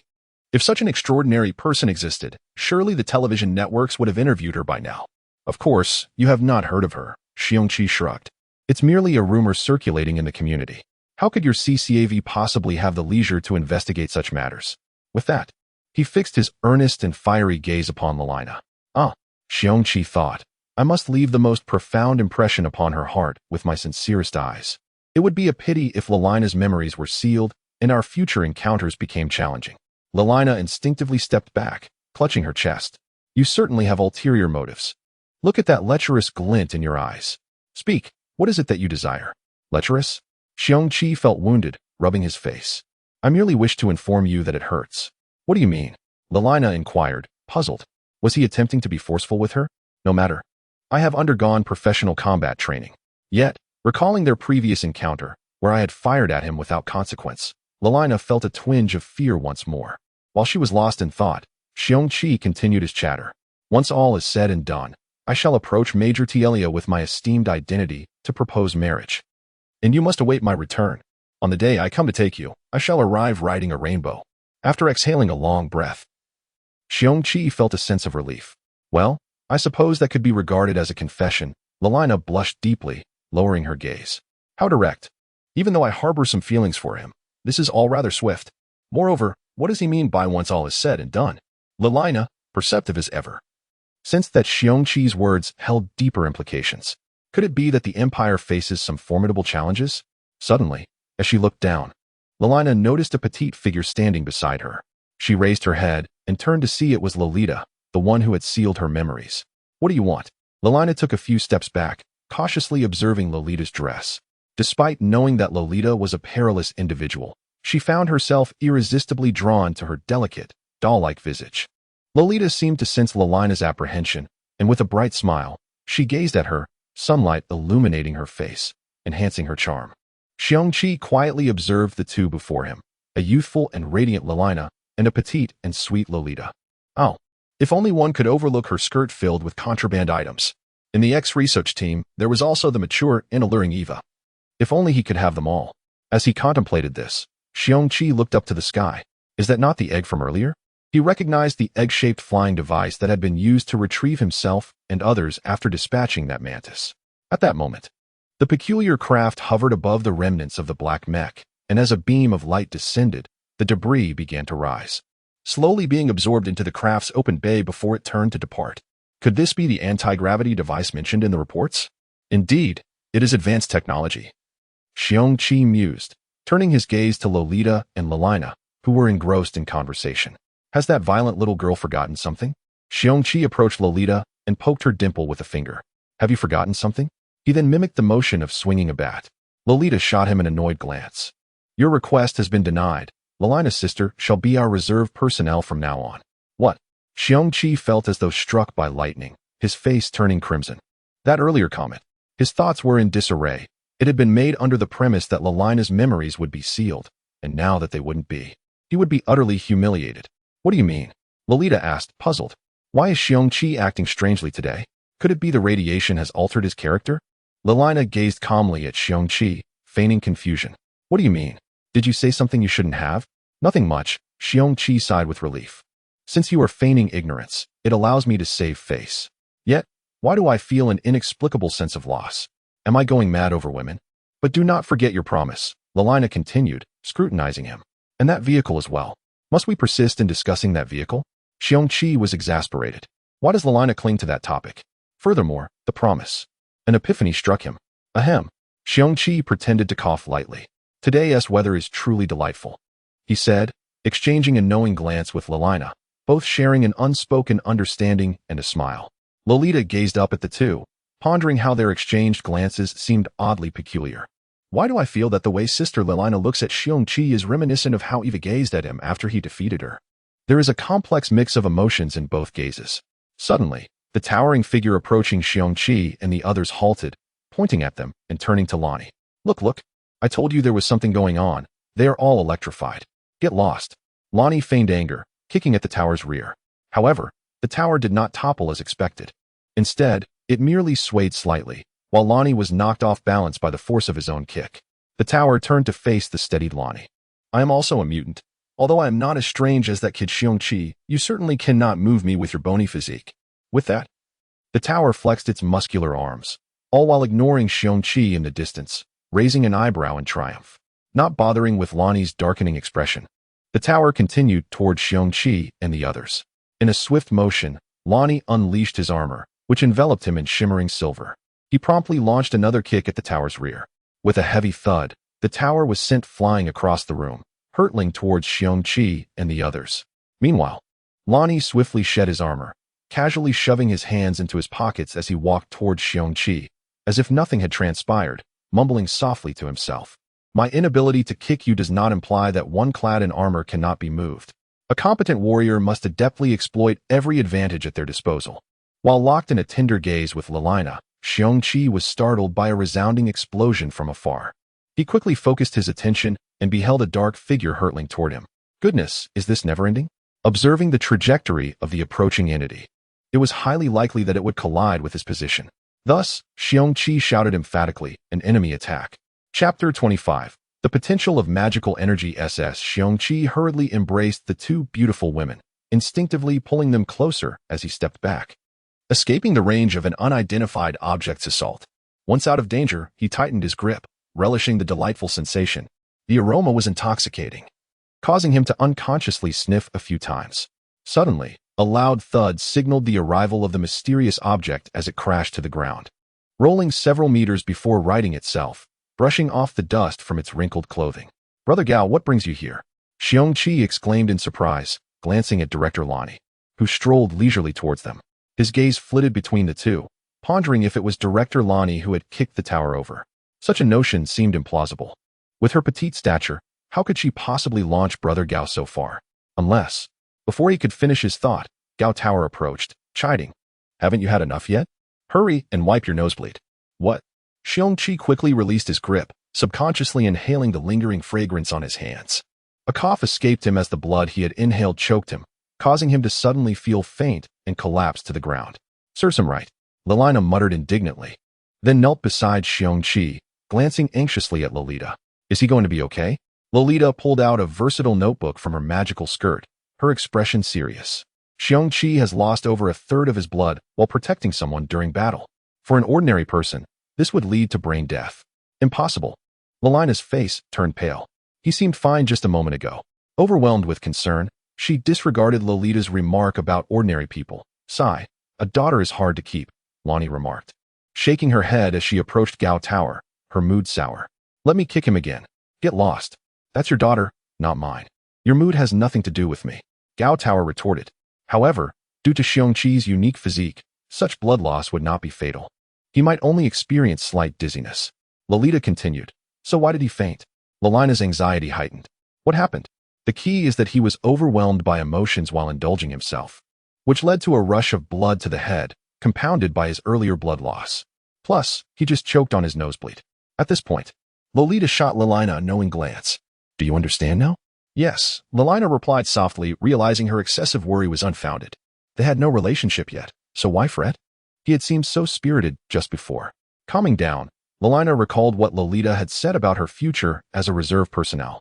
What did you mean by that? Lolita fiddled with her communicator. Let's discuss it later. We need the robots to clean up the scene. Meanwhile, Xiong Qi found himself dreaming once more, the same dream. Except this time it was the woman pursuing him instead of the other way around. However, she was not the Phoenix sister he dreaded, yet the trauma lingered, and he could not focus on her identity as he fled in a panic. Damn it, I can't shake her off at this speed. Is she even human? Suddenly, something tripped him, sending him tumbling over 100 meters, disoriented. This is it. I'm doomed. Xiong Qi lamented internally. Why do I feel so weak? Where's my strength? Summoning his last ounce of energy, he sat up, fixated on the approaching mysterious woman. Damn it! He swore silently, vowing not to let her touch him.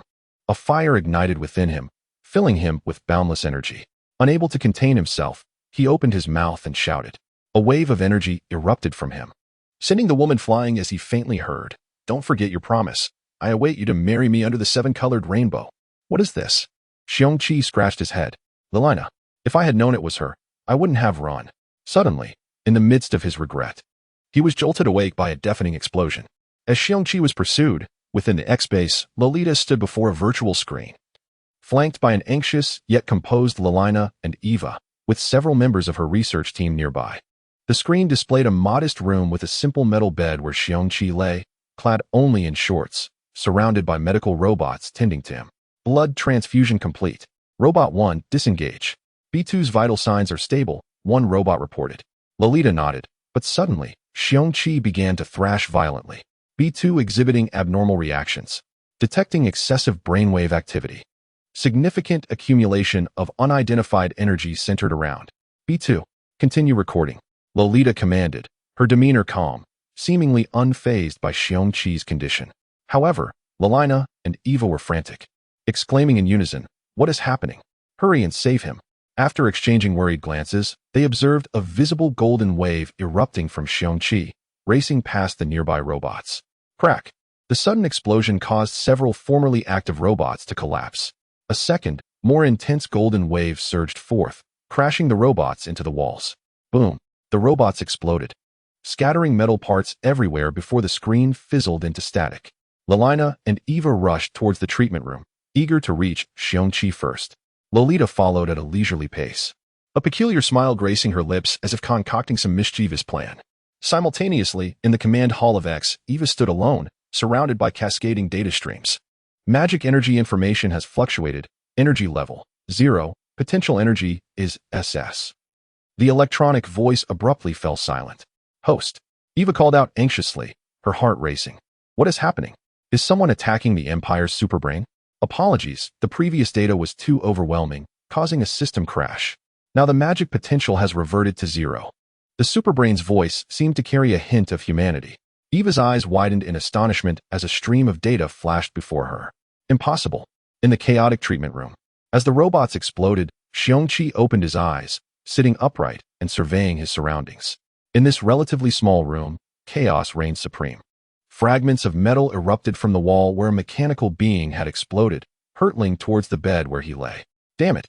Su Qi muttered under his breath, hastily shielding his face with his arms, his body curling into a tight ball as he braced himself to withstand the onslaught of these tiny shards. With a swish, a metal shard grazed Su Qi's elbow, its razor-sharp edge slicing open a wound. Yet, as a mere trickle of blood escaped, the injury miraculously began to heal itself. Incredible! I've truly become like Wolverine. Su Qi marveled silently through the gap in his arms, realizing that he could be invincible in close combat from now on.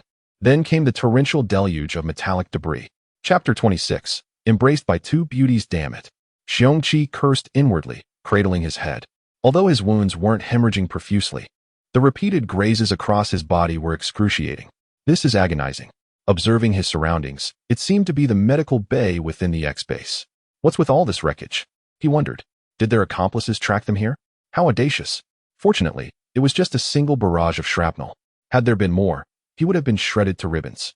After a brief moment, sensing that the ordeal was over, Xiong Qi hopped off the bed and surveyed his current state. His torso was crisscrossed with bloody welts, and his arms, which had shielded his head, were saturated with blood, as if they had been submerged in it. Thankfully, the wounds healed promptly, Xiong Qi mused, relieved. Otherwise, after that onslaught, I'd be back on the transfusion drip. Truly, a heroic life needs no explanation. I can practically disregard small-caliber weapons now. Of course, not including live ordnance, a 40mm grenade launcher would probably still take me out. Examining his attire, Xiong Qi sighed. How many times have I been reduced to just my underwear? This time, if he hadn't been sitting on the bed, even his briefs might have been gone. A deafening crash startled Xiong Qi, snapping his attention to the doorway. The door had been kicked open with tremendous force, and two beautiful women surged toward him, Lilina and Eva. Their eyes blazed with an inexplicable fervor, which Xiong Qi, with his subpar language skills, could only describe as ravenous. They seemed intent on devouring him. Watching the two women charging at him with such intensity, Xiong Qi sternly declared, "What do you think you're doing? I'm not that kind of guy." Yet, Xiong Qi remained rooted to the spot, not budging an inch. "Come on, have your way with me," Xiong Qi mentally exclaimed, his eyes gleaming with anticipation as he gazed at the two strikingly different beauties. Lelina, with her youthful exuberance and occasional clumsiness, and Eva, the sensual and intellectual older woman with a hidden violent streak. If only. A sharp smack resounded, and Xiong Qi felt a gentle sting on both cheeks. He snapped out of his lecherous reverie and stared at the two women, bewildered. Why did that sound so loud? He wondered. Did I just get slapped? Unforgivable. A man's face is not to be trifled with. But then he recalled his earlier fantasies about them. Well, I guess we're even. But why did they hit him? Lelina and Eva each shook their slightly stinging hands, inwardly marveling at his thick skin. However, seeing the bloody welts across Xiong Qi's torso and the blood-soaked arms, they both felt a pang of sympathy. They stepped forward and each grasped one of Xiong Qi's arms tightly, unconcerned about staining their clothes with his blood. Xiong Qi glanced down at Lelina on his left, clad in a tracksuit, the top unable to conceal her well-developed figure. Then he looked at Eva on his right, dressed in professional attire, her even more impressive bust line accentuating her allure. Oh, Xiong Qi internally howled like a wolf, finally understanding the advantages of being tall. Just then, the two women, for some unknown reason, began to bicker, glaring at each other before pulling Xiong Qi's arms closer to their respective bosoms, embracing him tightly. OMG. The elasticity on the left was remarkable, and the sensation on the right was unparalleled. Although he didn't know why the two beauties were doing this, he wished time would stand still. Whether it was Jesus Christ or the three pure ones, manifest yourselves. Ba is out of the question. I have no plans to become a monk. Suddenly, Xiong Qi felt a physiological response stirring below. Oh no, I'm only wearing my underwear. If they notice, I'll be mortified. He desperately tried to control it with his mind. Go back. Go back. But alas, his efforts were in vain, as the erection continued to grow, causing Xiong Qi to arch his rear end in embarrassment, attempting to conceal the evidence as much as possible. So immature. Xiong Qi mentally chastised himself. You've watched at least 80, if not 100, Japanese adult films. How can you be so affected by this level of temptation? Looking down at the two women still locked in a stare-off, Xiong Qi lamented, alas, the empire enforces monogamy. Damn the system. My spring. I curse everyone who instituted this policy. After his mental outburst, Xiong Qi couldn't help but steal another glance at the two women's chests. I can't take it anymore. Xiong Qi felt a surge of heat rush to his head, then trickle down from his nostrils. Hey ladies, Xiong Qi croaked. Could you let go for a moment? She should let go first. They exclaimed in unison, without even looking up. You let go first. He already confessed to me. We're legitimate, Lelina declared, raising her eyebrows triumphantly at Eva. Eva's eyes nearly blazed with fury. A miscalculation. I didn't expect this simpleton to be so popular with women. I regret not making a move earlier. No, I've sworn that I'll marry whoever can defeat me. He's mine, and you can't have him. Crap, Xiong Qi thought. Eva's hidden personality seems to have been triggered. She's not going to demand a duel with Lelina and her blood rose, is she? But Xiong Qi, still suffering from a nosebleed, couldn't worry about that. He had just finished a blood transfusion, and now he was losing blood again. This is such a waste. Ladies, have you not noticed that your clothes are covered in blood? And if you don't let go, I'm afraid I'll splatter you with more, Xiong Qi warned. Hoping to get their attention. Of all times for a nosebleed, why now? This is ruining my good time. Lelina glanced up at Xiong Qi. You must have been thinking impure thoughts again. A little blood is nothing. Lolita said your constitution is unique. With that, she resumed her staring contest with Eva. Eva simply smiled and produced a small hemostatic spray from her pocket, aiming it at Xiong Qi's bleeding nostrils. Eva is so thoughtful. I'll have her warm my bed from now on. Lelina can wait, Xiong Qi thought gleefully. With a soft hiss, Xiong Qi felt a cool sensation in his nostrils, and the bleeding stopped immediately. Eva, pleased with herself, waved the spray bottle at Lelina. You planned this, Lelina exclaimed, resentfully. At that moment, a light cough echoed from the doorway. The three turned to see Lolita standing there. Lolita slowly approached Xiong Qi, stopping just in front of him and tilting her head to gaze up at him. Lelina and Eva exchanged glances. Could it be? Is she going to join in? No way. Absolutely not. They knew that Xiong Qi couldn't resist the adorable Lolita. Instantly, they formed a defensive alliance, determined to fend her off. Without realizing it, they tightened their grip on Xiong Qi's arms. Enjoying the view? Had your fill? Lolita asked softly. She had arrived as Lilina and Eva embraced Xiong Qi's arms, but had held back from entering. No, no, how could I ever have enough? Xiong Qi replied with a goofy grin, his arms rubbing against the two women's breasts as he shook his head, sending another wave of euphoria through him. This is the life, Xiong Qi thought. If only it could be like this every day. No, no, that would be too decadent. Suddenly, Xiong Qi's eyes widened with alertness. I sense a murderous aura. Chapter 27. A roar back to square one. Sensing the homicidal aura, Xiong Qi lowered his gaze and discovered Liliana and Eva glaring daggers at him, their eyes conveying a palpable desire to obliterate him. Alas, a moment of imprudence had led to this predicament. Was his spring destined to be so fleeting? Xiong Qi lamented inwardly. With uncanny synchronicity, Liliana and Eva's hands glided up Xiong Qi's arms, the exquisite sensation of their soft touch against his inner arms sending a shiver of delight through him. Could it be? Were they not incensed after all? A surge of elation washed over Xiong Qi as he mused that his allure was undeniably potent. Just as Xiong Qi was reveling in his reverie, a sharp, excruciating pain pierced his inner arm, eliciting a sonorous howl of anguish. He glared at the two women, his voice laced with indignation. What are you doing? Was such force necessary? Eva, whose anger had momentarily subsided, was reignited by Xiong Qi's glare. She retrieved a hemostatic agent from her pocket and sprayed it directly into Xiong Qi's wide, innocent eyes. Ah, my eyes! Xiong Qi cried out in agony, his vision ablaze with fiery torment. He instinctively clutched his eyes with both hands and crouched down in abject misery, tears and mucus streaming down his face. Eva tossed the hemostatic agent onto the nearby bed, disregarding the writhing Xiong Qi. She grasped Liliana's hand, who was gazing at Xiong Qi with concern, and urged her. Let's go. He won't be blinded. Once the two women were out of earshot, Xiong Qi abruptly stood upright, wiping the tears from his eyes. He accepted the tissue offered by Lolita and vigorously wiped his nose. Was it really that unbearable? Lolita inquired, her brow furrowed with concern. If I hadn't acted so dramatically, would they have let me off so easily? Xiong Qi retorted, casually discarding the used tissue. Now, tell me what brings you here. Good news or bad? I'm all ears. Lolita scrutinized the bloodstains on Xiong Qi's person before retrieving a complete set of toiletries and a fresh set of training attire from her seemingly bottomless skirt. She arranged them on the bed where Xiong Qi had been lying. Xiong Qi, darling, cleanse the blood from your body and change into these clothes before we proceed. Xiong Qi cautiously entertained a suspicion that Lolita's endearing behavior often foreshadowed unfavorable tidings. However, the impropriety of standing before a lowly, albeit an ancient one, in mere shorts compelled him to comply. He swiftly cleansed the bloodstains and reached for the training attire. Clutching the garments, Xiong Qi pondered the implications. These had emerged from Lolita's skirt. Should he dare to don them? He recalled that the items he had used to cleanse the bloodstains had also originated from that source. Enough. Do not dwell on such thoughts. It is merely a subspace storage device, not a skirt. Not a skirt. Sensing Xiong Qi's hesitation, Lolita assumed he was embarrassed by her having seen him unclothed. She hastened to reassure him, you needn't feel self-conscious. As a researcher, I regard all bodies as mere specimens preserved in formalin, including yours. Therefore, you may relax and be at ease. Is that supposed to be comforting? Xiong Qi thought. Is this impish girl deliberately teasing me? Did you hear that, Xiong Qi? What are you fretting about? In her eyes, you are no different from those specimens. Put them on without reservation.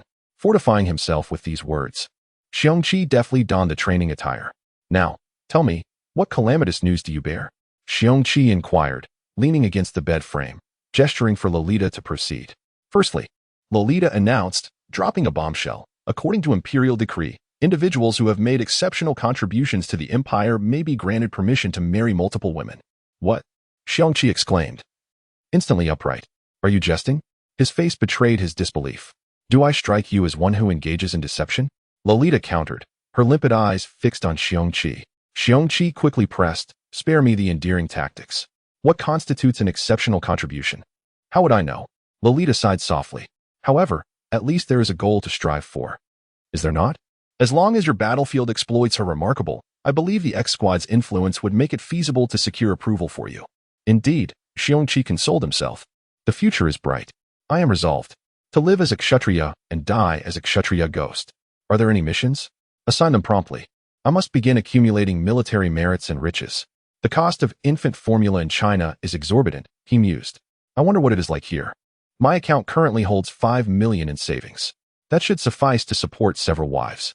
Considering how robust I was before, even without a penny to my name, and the fact that my account contains over 30,000 credit points, I am reassured. At least the Empire will not stand idly by and watch me starve. Xiong Qi could not help but commend the Empire. A nation that genuinely cares for the welfare of its populace can generate boundless cohesion. Furthermore, Lolita continued, based on recent observations, we have discovered that your body has evolved a remarkable healing capacity. Xiong Qi waved his hand, interrupting Lolita. I suspect I detected that sooner than you. I am aware. Proceed to the crucial matters. Lolita adopted a more serious demeanor. It concerns money. Are you interested in hearing about it? Xiong Qi's spirits soared at the mention of money. Indeed, I am. Why would I not be? How much of a reward is the organization preparing to bestow upon me for obliterating that mech? The previous mission had earned him 5 million in compensation. Surely this time, he would receive hundreds of thousands. As for promotion, he was not concerned. He was already the Empire's youngest major. This minor feat would not warrant a promotion. In truth, Lolita declared, dashing Xiong Qi's hopes, you will receive no monetary reward this time. Xiong Qi rubbed his ears, suspecting he had misheard. Are you certain? I nearly lost my life in the process of destroying it. Will there be no condolence money? The hoverboard I painstakingly crafted was also destroyed. Although the crystal was the ultimate instrument of the mech's destruction, he was the one who controlled it. Lolita nonchalantly approached the bed and gracefully seated herself on the edge, her small legs swinging back and forth, captivating Xiong Qi. Those G-alloy metal plates were requisitioned without authorization and subsequently destroyed. Therefore, you are liable for compensation. As she spoke, she continued to swing her dangling legs, causing Xiong Qi's heart to flutter. Ah! Xiong Qi scratched the back of his head awkwardly. It seems I did utilize them without prior notification. Very well, I shall compensate. At worst, it will amount to a few 100,000. I am affluent now, so I can afford it. He nodded in agreement. I concede. Deduct the amount from my account. Lolita gave Xiong Qi an approving glance, as if to say, you are amenable. She continued, do you recall when you first entered the X-base and wrecked the hovercar? Hovercar? Xiong Qi vigorously stroked his chin, attempting to recollect. Ah yes, there was such an incident. I recall being so awestruck by the mechs that the other members of the X squad possessed that I casually tossed the hovercar aside, inadvertently exerting excessive force and shattering it. At this realization, beads of cold sweat trickled down Xiong Qi's brow. That thing was not cheap, was it? Lolita, observing Xiong Qi's expression, knew that he had recalled the incident. The market value of that vehicle at the time was 2 million. However, in light of your exceptional contributions on both occasions, we will grant you a discount and deduct only 1 million credit points. How could that vehicle be so expensive? Xiong Qi inquired incredulously. Are you certain you are not trying to swindle me? How could I? We are comrades. Why would I ever attempt to deceive you? Lolita replied with a smile so enigmatic that it sent shivers down Xiong Qi's spine. Xiong Qi sensed something amiss. Why would this impish girl suddenly smile at me like that? There is a conspiracy. Undoubtedly a conspiracy. However, I am destined to pay this sum. Thank goodness. Xiong Qi reassured himself. I still have over 3 million. That is certainly sufficient for me to squander in the short term. Furthermore, Lolita pointed at the disheveled medical room, declaring, you shall compensate for all of this. Xiong Qi twisted his somewhat stiff neck, surveying the scattered remnants of various mechanical beings in the corner. These, indeed, were not inexpensive. Suddenly, a crucial question struck him, prompting him to inquire, did I truly cause all this? I certainly lack the capability to wreak such havoc in this chamber. Lolita rolled her eyes, aware of his unrelenting denial, before retrieving her all-purpose notepad, fiddling with it briefly, and tossing it to Xiong Qi. Flustered, Xiong Qi caught the notepad and scrutinized it, hoping to uncover compelling evidence for his exoneration. However, reality often proves to be harsh. Upon witnessing the surge of energy emanating from his own body in the footage, he realized he was indeed liable for the damages. That golden wave of energy bore an uncanny resemblance to what he had experienced in his dreams. To his astonishment, the roar he let out in that dream surpassed even the legendary lion's roar of the Buddhist sect. With a sigh, Xiong Qi lamented the impending financial loss. Silently, he returned the notepad to Lolita, saying, how much do I owe? I need to brace myself. After a long contemplation, Lolita resolved to reveal the truth to him. After the discount, the total amounts to 6 million credit points. In that instant, Xiong Qi felt the weight of age descend upon him. It was as if all his hard-earned savings had vanished in a single shout, reducing him from millionaire to million-dollar debtor. Yet, he was grateful for having grown up on a meager diet, accustomed to a life of frugality. If he lost it all, he would simply earn more. Resolute, Xiong Qi wiped his face and donned a spirited smile. Assign me a task, he urged. Lolita leaped off the bed and began to stride toward the exit. Currently, there are no assignments. You should remain here and train diligently at the base. With that, Lolita swiftly departed, leaving Xiong Qi standing there, mouth agape in astonishment. Without a mission, how am I to turn my fortunes around? Chapter 28. Another massive debt. Xiong Qi was in a state of deep frustration. He was already over $1 million in debt and had no immediate tasks to earn any extra money. Was he destined to live a life of poverty for a while? He needed to devise a plan to earn some quick cash. What should he do? In a moment of desperation, he absent-mindedly glanced down and noticed a few drops of his own nasal blood on the floor. How could I have forgotten that stone? The sight of the blood suddenly reminded Xiong Qi of the remarkable crystal that had proven so valuable. Where had it gone? Just as he stepped out into the corridor, an urgent alarm pierced the air. What was going on? Xiong Qi wondered. Suddenly, a flash of light appeared before him, and as the brilliance faded, he recognized it was Lolita, who possessed spatial abilities. Noticing Xiong Qi lost in thought, she urgently grasped his hand and urged, "Hurry, come with me. What is happening? Why is she pulling me around like this?" Before he could ponder further, darkness enveloped him, and a moment later, his surroundings returned to normal, shaking off the dizziness. Xiong Qi mused to himself, so this is Lolita's short-distance teleportation. But what could be so pressing that it required such haste? Surely, we could have walked this short distance. Regaining his composure, Xiong Qi found himself standing before a heavy metal door. As his hand pressed against the imposing surface, the jarring alarm suddenly ceased. He looked around in astonishment, taking in the faces of those present, and casually pushed the metal door open. OMG, what a sight! Upon entering the room, Xiong Qi was met with utter chaos. The remnants strewn about indicated that this had once been a laboratory, now resembling nothing more than a junkyard. Within the room, several objects were incessantly colliding with the metallic walls, producing dull thuds. Upon noticing Xiong Qi's arrival, these objects swiftly approached him, swirling around him like stars orbiting a moon. What is this? Xiong Qi stared at the crystals encircling him, recognizing the largest one that had always accompanied him. With its presence, he counted exactly 7, precisely the number he had collected while aiding the British Fortress Star. However, he wondered why, apart from the one he carried, the other 6 were now revolving around him. He had not fed them any blood. Confused, Xiong Qi's gaze returned to the disarrayed room. Metal fragments and mechanical parts littered the floor, and he could occasionally hear the sound of collapsed metal racks that had once held instruments. The walls bore numerous impact craters. He was astonished by the sight of the crystals. Could it be that this destruction was the work of these crystals? Then a troubling thought struck him. Would he be held accountable for these losses? Realizing this, Xiong Qi hastily let the 6 smaller crystals drop to the ground, keeping only the larger one floating beside him. Once everything was settled, he adjusted his expression, feigning nonchalance, and turned to exit the room. What is going on? Why have you confined my mobile unit? He confronted Lolita and the others as he approached them. Mobile unit? Lolita echoed, puzzled. Such ignorance. Xiong Qi scoffed internally. It's this crystal. I can't have it disappearing and then come asking you, where's my stone? He sighed. This is definitely my mobile unit. Let anyone challenge me, and I'll have it crash through them. It could even breach a mech cockpit. I refuse to believe anyone could withstand such a blow. This crystal behind me is far more fearsome than any road killer driven by some wealthy heir. Are you certain this crystal belongs to you and not the organization? Lolita inquired suddenly. Of course. Xiong Qi replied hastily. This was his only trophy. He couldn't let it be divided. If it's not mine, then is it yours? Call out to it and see if it responds.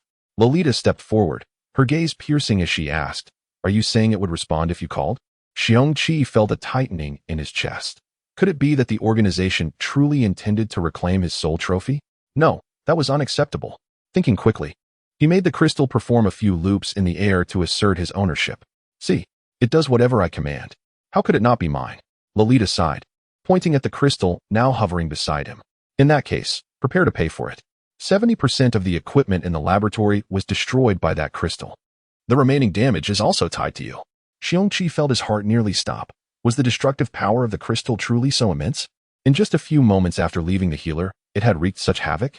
Then he recalled Lolita's last line. Wait, what do you mean the remaining damage is tied to me? I didn't even touch those 6 crystals. Do you remember the blood I drew from you earlier? Lolita replied. Those crystals absorbed a few drops. Can you still claim it's unrelated? Opportunity. Xiong Qi felt a surge of excitement. Any reduction in compensation was a victory. He quickly argued, you were the ones who dripped blood onto those crystals for experiments without my knowledge. Are you going to arrest the pharmaceutical company just because someone overdosed on sleeping pills? He couldn't help but praise himself internally. Wow, I'm so eloquent. Surely, Lolita's scheme to pin this on me has failed. Lolita, unfazed, pulled out a universal notepad from her magical skirt and began jotting down notes. In that case, you'll be responsible for all future maintenance and supplies for the destroyer. It would be quite costly to create a separate maintenance system just for you. She smiled sweetly at Xiong Qi. A devil. This was a devil that devoured without leaving a bone. Xiong Qi lamented internally. In that moment, Lolita appeared less charming and more like a demon with horns and a tail. Yet, piloting a mech was his dream, especially after experiencing the prowess of the destroyer. He could not let go. Thus, he reluctantly acquiesced to reality. I'll pay. ISNT it just money? I can handle it. More debts 1T crush me. I refuse to believe I can't turn it around. Lolita beamed. Finally, you're being reasonable. However, I have one request, Xiong Qi said, pointing to the wreckage of the laboratory. Everything here, including the damaged Gialloy armor plates, must be sent to the modification room. Certainly, Lolita agreed, turning to make arrangements. With a response secured, Xiong Qi shoved past the onlookers and strode purposefully towards his destination, the cafeteria. A great man once said, when one feels downcast, indulging in a hearty meal can effectively lift one's spirits and hasten their return from despair. Xiong Qi had always believed this to be true. Over the years, whenever he felt low, he would feast heartily. This time would be no exception.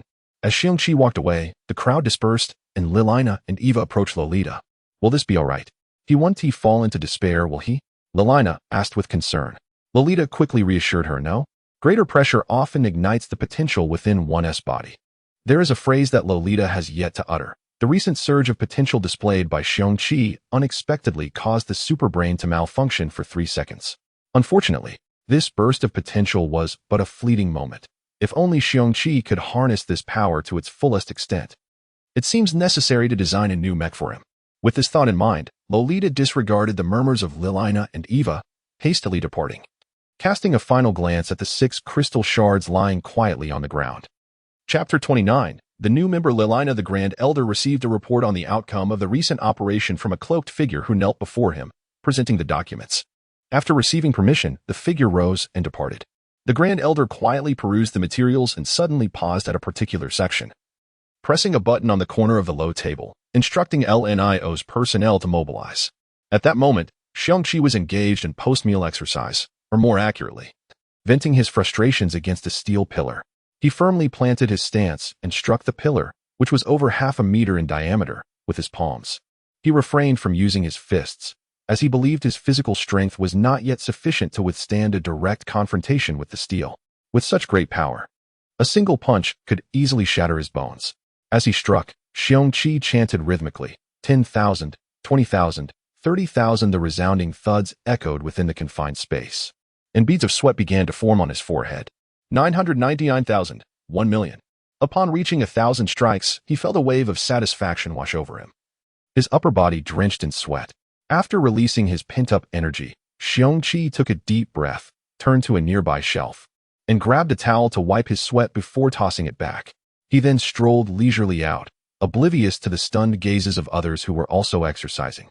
Once Xiong Qi had left the room, the others gathered around the steel pillar, engaged in discussion. Who was that just now? And why did he come to our maintenance department's gym?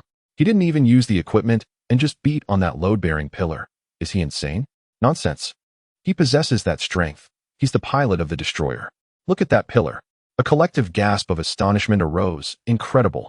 No wonder he can pilot the destroyer. That load-bearing pillar is deformed. Look at those imprints. Just a few steps after exiting the room, Xiong Qi encountered Lolita. He wondered. What does Lolita want with me now? He quickly asked, You're not going to make me pay for that steel pillar, are you? Lolita chuckled lightly, her dimples appearing. I just wanted to see if you finished venting. Also, I'm here to inform you that the meeting room is awaiting you. Xiong Qi straightened. That was exercise. Do you understand? I've been in high spirits lately. I hardly need to vent. After saying this, his face flushed, He felt it sounded a bit forced. He quickly followed up with, "What is the meeting for? Is there a mission?" At the mention of a mission, his eyes sparkled. "No," Lolita replied simply. "It's just to welcome a new member. Come on, everyone is waiting for you." "A new member?" Xiong Qi was taken aback. Which new member warrants such a grand welcome? There wasn't even a ceremony when I joined. Suddenly, he recalled Lolita's words about Lilina. A few minutes later, in the X-Team's operational meeting room, several individuals stood casually. The attendees included Lolita, Eva, Lorenzo, Lonnie, Gao Ta, and Xiong Qi, who were engaged in light conversation. "I say," Xiong Qi spoke up, "here we are in the esteemed X-Team's operational meeting room, and we can't even provide a chair? At the very least, we could have laid out cushions on the floor. Standing around hurts the back, doesn't it?" Lolita rolled her eyes at him. "Chairs are so mundane. In a moment, you'll witness the robust technical reserves of the X-Team. And if you're already complaining about your back from standing a while, perhaps you should consider your vitality." With that, Lolita provocatively glanced at Xiong Qi and then directed her attention toward Eva and Lilina, as if questioning Xiong Qi's capability. Cough, cough. Xiong Qi seemed to catch on to Lolita's gaze and quickly cleared his throat to change the subject. "Weren't we supposed to welcome Lilina? Now that everyone is here, let us get on with it and then get some rest. We have to go out for sun viewing tomorrow." After Xiong Qi's remark, Lilina and Eva exchanged glances and approached him, and then Xiong Qi felt a sharp pain in his lower back, letting out a cry. "Can you not twist around? Do you think I'm afraid of you?" he exclaimed, while inwardly he mused, "This is troubling. I'll have to marry both of them. I'll need to wear my combat armor every day." Noticing this development, Gao Ta patted Lonnie on the shoulder. "I'm starting to envy this guy. Get lost," was Lonnie's succinct and emphatic response, leaving no room for misinterpretation. Gao Ta shrugged and discreetly stepped aside. "Enough of this," Lolita interjected. "The boss is coming." "I protest," Xiong Qi exclaimed dramatically. "This is blatant gender discrimination. Why wasn't there a welcome ceremony when I joined? I was treated like a guinea pig for quite some time. I'm going to report this to the relevant authorities." "Go ahead. But you'll find that by the time you're old and gray, there won't be any relevant authorities to command X."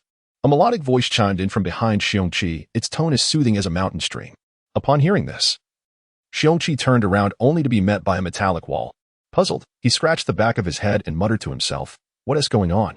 Where is the beauty? Are you referring to me?" The melodious voice returned. Xiong Qi quickly focused on the metallic wall, bewildered, murmuring, "How could this be? How can a wall talk?" Then, he witnessed a remarkable sight.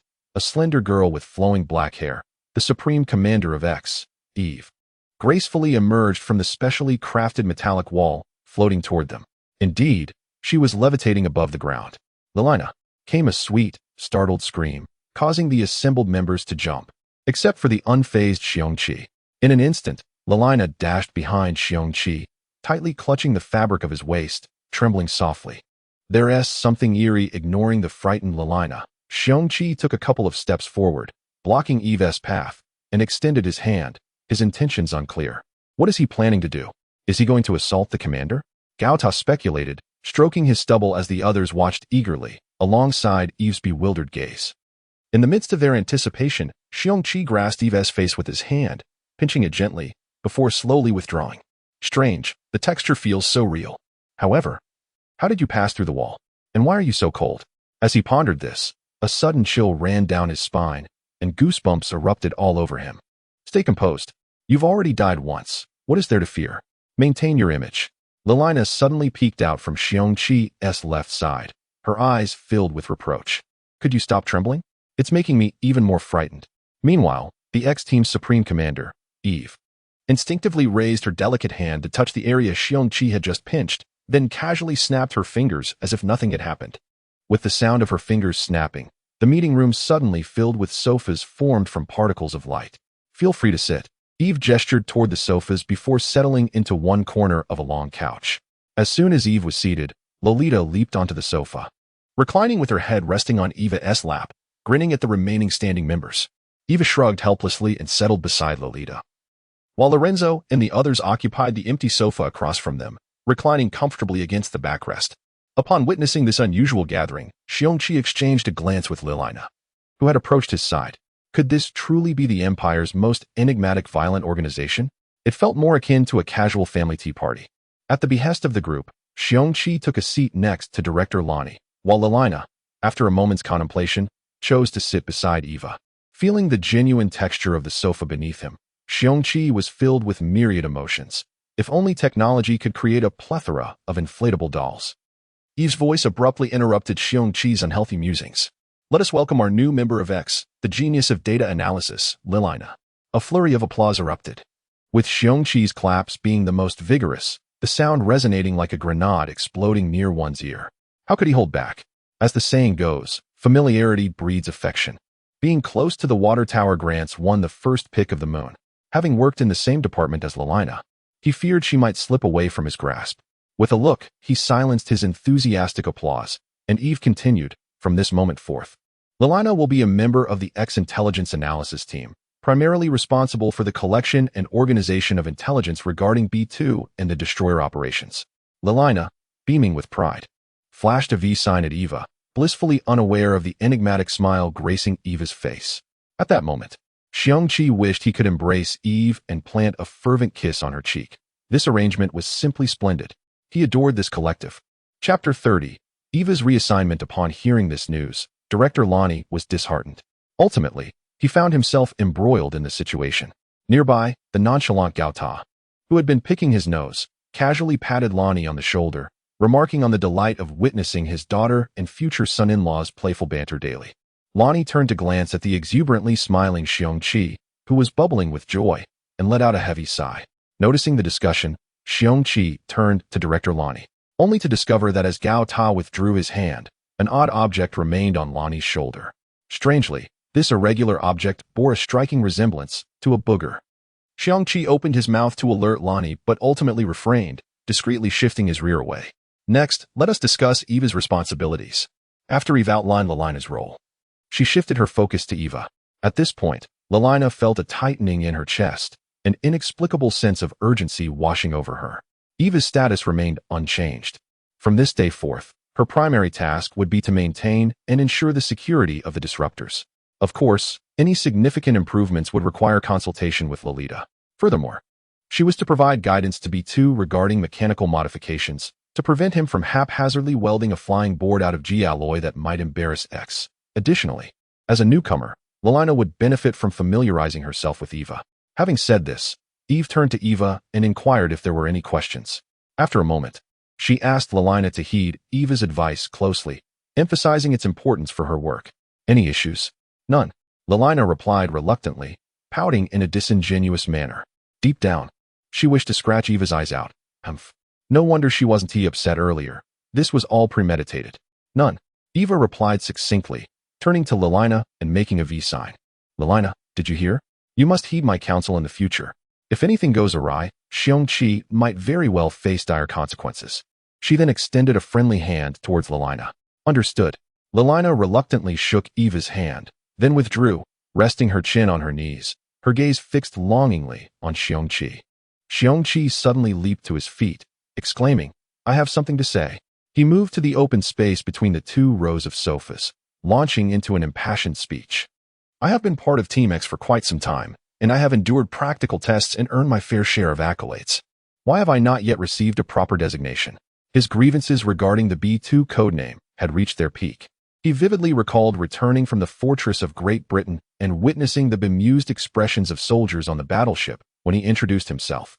Eve, upon hearing this, lowered her head in contemplation. After a brief moment, she raised it again, expressing, I find it quite agreeable. Is there a superior codename than B2?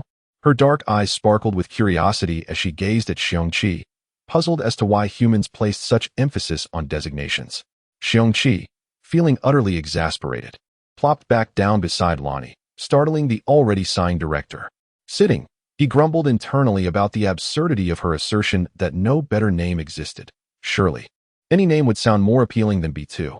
He found it incomprehensible that the esteemed commander of X could be so oblivious to such a straightforward matter. Suddenly, Xiong Qi recalled the moment Eve had passed through walls, her icy touch sending a chill down his spine. A bead of cold sweat trickled down his forehead as he pondered if he had encountered a ghost. Stealing a glance at the others, he saw that none were paying him any mind, allowing him to discreetly wipe away the perspiration. However, encountering such a beautiful specter was not without its merits. Well, that essentially summarizes the situation, Eve stated, observing the expressions of those present before rising to leave. As she passed by Xiong Qi, she halted and instructed, B2, tomorrow morning. Accompany Lilina to CCAV to resign. Upon your return, report to Eva, who will guide you on the next steps. Oh, Xiong Qi replied glumly, devoid of any enthusiasm. At that moment, no matter how good his mood might have been, it was overshadowed by the weight of the B2 designation. After concluding her instructions to Xiong Qi, Eve continued on her way, passing through the wall and vanishing from sight.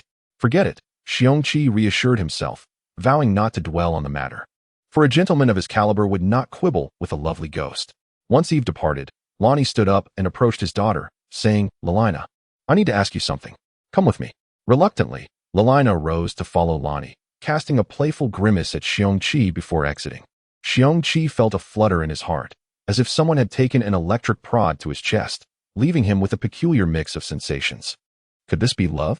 Lost in the blissful feeling, Xiong Qi failed to notice that Eva had also stood up, gracefully taking the spot previously occupied by Lonnie. She shot a glance at Gao Ta, who seemed eager to warn Xiong Qi before delicately resting her slender fingers against his side. In the midst of his daydreams, Xiong Qi felt a sudden warmth at his waist, turning to investigate the source. To his astonishment, he found a delicate face beaming at him. Eva, when did you sit beside me? Xiong Qi instinctively glanced down, and upon catching sight of the hint of her bra through a slightly open neckline, he swallowed hard. Nearby, Lorenzo tugged on Gao Ta, who was eager to observe the unfolding drama. We should leave. Soon there will be scenes unsuitable for children. Hey, don't pull me. Gao Ta protested, though he had evidently witnessed more than enough to be unfazed. Meanwhile, Lolita sprawled across the sofa, engrossed in her multifunctional notepad, occasionally glancing toward Xiong Qi. Fearing another distraction, Xiong Qi reluctantly diverted his gaze from Eva's neckline, only to notice something remarkable. Eva's skin appeared extraordinarily youthful, defying the passage of time. What is she doing? Xiong Qi wondered as he felt a gentle motion at his waist, his muscles involuntarily responding in kind. Ready for anything.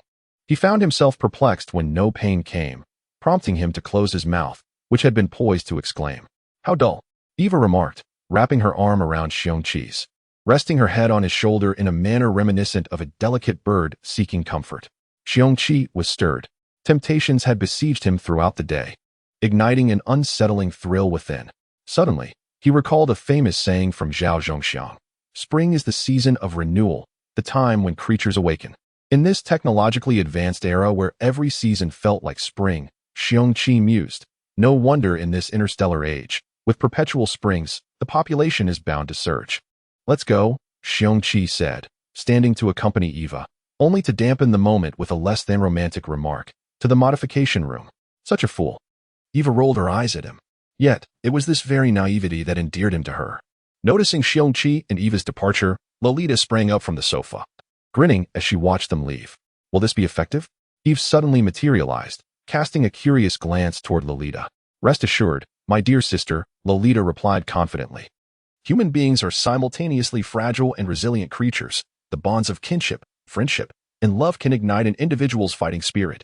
Moreover, Sister Eva genuinely harbors feelings for Xiong Qi. Lolita waved her tiny fist as she elucidated this to Eva. Is that so? Can it be interpreted that, should Xiong Qi one day find himself in peril, these sentiments might serve as a pillar of belief to sustain his will to survive? After contemplating for a moment, Eva articulated her conclusion. Congratulations, my dear leader. You have taken another step forward. Lolita extended her right hand into the air, as if awaiting something. Eva mirrored her gesture, firmly grasping Lolita's hand. Could this be considered friendship? Furthermore, I find myself increasingly enamored with this delightful sensation. The two exchanged smiles, sharing a moment of joy. Chapter 31. Trouble arises in a dimly lit lounge with the door firmly shut. Lilina sat silently on a sofa, her gaze lowered, while her father, Director Lonnie, paced restlessly before her, intermittently offering his counsel. My dear daughter, what is the nature of your relationship with Xiong Qi? At this point, Lonnie hesitated, keenly observing Lilina's expression. Just ordinary friends, Lilina replied nonchalantly. Is that all? I had thought there was something more significant at play. Drawing from his extensive experience in romantic endeavors, Lonnie pressed further. Do you perhaps have feelings for Xiong Qi? He found it hard to accept Lilina's dismissive stance, especially since she often leaned affectionately against him. With a hint of shyness, Lilina admitted, Well, he did save me twice, so it's only natural to feel some affection. As for whether it will develop further, that remains to be seen. Suddenly, she stood up, fixing her gaze on Lonnie. What did you mean by your years of experience in romantic affairs? Startled by Lelina's intensity, Lonnie took a step back, chuckling nervously. Well, in my youth, I was quite dashing and charming, surrounded by many beautiful women. Noticing the seriousness on Lelina's face, he quickly added, but that was before I met your mother. When my family introduced her to me, I fell in love at first sight and vowed to marry no one else. Since then, I have been utterly devoted to your mother. You must believe me, dear daughter. Oh, my glorious youth. Lonnie lamented internally, wishing he could express his true feelings, but refraining. Is that true? Lelina pressed on. Are you certain you have never wronged my mother? Absolutely not, Lonnie assured, anxious that his precious daughter might bring this up with Elia. And what about my relationship with Xiong Qi? Lelina continued her inquiry. As long as you are not at a disadvantage, I have no objections. However, you must handle matters with your mother personally, Lonnie conceded. Though his mind was calculating the implications, given Xiong Qi's current trajectory, his status would undoubtedly rise alongside his strength. Upon reflection, having a formidable and unambitious son-in-law could be quite advantageous. With satisfactory answers, Lelina cheerfully exited, leaving Lonnie to ponder alone. Lonnie felt something amiss. Wasn't I the one questioning Lelina? How did it turn into her questioning me? This little girl. At this thought, Lonnie chuckled to himself, pleased that she was not easily taken advantage of. He then recalled Eva, who also appeared to have feelings for Xiong Qi. This foolish boy is quite fortunate, Lonnie mused, crossing his arms. I hope you do not take Lelina's feelings for granted, otherwise. Suddenly, he smacked his forehead, realizing, why am I considering all of this? Am I jealous? Meanwhile, Xiong Qi was in the modification room with Eva, examining a haphazardly drawn blueprint. Clad in loose training attire, Xiong Qi looked at Eva, who was adorned in a suit of exoskeleton armor. After a lengthy silence, Eva trembled as she pointed at Xiong Qi's creation, unable to contain her disbelief. Is this what you call a genius design? The image she indicated resembled a gigantic sandal. Indeed, Xiong Qi nodded enthusiastically. Isn't it fantastic? It's 2 meters long and 1 meter wide, with a streamlined design and a droplet-shaped front. The protruding section is for the crystal I acquired, and the remaining space can hold 2 sets of battle armor without wasting an inch. The lower part is for foot placement. Stylish, simple, avant-garde. He couldn't help but applaud his own work, reveling in its excellence. Are you sure you intend to ride something like this on the streets? Eva questioned incredulously. Patience, Xiong Qi reassured her. Do not focus solely on appearances. You should look at the tactical data I annotated below. Tactical data? Eva scrutinized the details, realizing she often lost her composure in Xiong Qi's presence. This is, she gasped, her mouth forming a perfect S. She absorbed the information, irresistibly charming. After examining Xiong Qi thoroughly, she had to admit that the designs were impressive. However, she cautioned, but only you can unleash its full potential. Too kind, Xiong Qi replied, adopting the demeanor of an ancient scholar in a playful bow. Yet Eva posed a new question. Is it necessary to incorporate these additional features into a mode of transport? Absolutely essential, Xiong Qi responded emphatically, raising his hands and gazing skyward, despite the metallic dome obscuring the stars. The last time I merely ventured out to observe the sun, I was ambushed by unidentified enemies, indicating that the Empire has been infiltrated and is on the brink of catastrophe, perhaps even humanity as a whole.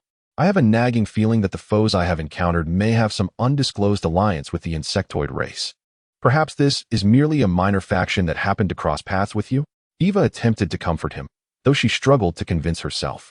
With such a vast empire, how could it be that Xiong Qi encountered enemies right after his victory over that small wave of insectoids upon his return from Great Britain? The odds were too slim. You likely do not believe it yourself, Xiong Qi remarked, seeing through Eva's thoughts. I may be simple-minded, but I am not foolish. Humanity is undoubtedly facing a grave calamity. With that, he placed his hands on Eva's shoulders, gazing deeply into her eyes. However, I will not allow any harm to come to you or anyone else. Not unless I perish first. Feeling the sincerity in Xiong Qi's words and the fervent intensity of his gaze, Eva felt a rush of warmth and her heart raced. Is he confessing his feelings for me? She thought, unable to believe it, as she touched her flushed cheeks. Once upon a time, Eva had fantasized about a true man confessing his love, yet her strong-willed nature had always imposed a barrier. She believed that if a man could not even defeat her, He was unworthy of being her partner. But then came Xiong Qi. However, this happiness arrived so unexpectedly that she felt utterly unprepared. Xiong Qi, observing Eva's crimson visage, felt a surge of excitement. She was indeed a beauty. Was she about to embrace him? Such scenes were common in television dramas. With this thought, he grew increasingly restless.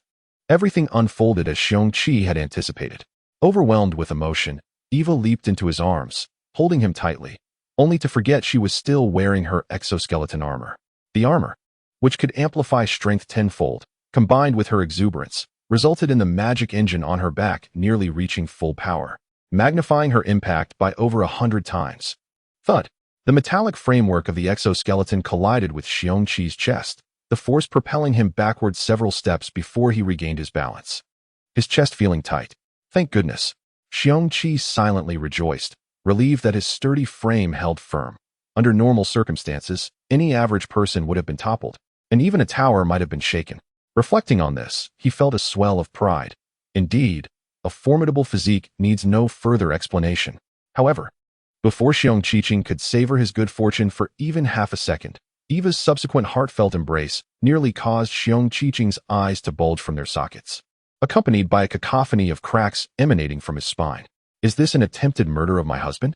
Xiong Qi howled in his distinctive voice. Struck dumb by an overwhelming sense of happiness, Eva had yet to grasp the situation. She lifted her head from Xiong's chest, gazing curiously at his somewhat contorted expression. For goodness sake. Eva promptly buried her head back into Xiong's chest, feeling an overwhelming sense of shame as they had yet to hold their wedding. What was all this fuss about? Nevertheless, her arms tightened around him even more. Xiong Qi was nearly consumed by regret. Was he not inviting his own torment? What had gone awry in his reasoning just moments ago? Lolina, humming a cheerful tune as she made her way to Lolita's room, where she had arranged to spend the night, suddenly heard what seemed to be a pained wail from a door she had just passed. What now? Had he sustained an injury during training? Concerned for Xiong Qi's well-being, Lolina hurried to the door from which the sound emanated, using the newly acquired authority to open the door. Upon entering, Lolina's pupils constricted, and she gritted her teeth, exclaiming, "Scoundrels." Chapter 32. I have a car now. What Lolina saw was the intimate embrace of Xiong Qi and Eva. Driven by a whirlwind of jealousy and resentment, Lolina strode towards the two entangled figures. Xiong Qi struggled to catch his breath, glancing down at Eva, who was blissfully nestled in his arms, feeling a profound sense of despair. At that moment, he wished he could slap himself across the face. With Eva's grip tightening around him, he silently cried out for an angelic savior to rescue him. Truth be told, Xiong Qi possessed the strength to easily extricate himself from Eva's hold, but he feared inadvertently harming her. Oh well, he thought, a brief embrace won't be the end of the world. I can endure it a little longer until Eva calms down. After all, he somewhat relished the situation. Thus, he found himself in a state of painful enjoyment. Suddenly, the sound of footsteps caught his attention, and he turned to see Lolina marching toward him with an irate expression. Upon reaching Xiong Qi, she scrutinized the two of them before asking, "Are you trapped? Do you need assistance?" Xiong Qi was taken aback. How did Lolina know what he had been thinking? Nevertheless, he instinctively nodded, acknowledging that he indeed needed help, as Eva was still refusing to release him after her earlier emotional outburst. "You heartless scoundrel," Lolina fumed internally. "Just watch how I deal with you." She maneuvered to Xiong Qi's side, and, summoning unknown strength, seized a leg of the broken robot that Xiong Qi had damaged in the infirmary, dragging it toward him. What on earth was she up to? Xiong Qi wondered, perplexed.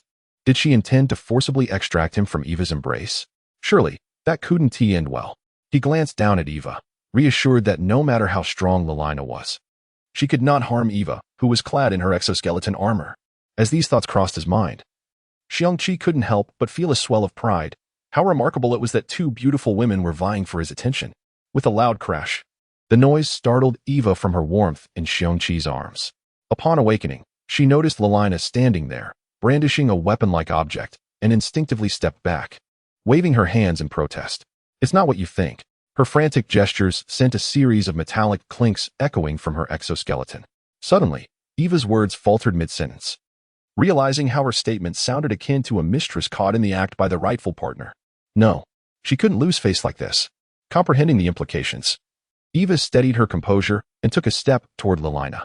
The sound of her exoskeleton's metallic footfall on the ground reminded Eva of her situation. Sorry, Lelina. I intended to assist Xiong Qi with his hoverboard and floating vehicle using this exoskeleton, but it seems I got carried away with the embrace. Her words seemed to hint at a reminder. She had been with Xiong Qi all along. Lelina, clearly catching the meaning, pouted in annoyance.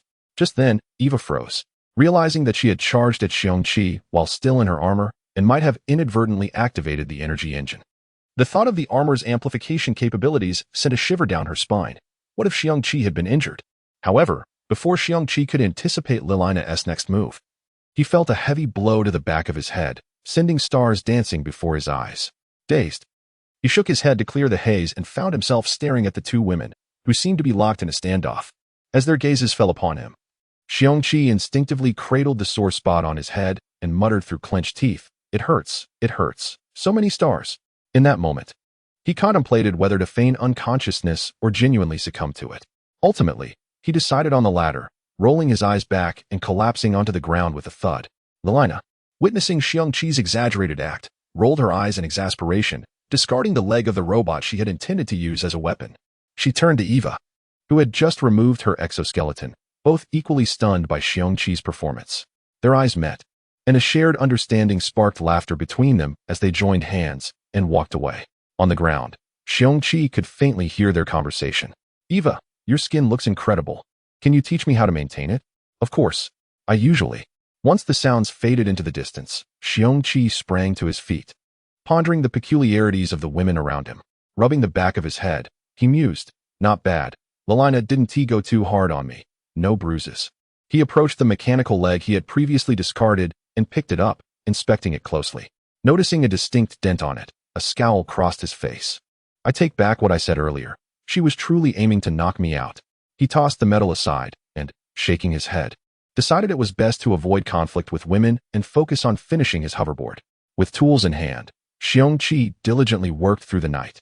Finally completing the hoverboard, he named vehicle number 1 by dawn. After a moment of admiration, he opened the top cover and placed a sizable crystal inside before stepping onto the board and taking it for a spin in the spacious area. Quite impressive, he remarked, nodding to himself in satisfaction as he stored the board away. At that moment, he realized he was feeling quite hungry, so he hopped on his board and headed straight to the dining area.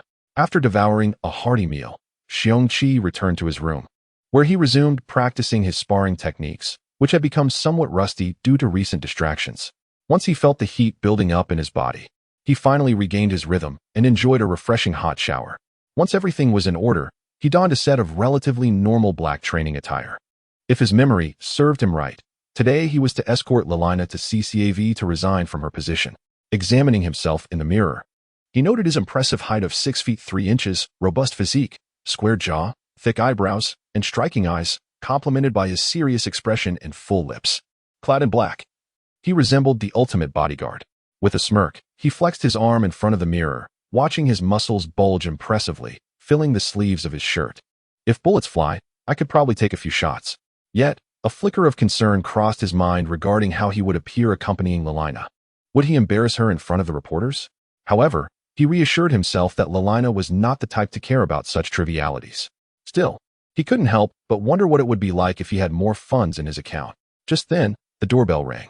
Xiong Qi hurried to open the door, revealing Lelina and Eva standing outside. Upon seeing him, they each grabbed one of his hands and began pulling him outside, with Lelina exclaiming, "Hurry up. Lolita has a surprise for you." A surprise? Xiong Qi was taken aback. Could it be that the young lady was genuinely benevolent? Was she not once again devising a scheme to swindle my money? With such doubts swirling in his mind, Xiong Qi was led to the presence of the gift that Lelina had mentioned, and of course, the bullet train he had hurriedly crafted followed closely behind him. As the cover was lifted, Xiong Qi felt as though time itself had momentarily frozen. His heartbeat seemed to have ceased. He could even hear the sound of his own heavy breathing. Before him stood a hovering vehicle, entirely black, with a half-elliptical form, devoid of wheels, steering wheels, or control sticks. What remained was a simple yet elegant interior, accompanied by four seemingly ordinary seats. "Is this truly mine?" Xiong Qi asked, pointing to himself in disbelief as he turned to the onlookers beside him. Chapter 33, Another Prodigy Indeed. Lolita affirmed, "Besides you, no one else could possibly pilot this." With that, She approached the front of the vehicle and lifted the hood, beckoning Xiong Qi to observe. Xiong Qi eagerly stepped forward, peering inside, only to experience a twinge of disappointment. Within the front compartment, 6 crystals were arranged, the very ones Xiong Qi had acquired from Great Britain. They were now positioned in a hexagonal formation, occupying the space where the engine would typically reside, serving as the power source. Is this it? It's practically just a shell, Xiong Qi remarked, somewhat disgruntled. No wonder Lolita said only I could operate it. Anyone else wouldn't be able to budge it an inch, unless they were strong enough to drag it. What more did you expect? Lolita inquired, puzzled. Why not install a small nuclear reactor as the engine? Xiong Qi suggested, believing it to be a reasonable proposition. Lolita rolled her eyes, retorting, I might as well strap a couple of ancient nuclear warheads to your back. An excellent notion. Now that you mention it, perhaps you could equip the destroyer with a few nuclear warheads, Xiong Qi responded earnestly, nodding in approval. Do you even want this vehicle? Lolita practically hissed, retrieving the hand cannon she had once used to deceive Liliana into attacking Xiong Qi. The mana conversion crystal at the grip emitted a faint glow as it was held. Dare me to obliterate it? No, please don't, Xiong Qi interjected, blocking the cannon's muzzle and waving his hands frantically. He then turned to Liliana, who was observing the spectacle, and said, Get in the car quickly, or it'll be gone. With that, he promptly opened the driver's side door, stowing his Dynamo 1 in the trunk. Liliana bid farewell to Eva and gestured to Lolita before settling into the passenger seat, fastening her seatbelt. Let's go? Xiong Qi exclaimed exuberantly, extending his right arm in a gesture reminiscent of a Nazi salute. Liliana, however, cast a look of pity upon the overzealous Xiong Qi, instinctively tightening her seatbelt. Propelled by Xiong Qi's potent will, the 6 crystals, having absorbed his blood, generated an astonishing force. The once stationary hovercraft instantaneously accelerated to over 200 kilometers per hour, soaring towards the surface through the security tunnel. The immense counterforce pressed Liliana firmly against her seat, while Xiong Qi, having neglected any safety measures, was unceremoniously flung against the rear windshield. Eva, witnessing Xiong Qi's blunder, smiled knowingly and approached Lolita. It's fortunate you reinforced the vehicle, otherwise, Xiong Qi might have been ejected prematurely. Indeed, Lolita replied, proudly lifting her chin. I anticipated such an event. Embarrassed by his mishap, Xiong Qi quickly decelerated the hovercraft, corrected its course, and clambered back to his seat, diligently fastening his seatbelt. Thank heavens, he muttered, relieved that his previous experience piloting the destroyer through space had prevented him from crashing the new vehicle into the tunnel walls. Once secured, Xiong Qi turned to Liliana, who was regarding him with a smile. That was unexpected. Are you all right? I'm fine. Let's drive, Liliana responded, her heart filled with tenderness. Silly fool, she murmured. The hovercraft gradually accelerated towards the exit, while Xiong Qi harbored concerns about whether the security exit would once again lead to a public restroom. Meanwhile, as Xiong Qi admired his new vehicle, in the northern district of Upper Beijing, Li Yidhua, the deputy minister of defense, emerged from his life support pod, clad only in tight-fitting briefs. He accepted a towel from the nurse assigned to his care and meticulously wiped away the life support fluid. As he dried himself, Li Yidhua mused, that sadistic Gao Ta's been using me as a human punching bag lately, subjecting me to all sorts of torment. My once pristine complexion has been hammered so many times that it's become several times thicker. I even wonder if mosquitoes in the rainforest could pierce my skin now. Having finished drying himself, Li Yidhua turned to gaze silently at the life support pod he had just exited, lost in thought. He had nearly lost count of how many times he had emerged from it. However, the benefits are undeniable, he acknowledged. Under Gao Ta's inhumane abuse, and with the aid of the precious medicines my father procured, my depleted mana swiftly recovered, reaching its zenith a week ago at A level. Then, Gao Ta and my father teamed up to beat me senseless. He couldn't fathom why his usually affectionate father had been even more brutal than Gao Ta. Could it be? Li Yidhua recalled Gao Ta addressing his father as boss. Could my father be harboring some secret? Nevertheless, it's all been worthwhile. Li Yidhua clenched his fist, feeling a surge of power coursing through his body, unlike the weakness he had previously experienced. If I succeed this time, I'll regain my father's favor. Despite his flaws, Li Yidhua was still a man with a desire for respect. Ever since his inexplicable defeat at the hands of Xiong Qi, his father's demeanor had undergone a drastic change, becoming exceedingly strict. With trepidation, Li Yidhua approached the mana testing apparatus and placed his palm on the mana conversion crystal, channeling his mana with utmost concentration.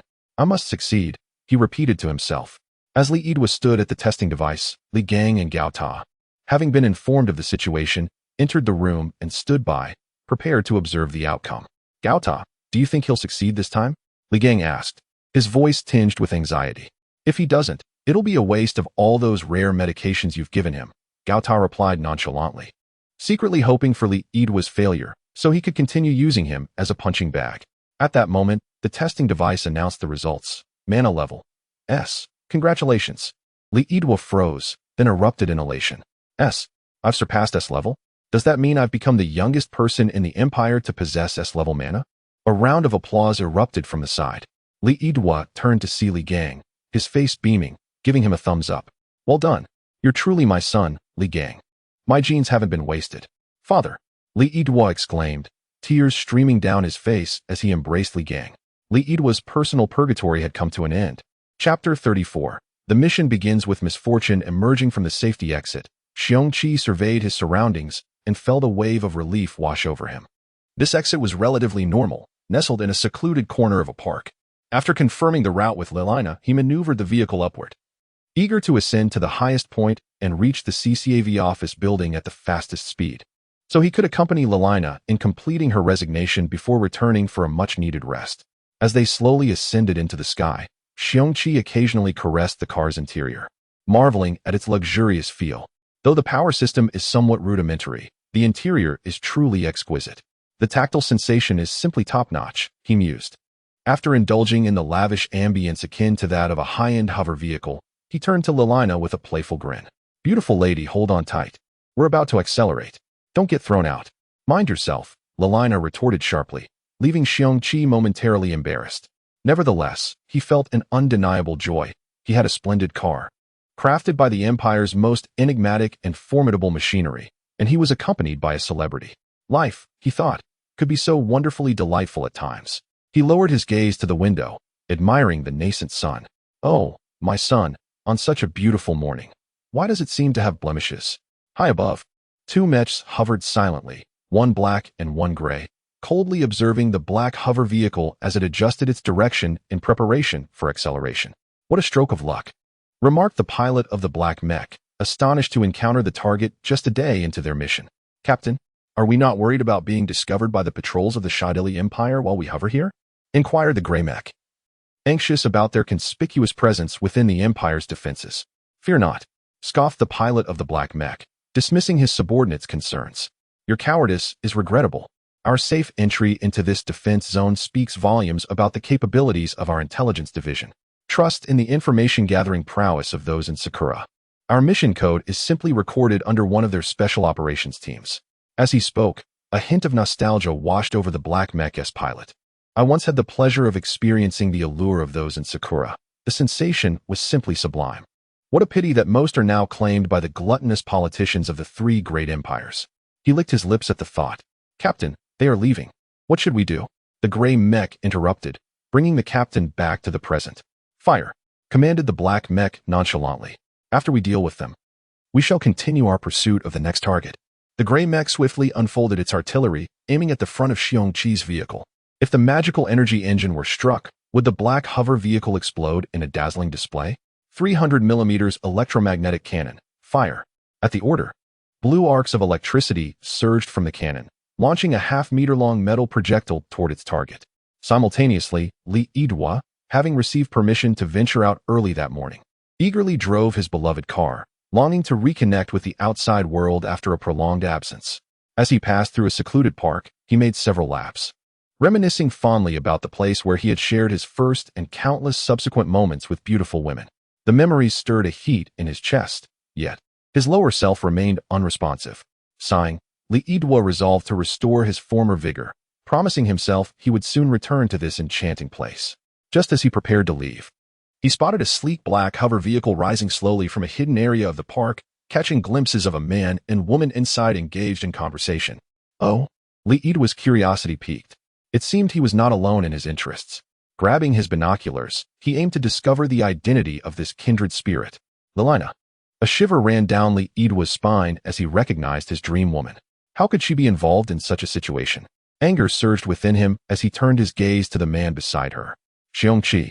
Rage consumed him as he realized that such a precious flower was being courted by an unworthy swine. No, a black bear.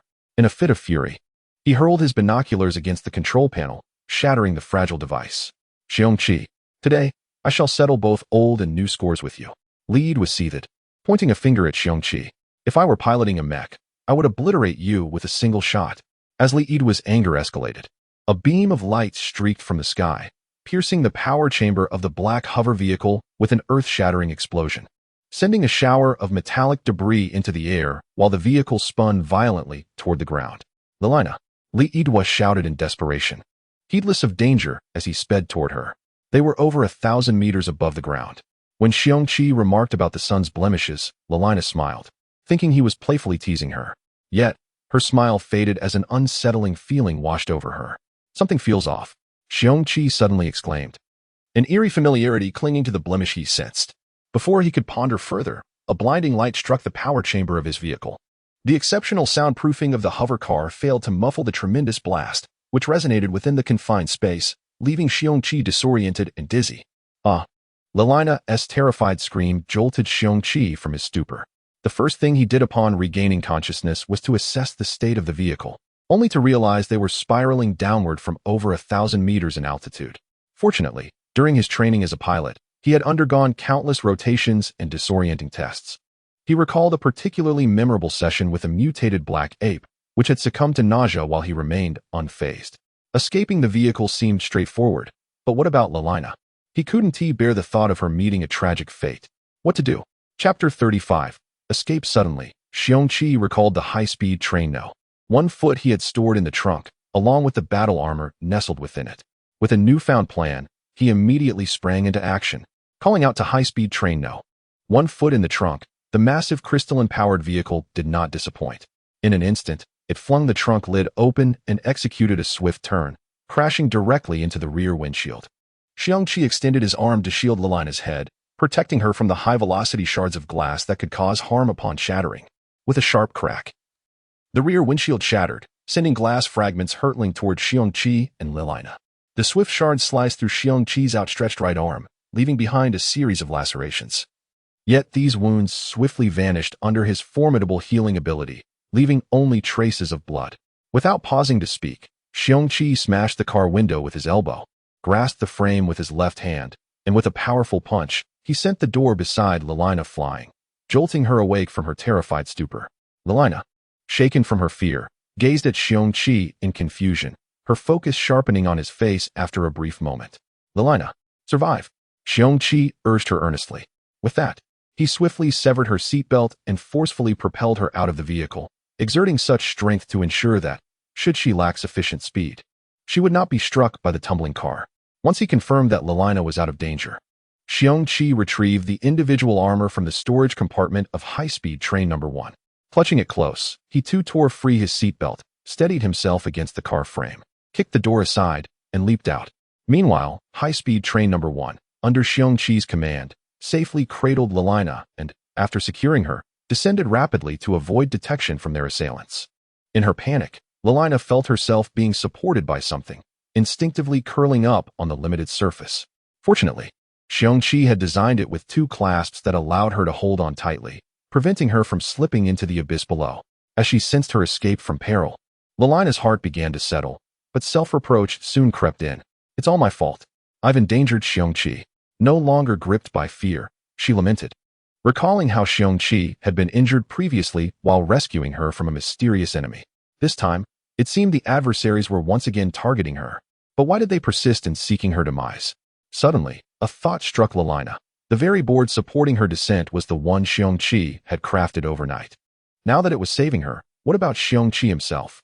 Just as she was about to call out, the board plummeted swiftly, the rushing wind making her too afraid to look up or speak, her eyes squeezed shut against the force. Xiong Qi had sacrificed himself for her survival. Tears welled at the corners of Lilina's eyes, only to be whisked away by the wind, leaving behind streaks of sorrow on her cheeks. Meanwhile, Li, eager to rescue Lilina, was thrown into a frenzy upon witnessing her being ejected from the hovering vehicle. If she had remained inside, he could have harnessed his S-rank magical energy to manipulate the hovercraft and catch the black vehicle, which would merely require repairs afterward. However, with Lilina now free-falling, He cursed under his breath. Even with his skills, he dared not attempt to catch her unprotected and plummeting at high speed. What to do? Li was mind-raced. Lalina was the first girl he genuinely liked. Even if she had already been with Xiong Qi, her demise would indeed be a tragic waste.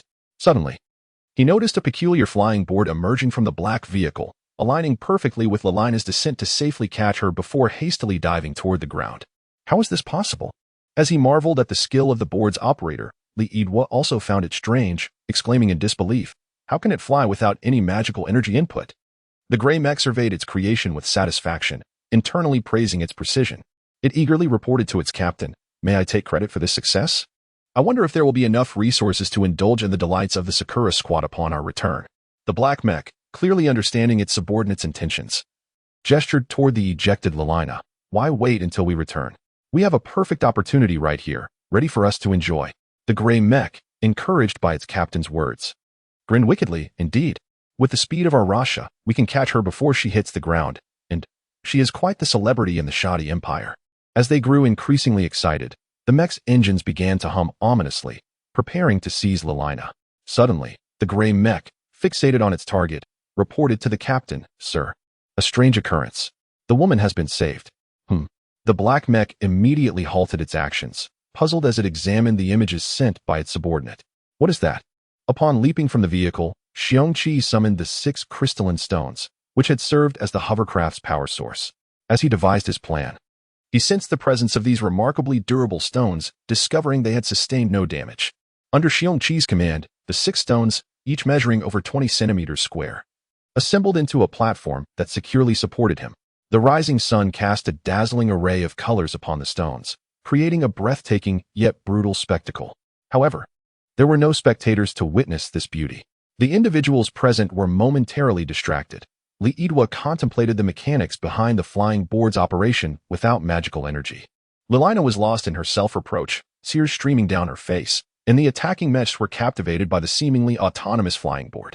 Meanwhile, Xiong Qi was multitasking, simultaneously ensuring high-speed train number 1 safely descended with Lalina, controlling the 6 stones to form a stable platform beneath him, donning his individual armor, and maneuvering the platform to evade the attacker's gaze. As he completed the full-body armor, Xiong Qi realized he was now less than 100 meters from the ground. At this moment, it was likely that their attackers had discovered their targets had survived. Assessing the situation, Xiong Qi made a decisive leap from the platform. His weight combined with the heavy armor propelling him toward the earth. Upon leaping, he noticed the enemy raising their weapon once more. Without a moment to lose, he directed the 6 stones to charge at the enemy. Chapter 36. Bury my car with me as Lalina, supported by the bullet train number 1, safely descended to the ground. She eagerly crawled down the flying platform, struggling to stand as she sought any trace of Xiong Qi. "Xiong Qi, you must not be in danger. If something happens to you, what will I do? What will Sister Eva do?" Lalina called out, her voice trembling, causing Li Yidhua, who had intended to comfort her, to feel a pang of discomfort in his heart. Damn, what is wrong with this bear of a man? Li Yidhua's emotions were a tumultuous mix, and he longed to confront Xiong Qi. Why did he have the family background and looks? Suddenly, amidst his anger, Li Yidhua recalled Lalina's words, gasping, "What the hell? Who is Eva? Could it be this brute? Lalina doesn't oppose it." A deafening crash reverberated as the wreckage of the hovercar plummeted to the ground, sending plumes of dust into the air, scattering debris in every direction. Lalina, startled by the sound of the vehicle's impact, sank to her knees, her gaze vacant as she stared into the direction of the crash, whispering, "This isn't real. This isn't real." Overwhelmed by grief, she momentarily forgot that if Xiong Qi had perished, the flying platform could not have safely delivered her to the ground. Li Yidhua, filled with resentment towards Xiong Qi, found himself unable to feel joy. A melancholic sentiment welled up within him, reminiscent of a hero's tragic departure. He slapped himself, muttering, "What sorrow do you have when you were still standing?" He glanced longingly at the scene still shrouded in dust, feeling an insatiable desire to defeat him personally. As the dust began to settle, another thunderous noise erupted. Lalina, lost in her tears, lifted her head, blankly staring in the direction of the sound. However, the lingering dust obscured her vision, making it difficult to discern the source. "It's him." Lalina's pupils sharpened with focus, her spirit rekindled. It must be him. Forcing herself to rise, she clutched onto bullet train number 1. Gazing hopefully towards that direction, yet hesitating to move forward. Fear gripped Lelina. She dreaded that her hopes might lead to disappointment, leaving her frozen in place. The loud noise stemmed from Xiong Qi, who, weighing over 500 kilograms, had fallen from nearly 100 meters. It was not merely a fall, he had landed without harm, thanks to the advanced hydraulic cushioning system within his battle armor, which absorbed most of the impact. Thus, it was more accurate to describe it as a landing. Nonetheless, Xiong Qi's substantial weight, combined with his unparalleled momentum, had created a funnel-shaped crater, nearly a meter deep and 3 meters wide, in the soft grass below. The two mechs in the sky finally detected Xiong Qi's presence. Zooming in for a clearer view of his actions. Upon landing, Xiong Qi knelt on one knee, hands braced before him, and slowly raised his head to lock eyes with them. Instantly, an inexplicable chill enveloped the two pilots. "Captain," the pilot of the gray mech attempted to break the tension with words. "When did that guy don his battle armor? We need to take him out. Now." The captain, trembling with fear, shouted, "Destroy him. Obliterate him. What is this madness?" The gray mech pilot muttered under his breath, questioning his captain's composure. Nevertheless, he calibrated his aim on Xiong Qi, and the advanced fire control system swiftly locked onto him, calculating all possible evasion routes. The mech's cannon charged and fired 2 rounds towards Xiong Qi.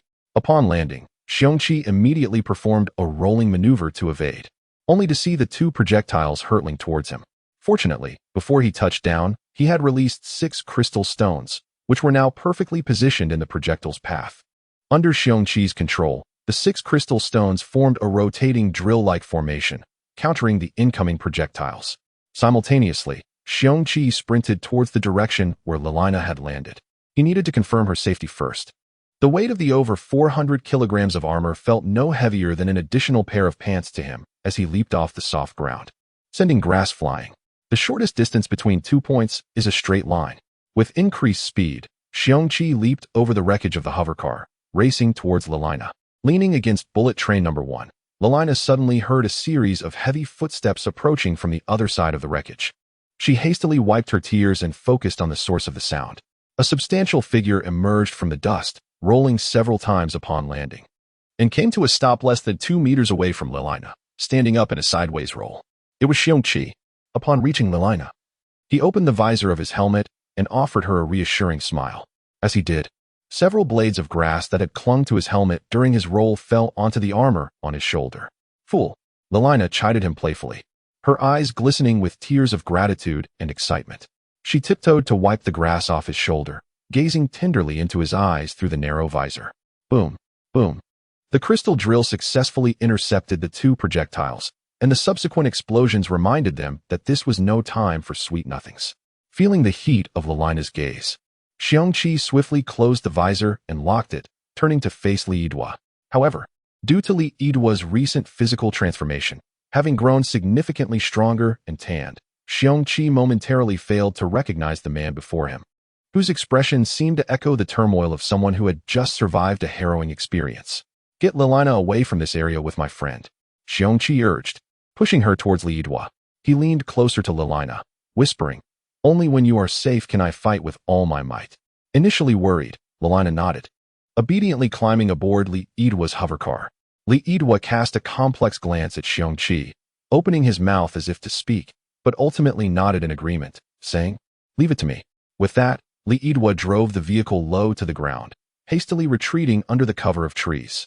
With no concerns weighing on him, Xiong Qi boarded bullet train number 1. As he secured the locks on his boots, he cast one last glance at the hovercar, which had less than half an hour of life left in it, and roared in anguish, "You, go to the grave with my car." Chapter 37. Bury my car with me. The motor number 1 ascended silently and swiftly, propelled by Xiong Qi's command, charging towards the 2 mechs that had attacked it. The 6 crystals that had successfully intercepted 2 cannonballs whirled back to shield Xiong Qi, ready to defend against any further assaults. The gray mech, astonished by its failed attack, soon realized the peculiar nature of the crystals that had thwarted its projectiles. It hurriedly reported to its captain, noting how strikingly similar those crystals were to something within their own systems. "What's this?" The pilot of the black mech suddenly felt a surge of excitement. "This time, we are bound to achieve great merit. Even if this individual is not the one responsible for disrupting the Great Britain's Bastion Star offensive plan, they are undoubtedly linked to that person. Captain, that woman has escaped." The gray mech quickly relayed Lilina's whereabouts, questioning whether they should pursue her. Are you foolish? Our mission to assault the celebrity of Shadi Li is precisely to divert attention from the chaos at the Great Britain's Bastion Star. Now that we have a lead right in front of us, why concern ourselves with that woman? With that, the black mech drew two 1-meter-long pistols from concealed compartments in its legs and began firing wildly around Xiong Qi, charging toward him with the intent to capture him alive. Send a message to the organization. The black mech issued a terse command to its subordinate before accelerating forward, unwilling to allow this opportunity for glory to slip away to a rookie. Meanwhile, it relished the thought, if my assumptions are correct, this military achievement should be sufficient for me to enjoy a few days of indulgence with the Sakura girls. The gray mech, recognizing its captain's intentions, muttered under its breath, hoping he wouldn't fall victim to his own bravado. Charging at two fully armed mechs while clad only in battle armor was either sheer folly or a display of hidden strength. It now appeared that the latter was the case. After venting its frustration, the gray mech proceeded to report the discovery to the organization. Regardless, it could still earn some points, couldn't it? It hoped Xiong Qi could hold on a little longer. Upon returning to base, the haughty captain would surely face some well-deserved ridicule, alleviating the tension of recent days. Intruder Team 1 reporting. We have identified individuals potentially connected to the Great Britain's Bastion Star incident. We are currently engaged with them. Wishing for good fortune in our endeavors. The gray mech's pilot sent the message, only to be met with a cacophony of static from the communicator. What is happening? Cold sweat trickled down his back. When had communications been jammed? He urgently attempted to alert his frenzied captain, but tragically discovered that even short-range radio communication was inoperative. I must inform the captain. The situation has changed. The gray mech raised its cannon skyward, intending to fire a high-explosive round to attract the captain's attention, only to notice a faint yellow barrier enveloping the entire area. Under the bright sunlight, it was nearly imperceptible without close scrutiny. What is that? The gray mech exclaimed. But before he could ponder further, he detected the acrid scent of charred flesh, followed by agonizing pain in his abdomen, summoning the last vestiges of his strength. He looked down to find a searing beam piercing through his body and emerging from the cockpit ahead. An energy cannon attack? Why didn't my mech detect any energy response? Just as this thought crossed his mind, he felt a sharp pain at the back of his head before losing consciousness forever. As the black mech prepared to fire upon him, Xiong Qi received a message from Lonnie. Kid, I'll take care of that cannon mech. The rest is for you to play with. Relieved by Lonnie's assistance, Xiong Qi felt exhilarated. A mere mech was no challenge. Leave it to me. After sending the message, Xiong Qi noticed Lonnie's figure, the specter, mysteriously appearing behind the cannon mech. With a swift motion, Lonnie extended a nearly 2-meter-long energy sword, which he drove through the opponent's cockpit in a single stroke. That guy met a gruesome fate, Xiong Qi mused, as Lonnie retracted the sword's tip and struck again. Piercing the mech just above the previous wound, Xiong Qi calculated the location. It must be the opponent's head. How ruthlessly decisive. After incapacitating the gray mech entirely, the specter quietly withdrew from the scene, giving Xiong Qi a thumbs up before pointing at himself. Damn, I thought that old rascal was going to commend me. Xiong Qi cursed inwardly. Noticing Xiong Qi's momentary distraction as he confronted him, the black mech felt an overwhelming sense of contempt. Enraged, it opened fire on Xiong Qi without regard for the risk of hitting its own target, determined to eliminate him personally. Please evade. The armor's built-in warning system detected several energy projectiles threatening Xiong Qi and urgently alerted him. Xiong Qi smirked disdainfully. The protective layer formed by the 6 crystals merely spun, effortlessly deflecting the incoming energy bolts. Subsequently, the combat armor's combat spikes shot forth, glimmering with a cold light. If only my magical energy could be activated, Xiong Qi lamented. If that were the case, the edges of the combat spikes would be imbued with magical energy, transforming them into energy shock spikes, their destructive power. Incomparable. Nevertheless, this was sufficient. His specially crafted armor had cost more than an entire mech. With a whoosh, 2 crystals sped toward the black mech's energy pistol, striking it with near supersonic velocity, shattering the weapon before the black mech could react. The momentum of the black mech abruptly halted, its pilot staring blankly at his empty hands, bewildered. Meanwhile, Xiong Qi came to a standstill, locking eyes with his seemingly stunned opponent, and for a moment, silence enveloped the battlefield. As Xiong Qi faced off against the black mech, Li Yidua and Lilina arrived at the park's edge, only to find themselves obstructed by a faint barrier, unable to escape. What is going on? Li Yidua pondered, recalling that the barrier hadn't been present when they entered. Having seen this phenomenon before, Lilina exhaled in relief and patted the bewildered Li Yidua's shoulder. "We are safe now. Just wait," commanding him to ascend the vehicle. She instructed him to observe the unfolding events. Li Yidua complied, albeit confused, and questioned, "What exactly is it that you see in Xiong Qi?" Chapter 38. Bury my car with me in a fleeting moment. Li Yidua elevated the hover car to an appropriate altitude and activated the built-in camera system, aiming it at Xiong Qi from a distance, zooming in and zooming in further. "Damn!" Li Yidua exclaimed, astonished. Was he out of his mind? Attempting to engage in hand-to-hand combat with the mech? In the footage, Xiong Qi stood proudly in the air, his feet atop Dongchen number 1, locking eyes with the formidable black mech. A few crystalline stones before him rotated, refracting sunlight into dazzling, multicolored beams. The contrast between the towering black mech, standing over 10 meters high, and Xiong Qi, clad in battle armor at just over 2 meters, was stark. Lilina clasped her hands to her chest, her cheeks flushed with excitement as she fixated on Xiong Qi in the footage. Without turning, she called out to Li Yidua, "He is so valiant. Did you see that? This is what I admire about him. He embodies the essence of a true man." Li Yidua felt the sting of her words, casting a silent glance at his own groin, rendered speechless.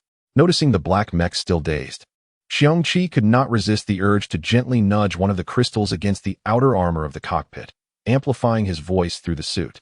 "What is the matter? Are you even a man? Will you fight or not? If not, then do yourself a favor and end it all." The black mech's pilot, jolted from his stupor by the sharp sound of the crystal striking the cockpit, heard Xiong Qi's highly insulting words, igniting a blaze of fury within him. "I will not suffer this indignity," he bellowed, ordering, "No mercy.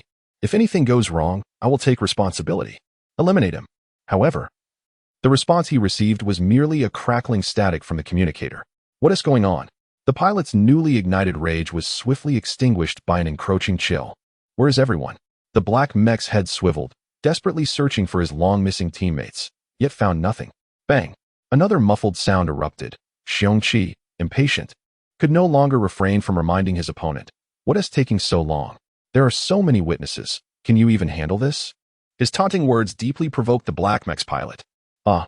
The pilot's furious shout emanated from the mech's loudspeaker, clearly having fallen prey to Xiong Qi's provocation, abandoning any concern about the fate of his missing comrades. With a flash, the black mech's arm extended, revealing glistening, deadly claws, and charged at Xiong Qi, while the close-range cannon on its head unleashed a barrage of projectiles, filling the sky with trails of light and the explosive sounds of gunfire. Watching the black mech's extended claws, Xiong Qi glanced at his own mere 20-centimeter claws, muttering, "Am I just asking for trouble?" Calmly maneuvering 6 crystals to shield himself from the incoming storm of bullets, Xiong Qi pondered. Through these encounters, he had discerned that most of the opponent's weaponry relied on explosive reactions for propulsion, while their melee weapons were traditional swords and blades. However, it appeared that there were 2 exceptions this time. The gray mech's cannon seemed to utilize a significantly more advanced electromagnetic railgun rather than gunpowder propulsion, while the black mech opposing him was equipped with 2 rare magical energy handguns. Its melee weapon remained the traditional metal claw extending over a meter in length, alongside its explosive-powered close-range cannon. Yet, despite the apparent technological disparity between their weapons and the mech fabrication technology, the black mech possessed stealth capabilities that eluded even the high-power radar of the destroyer-class battleships.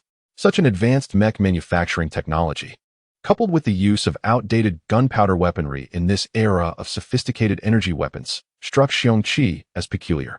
Was this a consequence of circumstance, or a deliberate choice for some unknown reason? However, Xiong Qi could not afford to dwell on these thoughts. His immediate priority was to eliminate his target, ensuring that the spectators, including Lonnie, would not have the pleasure of witnessing his humiliation. Resolute, Xiong Qi evaded the black mech's projectiles while descending towards the ground. Although his aerial agility surpassed that of his opponent, the sheer force disparity rendered him at a disadvantage. Despite his superhuman strength, he remained humble, knowing that in the void of the sky, his power could not be adequately harnessed. To avoid embarrassment before Lonnie and the others, Xiong Qi decided upon the most prudent course of action, to engage in hand-to-hand combat on the ground, where he could fully exploit his strength and explosiveness. He firmly believed that through his almost divine agility and the interference of the 6 crystals and Dongchen number 1, he could triumph without injury. The black mech, following Xiong Qi's lead, pursued him as they descended towards the ground. What are they doing? Li Yidhua remarked, puzzled. Logically, mechs excel in open spaces where they can leverage their firepower, while Xiong Qi's flying board grants him agility unattainable by mechs. Why are they both abandoning their advantages? He doubted that Xiong Qi could prevail in close-quarters combat against a mech weighing 100 times more than himself. Shut up. Lilina shot him a sidelong glance before returning her attention to the confrontation. Boom, boom. The ground shook as Xiong Qi and the black mech landed, sending dust swirling into the air. Xiong Qi readied himself for the encounter, swinging his claws and taunting. Hey, do you have the courage to engage in a brawl with me? The black mech, once again provoked by Xiong Qi, swung its claws in response. If you seek death, I shall grant your wish. With that, the black mech lunged at Xiong Qi, its claws glinting menacingly. Xiong Qi braced himself, smirking inwardly. Fool. Do you truly believe I would engage you in close combat? In the air, I'm a target. On the ground, you'll be hard-pressed to hit me. Just as the black mech was about to make contact, Xiong Qi sprang into action, leaping over its attack. In midair, he glanced down at the black mech, exclaiming an expletive, SB. Under Xiong Qi's command, the 6 small crystals collided with the black mech's joints from various angles. The black mech, which had just leapt to pounce on Xiong Qi, was suddenly incapacitated as its knee and elbow joints sustained damage, and its neck was struck fiercely. Then, Dongsheng no. One foot slammed into the back of the black mech, causing its thruster components to scatter across the ground, while the front of Dongsheng No. 1 crumpled inward from the impact. Having evaded the black mech's assault, Xiong Qi performed several elegant flips in midair before landing gracefully. Boom. The black mech, now devoid of power and coordination, crashed to the ground in a pitiful manner, struggling to rise but failing due to its damaged joints, only able to squirm slightly. Just as it attempted to activate its thrusters to ascend, a loud explosion from the thruster caused it to collapse back to the ground. The black mech's pilot stared silently at the cockpit's warning. Mobility lost. Thruster damage at 80, unable to fly. Is it really over? He felt a surge of dissatisfaction and glanced at the mech's status display, spotting a solitary glimmer of hope. Magical energy engine status intact. Let us perish together. He roared in fury, initiating the mech's self-destruction sequence. Xiong Qi observed the now motionless black mech and then glanced at the hovercar, which had been reduced to scrap metal just 2 meters away. Bury my car with me, Xiong Qi mused inwardly. At that moment, the intelligent terminal within his combat armor alerted him. Excess magical energy reaction detected in target. Damn, another self-destruct attempt. Chapter 39. A kiss of commitment with a surge of power, Xiong Qi vaulted onto the black mecha's back, settling near its arcane engine. He raised his gauntlet hands, the protruding knuckles gleaming menacingly in the morning sun.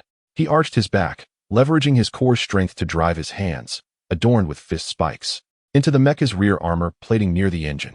From afar, Li Yidhua, witnessing Xiong Qi's actions, muttered an insult. He then flexed his recently developed biceps for Liliana, implying his physical prowess could satisfy her desires. Liliana, however, remained engrossed in Xiong Qi's movements, paying no heed to Li Yidhua's advances. A sharp clang echoed as Xiong Qi's specialized fist spikes pierced the mecha's armor, sinking in completely. Tough shell, Xiong Qi muttered, surprised his attack hadn't breached it. The engine, along with the cockpit, was the most fortified part of a mecha. He needed to disable the energy conduits swiftly to prevent a catastrophic explosion. With no apparent support from Lani, Xiong Qi resolved to neutralize the threat before it could fully materialize. He retracted his fist spikes and plunged them into the armor again. In a frenzied assault, he delivered over 20 strikes in mere seconds. His seemingly chaotic strikes carved a circular pattern into the armor. Gasping for breath, Xiong Qi wedged his right fist spike into the weakened section, pried off the compromised armor, and severed the exposed energy conduits with his left hand. Phew, Xiong Qi exhaled, relieved. He had studied Lolita's report on the mecha that attacked Liliana, familiarizing himself with the arcane engine's location. After transmitting a message to Lani, Xiong Qi removed his combat armor, stored it in the motorcar No. 1, and soared towards Liliana's location on his hoverboard, trailed by 6 peculiar crystals resembling a miniature train. Li Yidhua, observing Xiong Qi's brutal dismantling of the mecha, glanced at his own bicep and, with a surge of self-doubt, concealed it beneath his sleeve. I can't compete with that brute strength, Li Yidhua rationalized. I'll surpass him with my status and lineage. Bolstered by this thought, Li Yidhua landed his hovercraft. Awaiting Xiong Qi's arrival, he envisioned Xiong Qi, intimidated by his status as the youngest S-class mage and son of the defense minister, retreating in defeat. With a forced smile, Li Yidua extended his hand towards Xiong Qi. A shriek of excitement erupted from behind him as Liliana shoved him aside, nearly causing him to stumble. Xiong Qi, prepared to thank Li Yidua, was met with an enthusiastic Liliana. She leapt into his arms, and Xiong Qi instinctively caught her. Liliana wrapped her arms around his neck, gazing at him adoringly while Xiong Qi's hands cupped her posterior. Li Yidua stared, dumbfounded, at the couple embracing, savoring Liliana's fragrance and the sensation of her form.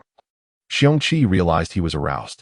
With reddened cheeks, Liliana kissed Xiong Qi, then declared, "You idiot. I was so worried." She wiped away a tear and proclaimed, "Xiong Qi, I'll marry you." Liliana nestled her head against Xiong Qi's chest. Overwhelmed by a surge of happiness, Xiong Qi stood there, speechless. Li Yidua coughed pointedly. Liliana reluctantly disengaged, only to find Xiong Qi drooling and clutching her posterior. "Silly," Liliana giggled, pinching his chest. Xiong Qi snapped back to reality, noticing Li Yidua's conflicted expression.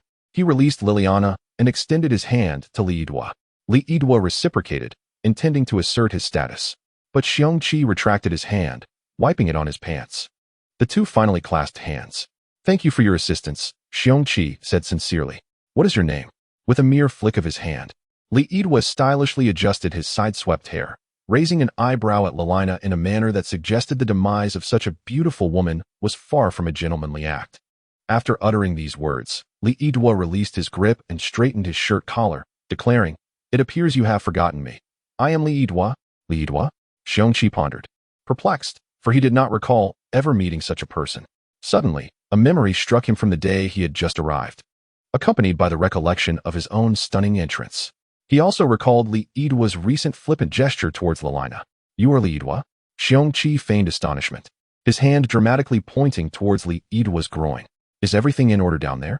His tone was laced with both surprise and a hint of pity, as if implying, "How could it possibly be so well?" Li Yidua was left utterly speechless. Chapter 40: The Coming War. In a room filled with surveillance screens beneath the abandoned Z-11 mining planet, an elderly man expressed his sincere apologies to one of the screens, where a peculiar creature with an unsettling visage appeared. "Our attempts at reconnaissance have repeatedly failed. I am profoundly disappointed in you." The creature, a large black beetle, responded, its mandibles quivering and antennae twitching irregularly. "I have lost 7 kin, one of whom was a high-ranking queen. Such grievous losses cannot be brushed aside with mere apologies. I demand vengeance." The beetle roared, waving its forelimbs, though the sound emanating from its mandibles was incomprehensible. The old man bowed his head and chuckled softly, then raised it to feign a look of sorrow. "I empathize with your feelings, yet due to the stringent defenses of the Shatiri Empire, we are unable to gather reliable information. We are unaware if there are more of those mechs present. Therefore, if you wish to unleash your fury, please go here." With that, the old man displayed a star map, pointing to a specific location. "The Shatiri Empire will be our future territory. We cannot allow you insects to wreak havoc upon it." The large beetle scrutinized the star map, nodding its small head in tacit agreement. Being highly intelligent, it feared that should it attack the Shatiri, more of those mechs might emerge, endangering its offspring. "I shall consult the queen," it declared before abruptly severing the communication. The elderly man straightened his back, which had been bent for some time, and gazed dreamily at the Shatiri Empire's territorial map, gently tracing the edges of the star chart with his frail hand, murmuring, "Soon, soon." Exiting the CCAV office building, Xiong Qi turned back to cast a deeply affectionate glance at the oddly shaped structure. "I still maintain my previous view. This unfortunate design truly resembles a pair of underpants." Behind him, Liliana rolled her eyes in exasperation. "Less chatter, let's return and report." Xiong Qi summoned the train one parked nearby, preparing to share a ride with Liliana when suddenly, he felt a gust of wind at his side. He quickly pulled Liliana aside and, without hesitation, delivered a powerful kick. A loud thud echoed as a gray hovercar parked next to him was sent sliding 4 to 5 meters, leaving a footprint in the rear door. "Do you even know how to drive?" Xiong Qi shouted, oblivious to the visual commotion his remarkable kick had caused among passers-by. The left door of the gray hovercar swung open, and a furious middle-aged man emerged. It was Lonnie. "This is bad," Xiong Qi thought, realizing it was him. Was he about to confront his father-in-law so soon?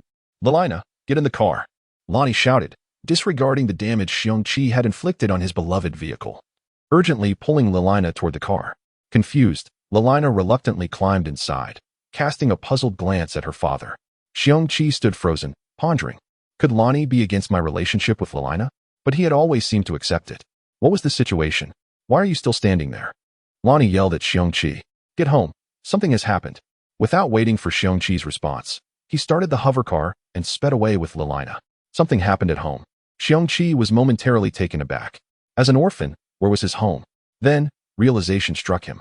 Oh no, he bellowed, startling everyone around him. Isn't my home the X-base? If there was trouble at home, it meant something significant had occurred. Xiong Qi swiftly snatched his helmet from Train 1 and hopped onto his hoverboard, racing after them. 3 minutes later, in the operations conference room of X-base, all personnel had assembled, awaiting Commander Eva's orders.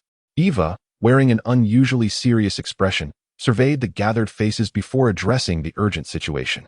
You should all remember the insectoid species that re-emerged during the Britain Fortress Star incident, Eva stated, bringing up footage from Xiong Qi's previous encounter with the alien race. Based on the B2 combat data and the fragments we collected, we discovered that the current insectoid species possesses a remarkable resistance to energy weapons, particularly the largest among them. She displayed the impact of the destroyer's 1,000mm energy cannon striking the enormous beetle, revealing that the creature's carapace refracted the attack without sustaining any damage. Following that, Eva presented another set of images from the research team, led by Lolita, which revealed that the mysterious mech encountered by Xiong Qi was equipped with a massive shield made from the same material as the beetle's exoskeleton, also exhibiting considerable resistance to energy weapons but being relatively vulnerable to physical and explosive attacks. Hearing this, Xiong Qi could not help but interject. But these are all past occurrences. How do they relate to today's emergency gathering? They are highly relevant, Eva replied, displaying a star map. This point here marks an agricultural planet of the Emerald Empire. Yesterday afternoon, a swarm of insects appeared and, within just 7 hours, completely eradicated the planet from the Emerald Empire's territory. Eradicated? Xiong Qi felt the term was somewhat exaggerated. Shouldn't we use destroyed instead? Eva nodded firmly. No, it is indeed the correct term. The planet was enveloped by swarms of insects and devoured entirely, vanishing from this universe. A chill swept through the conference room as everyone broke into a cold sweat. This is terrifying, Xiong Qi thought. A locust swarm. Eva continued, pointing at the star map. The sudden loss of this planet triggered an unprecedented energy storm, resulting in the loss of over half of the Emerald Empire's fleet sent for reinforcement. The remaining vessels retreated to the outer edges of the secondary star system, establishing a defensive line with 10 other fleets to withstand the insectoid onslaught. Having summarized the situation, Eva paused and distributed electronic files to everyone, except for Xiong Qi, who was unable to utilize magic energy. Adjacent to this conflict zone lies our Z11 sector. Although it consists entirely of depleted mining planets, we Shatiri will not relinquish a single inch of our territory. With that, Eva approached Xiong Qi, who was feeling downcast due to the lack of information. Thank heavens, Xiong Qi thought, relieved that he would finally shed the unfortunate title of B2. Xiong Qi, Eva called, prompting him to rise and salute her with military precision. As the highest commander of X, I order you to pilot the modified destroyer and proceed to assist our human compatriots in the Emerald Empire. When the lips are gone, the teeth are cold. The modified destroyer? Xiong Qi was thrilled to hear the best news. The original destroyer was already formidable. He eagerly anticipated the enhanced version's capabilities. Understood, he exclaimed, feeling his blood surge with excitement. With a satisfied grin, he saluted once more, then turned to salute the others, especially Lelina and Eva, giving them reassuring looks before striding away. Once Xiong Qi exited the room, Lelina, disregarding Eva's attempts to comfort her, stood trembling. Why him?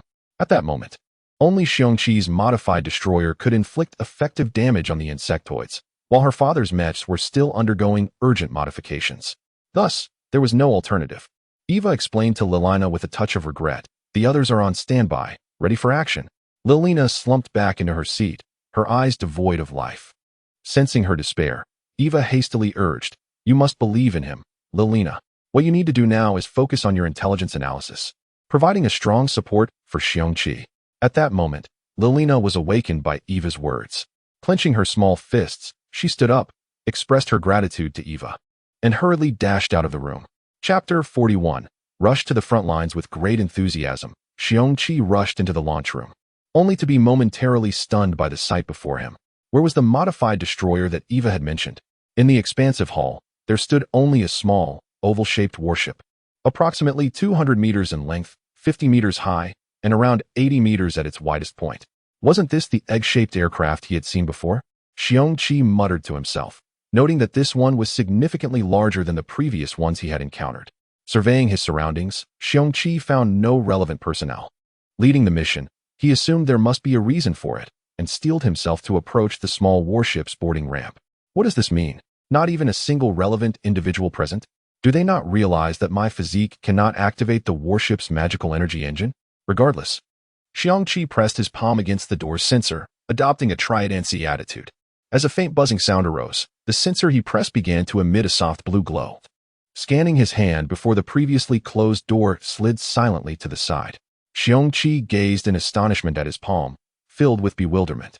What was happening? Had his magical energy awakened? With this uncertainty in mind, Xiong Qi stepped inside the strange warship. As the door behind him closed, he was enveloped in profound darkness. What on earth is going on?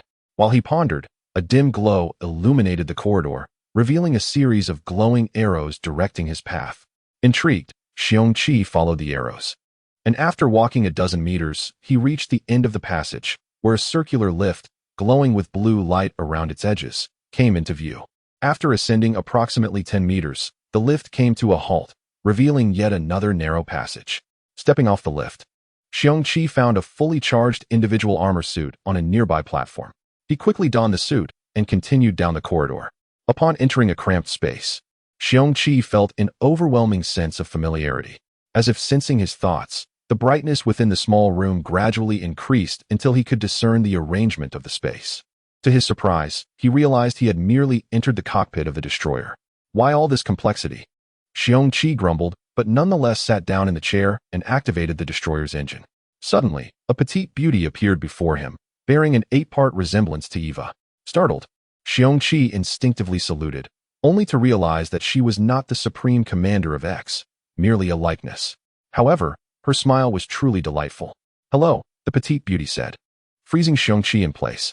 "I am Athena, the upgraded version of the destroyer's intelligent light brain, endowed with human-like emotions." Athena, what a splendid name, Xiong Qi thought, deciding to overlook the inquiry about B2 due to her amiable demeanor and the elegance of her name. "During the upcoming journey, I shall serve as your guide." Athena continued sweetly. "Please pay close attention to the data of the modified destroyer to prevent any unforeseen circumstances during battle." The critical matter was at hand. Xiong Qi hastily examined the current data of the modified destroyer.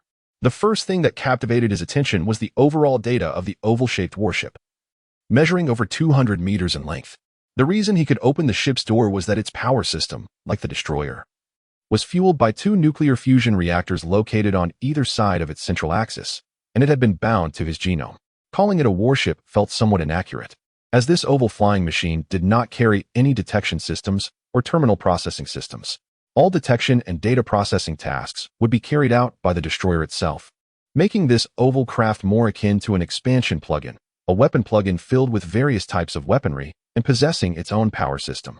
Impressive, Xiong Qi thought, finding the most fitting description for what he had initially mistaken for a small warship. He had been worried that the destroyer might encounter those strange insectoids, potentially facing energy-reflecting adversaries. He could not allow the destroyer to engage them in close combat. This weapon plugin perfectly alleviated his concerns. Moreover, the destroyer itself had undergone modifications. Xiong Qi could hardly contain his eagerness to unleash the destroyer's formidable combat prowess. Now, everything was in place. They merely awaited the right moment. The immediate concern was how to pilot this oval plugin that enveloped the entire main body of the destroyer. The petite beauty seemed to sense Xiong Qi's confusion. Controlling this is quite simple. It operates similarly to a mech. This plugin connects directly to the destroyer via wires, allowing you to control it just by sitting in the cockpit. The key is to envision yourself as an egg. Xiong Qi nearly choked on his disbelief. What? To think of himself as an egg? Fine. I understand your meaning. It implies visualizing oneself as this oval plugin, just like operating the destroyer. As he thought forward, the mech's built-in assistance system would convert neuronal signals into mechanical actions to execute commands. However, the issue remained that Xiong Qi had never seen a flying egg in his life. Ultimately, with no other choice, Xiong Qi braced himself and attempted to control the peculiar plug-in to ascend, slowly moving upward through the passage. In a brief moment, he began to feel the sensation of being an egg, quickly accelerating toward the boundless starry sky. As Xiong Qi departed, Lolita, left in the command conference room, turned to glance at Eva, who wore a satisfied smile. Curiously, she inquired, "Big sister, what is it that brings you such joy?" With a loving stroke of Lolita's golden hair, Eva replied with a radiant smile, "I have left a seed within the destroyer." "A seed?" Lolita pondered, tapping her lips in confusion. "Indeed, a seed," Eva affirmed, nodding earnestly before dissipating into a shower of luminous particles. After merely 10 minutes, Xiong Qi burst forth from LNIO's defensive perimeter, heading toward the abandoned mining star Z11. Once he crossed that threshold, he would be poised to obliterate those insectoid foes. During his journey, Xiong Qi did not wish to remain idle and busied himself familiarizing with the newly acquired oval plugin. The more knowledge he possessed about this device, the greater his chances of survival. Xiong Qi did not believe he could emerge unscathed from the brutal battlefield, but he was confident he would return alive. After all, there were two charming beauties eagerly awaiting him back at Base X. With renewed determination, Xiong Qi practiced diligently. If a fleet happened to pass nearby at this moment, they would witness a peculiar egg soaring through the tranquil cosmos, occasionally gliding, rising, or rolling. Yet, no matter how the egg maneuvered through the skies, its direction remained steadfast and unchanged. Chapter 1. Border Warfare in the Region of the Amir Empire. Embroiled in fierce combat with the insectoid forces, lies adjacent to the Z-series star cluster of the Shadalai Empire, particularly the Z11 mining planet, which is perilously close to the battlefield, less than 10 million kilometers away. In an era where space navigation technology has reached remarkable maturity, this distance is but a half-day's journey. Strangely, despite the Amir Empire's vigorous resistance, the suddenly emerging insectoid army relentlessly assaults the defensive formations of the Amir Empire. Seemingly indifferent to the poorly defended rear of the Shadalai Empire's Z-series star cluster, as though something there instills fear within them. The commander dispatched to repel the insectoid forces is the adept General Hooks, a seasoned veteran of 50 years, boasting over 3 decades of military experience. In this age, one who has reached the rank of general without any connections is a rarity. General Hooks is known for his uncontentious demeanor and understated approach. Many of his contemporaries, gifted yet proud, have either perished due to their arrogance or have alienated powerful factions, resulting in their mysterious disappearances. Only Hooks, who has remained modest and unassuming, has steadily advanced to his current standing. He often imparts his wisdom to his children. Be low-key, conceal your brilliance, outlast everyone, and success will inevitably follow. 3 years prior, during a small-scale probing attack by the insectoid forces, it was Hook's cautious nature that ultimately secured his success. He sought not glory, but merely to avoid failure. That night, he toiled tirelessly, resulting in his hair turning white. Although his subordinates suffered significant losses, he prevented the insectoids from breaching a single inhabited planet. Thus, when he received orders to urgently lead his troops in support, he found himself troubled by the complexities of the situation. As he took a deep puff from the cigar handed to him by his aide, he felt a slight relief. "What is the current casualty rate?" he inquired with concern. The recent insectoid forces, while numerically inferior to those encountered years ago, exhibited vastly superior combat capabilities. The previous swarm had fought almost entirely on instinct. As long as they could withstand their frenzied assaults, victory was assured. However, the current insectoids displayed tactical acumen, coordinating their attacks and employing strategies that, while simplistic to human eyes, hinted at a troubling evolution. These were no longer mere instinct-driven creatures, but rather beings exhibiting a semblance of intelligence. Thanks to the formidable magical energy engines of their warships, they had thus far lost over 100 vessels. The aide hesitated to continue. General Hooks offered a reassuring glance, urging him to proceed. However, the aide expressed concern over the significant losses among mechs and combat personnel. Those tasked with executing decapitation missions against the enemy formations had nearly all perished, with a casualty rate exceeding 85. Has the military requested support from the other 2 nations? General Hooks pressed further.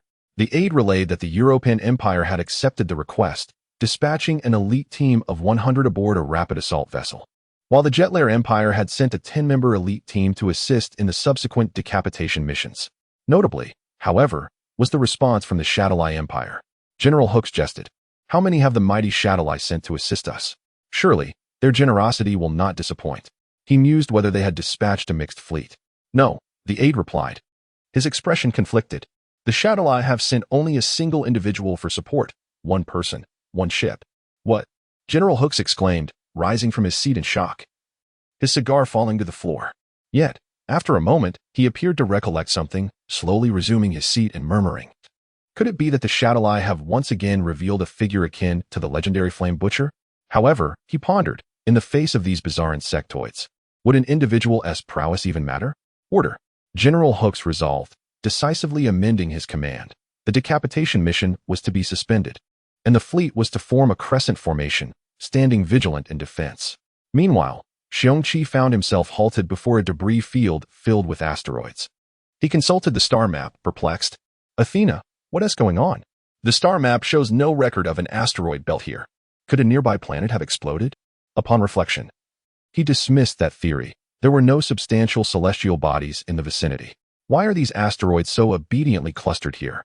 It's as if someone deliberately scattered them. Athena closed her eyes, searching for data, before stating, there are no relevant records. You may choose to navigate around them. Absolutely not.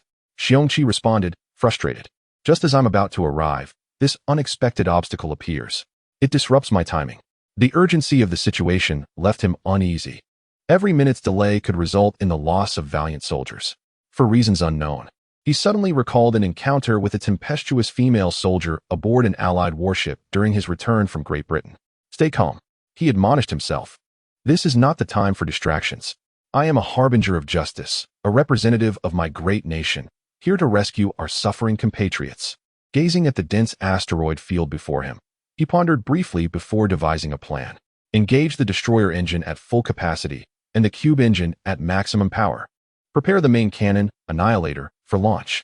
He mentally issued a series of commands. The cube was the new moniker he had given to this egg-shaped combat module. As he executed his commands, the smaller end of the cube transformed, its armor plating unfurling like petals to reveal a gaping cannon barrel, approximately 10 meters in diameter, from which energy waves radiated in mesmerizing patterns. In the dim expanse of space, it resembled a resplendent flower in bloom. Commence continuous bombardment. Fire. With the command given, a brilliant, thick beam erupted from the cannon, surging towards the obstructive asteroid belt. There were no dazzling sound effects or scattered debris. Any asteroid struck by the beam disintegrated into nothingness under the immense energy impact. Switch to slashing mode. The energy bombardment did not cease, but transformed. Much like when Xiong Qi intercepted the mysterious faction's mechs, piercing through the 30-kilometer-wide asteroid belt and converting it into a slender light sword.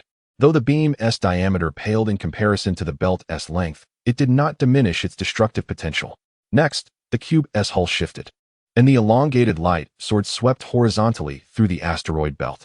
Had any ships passed overhead at that moment, they would have witnessed the cube and the radiant sword tracing a magnificent arc through the vast night sky, akin to an ancient divine weapon wielded by a celestial warrior. Estimating the distance of his slashes, Xiong Qi halted the momentum of the strike, then guided the light sword along the previous trajectory, delivering a second slash, followed by a third and a fourth. Once he had carved a sufficient passage for the cube to navigate through the asteroid belt, he assessed the engine's output and noted that the destroyer's modified engine had begun to show signs of wear due to the recent exertion. Consequently, he swiftly set the destroyer's engine to standby mode, and, propelled by the two larger nuclear fusion engines configured within the cube, surged through the newly created passage, vanishing into the distance. From the celestial expanse of Z11, the venerable elder reveled in the unfolding onslaught of the insectoids against the Amur Empire. Were Admiral Hooks present, he would undoubtedly have drawn his sidearm, incensed by the elder's callous amusement at the slaughter of human soldiers. Elder, a matter of grave import, a man of diminutive stature, his brow slick with perspiration, burst through the portal, the resounding crash momentarily disrupting the elder's macabre reverie. The elder, his countenance darkening, fixed the intruder with a baleful glare. The man, evidently cognizant of his impetuosity, prostrated himself, trembling uncontrollably as a pool of urine formed beneath him. The elder, his brow furrowed in disgust, broke the silence. His voice laced with disdain. I shall overlook your transgression. Unburden yourself of this momentous news, if you have concluded your involuntary ablutions. The man, as if granted a reprieve, retrieved a projector from his tunic, presenting it deferentially upon the low table before the elder, activating the device. Just moments ago, the majority of our space mines and clandestine detectors, positioned to monitor the Kshatriya Empire's movements, were obliterated by an unknown assailant. Indeed, the elder queried, a hint of surprise in his tone.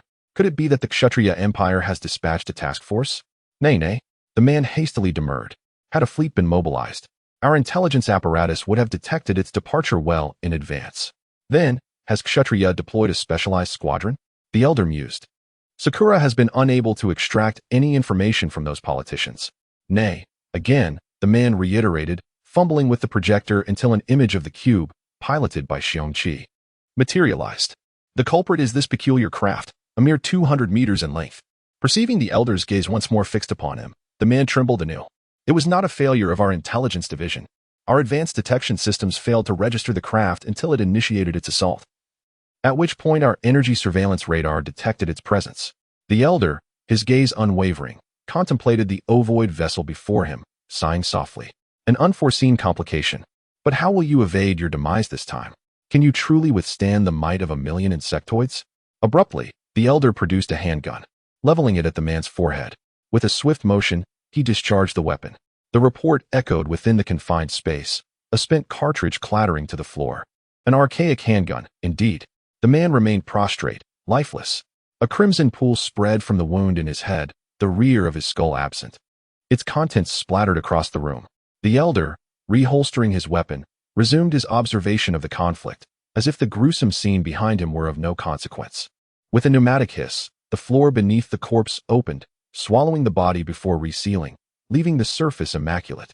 Admiral Hooks was beside himself with fury. A seemingly orderly defense had been thrown into disarray by the emergence of a mere 10 obsidian beetles. The formidable cannon fire of the warships was refracted by the creature's carapaces, causing widespread friendly fire. The battlefield fell into an eerie stillness, the human fleet scrambling to reorganize, the insectoid horde observing with detached interest, while the energy-refracting beetles advanced relentlessly. What in the name of sanity are those things? Admiral Hooks exclaimed, leaping from his command chair, his half-smoked cigar discarded on the floor. Deploy the decapitation squad, armed with anti-ship blades. I refuse to believe that these beetles are invulnerable. They shall be torn asunder. At his command, 100 human warriors, uttering rallying cries, charged towards the enemy in their newly equipped mechs. Admiral Hooks nodded approvingly. These are my soldiers, the finest of the Empire. They marched towards death without hesitation, detecting a surge of energy emanating from the beetles' backs. A radar operator announced ominously. Admiral Hooks witnessed a chilling sight, radiant beams of energy coalescing on small protuberances on the beetles' backs. Take evasive action, he roared. 10 beams of searing energy lanced through space, impacting the decapitation squad, unleashing a cataclysmic detonation that engulfed half of the mechs. More than half lost, the adjutant reported, his voice trembling, his face contorted in anguish. Why? Why can these abominable insects unleash energy attacks? Someone explain this to me. Admiral Hooks lamented, his heart heavy. Avenge our comrades. A voice cried out over the squad's internal comms, galvanizing the survivors. Avenge. Avenge. Blood for blood. The shattered squad, regaining its composure, widened its formation to mitigate the risk of another concentrated attack, then resumed its assault on the beetles. No one would return alive until the mission was complete. Hooks hesitated, unable to issue the recall order. If I recall them now, those who have fallen will have died in vain. If those beetles are not destroyed, we will be forced to retreat to the second line of defense. Suddenly, a communications officer delivered a startling report. Admiral, our communications network has been breached. We have received a message from someone claiming to be a special forces major from the Kshatriya Empire. Patch it through. Hooks commanded, viewing the message on a nearby screen. After a moment, he erupted in laughter. Excellent. This is worth 1,000 warships. Inform the decapitation squad to alter their tactics. Xiong Qi, arriving at the battlefield, idled his engines and altered the cube's exterior, disguising it as a derelict asteroid drifting towards the rear of the insectoid horde. Athena alerted him to the wreckage of mechs destroyed by the beetles, filling him with sorrow. Witnessing the surviving warriors regroup and charge the beetles, Xiong Qi, typically jovial, felt a surge of respect. Athena, transmit our research on the insectoids to their commander, Xiong Qi declared, resolving to aid the valiant soldiers. Would that not contravene regulations? Athena inquired, her brow furrowed. I must seek the commander's authorization. In the field, Commanders must sometimes act independently. Xiong Qi retorted, "We are all human, and we must unite against the alien invasion, sharing knowledge and resources." Athena, seemingly unconvinced by Xiong Qi's noble sentiments, hesitated before complying, transmitting the information to the Amur commander. Once everything was properly arranged, the Rubik's Cube made slight adjustments to its orientation and accelerated towards the insects that had their backs turned to it. At that moment, Xiong Qi felt an exhilarating rush coursing through his entire being, a primal thirst for blood surging from the depths of his heart. "Ha ha ha, insects! Tremble before the might of my colossal cannon."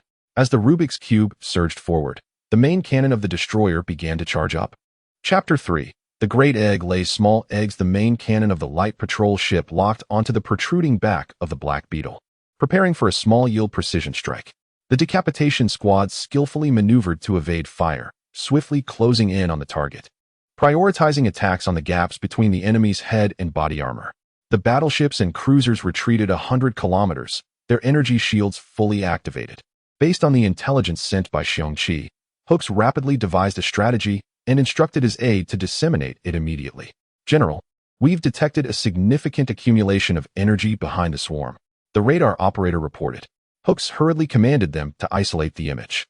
The mention of energy accumulation sent a shiver down Hook's spine, fearing the emergence of a peculiar creature. When the image was displayed in the command hall, everyone was taken aback. A massive egg loomed before them. The cube surged forward, its front brimming with dazzling light, racing toward the swarm. Hooks stared at the radar, which scanned nearly 10,000 diverse insects. Stunned, could this be the reinforcements dispatched by the Shatiri Empire? Was he a fool? Xiong Qi was certainly no fool. The primary reason for his charge toward the vast insect horde was the substantial stockpile contained within the cube. As the cube advanced, it deftly dodged energy attacks from the higher-tier beings within the swarm. Simultaneously, the light accumulating at the cube's main cannon gradually transformed into a black hue, deep and foreboding, resembling a black hole. Sensing the danger, the insect army dispatched over 100 grasshopper-like creatures, seemingly suited for close combat, to swarm toward the cube. Hooks, having achieved some success with the new combat tactics, anxiously watched as the egg was about to be surrounded by the 100 or so charging creatures, fearing it would be obliterated.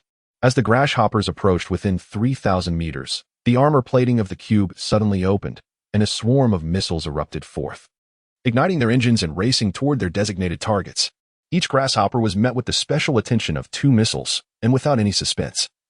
They were annihilated before even reaching the cube's armor, with severed limbs and bodily fluids scattering through the weightlessness of space, splattering the cube in the process. With the obstacles cleared, the cube deftly maneuvered sideways, just as Athena reminded Xiong Qi that the main cannon's charge was complete. Xiong Qi then aimed at the most densely packed area of the swarm and fired. A gleaming black energy sphere was launched, slowly advancing toward its target. The 10-meter diameter black sphere absorbed stray energy from space, continuously growing in size. The insects seemed to recognize the peril of the expanding black energy sphere, frantically firing at it in an attempt to destabilize its core. In a dazzling display, the sky was filled with energy beams of various levels and colors. Hooks wiped his brow, muttering, "Damn, if these insects had all unleashed their energy attacks, my forces would have been in disarray. Why aren't they using them? Do they look down on us?" The energy attacks directed at the black sphere not only failed to destabilize it, but instead acted as a nutrient, accelerating its growth. Finally, when the sphere was less than 10 kilometers from the swarm, panic ensued. The insects attempted to distance themselves from the ominous orb, but their previous tight formation hindered an effective retreat. Now, realizing the need to evade, was it not too late? Xiong Qi licked his lips in excitement and issued another command. A small missile shot from the cube at an astonishing speed toward the black energy sphere. Upon impact, the sphere shattered like a soap bubble, not with a violent explosion or brilliant light, but rather, it fragmented into a black ripple that spread outward from the point of detonation. Was it really necessary to create such a commotion over a mere soap bubble? Hook's aide queried. Perplexed. Having prepared for this eventuality, Xiong Qi promptly set all engines to standby mode, relying solely on stored energy for stability, and continued toward the swarm. "Report, General." The communications officer exclaimed, "We've lost communication with all ships and combat personnel in the fleet. Switch to light signals immediately. All ships, retreat," he commanded. "Recall the remaining members of the decapitation squad. The seasoned Hooks seemed to grasp some underlying truth about the black sphere and remained calm, issuing orders with composure. He muttered to himself, first energy pulse, and now, could it really lead to that kind of entity? The insects closest to the blast point appeared dazed, aimlessly drifting in the void, with less than 1% remaining unaffected. However, these individuals were too preoccupied to notice the cube bearing down on them, instead frantically relaying commands to their respective factions in an effort to regain order. It's working. Xiong Qi smirked. I told you, if all insects possess such high intelligence, humanity would be in dire straits. Subsequently, Xiong Qi commanded the cube, now fully powered, to soar above the swarm. The rear armor plating of the cube opened, releasing a series of 2-meter-long metallic eggs, each approximately 50 centimeters in diameter. These small entities emitted particle streams from their bases, propelling themselves into optimal positions. A rapidly flying large egg rained down small eggs. At this moment, the recovering swarm noticed the intrusion of these diminutive egg forms and surged forward. Madman! A madman! Why has the Shatiri sent such a lunatic? Hooks leaped from his seat, cursing. He then turned to ask, has the decapitation squad completed their retrieval? All members have been successfully recovered. However, the samples from those insects, the aide hesitated, knowing they had painstakingly acquired those results with the aid of the Shatiri Empire's intelligence. Surely, they had to bring back at least a portion? At this point, who cares about samples? Hooks wanted to explode in anger, but suddenly realized the young aide was unaware of the antiquated weaponry involved, so he refrained. He then grabbed the communicator hanging from the armrest of his seat, broadcasting across all channels, I am Fleet Commander Hooks, ordering all participating ships to retreat immediately by 10,000 kilometers. Forget formations. Now, at once. Although the fleet didn't comprehend the urgency behind Hook's commands, they dutifully complied. In an instant, the Emil Empire's naval forces pivoted, nearly fleeing for their lives. Shut down all active detection systems. Hooks suddenly recalled a crucial detail and hastily issued another command. The human fleet's retreat startled several highly intelligent leader insects within the swarm, prompting them to converse amongst themselves. What is happening? When we attacked, they resisted fiercely. Now, when we don't, they're fleeing. Their excessive casualties unnerved a massive black beetle, which waved its pincers in triumph, seemingly oblivious to the 10 comrades it had lost to decapitation. Damn it! Xiong Qi smacked his head, the gauntlet clanging against his helmet. What should we do now? Athena, ever cooperative, looked at him with a puzzled expression. What else can we do? Xiong Qi shrugged, then shouted. Get moving and run for it. The cube spun in the void, darting toward the retreating Emil forces. In the swiftly advancing flagship of the Amur Empire, the anxious adjutant voiced his bewilderment. General, why did the sight of that large egg-birthing smaller ones fill you with such consternation? We even neglected to collect the specimens of those vanquished black beetles. The adjutant, usually refined, couldn't help but contort his lips at the mention of egg. Hooks, reclining in his seat, reminisced, it's understandable that you're unaware. That weapon hasn't been seen in human warfare for centuries. I only learned of it by chance. And what weapon is it, precisely? The adjutant inquired, his curiosity piqued. It was once known by a formidable name, the hydrogen bomb. Admiral Hooks uttered the archaic term. The eavesdropping crew in the command center failed to grasp the significance of the name, as did Hooks' adjutant. Embracing a spirit of self-sacrifice, the adjutant voiced the collective sentiment. Hydrogen bomb? It doesn't seem as imposing as our warship's 5,000mm quad-mounted Fireline energy cannons. Hooks chuckled softly, offering no reply, securing himself in his seat. As Xiong Qi piloted the Rubik's Cube a mere 1,000 kilometers away, the profusion of hydrogen bombs he had exuberantly released detonated in succession. The concentrated explosions of dozens of hydrogen bombs in a dense area prevented effective energy dissipation. As the suppressed energy collided, an even more cataclysmic explosion ensued. The Amur Empire fleet, nearly 10,000 kilometers distant, witnessed a staggering spectacle on their respective projection screens. A massive sphere of light, nearly 3,000 kilometers in diameter, rapidly expanding in the void. The projections then shuddered violently as the entire fleet was swept by a powerful shockwave.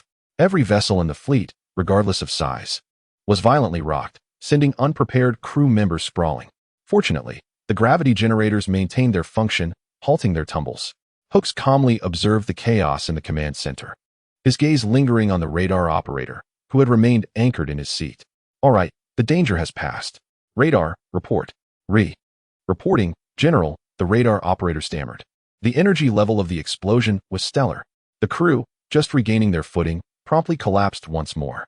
Admiral Hooks was stunned, muttering, "That can't be right." According to historical records, these hydrogen bombs shouldn't have produced such a powerful explosion. Xiong Qi sensed impending doom. He hadn't anticipated this outcome, even with his overzealous deployment. The data from Athena shouldn't have resulted in such a massive detonation. He glared at the feigning innocence of Athena. I didn't know this would happen," Athena said, crestfallen. Suddenly, she vanished, replaced by the familiar electronic voice. "Unmanageable radioactive hazard detected. Armor resistance probability 0. Unmanageable shockwave detected. Mech destruction probability 100. What? Xiong Qi was genuinely alarmed. Did this mean he would be vaporized by his own hydrogen bombs in a matter of seconds? He thought of the beauties awaiting his return at the base, his beloved destroyer and Rubik's Cube, and the nation that had raised him, albeit as the previous Xiong Qi. "I can't die? My beautiful life has just begun. I haven't repaid the Kshatriya for raising Xiong Qi, and my military achievements are far from equaling the cost of the destroyer and Rubik's Cube. Most importantly, I haven't even been laid yet. I absolutely cannot die in this forsaken place." With a roar, Xiong Qi felt a surge of heat overwhelm him. His vision turned crimson, and his body burned. He felt akin to a shrimp sizzling in hot oil, a suffocating heat building in his chest. "Ah!"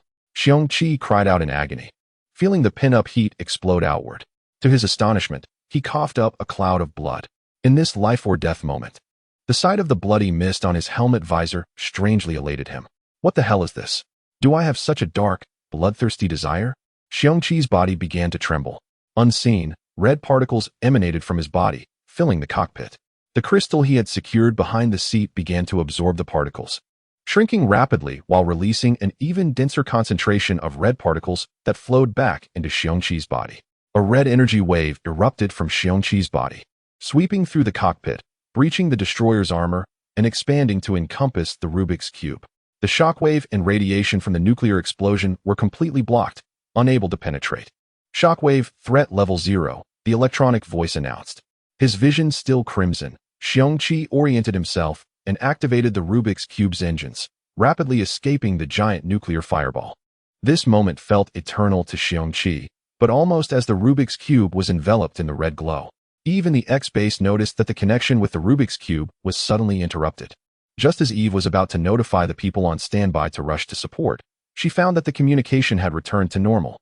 Could it be that among the Zerg that Xiong Qi is facing, there are a large number of individuals who can interfere with communication? Eve thought that Xiong Qi had encountered strange individuals like the praying mantis at the beginning, but she didn't think much about it. Anyway, she had already planted the seeds, and she would know everything when the time came.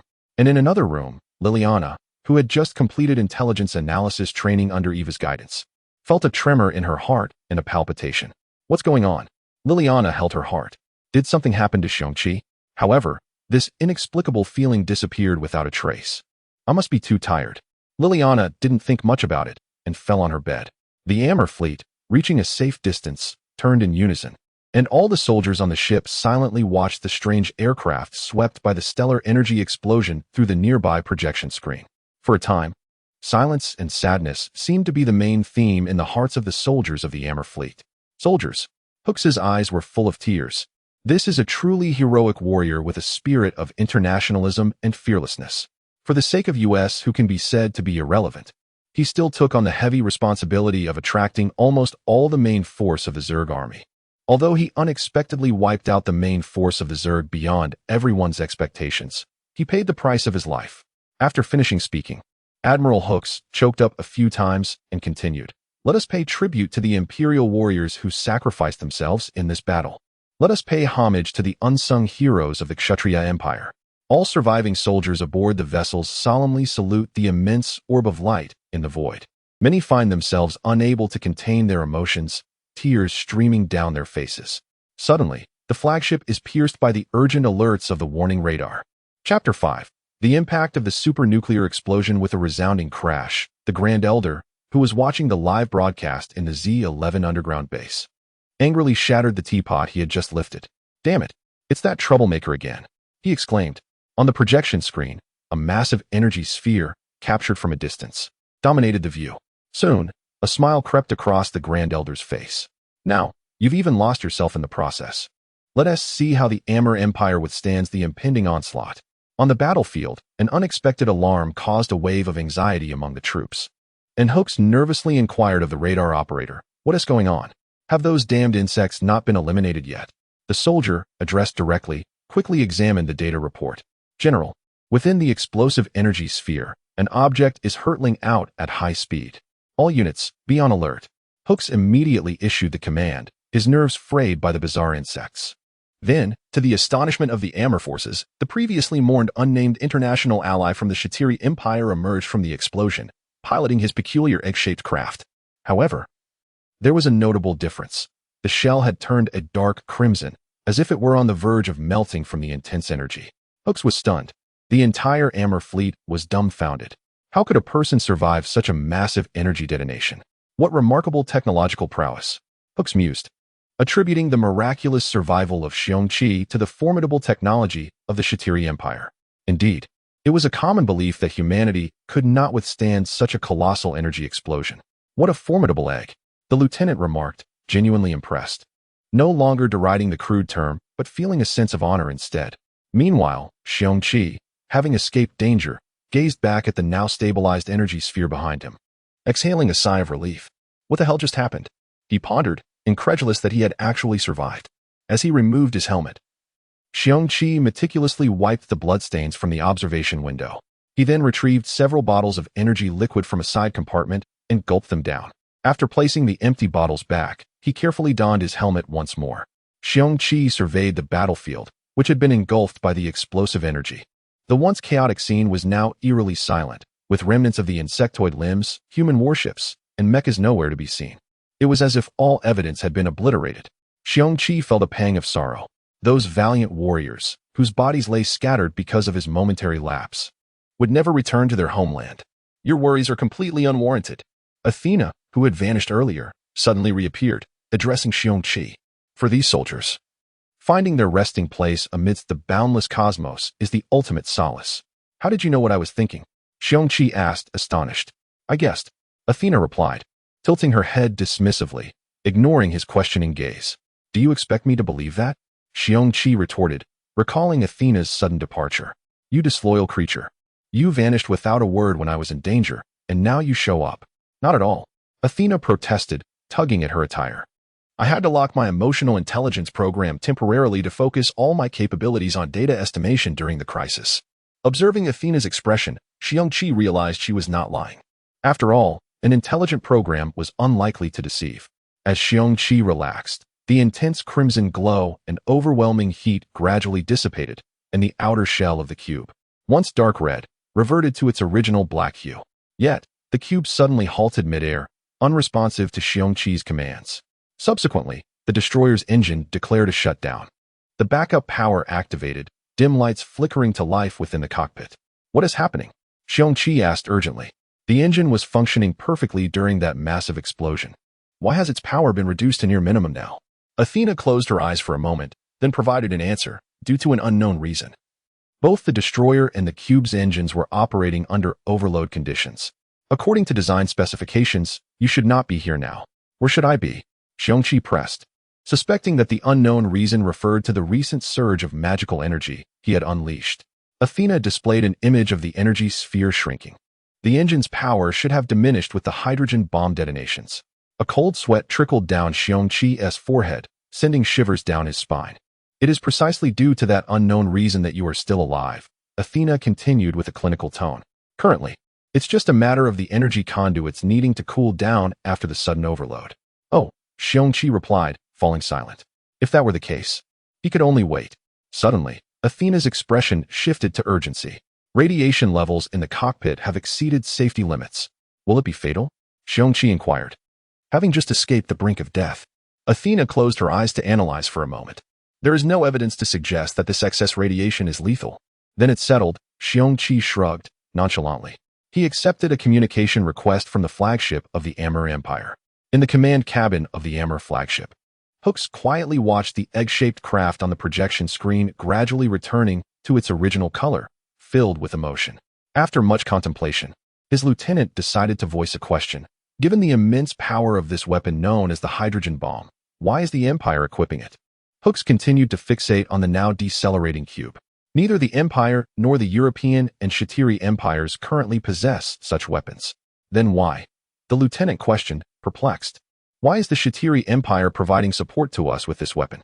Hooks replied, casting a calm glance at his lieutenant, signaling for a cigar. The quick-witted lieutenant promptly produced one and handed it to Hooks.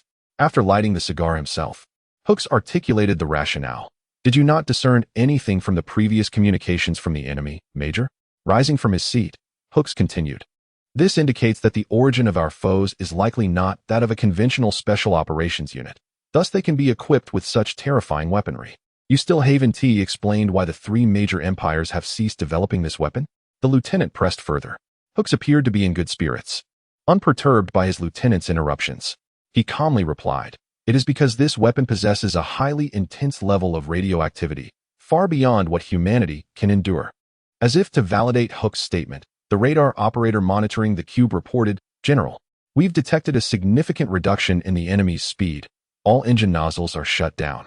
As if.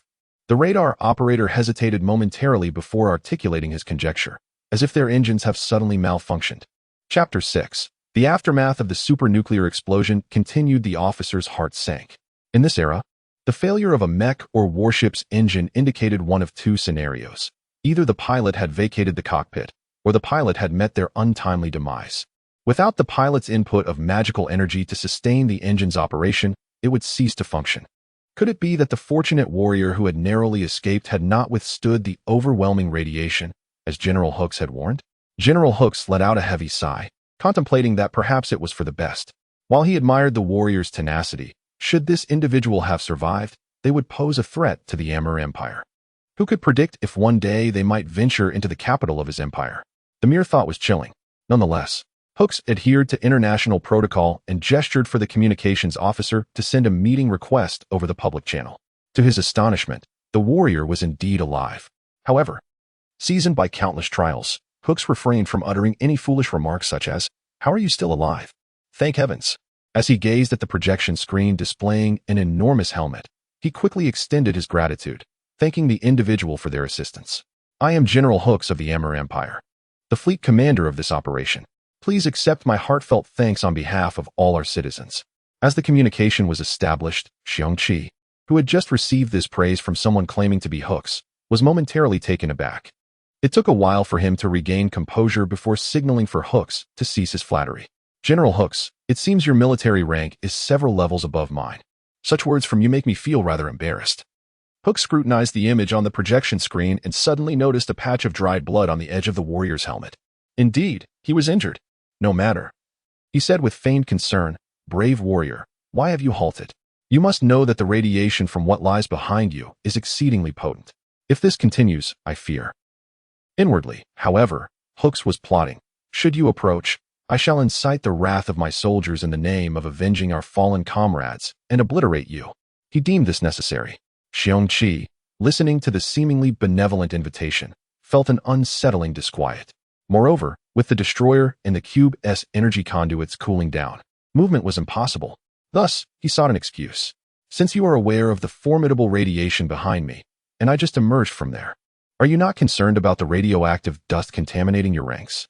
"Very well," Hooks feigned agreement. "Please inform us of your needs, and we shall endeavor to accommodate."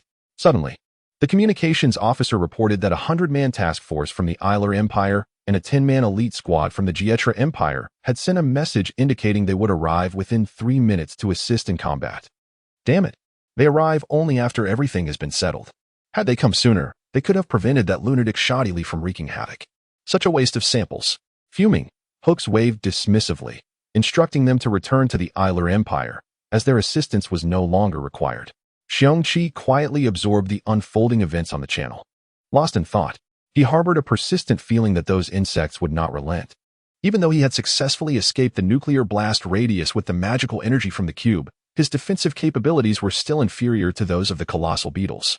If both he and the cube emerged unscathed, could it be that those peculiar insects had also survived? He hoped not. Otherwise, his nuclear weapons would have been squandered. At that moment, the uncanny Murphy's Law reared its head once more. Athena relayed a rather grim message to Xiong Qi. A powerful life energy response had been detected at the nuclear explosion's epicenter. Meanwhile, in the command cabin of the Amur flagship, General Hooks was about to diplomatically decline the communications from the Eiler and Jietra empires when a sudden alarm interrupted his actions, leaving him to await further instructions. Wait, Hooks commanded, halting the communications officer's actions and casting an inquisitive glance toward the radar operator. General, a formidable life magnetic field has been detected at the explosion center, the radar operator promptly reported. All present on the battlefield turned their anxious gazes toward the energy mass generated by the nuclear explosion. Every warship of the Amur Empire locked onto that defensive formation, prepared to launch an attack at the first sign of an unknown enemy.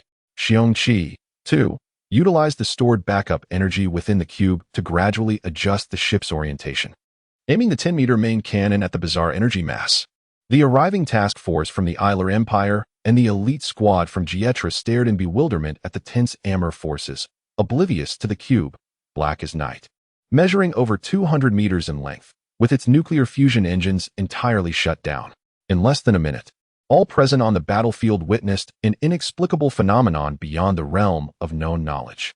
The radiation-filled energy mass rapidly contracted, its speed astonishingly exceeding that of its earlier explosion.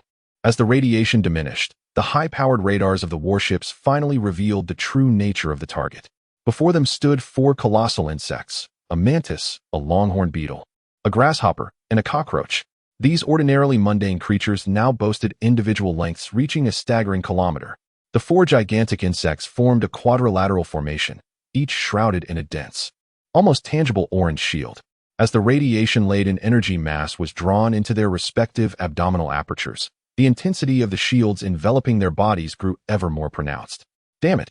The usually composed Hooks exclaimed, fuming with rage. Who can explain what these insects are?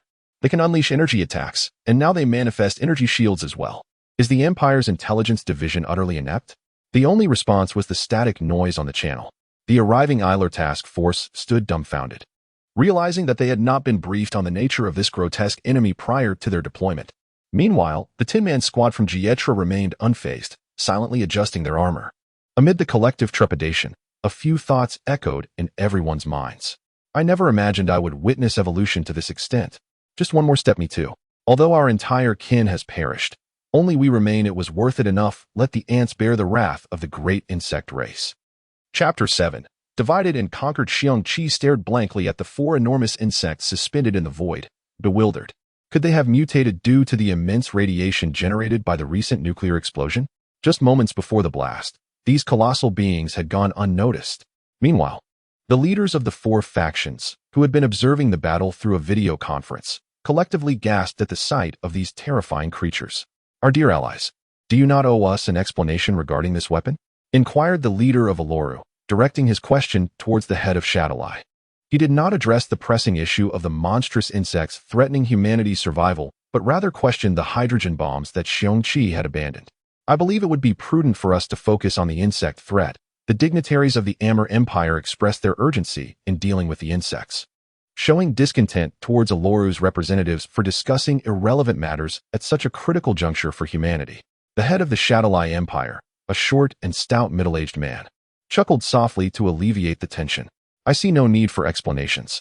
In our current predicament, any weapon advantageous against the insects should be brought to bear, rather than fixating on minor negative implications. I am confident that if humanity unites, we shall overcome this daunting challenge. As for these 4 evidently mutated giants, do you truly believe they can withstand the assault from our elite forces? Agreed. The dignitaries of the Amur Empire hastily aligned themselves with this sentiment. Their foremost concern was the defense of their homeland. Nothing was more critical than repelling this wave of insect onslaught. Agreed.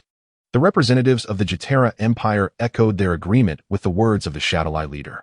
It was time to showcase the might of the giants to these diminutive foes. The Aloru leaders had no choice but to concur and settled down to observe the unfolding battle. The mysterious organization Z11, also monitoring the conflict, meticulously recorded the details of the mutated insects, submitting their preliminary analysis report to the elder who had been reveling in the spectacle. The elder pondered the report for a moment before a brilliant idea struck him, prompting him to slap his thigh in excitement. How did I not think of this sooner? He immediately relayed his thoughts to the biochemical research team of Yaki. On the battlefield, having absorbed the radiation energy, the 4 giant insects suddenly charged in different directions.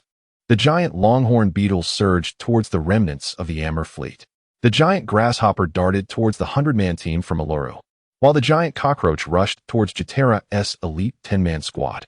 Meanwhile, the giant cockroach barreled towards the recovering cube. At this moment, these colossal creatures shared a singular intention: to divide and conquer the frail humans. The one who achieved this goal first would earn the Queen's ultimate reward and complete the final step of evolution. The 4 giant insects charged forth with unyielding determination towards their respective targets. Open fire. Disable their energy shields. Prepare for the landing assault. Upon spotting the giant longhorn beetle approaching his forces, General Hux took a moment to breathe a sigh of relief. Although the longhorn beetle could reflect energy attacks, he had previously eliminated some of its kind under the guidance of an unnamed major. Thus, he felt a sense of confidence. With over 1,000 remaining warships at his disposal, he was certain they could vanquish the beetle. Hux was assured of victory. The Uluru Empire's assault ships, upon noticing the grasshopper charging towards them, swiftly veered away from the conflict zone, luring the creature towards another sector of the cosmos. Before departing, they left a message on the public channel. Let us see which of our 3 factions can eliminate their targets first. Had it not been for the giant mantis heading towards the cube, the Uluru forces might not have even recognized Xiong Qi's presence. However, even if they had, they believed that the peculiar flying machine would perish under the mantis's initial strike. All right, the Jatera representatives promptly replied, similarly luring the giant cockroach towards another starfield, thus accepting Uluru's challenge. General Hux, brimming with confidence in his fleet, knew they were outnumbered and had greater knowledge of the enemy. With such a seemingly guaranteed victory, why not accept the challenge? However, Hux felt a twinge of concern regarding the mysterious major from Shadoweye. What if his craft concealed weapons even more formidable than those hydrogen bombs? If that were the case, the outcome would be unpredictable. Nevertheless, Hux commanded his fleet to execute swift maneuvers, encircling the giant longhorn beetle. The ship closest to the beetle was the one equipped with the most powerful energy shield, followed by battleships armed with the most formidable artillery. The outer layers consisted of smaller vessels and landing ships equipped with mechs. Suddenly, the battleships of the Amur fleet unleashed their firepower. A barrage of energy projectiles surged through the gaps in the fleet, targeting the encircled giant longhorn beetle. The firepower, capable of obliterating a planet in an instant, struck the beetle's energy shield, yet it did not produce even a ripple. Instead, it penetrated the shield and slammed into the beetle's armored back. What is this shield for, if not for show? Hux seethed with anger. Suddenly recalling the unique properties of the beetle's exoskeleton that refracted energy attacks, he shouted in desperation, "Scatter! Quickly disperse!" But the 1,000+ warships that had painstakingly formed a dense encirclement could not simply scatter at his command. The concentrated energy assault struck the beetle's back and was instantly refracted aside, creating the illusion of a second sun in the void. Boom! The fleet above the giant longhorn beetle was caught off guard, unable to evade the reflected barrage of energy projectiles. The energy shield of their ships faltered in less than a second before shattering, followed by a series of explosions and the agonizing cries of crew members echoing through the comms. Foolish humans! A mocking voice echoed in the minds of the surviving Amur soldiers. How is this possible? Hux trembled with a mix of rage and fear. It suddenly dawned on him. Could the enigmatic major from Shadoweye truly be victorious? The cube and the modified energy conduits of the destroyer were still cooling down. Yet, the giant mantis was already within 1,000 meters of the cube, its colossal form looming over the cube, exuding an overwhelming sense of pressure. However, Xiong Qi was undeterred. Utilizing the support of stored energy, he meticulously scanned the imposing giant mantis ahead using the radar integrated within the destroyer. Foolish human, are you incapacitated by your own attack? The mantis's triangular head tilted slightly, its enormous compound eyes radiating crimson beams spanning several meters. Noticing that the cube offered no response, the mantis proclaimed, "Then prepare to accompany our kin to the afterlife." As the mantis's mandibles gaped wide, a thick black-red energy beam surged forth towards the grounded cube. Observing the massive beam exceeding 20 meters in diameter, Xiong Qi resignedly pressed the only button before him. Chapter 8. This is the cube under the watchful gaze of Hux. The cube made no attempt to evade as it was struck head-on by the colossal mantis's immense energy blast. There was no suspense. The formidable egg, which Hux had anticipated with great expectation, was instantly obliterated. Fragments of its metallic framework, propelled by the tremendous kinetic energy, scattered into the cosmos, lost to the void. It's over. Hooks mused, astonished that the Shadoweye had dispatched such an unseasoned novice, who stood frozen in fear, unable to make any moves, thus falling victim to a single decisive attack and transforming into cosmic debris. Well, Hooks thought, wiping his face, all his focus shifted to the troublesome beetle before him. All ships, calculate firing parameters in detail before opening fire, taking into account the refractive angles of the opponent's shell. Small and medium vessels, switch to kinetic projectiles for auxiliary fire. As the cube was destroyed by the gigantic mantis, a chorus of laughter erupted from some high-ranking officials in the video conference. Who would have thought? You sent a rookie to wield such powerful equipment, only to be paralyzed by that giant insect. The dignitaries of the Irupu Empire seized this rare opportunity to mock the Shadoweye without restraint. The leaders of the Shadoweye Empire, however, displayed no signs of anger. Instead, they smiled and replied, "One day, we shall send a novice to your empire as well. Let us hope you do not frighten him to death." Silence fell over the room. The gigantic mantis, having destroyed the cube, did not depart, but instead stared quizzically at the scattered fragments. Possessing a high level of intelligence, it sensed something amiss. If the opponent had perished due to its attack, then why were there still 6 relatively intact pieces of debris? Even if the opponent had indeed been destroyed, based on the energy level of its earlier assault, those larger fragments should have been sent thousands of kilometers away by now.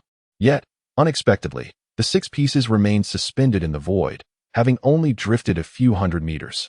Something is awry. The subsequent events confirmed the mantis's suspicions, nearly causing Hooks to drop his gaze.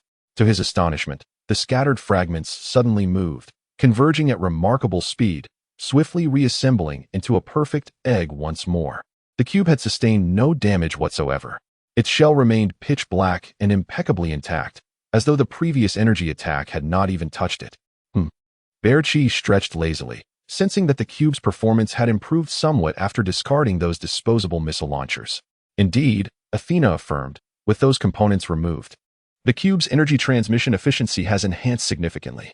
Noticing that the gigantic mantis appeared stunned by the cube's transformation, and after the energy conduits of the destroyer had cooled, Qi wasted no time in launching an offensive. The armor plating at the front of the cube opened, revealing a dark cannon port, and a probing beam shot forth towards the mantis's head. The beam struck the mantis's energy shield, creating a ripple. This is troublesome. Qi scratched his head, realizing that even with the cube's engine overloading, it could not penetrate the opponent's energy barrier.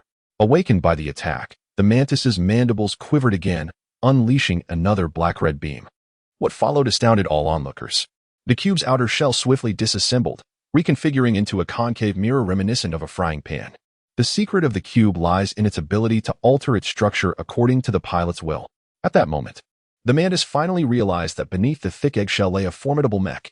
The black-red beam struck the center of the concave mirror, only to be reflected back along its original trajectory, causing the mantis's outer shield to quiver under the impact. For a brief moment, Qi and the gigantic mantis found themselves at an impasse.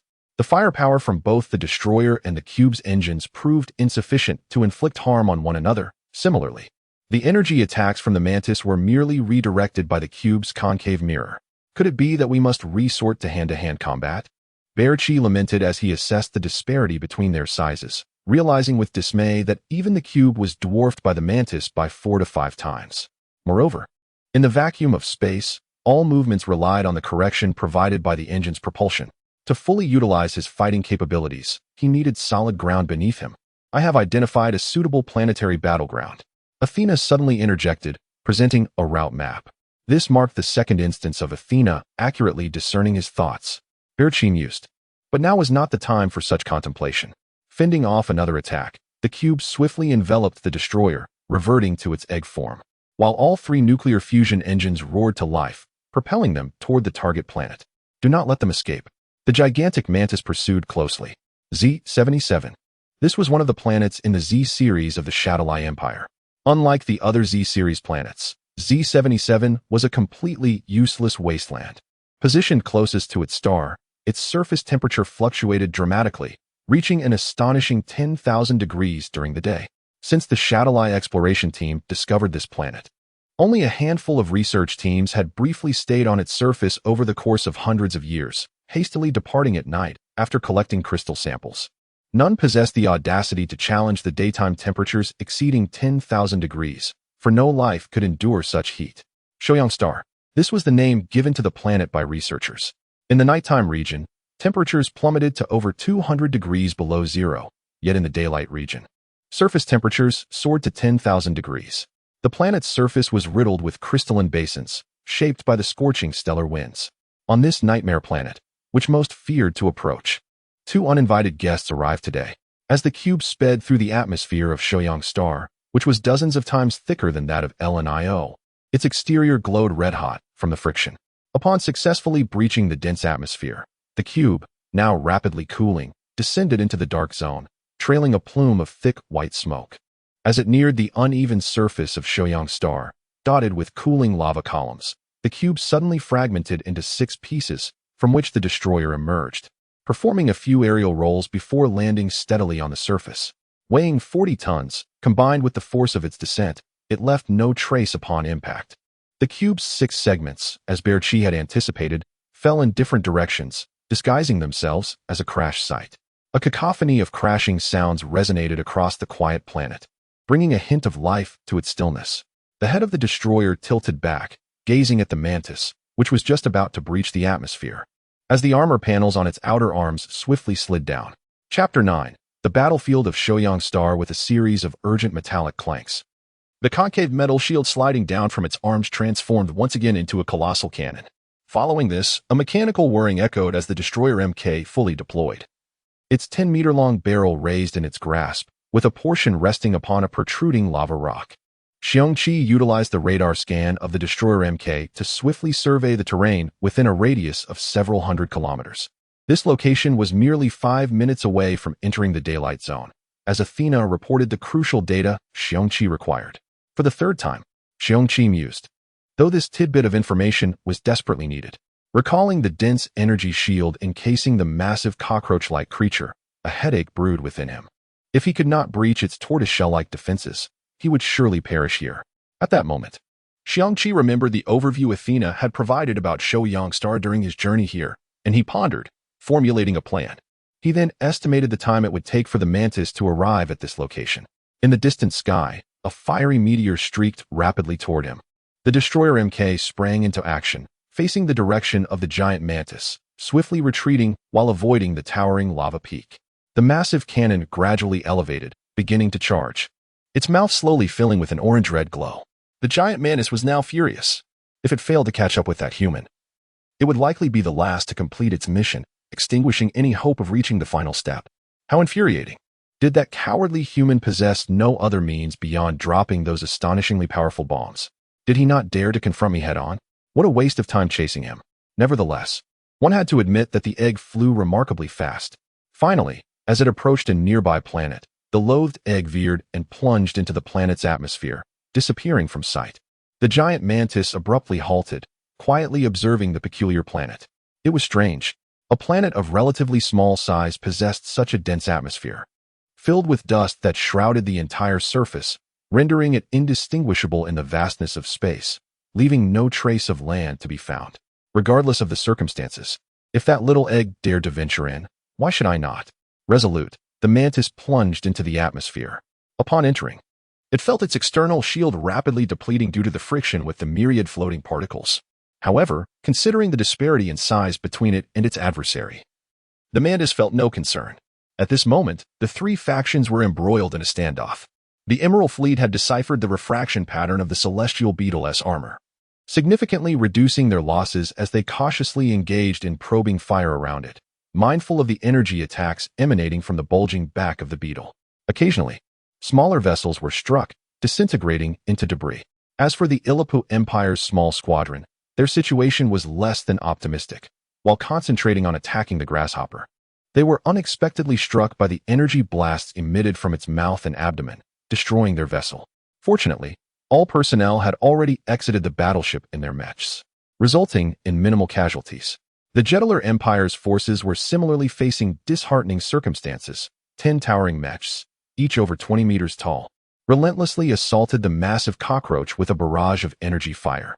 The cockroach's counterattacks bore little fruit, as the fierce energy blasts from its mouth were deftly evaded by the nimble mechs. For a time, all combatants found themselves ensnared in a deadlock. Meanwhile, Xiong Qi, deemed by all parties as having fled, was fervently refining his plan. The destroyer MK was in constant rapid motion, intermittently directing its massive cannon toward the ground. Regardless of how the destroyer MK maneuvered, the energy projectiles it unleashed consistently struck a particular spot on the surface. With each bombardment, a thunderous cacophony erupted, and the targeted ground erupted in a shower of debris, gradually forming a bowl-shaped crater. Observing the cannon fire capable of obliterating a battleship failing to achieve the anticipated results, Xiong Qi cursed under his breath. What kind of ground is this? How can it be so hard? Allow me to correct your misapprehension, Athena interjected, producing a pointer and presenting a data chart. Due to the extreme temperatures during daylight on Shoyang Star, which can soar to over 10,000 degrees, the surface is predominantly molten lava. Conversely, during the night, temperatures plummet to below 200 degrees, causing the flowing lava to solidify rapidly. In other words, if Xiong Qi was still struggling to comprehend, then the data stored within his chip would have been in vain. It meant that although the surrounding area appeared to be filled with jagged lava columns, the ground beneath his feet was highly crystallized. Athena bestowed upon Xiong Qi an approving glance, acknowledging his intelligence. After enduring millions of years of extreme temperature fluctuations, the planet's surface had formed a nearly wholly crystallized structure. Xiong Qi gazed at the massive cannon in his hands and then at the seemingly endless horizon. He felt as though the destroyer MK was akin to wielding a thin needle, attempting to pierce through a colossal marble pillar. What a predicament! At that moment, the mantis, finally having traversed the atmosphere, observed its nearly depleted shield and shook its large triangular head in disbelief. It was unexpected that the peculiar planet's atmosphere contained such dense dust, akin to sandpaper, nearly wearing away its energy shield. The mantis twisted its massive triangular head a few times and soon spotted the remnants of the colossal egg, or rather, the debris of the egg. Scattered fragments lay in disarray in various directions, still emitting wisps of smoke. Subsequently, the mantis noticed the mech suspended in midair, seemingly lost in thought. With a flurry of movement, the mantis's mouthparts shaped a black-red energy sphere, swiftly launching it toward the suspended destroyer MK. Simultaneously, the mantis's abdomen quivered, releasing dozens of enormous eggs resembling mantis wings, which were propelled toward the destroyer MK.